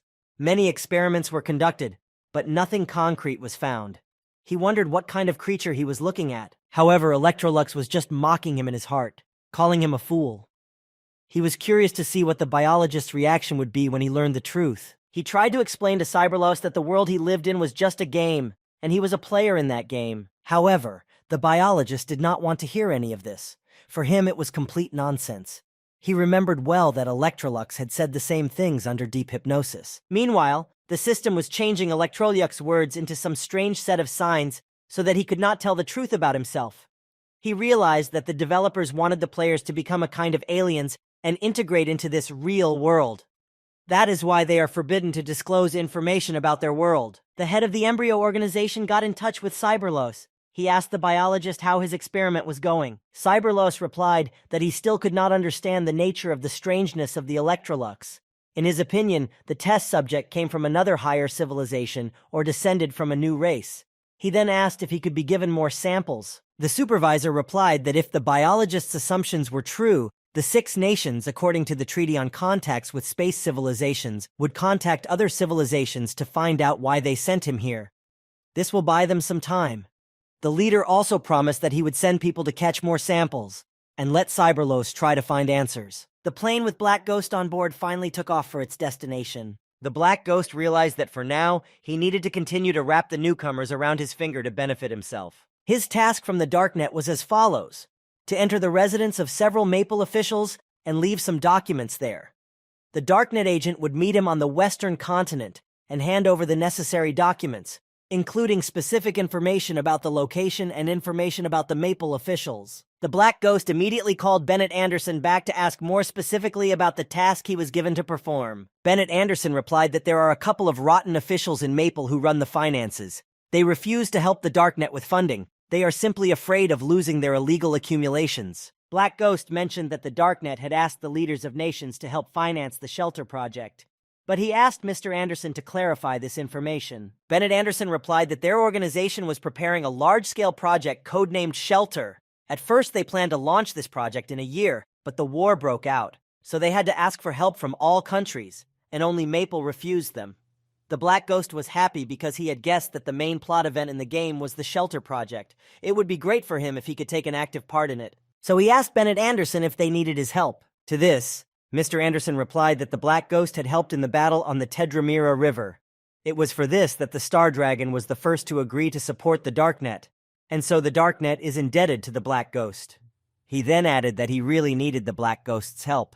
He offered to discuss the details when the guy returned to the southern continent. The Black Ghost smiled and said that he would help no problem, but let them give him something for it.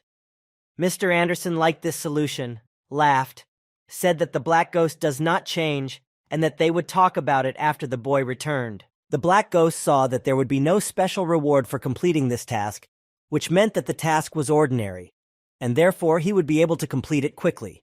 He launched a C-level task: Intimidation. Introduction. Some Maple officials are mired in corruption. It's time to remind them that those who don't share can accidentally get shot in the forehead. They're not robbers, but they might accidentally walk into the living room. The task was as follows. You had to break into the residences of 5 designated officials and leave evidence of the Darknet there. Rewards: 120,000 experience points, 500 Darknet reputation. On the southern continent, in the village of newcomers, another day was coming to an end. 2 players were resting on the lawn. They both belonged to the Guild of the Gods. One was Jupiter, the other was Poseidon. The first one asked the other why he was doing nothing for half a day sad. He also asked what he was thinking about. Poseidon replied that the A-rank task of finding Zero was given to professionals, and he has to do menial tasks every day. That's why he was bored. Then Jupiter called his friend a braggart. After all, he had bought a bunch of equipment and skills from the Black Ghost with the guild's money, and now he was many times better than the others.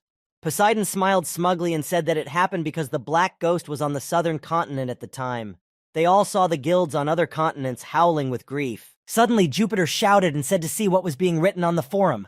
Another player moved over to him with interest, and they wrote that the Black Ghost was currently heading to the western continent. Poseidon asked, upset, if the Black Ghost was going to go around all the villages of newcomers. After all, this way all the advantages of their guild would soon come to naught. However, Jupiter said that they had learned the skills before anyone else and completed more different tasks. Here, the computer told them that they could increase their energy. The Black Ghost could teach them a new skill, the energy training technique. Each training session consumes experience and increases energy.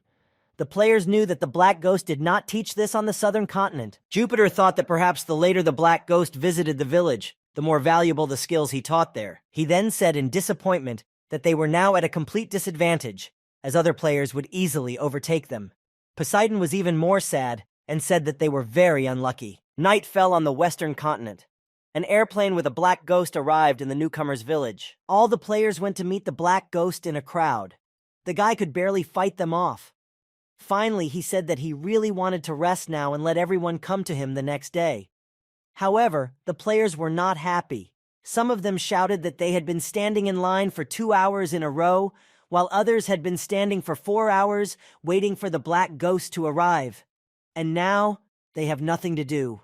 Resentment about the wait began to spread in the line. Everyone wanted to start learning the energy training skill as soon as possible. The players were pushing each other, figuring out who took the line when. Some of them had been in the line since the previous evening. The Black Ghost knew that the players had mastered the skill even after the first advancement, but the players themselves didn't know it yet. Then the Black Ghost went to rest.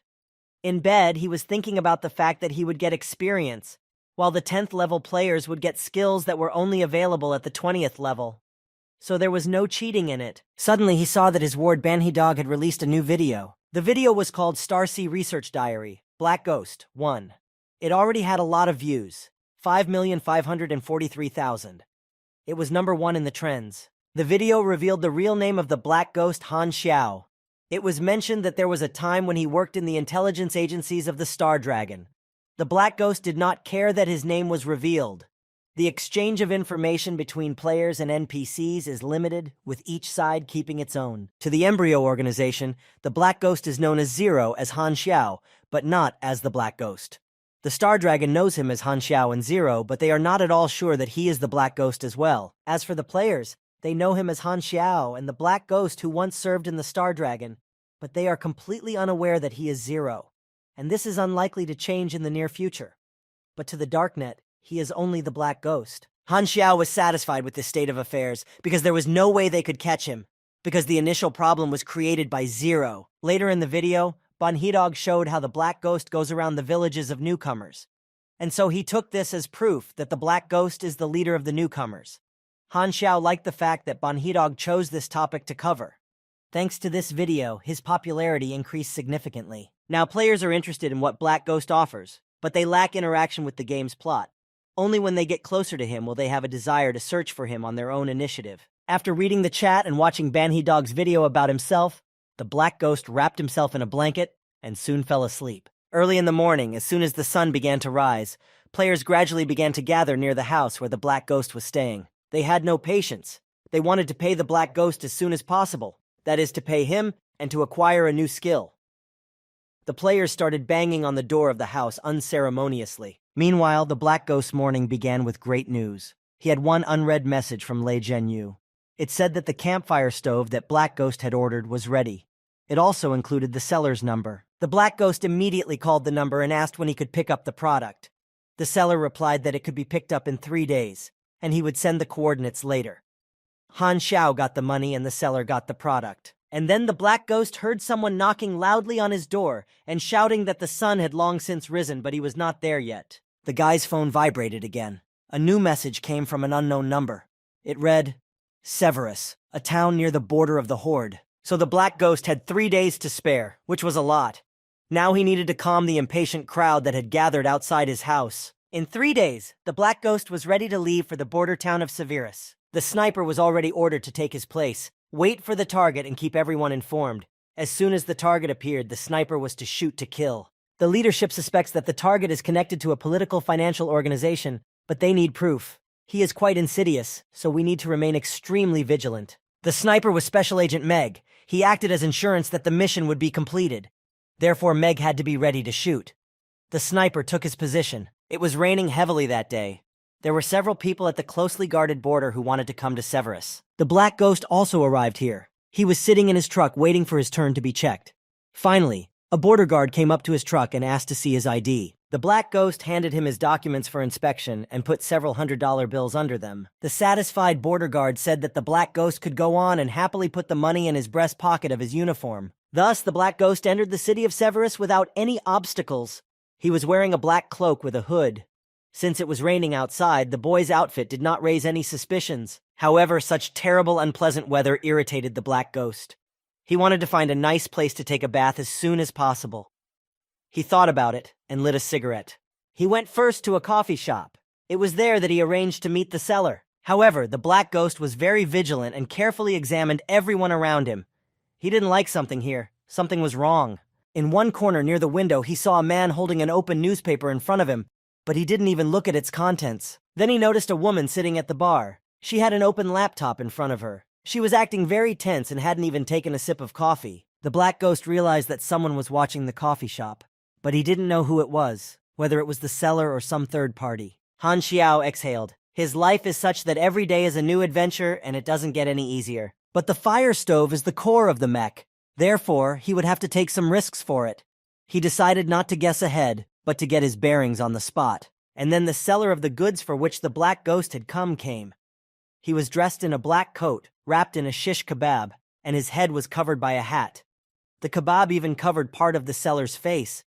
He put the suitcase on the table in front of the Black Ghost. The seller was very serious and silent. He looked at the Black Ghost sternly. The Black Ghost opened the suitcase, took out the stove, and began to examine it carefully.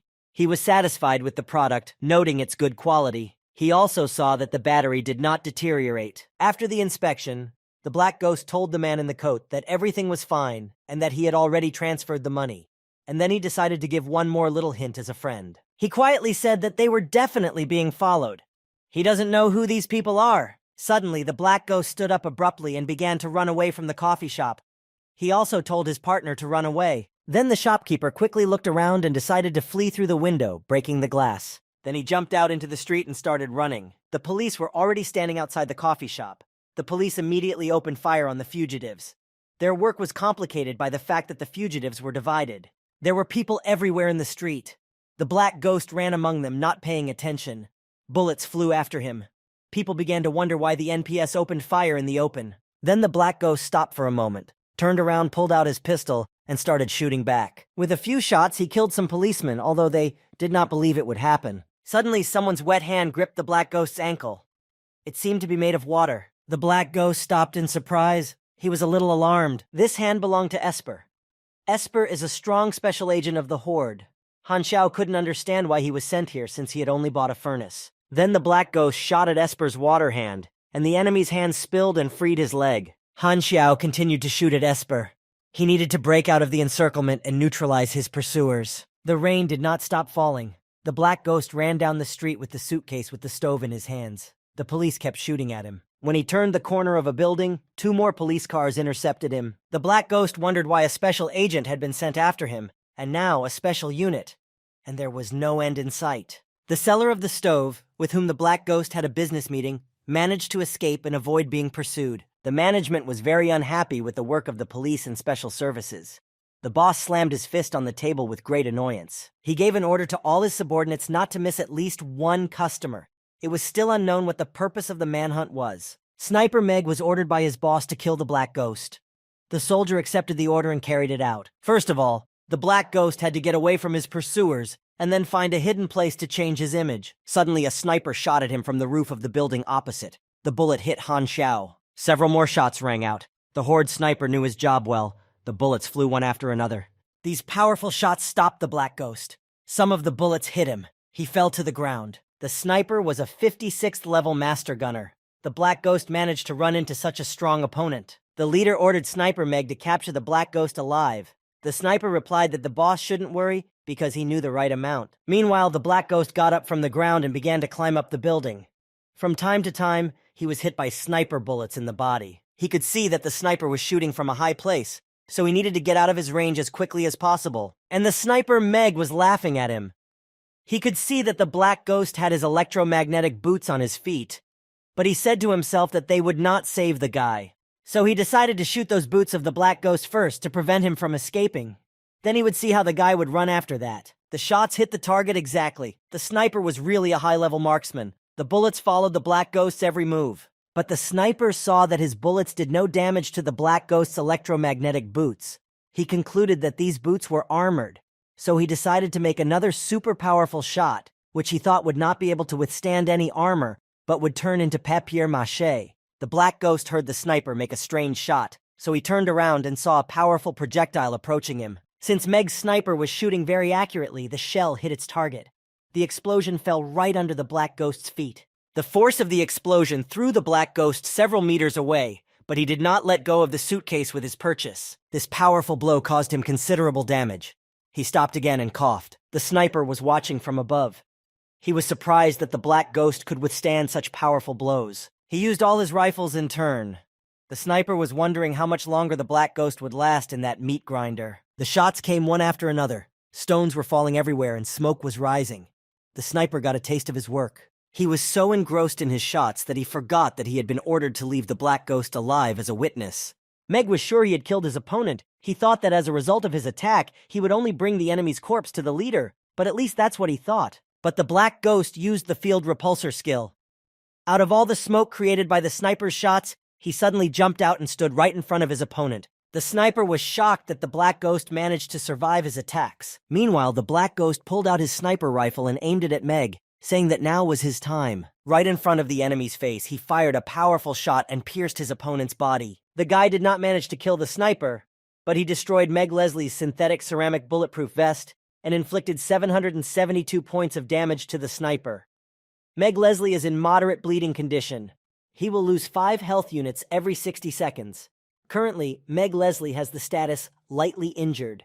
His dexterity is -10%, and his movement speed is -15%. Before the Horde's special agents could arrive at the scene, the Black Ghost needed to get away as quickly as possible. So without hesitation, he quickly began to run away to hide from his pursuers. Meg Leslie finally came to his senses and saw only that the Black Ghost was running away fast with the help of his electromagnetic boots, which he had not managed to damage. He immediately contacted his superiors and reported that the enemy had managed to escape and asked for help. The Horde's intelligence bureau was unhappy that reinforcements had not yet caught up with the Black Ghost. They started looking through street cameras to find him. But the black ghost disappeared into a blind spot. Intelligence compared his fighting style with the database, and they noticed that this style is identical to that of the black ghost. Only their appearance was different, so they assumed that the black ghost was wearing a mask. Then the leader said that in that case it was not surprising that Sniper Meg Leslie lost the battle. After all, only the black ghost is capable of doing that. Then the leader asked if there was any information about the seller of the stove. But the intelligence knew nothing. There were only phone records and messages. The intelligence officer played the recording. In that conversation, the buyer was heard asking when he could pick up the goods. In response, they said that it could be done in 3 days, and the coordinates would be sent later. The buyer also said that he would send his subordinate. The manager thought about this information. After all, if that subordinate was the black ghost, then the customer was a dark net. At this time, Bennett Anderson was sitting in his house drinking tea as usual. He sneezed loudly. Meanwhile, the black ghost had already reached the border of Severus's town. It was still raining. There were more soldiers with equipment on the border. The black ghost approached one of the drivers and asked him to take him across the border. The driver asked for a price of $100,000. The black ghost was outraged because the previous day's transportation across the border had cost only $30,000. The driver calmly explained that there was no other way out because there had been an incident in the city yesterday. Because of this, the post was closed, and it would be extremely difficult to pass. He added that he was taking a big risk by transporting someone across the border, so it was up to him to decide what to do. But Chorny had no other option. He simply had to leave this city, so he paid the driver $100,000. Already in the car, the black ghost thought that he was clearly out of luck. After all, he was just going to buy a certain thing for himself, and he ran into a special agent there. It was hard for him to remain unnoticed. Then suddenly his phone rang. It was Bennett Anderson calling. He immediately attacked the black ghost, asking why the Horde's intelligence service was calling the Darknet with claims against him and asking for compensation. He asked the guy what he was doing there. The black ghost was a little embarrassed and modestly replied that he was not doing anything. However, Bennett Anderson started yelling at him even more and told him why he was lying. After all, they had been given a recording of the call on which his voice was very clearly heard. The black ghost said that he did not want to reveal his identity at all, but he almost succeeded. Then he told Bennett Anderson to calm down. There was no problem. There was just a small skirmish with the Horde people. Well, he pissed off a couple of special agents, destroyed a high-rise building, but it was nothing to worry about. The Horde was very hospitable. The black ghost went on to say that he didn't like the weather. It was nasty. It rained constantly. It was gloomy and nothing beautiful. Not at all like on the cozy southern continent. That's where he really likes it. The weather is warm. Nature is blooming and fragrant. Bennett Anderson just flashed and shouted what the weather has to do with it. How can you move on to another topic of conversation so smoothly? He was going to scold the black ghost some more, but the guy interrupted the conversation. He decided to call back later, when the boss calmed down a bit. For now, he had other things to do. Then he realized that he had really miscalculated. He hadn't thought that the Horde would react so quickly. His engagement mission was complete. 65,000 experience points were gained. The hidden requirement to detain Meg for 3 minutes and help the secret seller escape was fulfilled. The black ghost didn't know about this hidden requirement. Now he thinks he did a good job by not going with the salesman. He received a bonus reward, the Dion character prize card. This is a special level 30 dungeon crystal, a plan to infiltrate Olena. Additionally, 30 points of reputation with Dion, and also now trade was available to him. Dion is a mysterious NPC who resells things. His shop is hidden underwater. Previously, little was known about him, so you could only meet him by chance. The black ghost was happy with his work, because he was very lucky with that bonus reward, and then his phone rang. An unknown voice said that his phone was bugged. That's how he got the black ghost into this mess. The order was very well prepared. If not for the black ghost's observation, he would not have been able to escape. So now he is in his debt to him. It was Dion. The black ghost was happy to hear this information because he could buy rare materials for making fur from Dion. Then the voice on the other end said that the black ghost could call him Dion. He also added that he usually doesn't do business with new customers, but he was an exception. He would give him a 20% discount on his goods. The black ghost decided to ask for a slightly higher discount. Dion thought to himself that this was definitely the black ghost, because only a legendary level assassin could have so much chutzpah. But he said out loud that 20% was already too much. Then he said he was sending him a list of available items. If the black ghost needed any of them, he could contact him personally at any time. The Black Ghost knew that the mech was missing a few modules that required advanced knowledge, and he had it. Without thinking twice, the Black Ghost chose what he needed and asked where Dion could deliver it. In response, he heard that they would meet in a deserted place in 3 days. He would ask someone to give him the goods. That was the agreement. A special level 30th dungeon crystal. A plan to infiltrate Olena. Introduction. Olena is a secret research laboratory of the Horde. A few years ago, Dion infiltrated it and stole military secrets. This will be a test for the Black Ghost. Type of dungeon, a dungeon with a trip back in time. Number of players who have completed the dungeon, 0. Record speed, 0. Record holders, none. The dungeon tasks will appear only inside the dungeon. Such a task was extremely risky, so the Black Ghost decided to leave it for later. This is not an ability that gives absolute invisibility, but something like a power that changes the parameters of the body to blend in with the environment. A very useful thing. The Black Ghost arrived in a mountainous area where he created the mechanisms he needed. It was near the border with the Horde. Here he was waiting for the goods ordered from Dion. Finally, he had all the modules. Now he could start building mechs. The Black Ghost immediately set to work. When he was done, he decided to take a little rest, as he was very exhausted. The scan was successful. A prototype of the new drawing was created. Now it was time to name it. The Black Ghost chose a name. As a result, a customized drawing was created. A lightweight mechanical suit, Viper. The Black Ghost liked the name. He decided to put on the suit right away. Bone structure module. Nanotechnology, not PE0 fiber. Biological muscle internal structure. Strengthens muscles during movement. Strengthens muscles during protection. Armor module. Platinum alloy plate. Armor. Plus 1,800 points. Protection. Plus 30 points. Power output. None. External suit module. Optical camouflage. Reduces the clarity of the contour by refracting the rays. Output power. 20 points. Eye module. Multi-component optical membrane with scanning function. TV and PNV information is displayed on a holographic screen. Output power. 25 points. Hand module. Thermoelectric gloves. Produces huge amounts of heat and causes permanent damage. Energy consumption. 2s. Damage level. 94 points. Power output. 50 points. Wrist module. Mini flamethrower solar worm. Energy consumption. 1s. Damage level. 98 points. Power output. 45 points. Left wrist module. Repulsion field machine. Directional.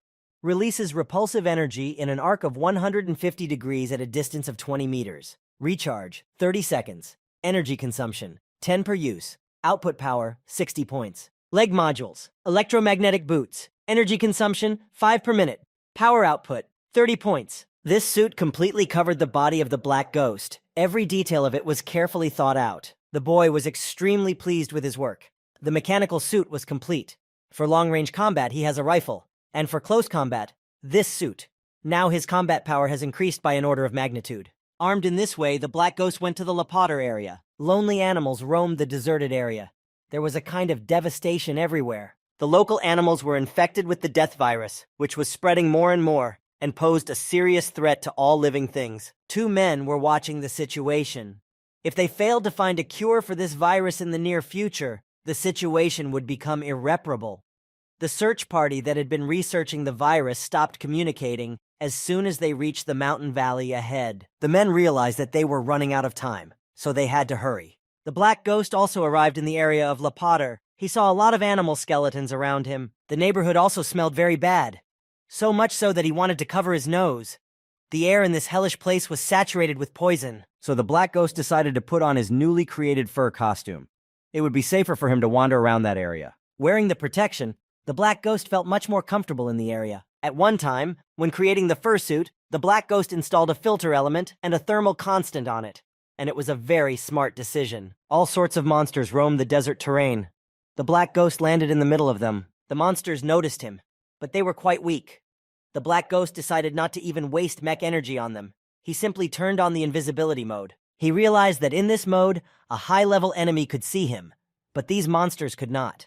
The Black Ghost decided to go deeper into the area to find a stronger monster and test the power of his mech. Finally, he met a few stronger monsters, but he easily defeated them with his mech suit, so the monsters of the 42nd level are still easy for him. The Black Ghost liked the way his suit worked. It was exactly the kind of power he expected from a mech. Suddenly, he felt the ground tremble under his feet. He thought that maybe it was a frightened herd of animals running. He decided not to risk himself, but to reconnoiter the situation first. So he launched his mechanical bugs around the area. The black ghost saw that the further he moved through the area, the more dangerous the animals he encountered became. So he decided to go on alert. In the meantime, his little mechanical scouts crawled around the area to explore the terrain. They observed that a frightened herd of deer was indeed running. They also saw birds flying around frantically. One mechanical bug crawled onto the body of a deer from the herd to find out more information. Traveling on the deer's back, the mechanism collected additional information about what was happening in the area. All of this information was immediately observed by the black ghost, who could clearly see what was happening far away from him. He saw that all the animals were running in the same direction. The black ghost knew that only one beast could have had such a strong influence on them. That animal was the king of the beasts, a beautiful gray lion with a silver mane. Men who were looking for a cure for the death virus in the area also came here. One of them said that the sound of the other's ability had lured the king of beasts here. But the other disagreed with his friend. He said that if not for the negligence of the other, they would have been able to quietly bypass the wolf pack. He added that the other should not complain, but rather think about what to do next. With the help of his mechanical bugs, the black ghost saw that there were people in the area besides the animals. This surprised him. The men who had been attacked by the wolves decided to run away because there were more and more animals. They needed to find some shelter. But the king of the beasts was extremely fast. With a few jumps, he quickly caught up with the fleeing men. The men noticed that there was a big crack in the ground ahead. One of them, who had some powers, told his friend to jump into it while he delayed the beasts for a while. The king of the beasts suddenly attacked the man and injured him with his claws. The other man quickly jumped into a crack in the ground and pulled his friend down by the hand. They both fell down into the ground, and this enabled them to escape from the whole pack of wolves. The crack was quite deep, and the king of the beasts could not reach the men with his paw. However, the monster did not give up. He tried to get through the crack to the men who were hiding at the bottom. The men could only watch the deadly monster approaching them.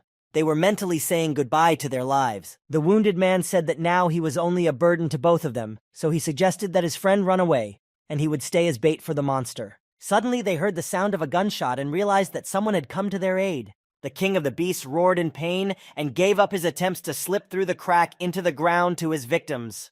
The black ghost had arrived. It was he who shot the king of the beasts. He had finally found a monster worthy of fighting. 4035. The black ghost challenged the king of the beasts to a fight. The lion was no longer interested in the men who had fled from him into the gorge. He had already been wounded in one eye, which was bleeding moderately. Now he was ready for a new attack. Initially, the king of beasts was a boss that players would raid in groups. The black ghost realized that even though he was wearing a costume, he needed to be more careful. He decided to take some health from the monster first. He used a sliding shot on it. He needed to inflict a few more wounds on him. The king of the beasts screamed in pain. Each shot hit his body. Blood spurted out. The wounded beast became furious and rushed at his opponent. The black ghost skillfully jumped away, avoiding the attack of the king of beasts. Then, from a relatively safe distance, he continued to shoot at him. All the bullets hit the target. The king of the beasts could not counterattack his opponent. His wounds were hurting. When the king of beasts loses a fifth of his health, he should be put into a state of exhaustion. The black ghost needed to use this to his advantage. Two men who were looking for a cure for the death virus in the La Potter area came out of their hiding place and decided to run away while the black ghost distracted the king of the beasts. They saw this lion running after the black ghost, and then suddenly something made them very excited. The black ghost began to fight the king of the beasts to the ground. He jumped right up to the king's mouth. The men did not think that a fight would begin. They began to shout at the black ghost not to fight the king of the beasts at close range. But they saw that the black ghost did not pay attention to their warnings, so they unanimously decided that all was lost, and they were all going to die. But the black ghost had a new mechanical mech suit. The king of the beasts rushed to attack him, but the suit had a remarkable protective design. The men were frightened and covered their faces with their hands. But little by little they spied on the fight between the king of the beasts and their savior. They saw that the black ghost had stopped the white lion's attack. This was something incredible to them. The black ghost could see that the king of the beasts was exhausted and had lost his strength. His attacks were not very strong. The boy could fight him. He decided to test his mechanical suit to the fullest. Now he kicked the beast's back. With this kick, the black ghost knocked the king of the beasts to the ground, and he jumped to a safe distance. The men watched the fight with admiration. It was incredible to them that the black ghost had put the monster down with one kick. They did not know who he was. They had never met a mech before. Meanwhile, the fight between the black ghost and the king of the beasts continued. The Black Ghost was glad that he had met a strong opponent and could test all the powers of his mech suit. The King of Beasts had many wounds on his body that were bleeding. He tried to attack, but the Black Ghost, not having a single wound, easily avoided the monster's sharp claws. Dodging the lion's blows, the Black Ghost continued to strike it to further weaken it. With the help of his thermoelectric gloves, the Black Ghost was able to strike his opponent with powerful blows. The King of Beasts howled in pain. He did not have the strength to counterattack fully. The Black Ghost's fur costume gave its owner many bonuses. The lion tried again to wound the Black Ghost with his claws, but only slightly hurt him. The Black Ghost jumped away to avoid more damage from the attack and fell to the ground. But he never missed an opportunity to strike his opponent with devastating blows. Each time he inflicted fresh wounds on the King of the Beasts. Now the lion was in a state of anger. The lion was in agony. The Black Ghost realized that he could not launch a frontal attack. He had to hit his opponent from a distance. Therefore, the boy climbed higher.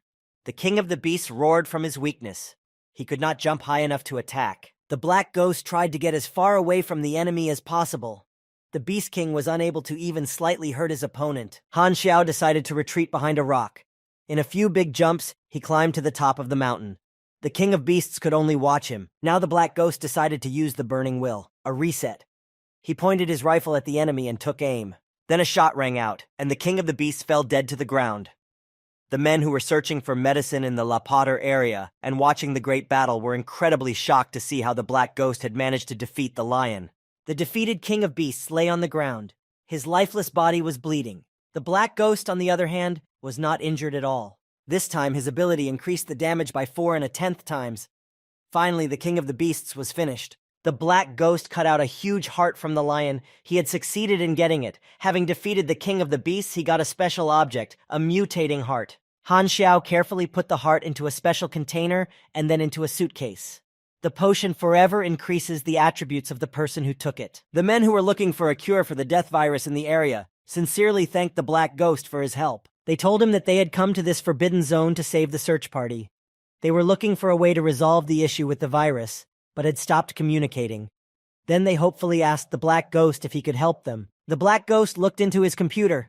A D-class task popped up to save the research team, but it was too dangerous to lead people through the forbidden zone. Han Xiao was not interested in these troubles. He refused this task. He had already accomplished his goal and had no reason to waste time. However, one of the men was grasping at the last opportunity to apprehend the Black Ghost.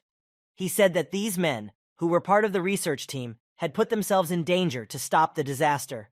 They could not be left here to die. But the Black Ghost was relentless. He coldly replied, "Let them do as they please, but don't let him be involved in this story." Then he abruptly turned around and ran off about his business. He was no longer interested in further events in the area. The men were left with nothing. The Black Ghost was on his way to Louis's research facility. He had something to deliver there. Han Xiao changed his image again to conceal his identity and headed for the institution. He was carrying a suitcase. At the reception desk, a young receptionist greeted him warmly and asked what he could do for him. The Black Ghost put the suitcase on the counter in front of her, opened it, and showed that he had brought the heart of a dead organism infected with the virus. The receptionist led him to the lobby, where there was a comfortable sofa, and suggested that he wait here. She went to inform her superiors about his arrival. The Black Ghost sat down on the couch and waited for further developments. And then the men who were looking for a cure for the death virus in the La Potter neighborhood entered the institution. They could barely move, supporting each other. One of them had his leg bandaged, his right hand was holding onto his friend, and he was leaning on a cane with his left hand. He had a plaster on his cheek. The other had a bandage on his right arm, which was suspended from his neck to secure it, and his head. An employee of the research institution came out to meet them, ran to them, calling them heroes and rejoicing that they had returned. The man with the bandaged head said that they were very sorry, but they had failed in their mission. An employee of the institution asked in horror if the entire unit had died in that area. The man with the stick replied that all the people from the squad were infected, and they could not help them. He apologized again for that. Then he handed the employee a suitcase and said that this was all that was left of those people. Inside the suitcase was a sample of the source of the virus. The employee took off his glasses. Tears spilled from his eyes. He said that they would never forget the sacrifices of those people. And when the research facility invents an antidote, they will name it after them. The wounded men also started crying. They said that the people from the unit were really heroes. The one with the bruised head said that he would regret for the rest of his life that he had not been able to get them out of the La Potter area. However, an employee of the institution put his hand on his shoulder and told him that he did not need to push himself so hard. Because if not for them, the will of those people from the detachment would not have been passed on. He added that they both did everything they could. Then he said that they had medical equipment here in the institution, and that they could be helped to heal their wounds. However, the men refused the offered medical assistance. They said not to worry, they would take care of themselves. Then the men headed for the exit, still supporting each other. The employee of the institution sighed after them. Then he turned to the black ghost, who was still sitting on the couch waiting, watching the previous scene willy-nilly. The employee greeted him and asked if the boy had brought the mutated heart. The black ghost replied in the affirmative that yes, he had it in his suitcase. Then the employee invited the black ghost to follow him. They walked together along the long corridors. Along the way, the employee told the black ghost that the main object of their research at the moment was the deadly virus, but that the lack of appropriate samples was causing them problems. The employee then added that with the help of the heart, they could produce an antidote, and when it was ready, they could give the black ghost some of it and something else as payment. To this, the black ghost replied that he did not need any payment. He was only interested in the antidote. And then the guy asked what the researcher was carrying in his suitcase if he said that they were very short of samples. The employee laughed at this question. He said that what was in the suitcase was for something else entirely. Finally, they reached the laboratory. The employee of the institution said that outsiders were strictly forbidden to enter. He asked them to wait outside the door. The black ghost handed over the suitcase with the mutated lion's heart and sat down on the couch in the corridor. The research facility had excellent soundproofing everywhere, but it was nothing for the black ghost's senses. Therefore, sitting on the couch, he could hear everything perfectly, and even see through the wall. In the laboratory, an old doctor asked the employee who had brought the suitcase with the mutated heart if everyone from the search party had died. The worker replied that the two men who had been sent by the institution to search for the missing team had not been able to save anyone. The doctor calmly said that they were fine. The main thing is that they now have samples for research. The employee then added that the two men were still very ashamed that they had not lived up to the expectations of the institution, so they did not take the promised reward. The worker also said that the men were stupid and naive, and that they were moved to tears by the lie that their actions were a great thing. The old doctor laughed out loud and said that the next time they had a dangerous case, they would definitely call those men. The black ghost heard all this perfectly, and he did not like this hypocrisy. He thought that the employees of the research institution would probably not give him anything good in return. So he decided to teach them a lesson. He waited for someone to come out to him. The employee to whom he handed the suitcase with the mutated heart said that it would take 1 day to make the antidote. Therefore, they would offer him a room to rest, and, as soon as everything was ready, he would be handed his part. The black ghost agreed to this. The black ghost. So the facility employee took Black Ghost to his room in the guest lounge area. The Black Ghost decided to get to work immediately and hack into the research facility's database. He needed to check if there really was an antidote to the deadly virus. When the Black Ghost managed to hack into the database, he read what he had suspected. The antidote to the deadly virus was just a cover. In fact, the research facility is studying the virus's amplifiers using the samples they have obtained. The antidote constantly increases the attribute, and with some probability can give away the skill. This is a very rare thing. It used to be extremely hard to get, but this time, Black Ghost will get it. Soon after, an employee of the institution with whom Black Ghost had been communicating from the very beginning knocked on his door and handed him the so-called antidote. It was an amplifier of the death virus, low concentration. The drug is made from some kind of gene-mutated virus. Its essence can be used on humans without side effects. Effects of consumption, strength, +1, agility, +1, chance to awaken, unique skill. The color of the antidote resembled blood, and nothing was known about its taste. The researchers had indeed given the Black Ghost a low-quality product, but Han Xiao took what they brought him and politely thanked them, saying that he was satisfied. The employee then extended his hand to him and said that he would look forward to working with him in the future. The Black Ghost immediately said that he would like to buy more drugs and asked if they were available. The employee of the institution was a little worried about this offer, and replied that they only provide long-term wholesale supplies to large organizations. The Black Ghost did not back down and asked encouragingly if this was really true. Then, he decided to cheat. He introduced himself officially as the executive director of the Embryo organization, and he called himself Heisenberg. This information surprised the employee of the institution. He wondered if the Embryo organization hadn't left the Western contingent. He said out loud that the Black Ghost was quite suspicious and immediately apologized for saying so. Han Xiao then offered to demonstrate the secret of the organization. This should surely convince the researcher that his words were true. And the Black Ghost pressed the activator of the mech suit. Even the laboratories of the 6 nations do not have such technologies. And so he appeared before the employee of the institution in a mech suit, which he dared to show him because their organization has a good name. The employee was shocked by what he saw. He immediately needed to consult with his superiors, so he quickly made a video call. The management was incredulous at the information. They said that the fursuit was not yet proof that the Black Ghost was a member of the Embryo organization. Then the Black Ghost stepped into the conversation and said that the Embryo organization conducts its business in secret, and one should not expect him to shout that he was from Embryo. The management of the research institution agreed with him, but the employee who spoke to the Black Cause was still wary. He said that it was quite dangerous to cooperate with Embryon. However, the Black Ghost assured them that their cooperation would be completely secret. They could even provide them with some financial support to set up new units in Andria. The management decided to consult among themselves. They knew that Embryo had many mutated animals and plants. They felt that Embryo was being very generous to them.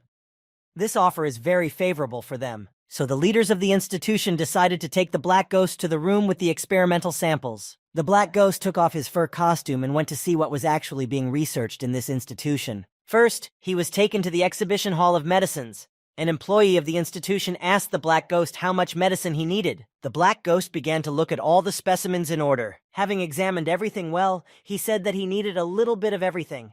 Money was not a problem for him. And then he added that he wanted to see what else the research institution had in their warehouses. The leaders of the institution watched the Black Ghost's every move.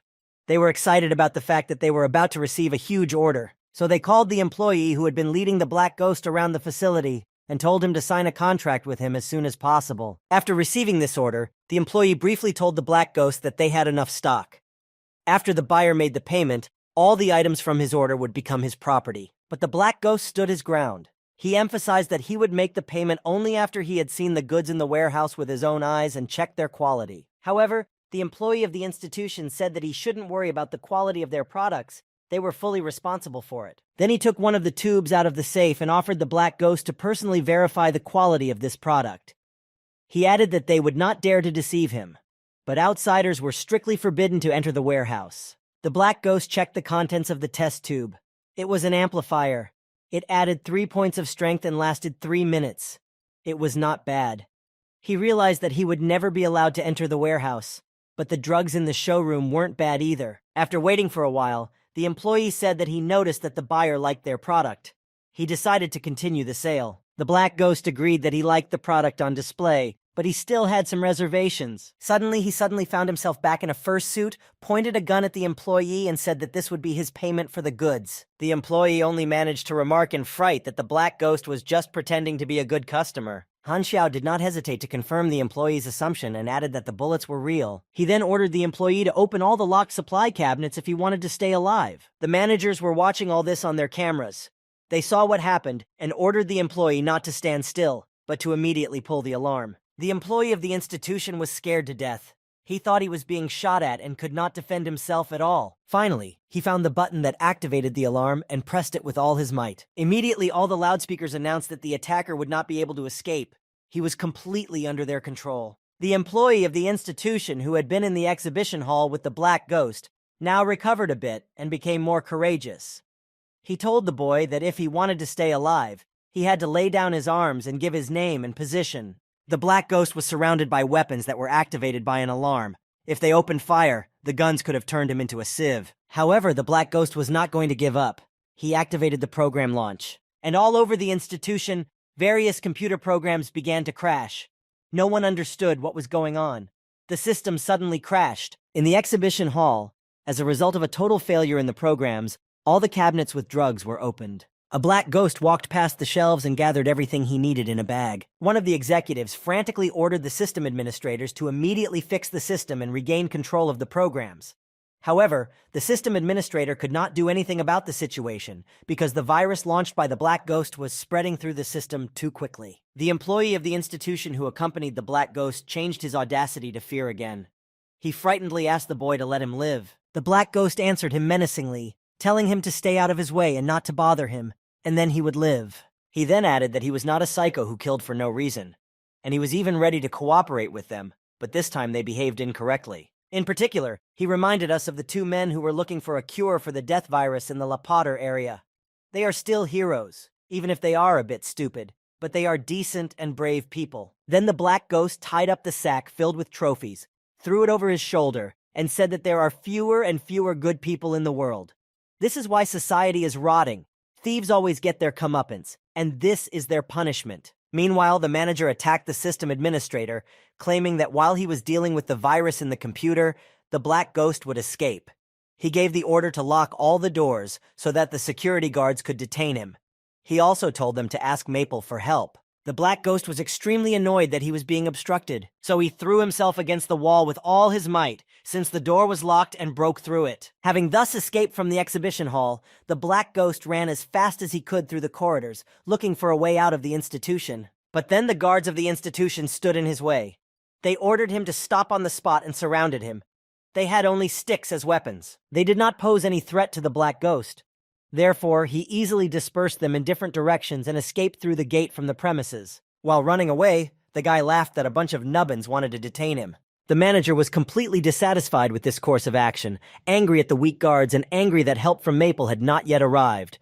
Help was supposed to arrive in 10 minutes at the earliest, but 10 minutes was an extremely long time, and their thief would surely have gotten too far. Then the head of the institution ordered them to immediately contact the two men they had sent to search the La Potter area for a cure for the death virus, and those men were just in the hospital. They needed treatment for the wounds they had received during the previous mission. One of them was under an intravenous drip, the other had a cast on his arm.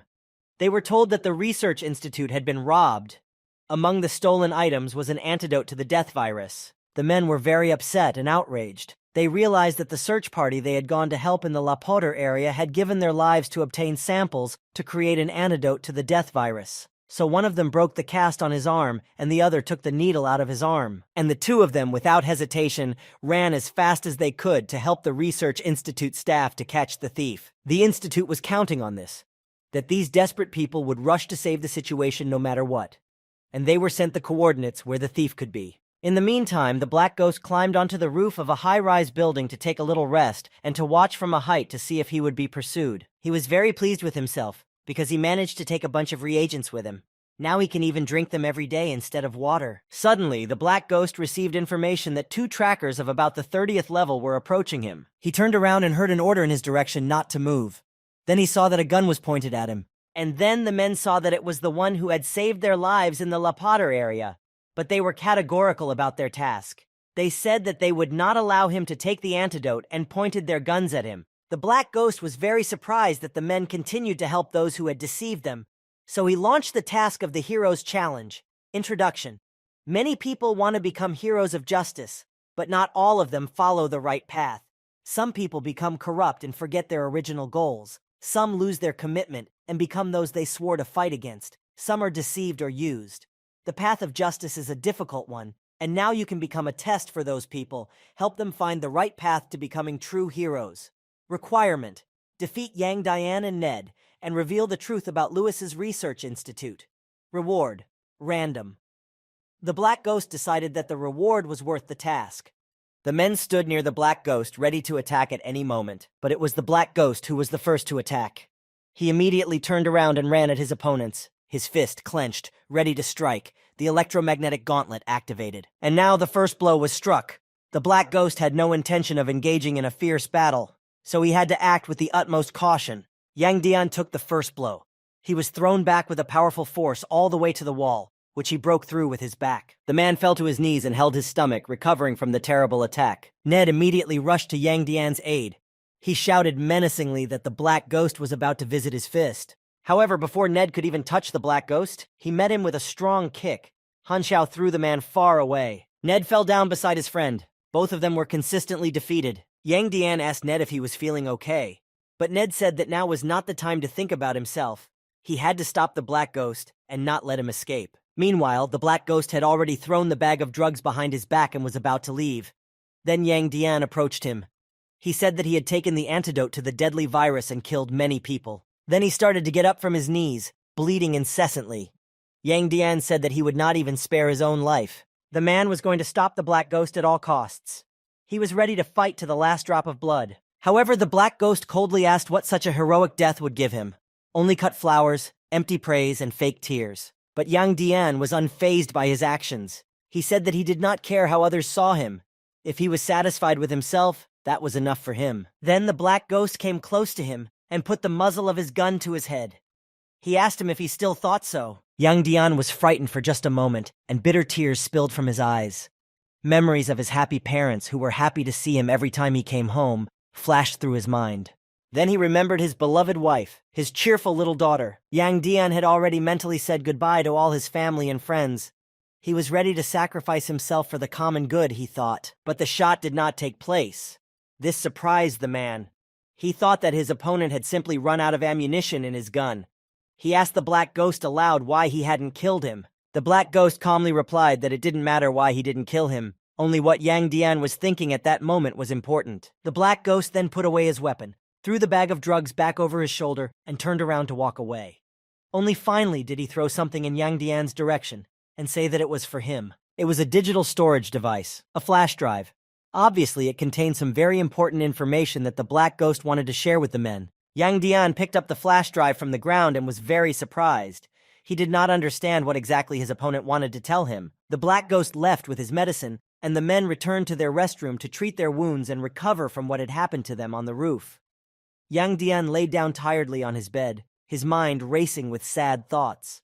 He was tormented by the fact that his unshakable faith had been shaken by the sight of death. At that moment, he was not desperate and determined. He was angry because he had previously wanted to fight and be a hero just for fun without thinking. The man slammed his fist into the pillow. Meanwhile, Ned sat down at the computer and inserted a flash drive to see what information the black ghost wanted to convey to them. Something alarmed him, and he called his friend to come over. Yang Dian went to the computer, and the two men saw that the flash drive had some secret information from Lewis's research institute. They opened a page that contained information about the antidote to the deadly virus. There was a report on the results of the research on the amplifier of the deadly virus. Yang Dian was very angry about this. Now the men realized that Louis' research institute was developing body enhancers and biological weapons. Meanwhile, the black ghost had already repacked the drugs he had collected at the research institute into his suitcase and moved on. His hero's challenge task was complete. His reward for it was plus 40,000 favor points from Yang Dian and plus 40,000 favor points from Ned. At first, the black ghost was unhappy with this reward. He didn't understand why he needed favor from those jerks he thought they were. But then he came to terms with it. He was satisfied with the fact that he had received a bunch of useful drugs, and he had also done a good deed by letting the two men know what the research institute was really like. Meanwhile, the Darknet had already received a call from the research institute and was told about the robbery. The Darknet replied that they would definitely find out the identity of the robber and then report back. Bennett Anderson concluded the conversation by saying that this time there was a big scandal. The boy had stolen a lot of important drugs, and now financial organizations were also being targeted. Anderson lit a cigarette. Then he ordered to put pressure on Embryo. There are now also reward announcements on the Darknet for catching the Black Ghost. And the Black Ghost returned to his room, rested, and then laid out all the looted drugs in front of him and began to examine them. He was pleased with himself. Rubbing his hands together, he decided to try his luck. Then he grabbed a test tube with some strange green liquid and said that he would start with this drug. It was a green lizard preparation, with an average concentration of 23 whole and 0.3%. It was made from the genes of a green lizard, a lazy creature. After taking this drug, the patient will feel relaxed. The Black Ghost angrily threw the drug away from him. He did not understand how the research institute could benefit from such a drug. He felt sad that he had chosen the drug so poorly to start testing. He thought he was just unlucky. Then the Black Ghost took the next drug. It turned out to be Eagle Predator, plus 3,000 points of agility. Now the guy was satisfied because this drug was more reliable. It was a pity that the effect of several containers did not add up. The Black Ghost also had 4 test tubes with a highly concentrated preparation of the deadly virus. He realized that he had a chance to awaken a rare ability.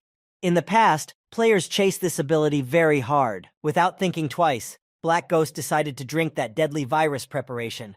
It turned out to taste very nasty. Immediately after taking the drug, his strength increased by 4 points. Then he drank the contents of each of the 4 tubes in turn. He also gained 4 points of endurance. The Black Ghost was not satisfied with this, as he did not gain any rare abilities. As he drank the contents of the last 4th vial, he still hoped to get some rare ability. Finally, he felt that something had happened to him. The guy immediately decided to check whether he really got what he expected. He got a unique body constitution. He gained 10% more health, 180% more recovery time, and 8% more resistance to anomalies. In general, it was very rare to get a health boost.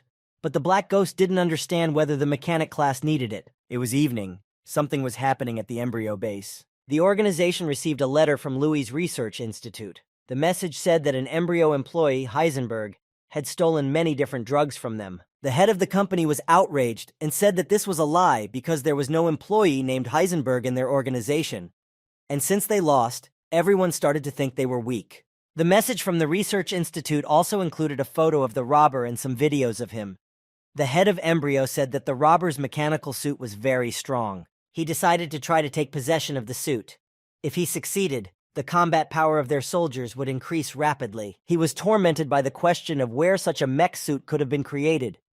Perhaps it happened in one of the 6 countries. The head of Embryo ordered their organization's intelligence network to secretly follow the user of the suit. Let them find out all the actions and capabilities of that suit. And then the subordinate told his superior some more information.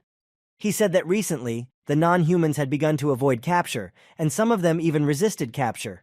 As a result, they managed to catch only 2,103 non-humans. The leader only asked if Cyberlos had learned anything new about this. The soldier read that the non-humans act purposefully. They lack a lot of basic knowledge and speak strangely. It also seems that they have some special way of communicating with each other. Cyberlos says that the non-humans remind him a lot of time travelers from the past. It was very strange for the manager. He asked what the position of the 6 powers was regarding this. The soldier reported that, according to their intelligence, 6 states had sent their people to establish contact with the non-humans.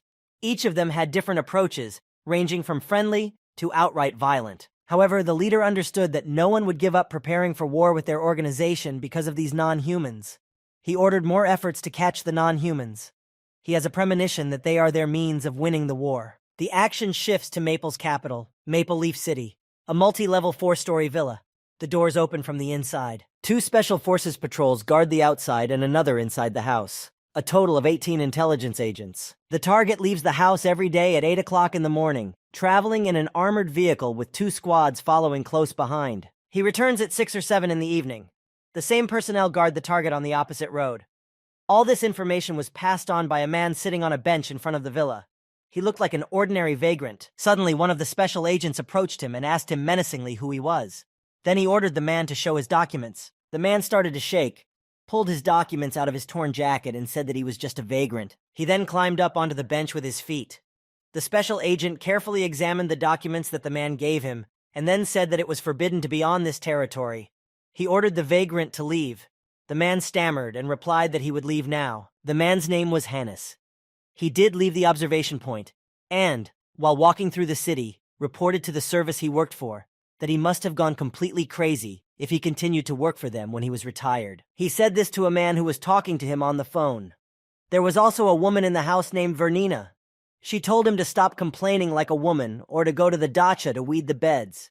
Hannes said they were asking him for help instead of looking for Bennett. The man sitting on the couch's name was Garion. He told Hannes that he and Bennett didn't get along. It would not work during the day, so they would better kidnap the target at night. He then told Hannes to come back and they would discuss the plan of action together. He hoped there would be no difficulties. Mapley had a darknet safe house. A Scorpion-level assassin, a man named Phantom Blade, asked why Black Ghost had suddenly become the Darknet's trump card. Golden Fox replied that the Black Ghost was very strong, although he had some strange hobbies. As he smoked a cigarette, Phantom Blade huffed and said that it was unlikely that Black Ghost was stronger than him. He was trained as a special agent in Raylan. Just then, the Black Ghost entered the room. He was escorted in by an old lady who told him that 2 guests were already waiting for him. The Black Ghost saw the Golden Fox and was surprised that it was she who acted as a liaison. Then he added a compliment that she had become even more beautiful. This alarmed the girl very much.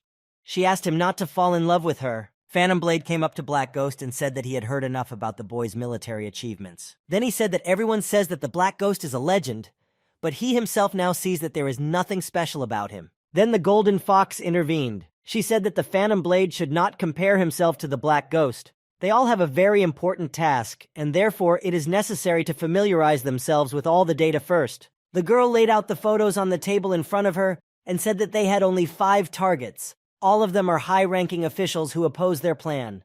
Both at home and on the street, they are constantly under guard. She then handed out maps of the target's villas to the boys. The security and patrol forces are also marked there. The Phantom Blade confidently said that he had already developed his plan of action.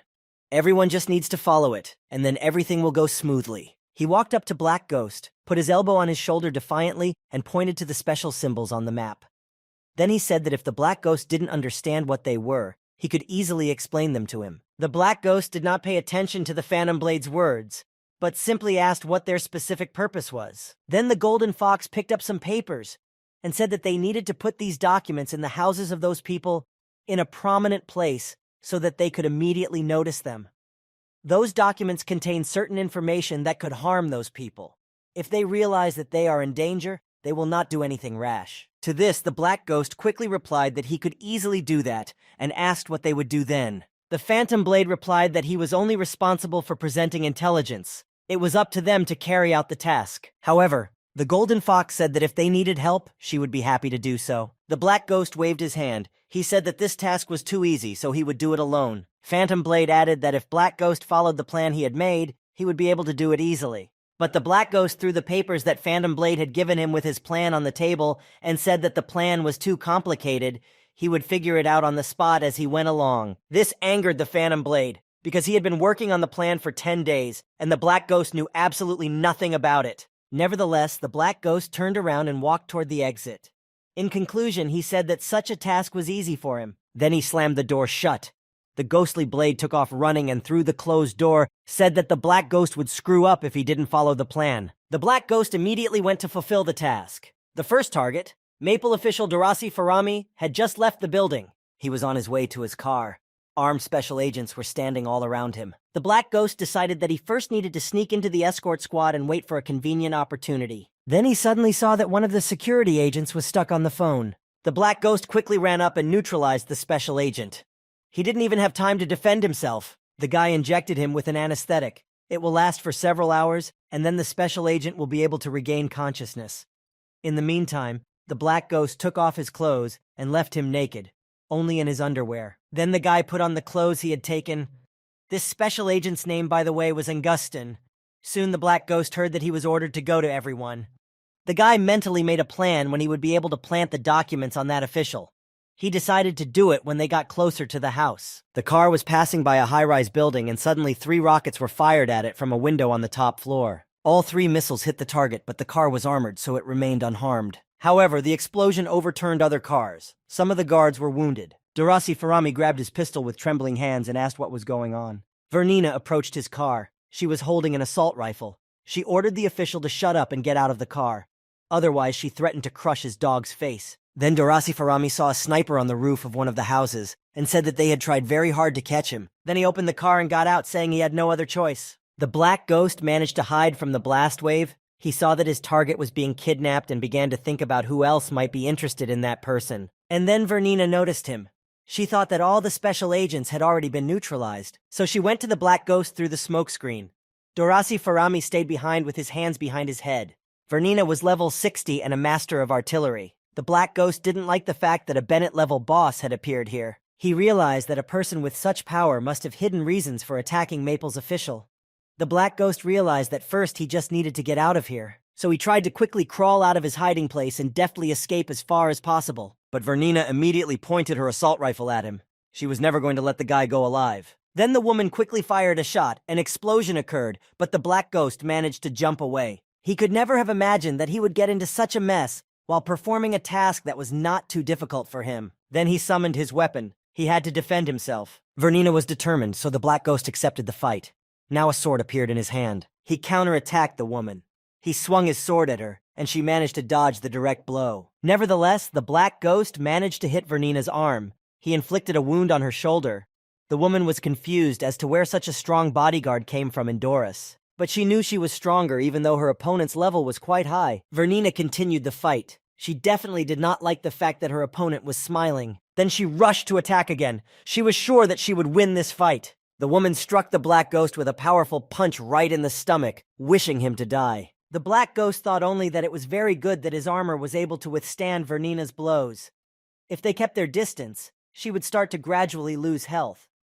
Meanwhile, the guy took 68 points of damage, but his electromagnetic armor blocks the damage. Vernina was preparing for another attack. She didn't think she would have such an opponent here. Now she need the Black Ghost in the face. The Black Ghost only just managed to cover himself. Dorasi Farami was shocked that such a valuable shot had been hidden among his guards. He thought that he was very much respected in the administration. Meanwhile, the battle between the Black Ghost and Vernina continued. The two strong fighters did not retreat. Han Xiao attacked Vernina again. The woman stood in a defensive posture. As soon as the Black Ghost approached her and swung his sword, Vernina jumped up and managed to avoid the blow. The woman told her accomplice Hannes that the agent she had fought was very strong. She told him to stop watching them and let him help her overcome the opponent. Hannes, who was playing the role of a sniper, took aim at the Black Ghost but said that Vernina was too close to him and they were moving very fast. Therefore, he could accidentally hit her. And then Hannes saw something very important from above, which he immediately reported to Vernina. Many military vehicles were driving down the road, carrying aid from Maple's office. Vernina heard from Hannes that they had to retreat immediately. Too powerful a force for Dorasi Farami was approaching. The woman immediately took note of this, turned around, and left the battlefield. The Black Ghost was shocked by this turn of events, but he was tormented by the question of who the official was, if his personality interested two people of the 60th level. Picking up a sniper rifle from the ground, the Black Ghost thought that this must be a secret plotline. Hence, Vernina must not be allowed to escape. So he took good aim, used the burning will skill, and fired a shot after the woman. Vernina angrily replied that she remembered the Black Ghost and would take revenge on him when she had the chance, because the guy had shot her in the arm. Meanwhile, help had already arrived at the scene, and the soldiers raised their weapons. They saw the enemy fleeing to the northeast. The leader of the unit that arrived to help ordered his soldiers to capture the fugitives. The Black Ghost wished he had shot Vernina in the leg. Then Dorasi Farami approached him, shook his hand, and thanked him for saving him. The Black Ghost took advantage of the opportunity and quietly put a flash drive with the necessary documents in the official's jacket pocket. He then modestly replied that it was just his job.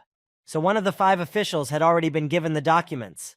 Dorasi Farami squeezed the Black Ghost's hand with both hands and asked him to become his chief bodyguard. He also promised to double his salary. However, the Black Ghost refused, saying that he had no plans to change his job for the time being. But the boy couldn't help but wonder what kind of secret the official had that 2 people of the 60th level decided to attack him. Meanwhile, Dorasi Farami turned to Colonel Danny and asked if they had managed to find out who the attacker was. The colonel replied that the attacker was Vernina, Raylan's former agent. She used to take an active part in various battles and was once one of the legends of the time. Then she disappeared for about 10 years and now suddenly reappeared. This information was also heard by the Black Ghost. And now he began to remember something. In the largest refugee camp that Bennett Anderson had created in his past life, there was a low hill with 3 graves. One of the tombstones bore Vernina's name. She was already dead when the players found out about her. Bennett Anderson came there more than once and said that his friends and teammates were buried there. They all deserve respect. Now the Black Ghost thinks that if they are all alive, it must be connected to a hidden storyline. Here, the Black Ghost's memories and thoughts were interrupted by the voice of Dorasi Farami, who called him by the name of Anguston. He told the boy to go home and have a good rest, and that Danny would take care of the cleanup here at the scene of the attack. So the Black Ghost calmly left. But his presence at that event interested Colonel Danny. He wondered why the Secret Service had hidden such a powerful man in their midst. He decided to check everything out for himself. Then the Black Ghost went to the villa of the second target of his mission, Harry Raymond. Fortunately, all the officials had returned home, unlike Dorasi Farami, who was constantly disappearing into the distance. The Black Ghost was watching the villa from afar. He decided to finish the task as soon as possible and go in search of Vernina. Waiting for the right moment, the Black Ghost got closer to the villa, climbed up on its roof, then jumped on one of the guards who were guarding the villa from the outside. After neutralizing him, the boy put on the guard's uniform and assumed his identity. Then the Black Ghost made his way closer to one of the villa's open windows to leave a flash drive with documents there. It was the window of an official's office. In the morning, he would be able to easily find the flash drive because it was left right on his desk. After that, the Black Ghost went to the next target. Now the guy arrived at Sen and Miller's estate. It was already night. A few successful cautious steps and another flash drive is on the desk in the next target's office. It was a piece of cake for the Black Ghost. Next up is Dick Van Venset's mansion. A little more and the task will be completely completed. Here, the Black Ghost invariably used his usual practice of neutralizing one of the guards, disguising himself, and assuming his image. Then the Black Ghost looked for an open window and made his way inside the mansion. The guy put the flash drive on the table. It was the last item on the task list. He was about to leave the manor, and the old official, Dick Van Vencitia, suddenly woke up, complaining that this was the second time he had woken up that night. He could not accept the fact that he was already very old. Then his eyes rested on something strange, something he clearly did not expect to see in his home in the middle of the night. It was very dark around, so the official could only see the black outline of a person, as well as the curtain swaying in the wind because the window was open. Dick Wang Wensit was extremely frightened by this. His eyes rounded with fear and his mouth dropped open. Suddenly, the official fell to the floor, and the stick he was leaning on fell next to him. Dick Van Vensit was dead. The black ghost had killed the official. He was awarded 1 experience point for this. The threat mission was completed.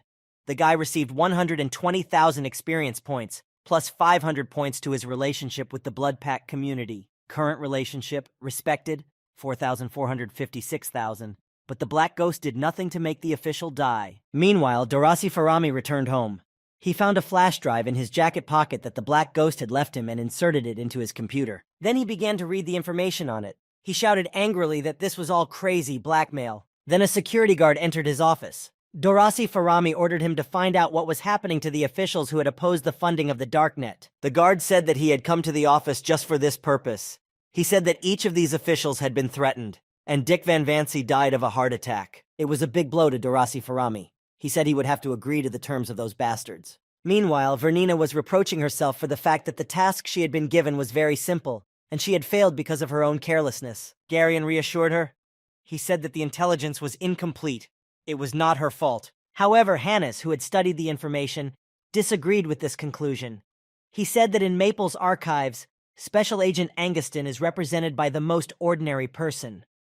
Accordingly, the conclusion is that it was not him who fought with them, but someone who had nothing to do with Maple. Garion asked with interest who it could be. Hannes helped him to find out some more information, and answered that it was a Darknet person. His target was Dorasi Farami. Vernina said that, as far as she knew, only Bennett Anderson had that kind of power on the Darknet. Apparently, they now have new recruits. Hannes suggested that they simply check with Bennett Anderson himself. He started dialing his number on his phone. The phone rang in Bennett Anderson's mansion. Mr. Anderson picked up the phone. He said in surprise that it was a very unexpected call from Hannes, because he thought he had already resigned. Hannes replied that Garion had asked for his help, saying that he had an important matter. Bennett Anderson calmly poured himself a cup of tea as usual. Hannes asked if he had sent anyone on a mission to Maple. Bennett Anderson ironically replied that he didn't even know if the person he had sent was lucky or if Hannes and Vernina were unlucky. Nevertheless, Hannes kept asking who it was, who they had to fight. But Bennett Anderson asked them briefly if they wanted trouble. He advised them not to mess with the guy because he could easily kill them. Vernina said that yesterday's fight was a pure accident. She would not settle the score with that guy. Then Bennett Anderson did say that the guy's name was Black Ghost. He strongly advised her to memorize that name and not to get in his way. Then Harrion approached Hannes and said that he would like the guy to help them with something. There was a Darknet safe house on the border with Maple. The Black Ghost arrived here after a successful mission. Golden Fox asked him in shock how he managed to deal with him so quickly. The Phantom Blade was also extremely surprised. He insisted that it was impossible. After all, according to his calculations, such a task should have taken at least a week to complete. However, the Black Ghost sarcastically replied that he had said from the very beginning that he did not need the Phantom Blade's plan at all. It was more like a child's play than something that could be used in a real battle. Phantom Blade was completely crushed by this remark because he had tried so hard to come up with a really good plan. Then the Black Ghost picked up the phone and started talking.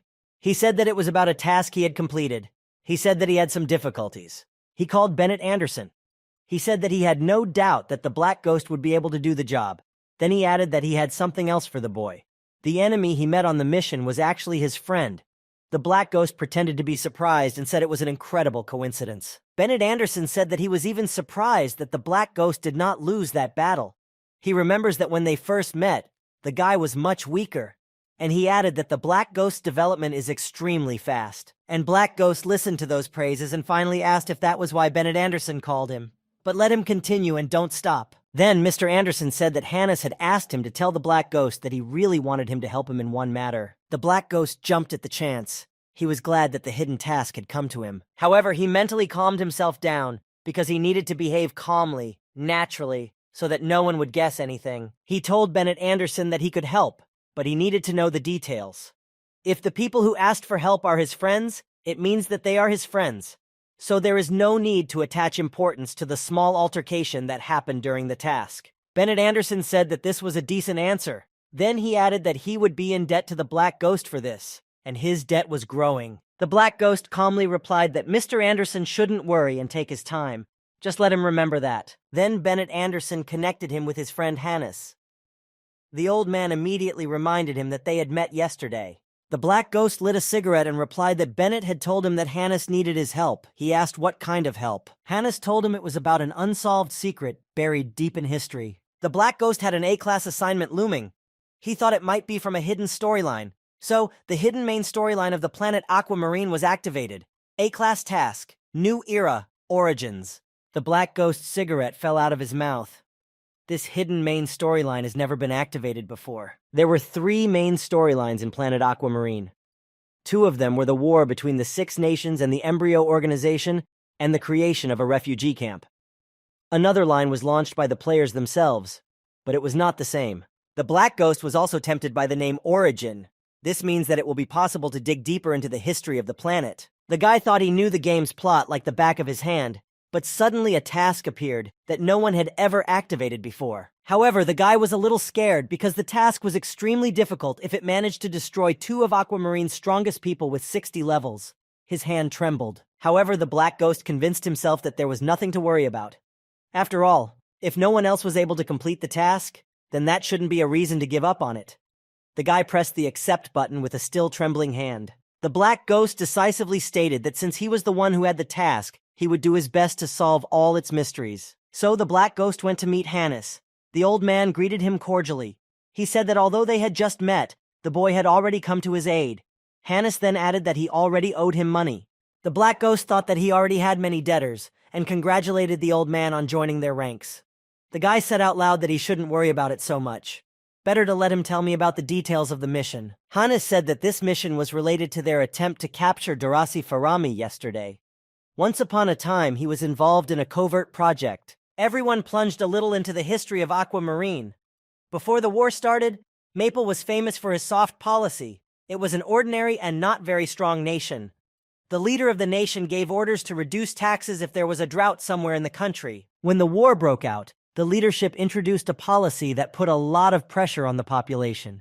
Many people expressed understanding and voluntarily contributed. When the soldiers came to collect taxes, the representative of the village himself said that they had already collected everything and asked the soldiers to take care of the rest at the front. The soldiers replied that it was their duty to defend their homeland. But after the war ended, the officials who had tasted the sweet fruit of evil refused to return to the previous system and increased the pressure on people even more. People could not continue to live like that. Many of them lost their homes as a result of the war. The situation inside the country was heating up. The old soft policy was gone. After Chancellor Ulrich passed a new bill on harsh levies, popular resistance reached its peak. Huge masses of people took up arms. All the rebels went to Ulrich's residence. They began to storm the walls, using whatever weapons they had. Ulrich's residence was extremely expensive. After the attack by the rebels, it was completely destroyed to the ground. The Black Ghost replied briefly that he was well aware of what had happened then. Hannes, however, as if he had not heard the Black Ghost's remark, continued to speak. Chancellor Ulrich also died during this assault. And half an hour after his death, the special forces received an order to kill all those who took part in the attack. In just 2 days, Maple's leadership passed 24 strict laws. In particular, it was decided to divide civilians into classes. This led to the mass eviction of useless residents from large cities. Many people were deprived of their rights. At the same time, the leadership arrested and killed those who could threaten the country. Darasi Farami was one of those who drafted those ill-fated 24 laws. The Black Ghost asked how this whole story was connected to the secret that Hannes had been talking about from the beginning. Hannes replied that until today, all of these gloomy events were quickly sinking into the darkness of the past. And as eyewitnesses to those events, they were simply obliged to reveal them. Then the Black Ghost asked what the old man would personally benefit from this. Hannes answered briefly that there was no benefit. And then he added very menacingly that people have the right to know their true history. The Black Ghost thought that despite Hannes and his friend's intentions, the task was still extremely rare. Then Garion handed the Black Ghost a package of papers and said that this was the information they had managed to gather on the case. The Black Ghost took the folder and decided to read its contents later. This is an open-ended task. The more targets he can close, the more points he will receive upon completion. Moreover, the endings can be different. The new era, Origins task, is a series of chain missions. At the moment, the following goals were available to the Black Ghost. Survivor's Ending. In the city of Blades of Raylan, it was necessary to find a guy with the nickname Old Devon and get an incomplete copy of Sally's document hash 485. Forgotten key objective. In the ruins of the capital of the country Sishan on the southern continent. Coordinates. It was necessary to find a key item that was missing. Attachment. The appearance of the item. This was the final result of the last exploration of the country of Jishan before they were destroyed. First round reward. 350,000 experience points. Bonus rewards will be given out according to the task's score. The Black Ghost thought about it, because a reward of 350,000 points for the first round alone is a reward worthy of the main task. He decided to try it anyway. He told his customers about it. Garion said that he hoped that the Black Ghost would surprise him. He said about the task.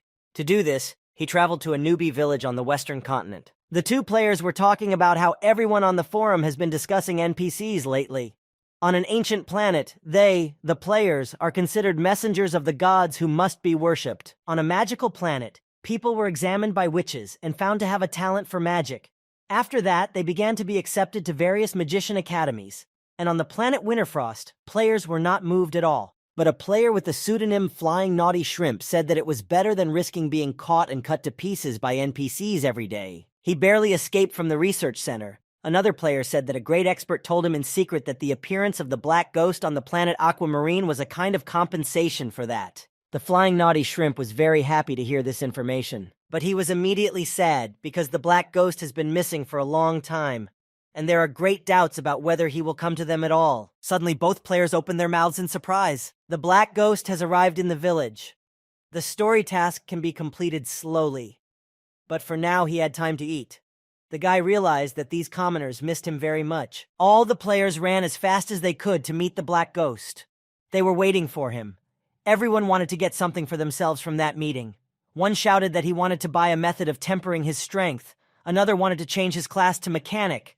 The Black Ghost could not believe his eyes and ears. He was surprised that the players had become more friendly. The player who had been talking to the Flying Naughty Shrimp asked his friend if the Black Ghost would react differently to players if he was an NPC. So he decided to go tease the Black Ghost a little bit.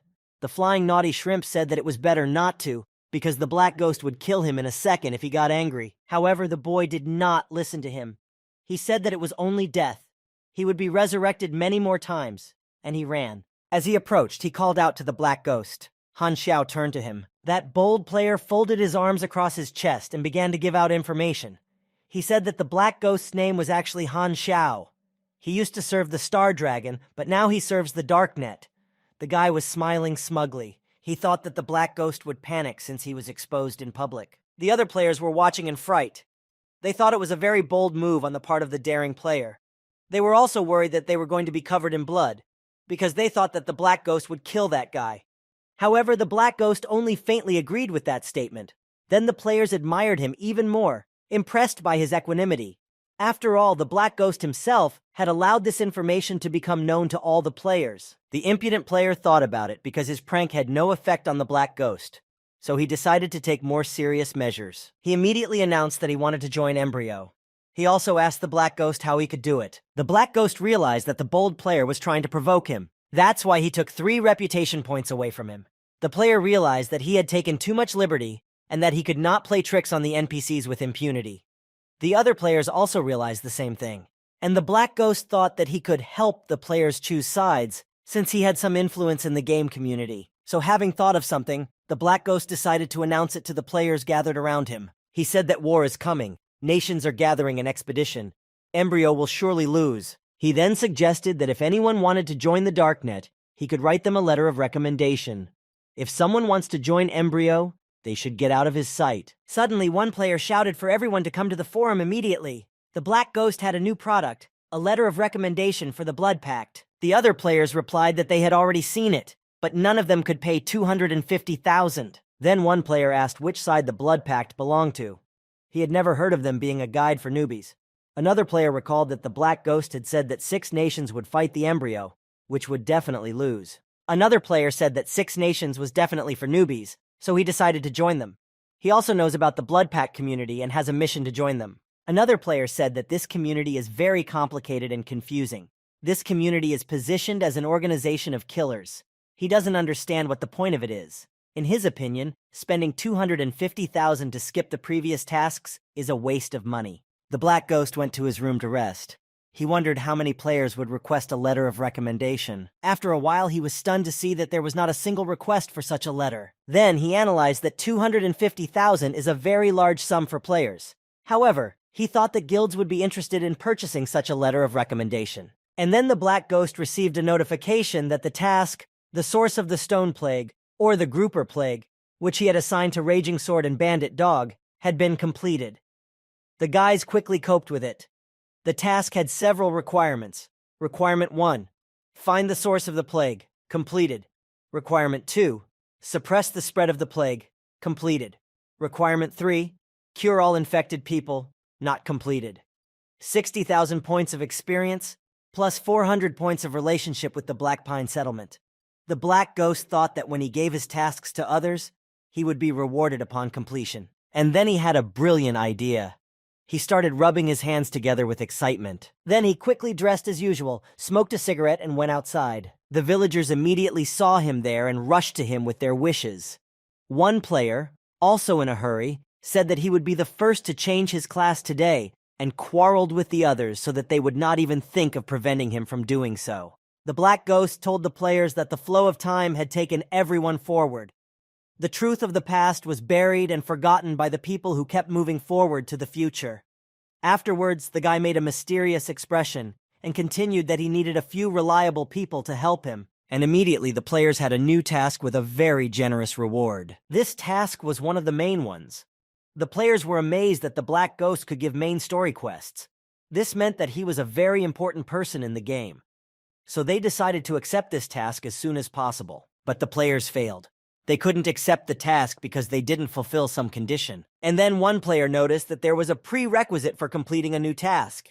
And this condition was to buy a letter of recommendation. Players started to get outraged and complained that it was a scam. They knew that they didn't have to spend any money to complete the storyline task. And after all, no one had that much money. However, some of the players tried to borrow a certain amount of money from someone else, which they lacked to fulfill the condition to get the task. The Black Ghost calmly watched the fuss created by the players and smoked a cigarette. He divided the first mission of Era of Origin into 5 separate missions for the players to complete. The Black Ghost was well aware that not everyone would be able to do it, but he needed only those players whose guilds would be able to pay such a sum, because they would surely be reliable guys and girls. The Guild of the Nine Gates was very active in getting a new task. They discussed the fact that if they bought a letter of recommendation from the Black Ghost, they could join the storyline task. It was a very good chance for them. However, another player warned them that they risked losing and ending up spending a huge amount of money. He offered to unite with other guilds. The guildmates accepted this offer and decided to ask the Vagabonds Guild. And the Black Ghost calmly went to rest.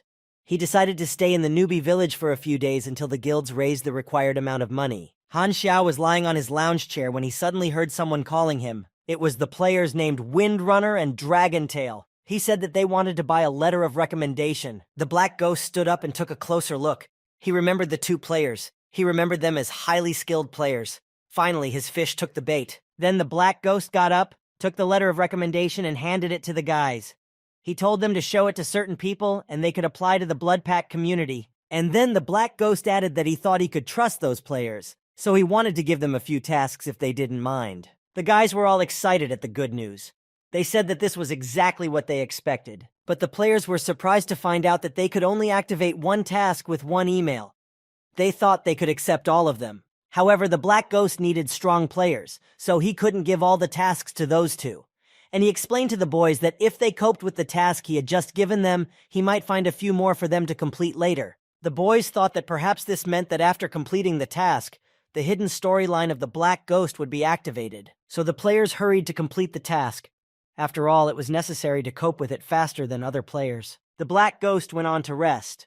The non-professional players were sincerely jealous of the professionals, because they had a lot of money, because they had guilds to help them, and they could afford to buy a letter of recommendation. Meanwhile, the Black Ghost was thinking that he had enough quota for the first task, but all the subsequent ones would be more difficult. and the quota would not be enough. Suddenly, he became interested in the news from the Galaxy Times. The news reported that another event had recently occurred that caused a wide discussion among the players.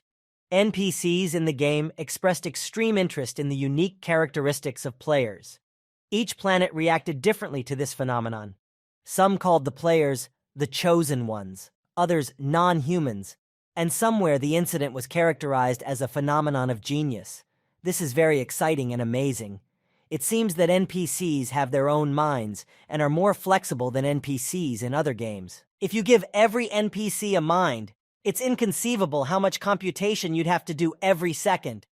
But StarC uses the latest computer technology with super powerful processors. It is even impossible to imagine what their limit is. And then the news anchors introduced a professional gambler they had invited to the studio that day. His name was Lee Ji. The player was asked to tell them what he thought about all this personally. Lee Ji said that he thought it was part of the game's plot to make players feel like they were in reality. For example, when he was playing, he sometimes forgot that he was in the game. He believes that this is exactly what the game developers are trying to achieve. Just like in the real world, in this game you have to constantly improvise, adapting to the general situation, and events almost never repeat themselves. This is all new and exciting. He has more hope for what StarC can achieve in the future. The host interjected and said that the International Esports Association had confirmed that they were creating the first ever StarC Pro League. The host then asked Lee Jae if he would participate. Lee Jae replied that he would hope for their support when the time comes. So all the major guilds will start preparing for the league. This means that the number of customers for Black Ghost should increase. The Black Ghost decided that now he would need to select his proxies. At the headquarters of the 13th Division of the Star Dragon, weekdays went on as usual. Of course, in order to get into the headquarters building, it was necessary to log in. The executive director entered the room to contact the Horizon communication window with Star Zone 9, the planet Aquamarine. He stood at the control panel. A message asking why they had been contacted appeared on the huge screen. The director began to type an answer. He sent a request for communication because of an anomalous phenomenon on their planet. They call it inhuman. The details are given below. Since they have not been able to solve this mystery with the technology of their planet, they are hoping for your help. If they succeed, the inhabitants of the planet Aquamarine will be very grateful for it. Ghidorah and Star Dragon will remain close friends forever. They will be looking forward to sending someone from Star Zone 9 to conduct on-site research. The answer was that they would have to wait a whole year. Now the only thing left to do is to use non-humans as mercenaries because they like it. The Embryo organization was also fussing about the unusual situation. Hell, the Red Viper was walking through the corridors. Finally, she came to a door with fully armed soldiers standing outside. They told her that she had only 1 hour. Then the soldiers let Hell pass on. The woman passed the door and continued on. Finally, she reached her goal. The Red Viper was shaking with excitement. She barely raised her hand to the glass. Behind the huge panoramic window was her little sister. She was very pale with big blue eyes. Her ash hair was cut short. Hell came to visit her. She always looked forward to those meetings. The Red Viper touched the window glass with a trembling hand, and her sister did the same opposite her hand. With tears in her eyes, Hell asked her sister how she had been doing all the time they hadn't seen each other. Her sister replied that the people in white coats came to her less and less. The last injection was given to her 13 days ago. The poor girl had all her arms covered in bandages. Red Viper clenched her other hand into a fist. She saw that her sister Aurora was recovering more slowly now. Every time they take blood and bone marrow from her, she needs more time to recover. Aurora sat down and asked her sister to tell her a story. She wanted to hear the one that Hell hadn't told her the last time. Hell was very sad because she saw the condition of her beloved little sister. She gently asked where she had stopped telling the story. Aurora answered directly that Uncle Zero had escaped from the base. She asked what happened next and if they had fought with him after that. Meanwhile, at the Embryo base, the head of the organization was annoyed that Zero, like a rat, had hidden somewhere very deep. If he has the ability to foresee, he must be destroyed before the war begins. Otherwise, their strategy will be revealed. Then the leader went to the laboratory where they were conducting experiments. There was a huge capsule with many different tubes connected to it. Inside the capsule, in some kind of liquid, there was a creature that the head of Embryo called a child of fate. The guy inside the capsule had white hair. The leader ordered him to wake up. The boy opened his eyes. They were a clear blue color. Then the leader held up a photograph of Zero and ordered the Child of Destiny to use his ability to influence the future and make Zero appear. Nothing happened for a while. The manager was waiting for any information. Finally, the Child of Fate replied that Zero would soon be trapped. He said that he had to go there. The leader asked hopefully when it would be. The child of fate only replied that it would happen soon. He didn't add anything else. Then Embryo's boss ordered Cyberlos to immediately launch cyber soldiers. Cyberlos immediately accepted the order. He pressed a button and said it was time for revenge. Thus, he activated the release of the super soldiers. The strong iron curtains rose. The first to be released was a high-level soldier, Valkyrie test subject number 2. He looked very ominous. The Valkyrie shouted frantically 000 and threatened to kill him with his own hands. The Black Ghost was just flying over the snowy mountains in his helicopter. He suddenly sneezed. Then he rubbed his nose and wondered who was calling him again. He had already gained experience in teaching the players a skill. Now it was time to decide whether to change his class and upgrade his rank. His total experience was 140 million points. First, he decided to maximize the skills he already had, and then he would need to build the purple class blueprints that the task required. So the Black Ghost set all these processes in motion. He had a lot of skills. The merger began. The Black Ghost only had to monitor the process. As a result, he had 120 million experience points left. He never thought that spending those points would be so exhausting. So, the Black Ghost created blueprints for 3 mechanisms that were best suited for the task of changing class, as well as could strengthen the mech in battle and allow for a combination of attack types. One of them was a folding blade with a magnetic chain. By using energy to adjust the structure of the magnetic chain, the blades can take on a variety of shapes. By combining certain actions, the blades can be used for both attack and defense in various forms. The second mechanism is the Iron Fist. This is a suspended, heavy mechanical arm. Can be disassembled. The third mechanism is a miniature maneuvering device. It shoots air currents, allowing the user to jump in the air. However, the materials that the Black Ghost had with him in the helicopter were not enough. So he decided to go to the northern continent to replenish his supplies. It was a long winter on the northern continent. The Black Ghost came to a village of newcomers there. One player was walking slowly through the snow, wrapped in a warm cloak with a hood. His name was Hao Tian, level 16. Suddenly, he received a call from the professional player Li Jie. Hao Tian lazily answered the call. Li Jie asked him if he had heard that the Esports Association had confirmed the establishment of a professional league for the Star Sea. Hao Tian briefly replied that he was a warrior.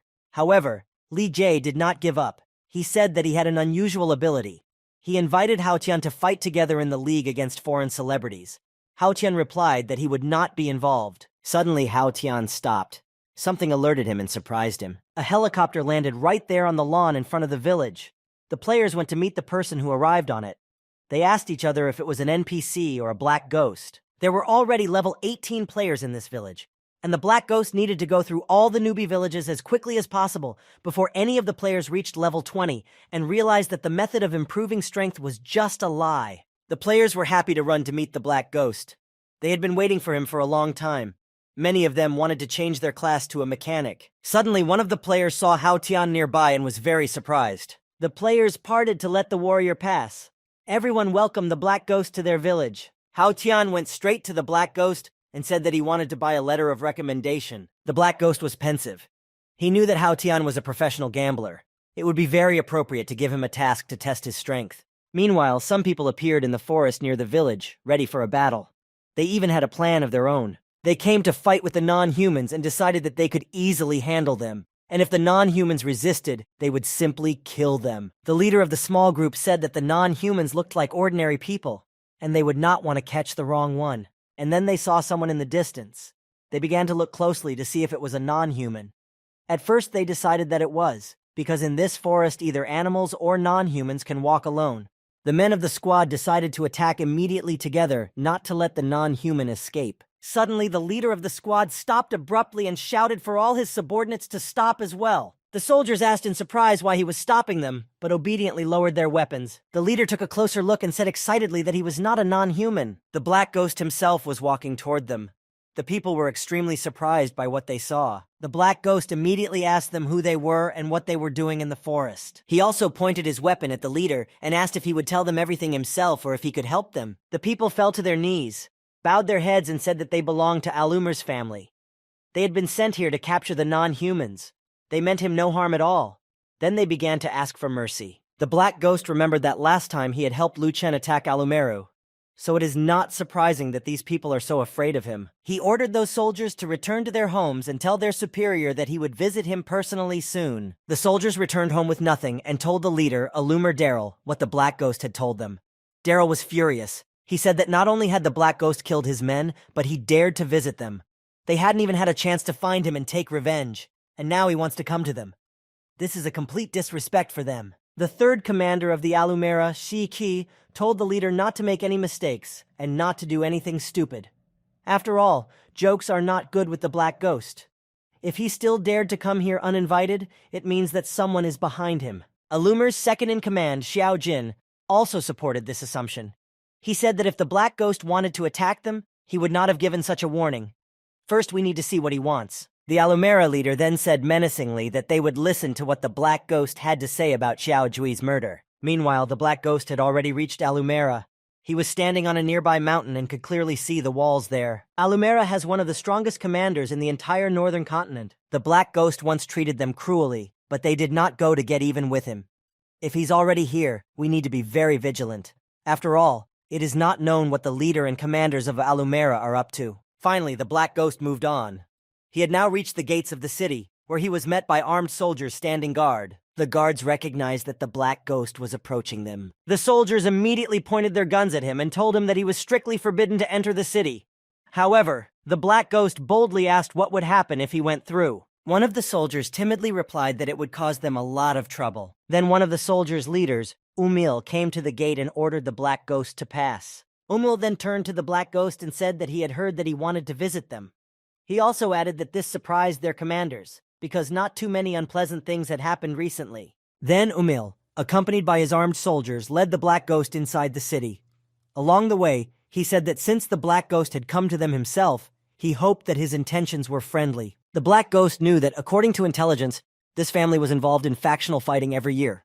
So he simply asked Umil which faction he belonged to, the house or the others. Umil got excited by this question. He answered briefly that he was a member of Alumer's family, and that was all. However, the Black Ghost continued to question him.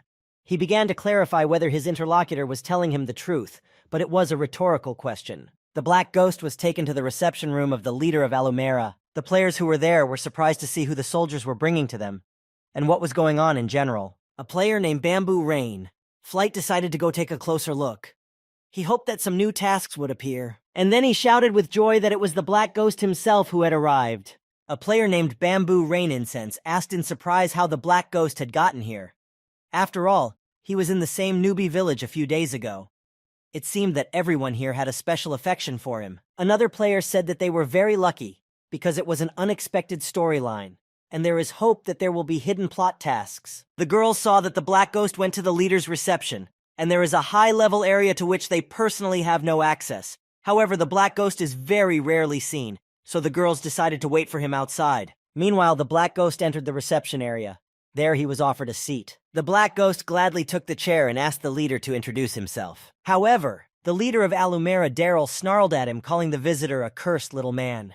He began to shout that in the village of Green Valley he had attacked their property and killed their people. The leader asked the Black Ghost to explain his actions, but the Black Ghost calmly replied that he had certain reasons for doing so, and it was better to let them explain their cooperation with the Embryo organization. The leader of Alumera said menacingly that he was talking like that. They had never been in cahoots with Embryo. The Black Ghost continued that Zero, for whom Embryo had placed a huge bounty, was a member of their family. Daryl became even more furious. He shouted, wondering if the Black Ghost had gone completely insane. The reward was for Han Xiao. However, the Black Ghost asked if Daryl really thought he would believe these stories. What about the intelligence organizations of the Six Nations? He also suggested that the Alumera family was helping Embryo find the wanted man, or even that they were looking for him themselves. Daryl stood his ground. He said that the Black Ghost had it all wrong. They had certain circumstances. The Black Ghost said with interest that he would like to hear about those circumstances. Daryl thought feverishly that it was necessary to make it clear to the Black Ghost that they were against Embryo. The war between the Six Nations and Embryo was coming, and there could be no misunderstanding at such a key moment. Daryl then turned to the leader Xiao Jin to tell the Black Ghost everything in detail. Xiao Jin, the second leader of Alumera, thought for a while about how to begin explaining the situation. Then he decided to give the floor to his eldest son, Xiao Hai, and told him to tell the Black Ghost the whole truth. Xiao Hai began the story. He said that more than a year ago, he was guarding a convoy of supplies. Halfway through the journey, they were suddenly attacked. The attackers headed for him, and he told Han Xiao to change into his clothes to distract the attackers and let him escape. But when they went back with help, Han Xiao was no longer there. Then the Black Ghost asked if his younger brother was willing to die for him. Xiao Hai in turn also asked what the Black Ghost thought about it, but the warriors in the hall were murmuring with discontent. They said that Xiao Hai had made a scapegoat out of his brother. This confirms that the people of the Xiao faction are truly heartless. This is very cruel. Leader Daryl intervened and shouted for everyone to stop talking. He then said to the Black Ghost that this is what happened. They can provide more evidence, but it doesn't matter to them whether he believes them or not. They don't cooperate with Embryo. The Black Ghost thought about what he had heard. He realized that what had happened to Han Xiao was terrible. Then his thoughts were interrupted. The second leader of Alumera addressed him. Xiao Jin said that his son had died at the hands of the Black Ghost, and that this could not be ignored. The Black Ghost replied that it was better to discuss personal matters face to face. Xiao Jin agreed with that statement. He understood the hint. The leader of Alumera, Daryl, only huffed at this conspiracy, and the Black Ghost, crossing his arms over his chest, said that it was getting late and asked if everyone would mind if he stayed the night. Leader Daryl then ordered Xiao Jing to take care of the Black Ghost. The Black Ghost thought that it would be quite an interesting night in that castle. A boy came up to him and bowed to him. He introduced himself and said his name was Xiao Ming. He is the adopted son of Leader Xiao. Xiao Ming will take care of the Black Ghost during his stay here. Then he invited people to follow him. The Black Ghost noticed that Daryl's men had left, and that Xiao Jin's men had taken over. It seems that the internal conflict in Alumera is very serious indeed. When the Black Ghost, accompanied by Xiao Ming, went outside, he was immediately bombarded with requests from players who wanted to learn new abilities. The Black Ghost was very friendly with the players.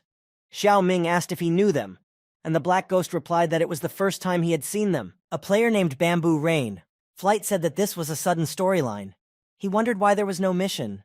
The Black Ghost was brought to Xiao Jin's estate. He was fed. Now he was sitting at the table drinking tea and talking to the Xiao leader. He asked what he could do to compensate him for Xiao Jui's death. Xiao Jin coldly replied that he was only a son. His death was just the result of his bad luck. Then the Black Ghost asked why he was invited in that case. Xiao Jin replied that there was nothing wrong with meeting a famous murderer. The Black Ghost said that he was interested in Han Xiao, so he suggested that they return to talk about him. Xiao Jin told him that Han Xiao was his extremely talentless son, who unexpectedly became a criminal, and for whom Embryon had set a monetary reward. Xiao Jin's eldest son, Xiao Hai, interrupted the conversation. He said that he thought Han Xiao was already dead. But as the saying goes, an evil man lives long. He intends to cause them trouble.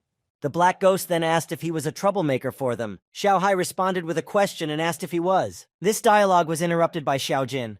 He said that the time was very late and the Black Ghost needed to rest. He and his son went to their rooms. Then Xiao Ming approached the Black Ghost and handed him the information about Han Xiao. His father had asked him to give it to him. Thus, the conflict with Alumera was resolved, and the Black Ghost recognized almost everything about the original owner of the body. He saw that they did not want to conflict with him, so there was no point in provoking enmity again, and tomorrow he could leave. He laughed at the thought that if they found out that he was Han Xiao in Alumer, how would they react? Meanwhile, the estate of the first leader of Alumera, Daryl, was still awake. One of Daryl's sons reported to his father that the Black Ghost had left Xiao Jin's estate. The meeting lasted 1 hour and 37 minutes. Daryl said in anger that Xiao Jin was becoming more and more unruly. He dared to meet with the Black Ghost without his consent. Then the son asked if his father wanted to teach the Black Ghost a lesson, but Daryl told him not to provoke him. However, the son insisted. He said that the Black Ghost had the audacity to do whatever he wanted on their territory. But Daryl jumped up and shouted in anger that he had told him not to mess with the Black Ghost. Then he kicked his son out of his chambers and went to rest. The next morning came. The sun began to rise above the horizon. The Black Ghost slept well and rested in Xiao Jin's mansion. He woke up and stretched himself sweetly. Suddenly, something caught his attention. He was surrounded by armed soldiers. They ordered him not to move. Their leader had been killed and they suspected him of being responsible.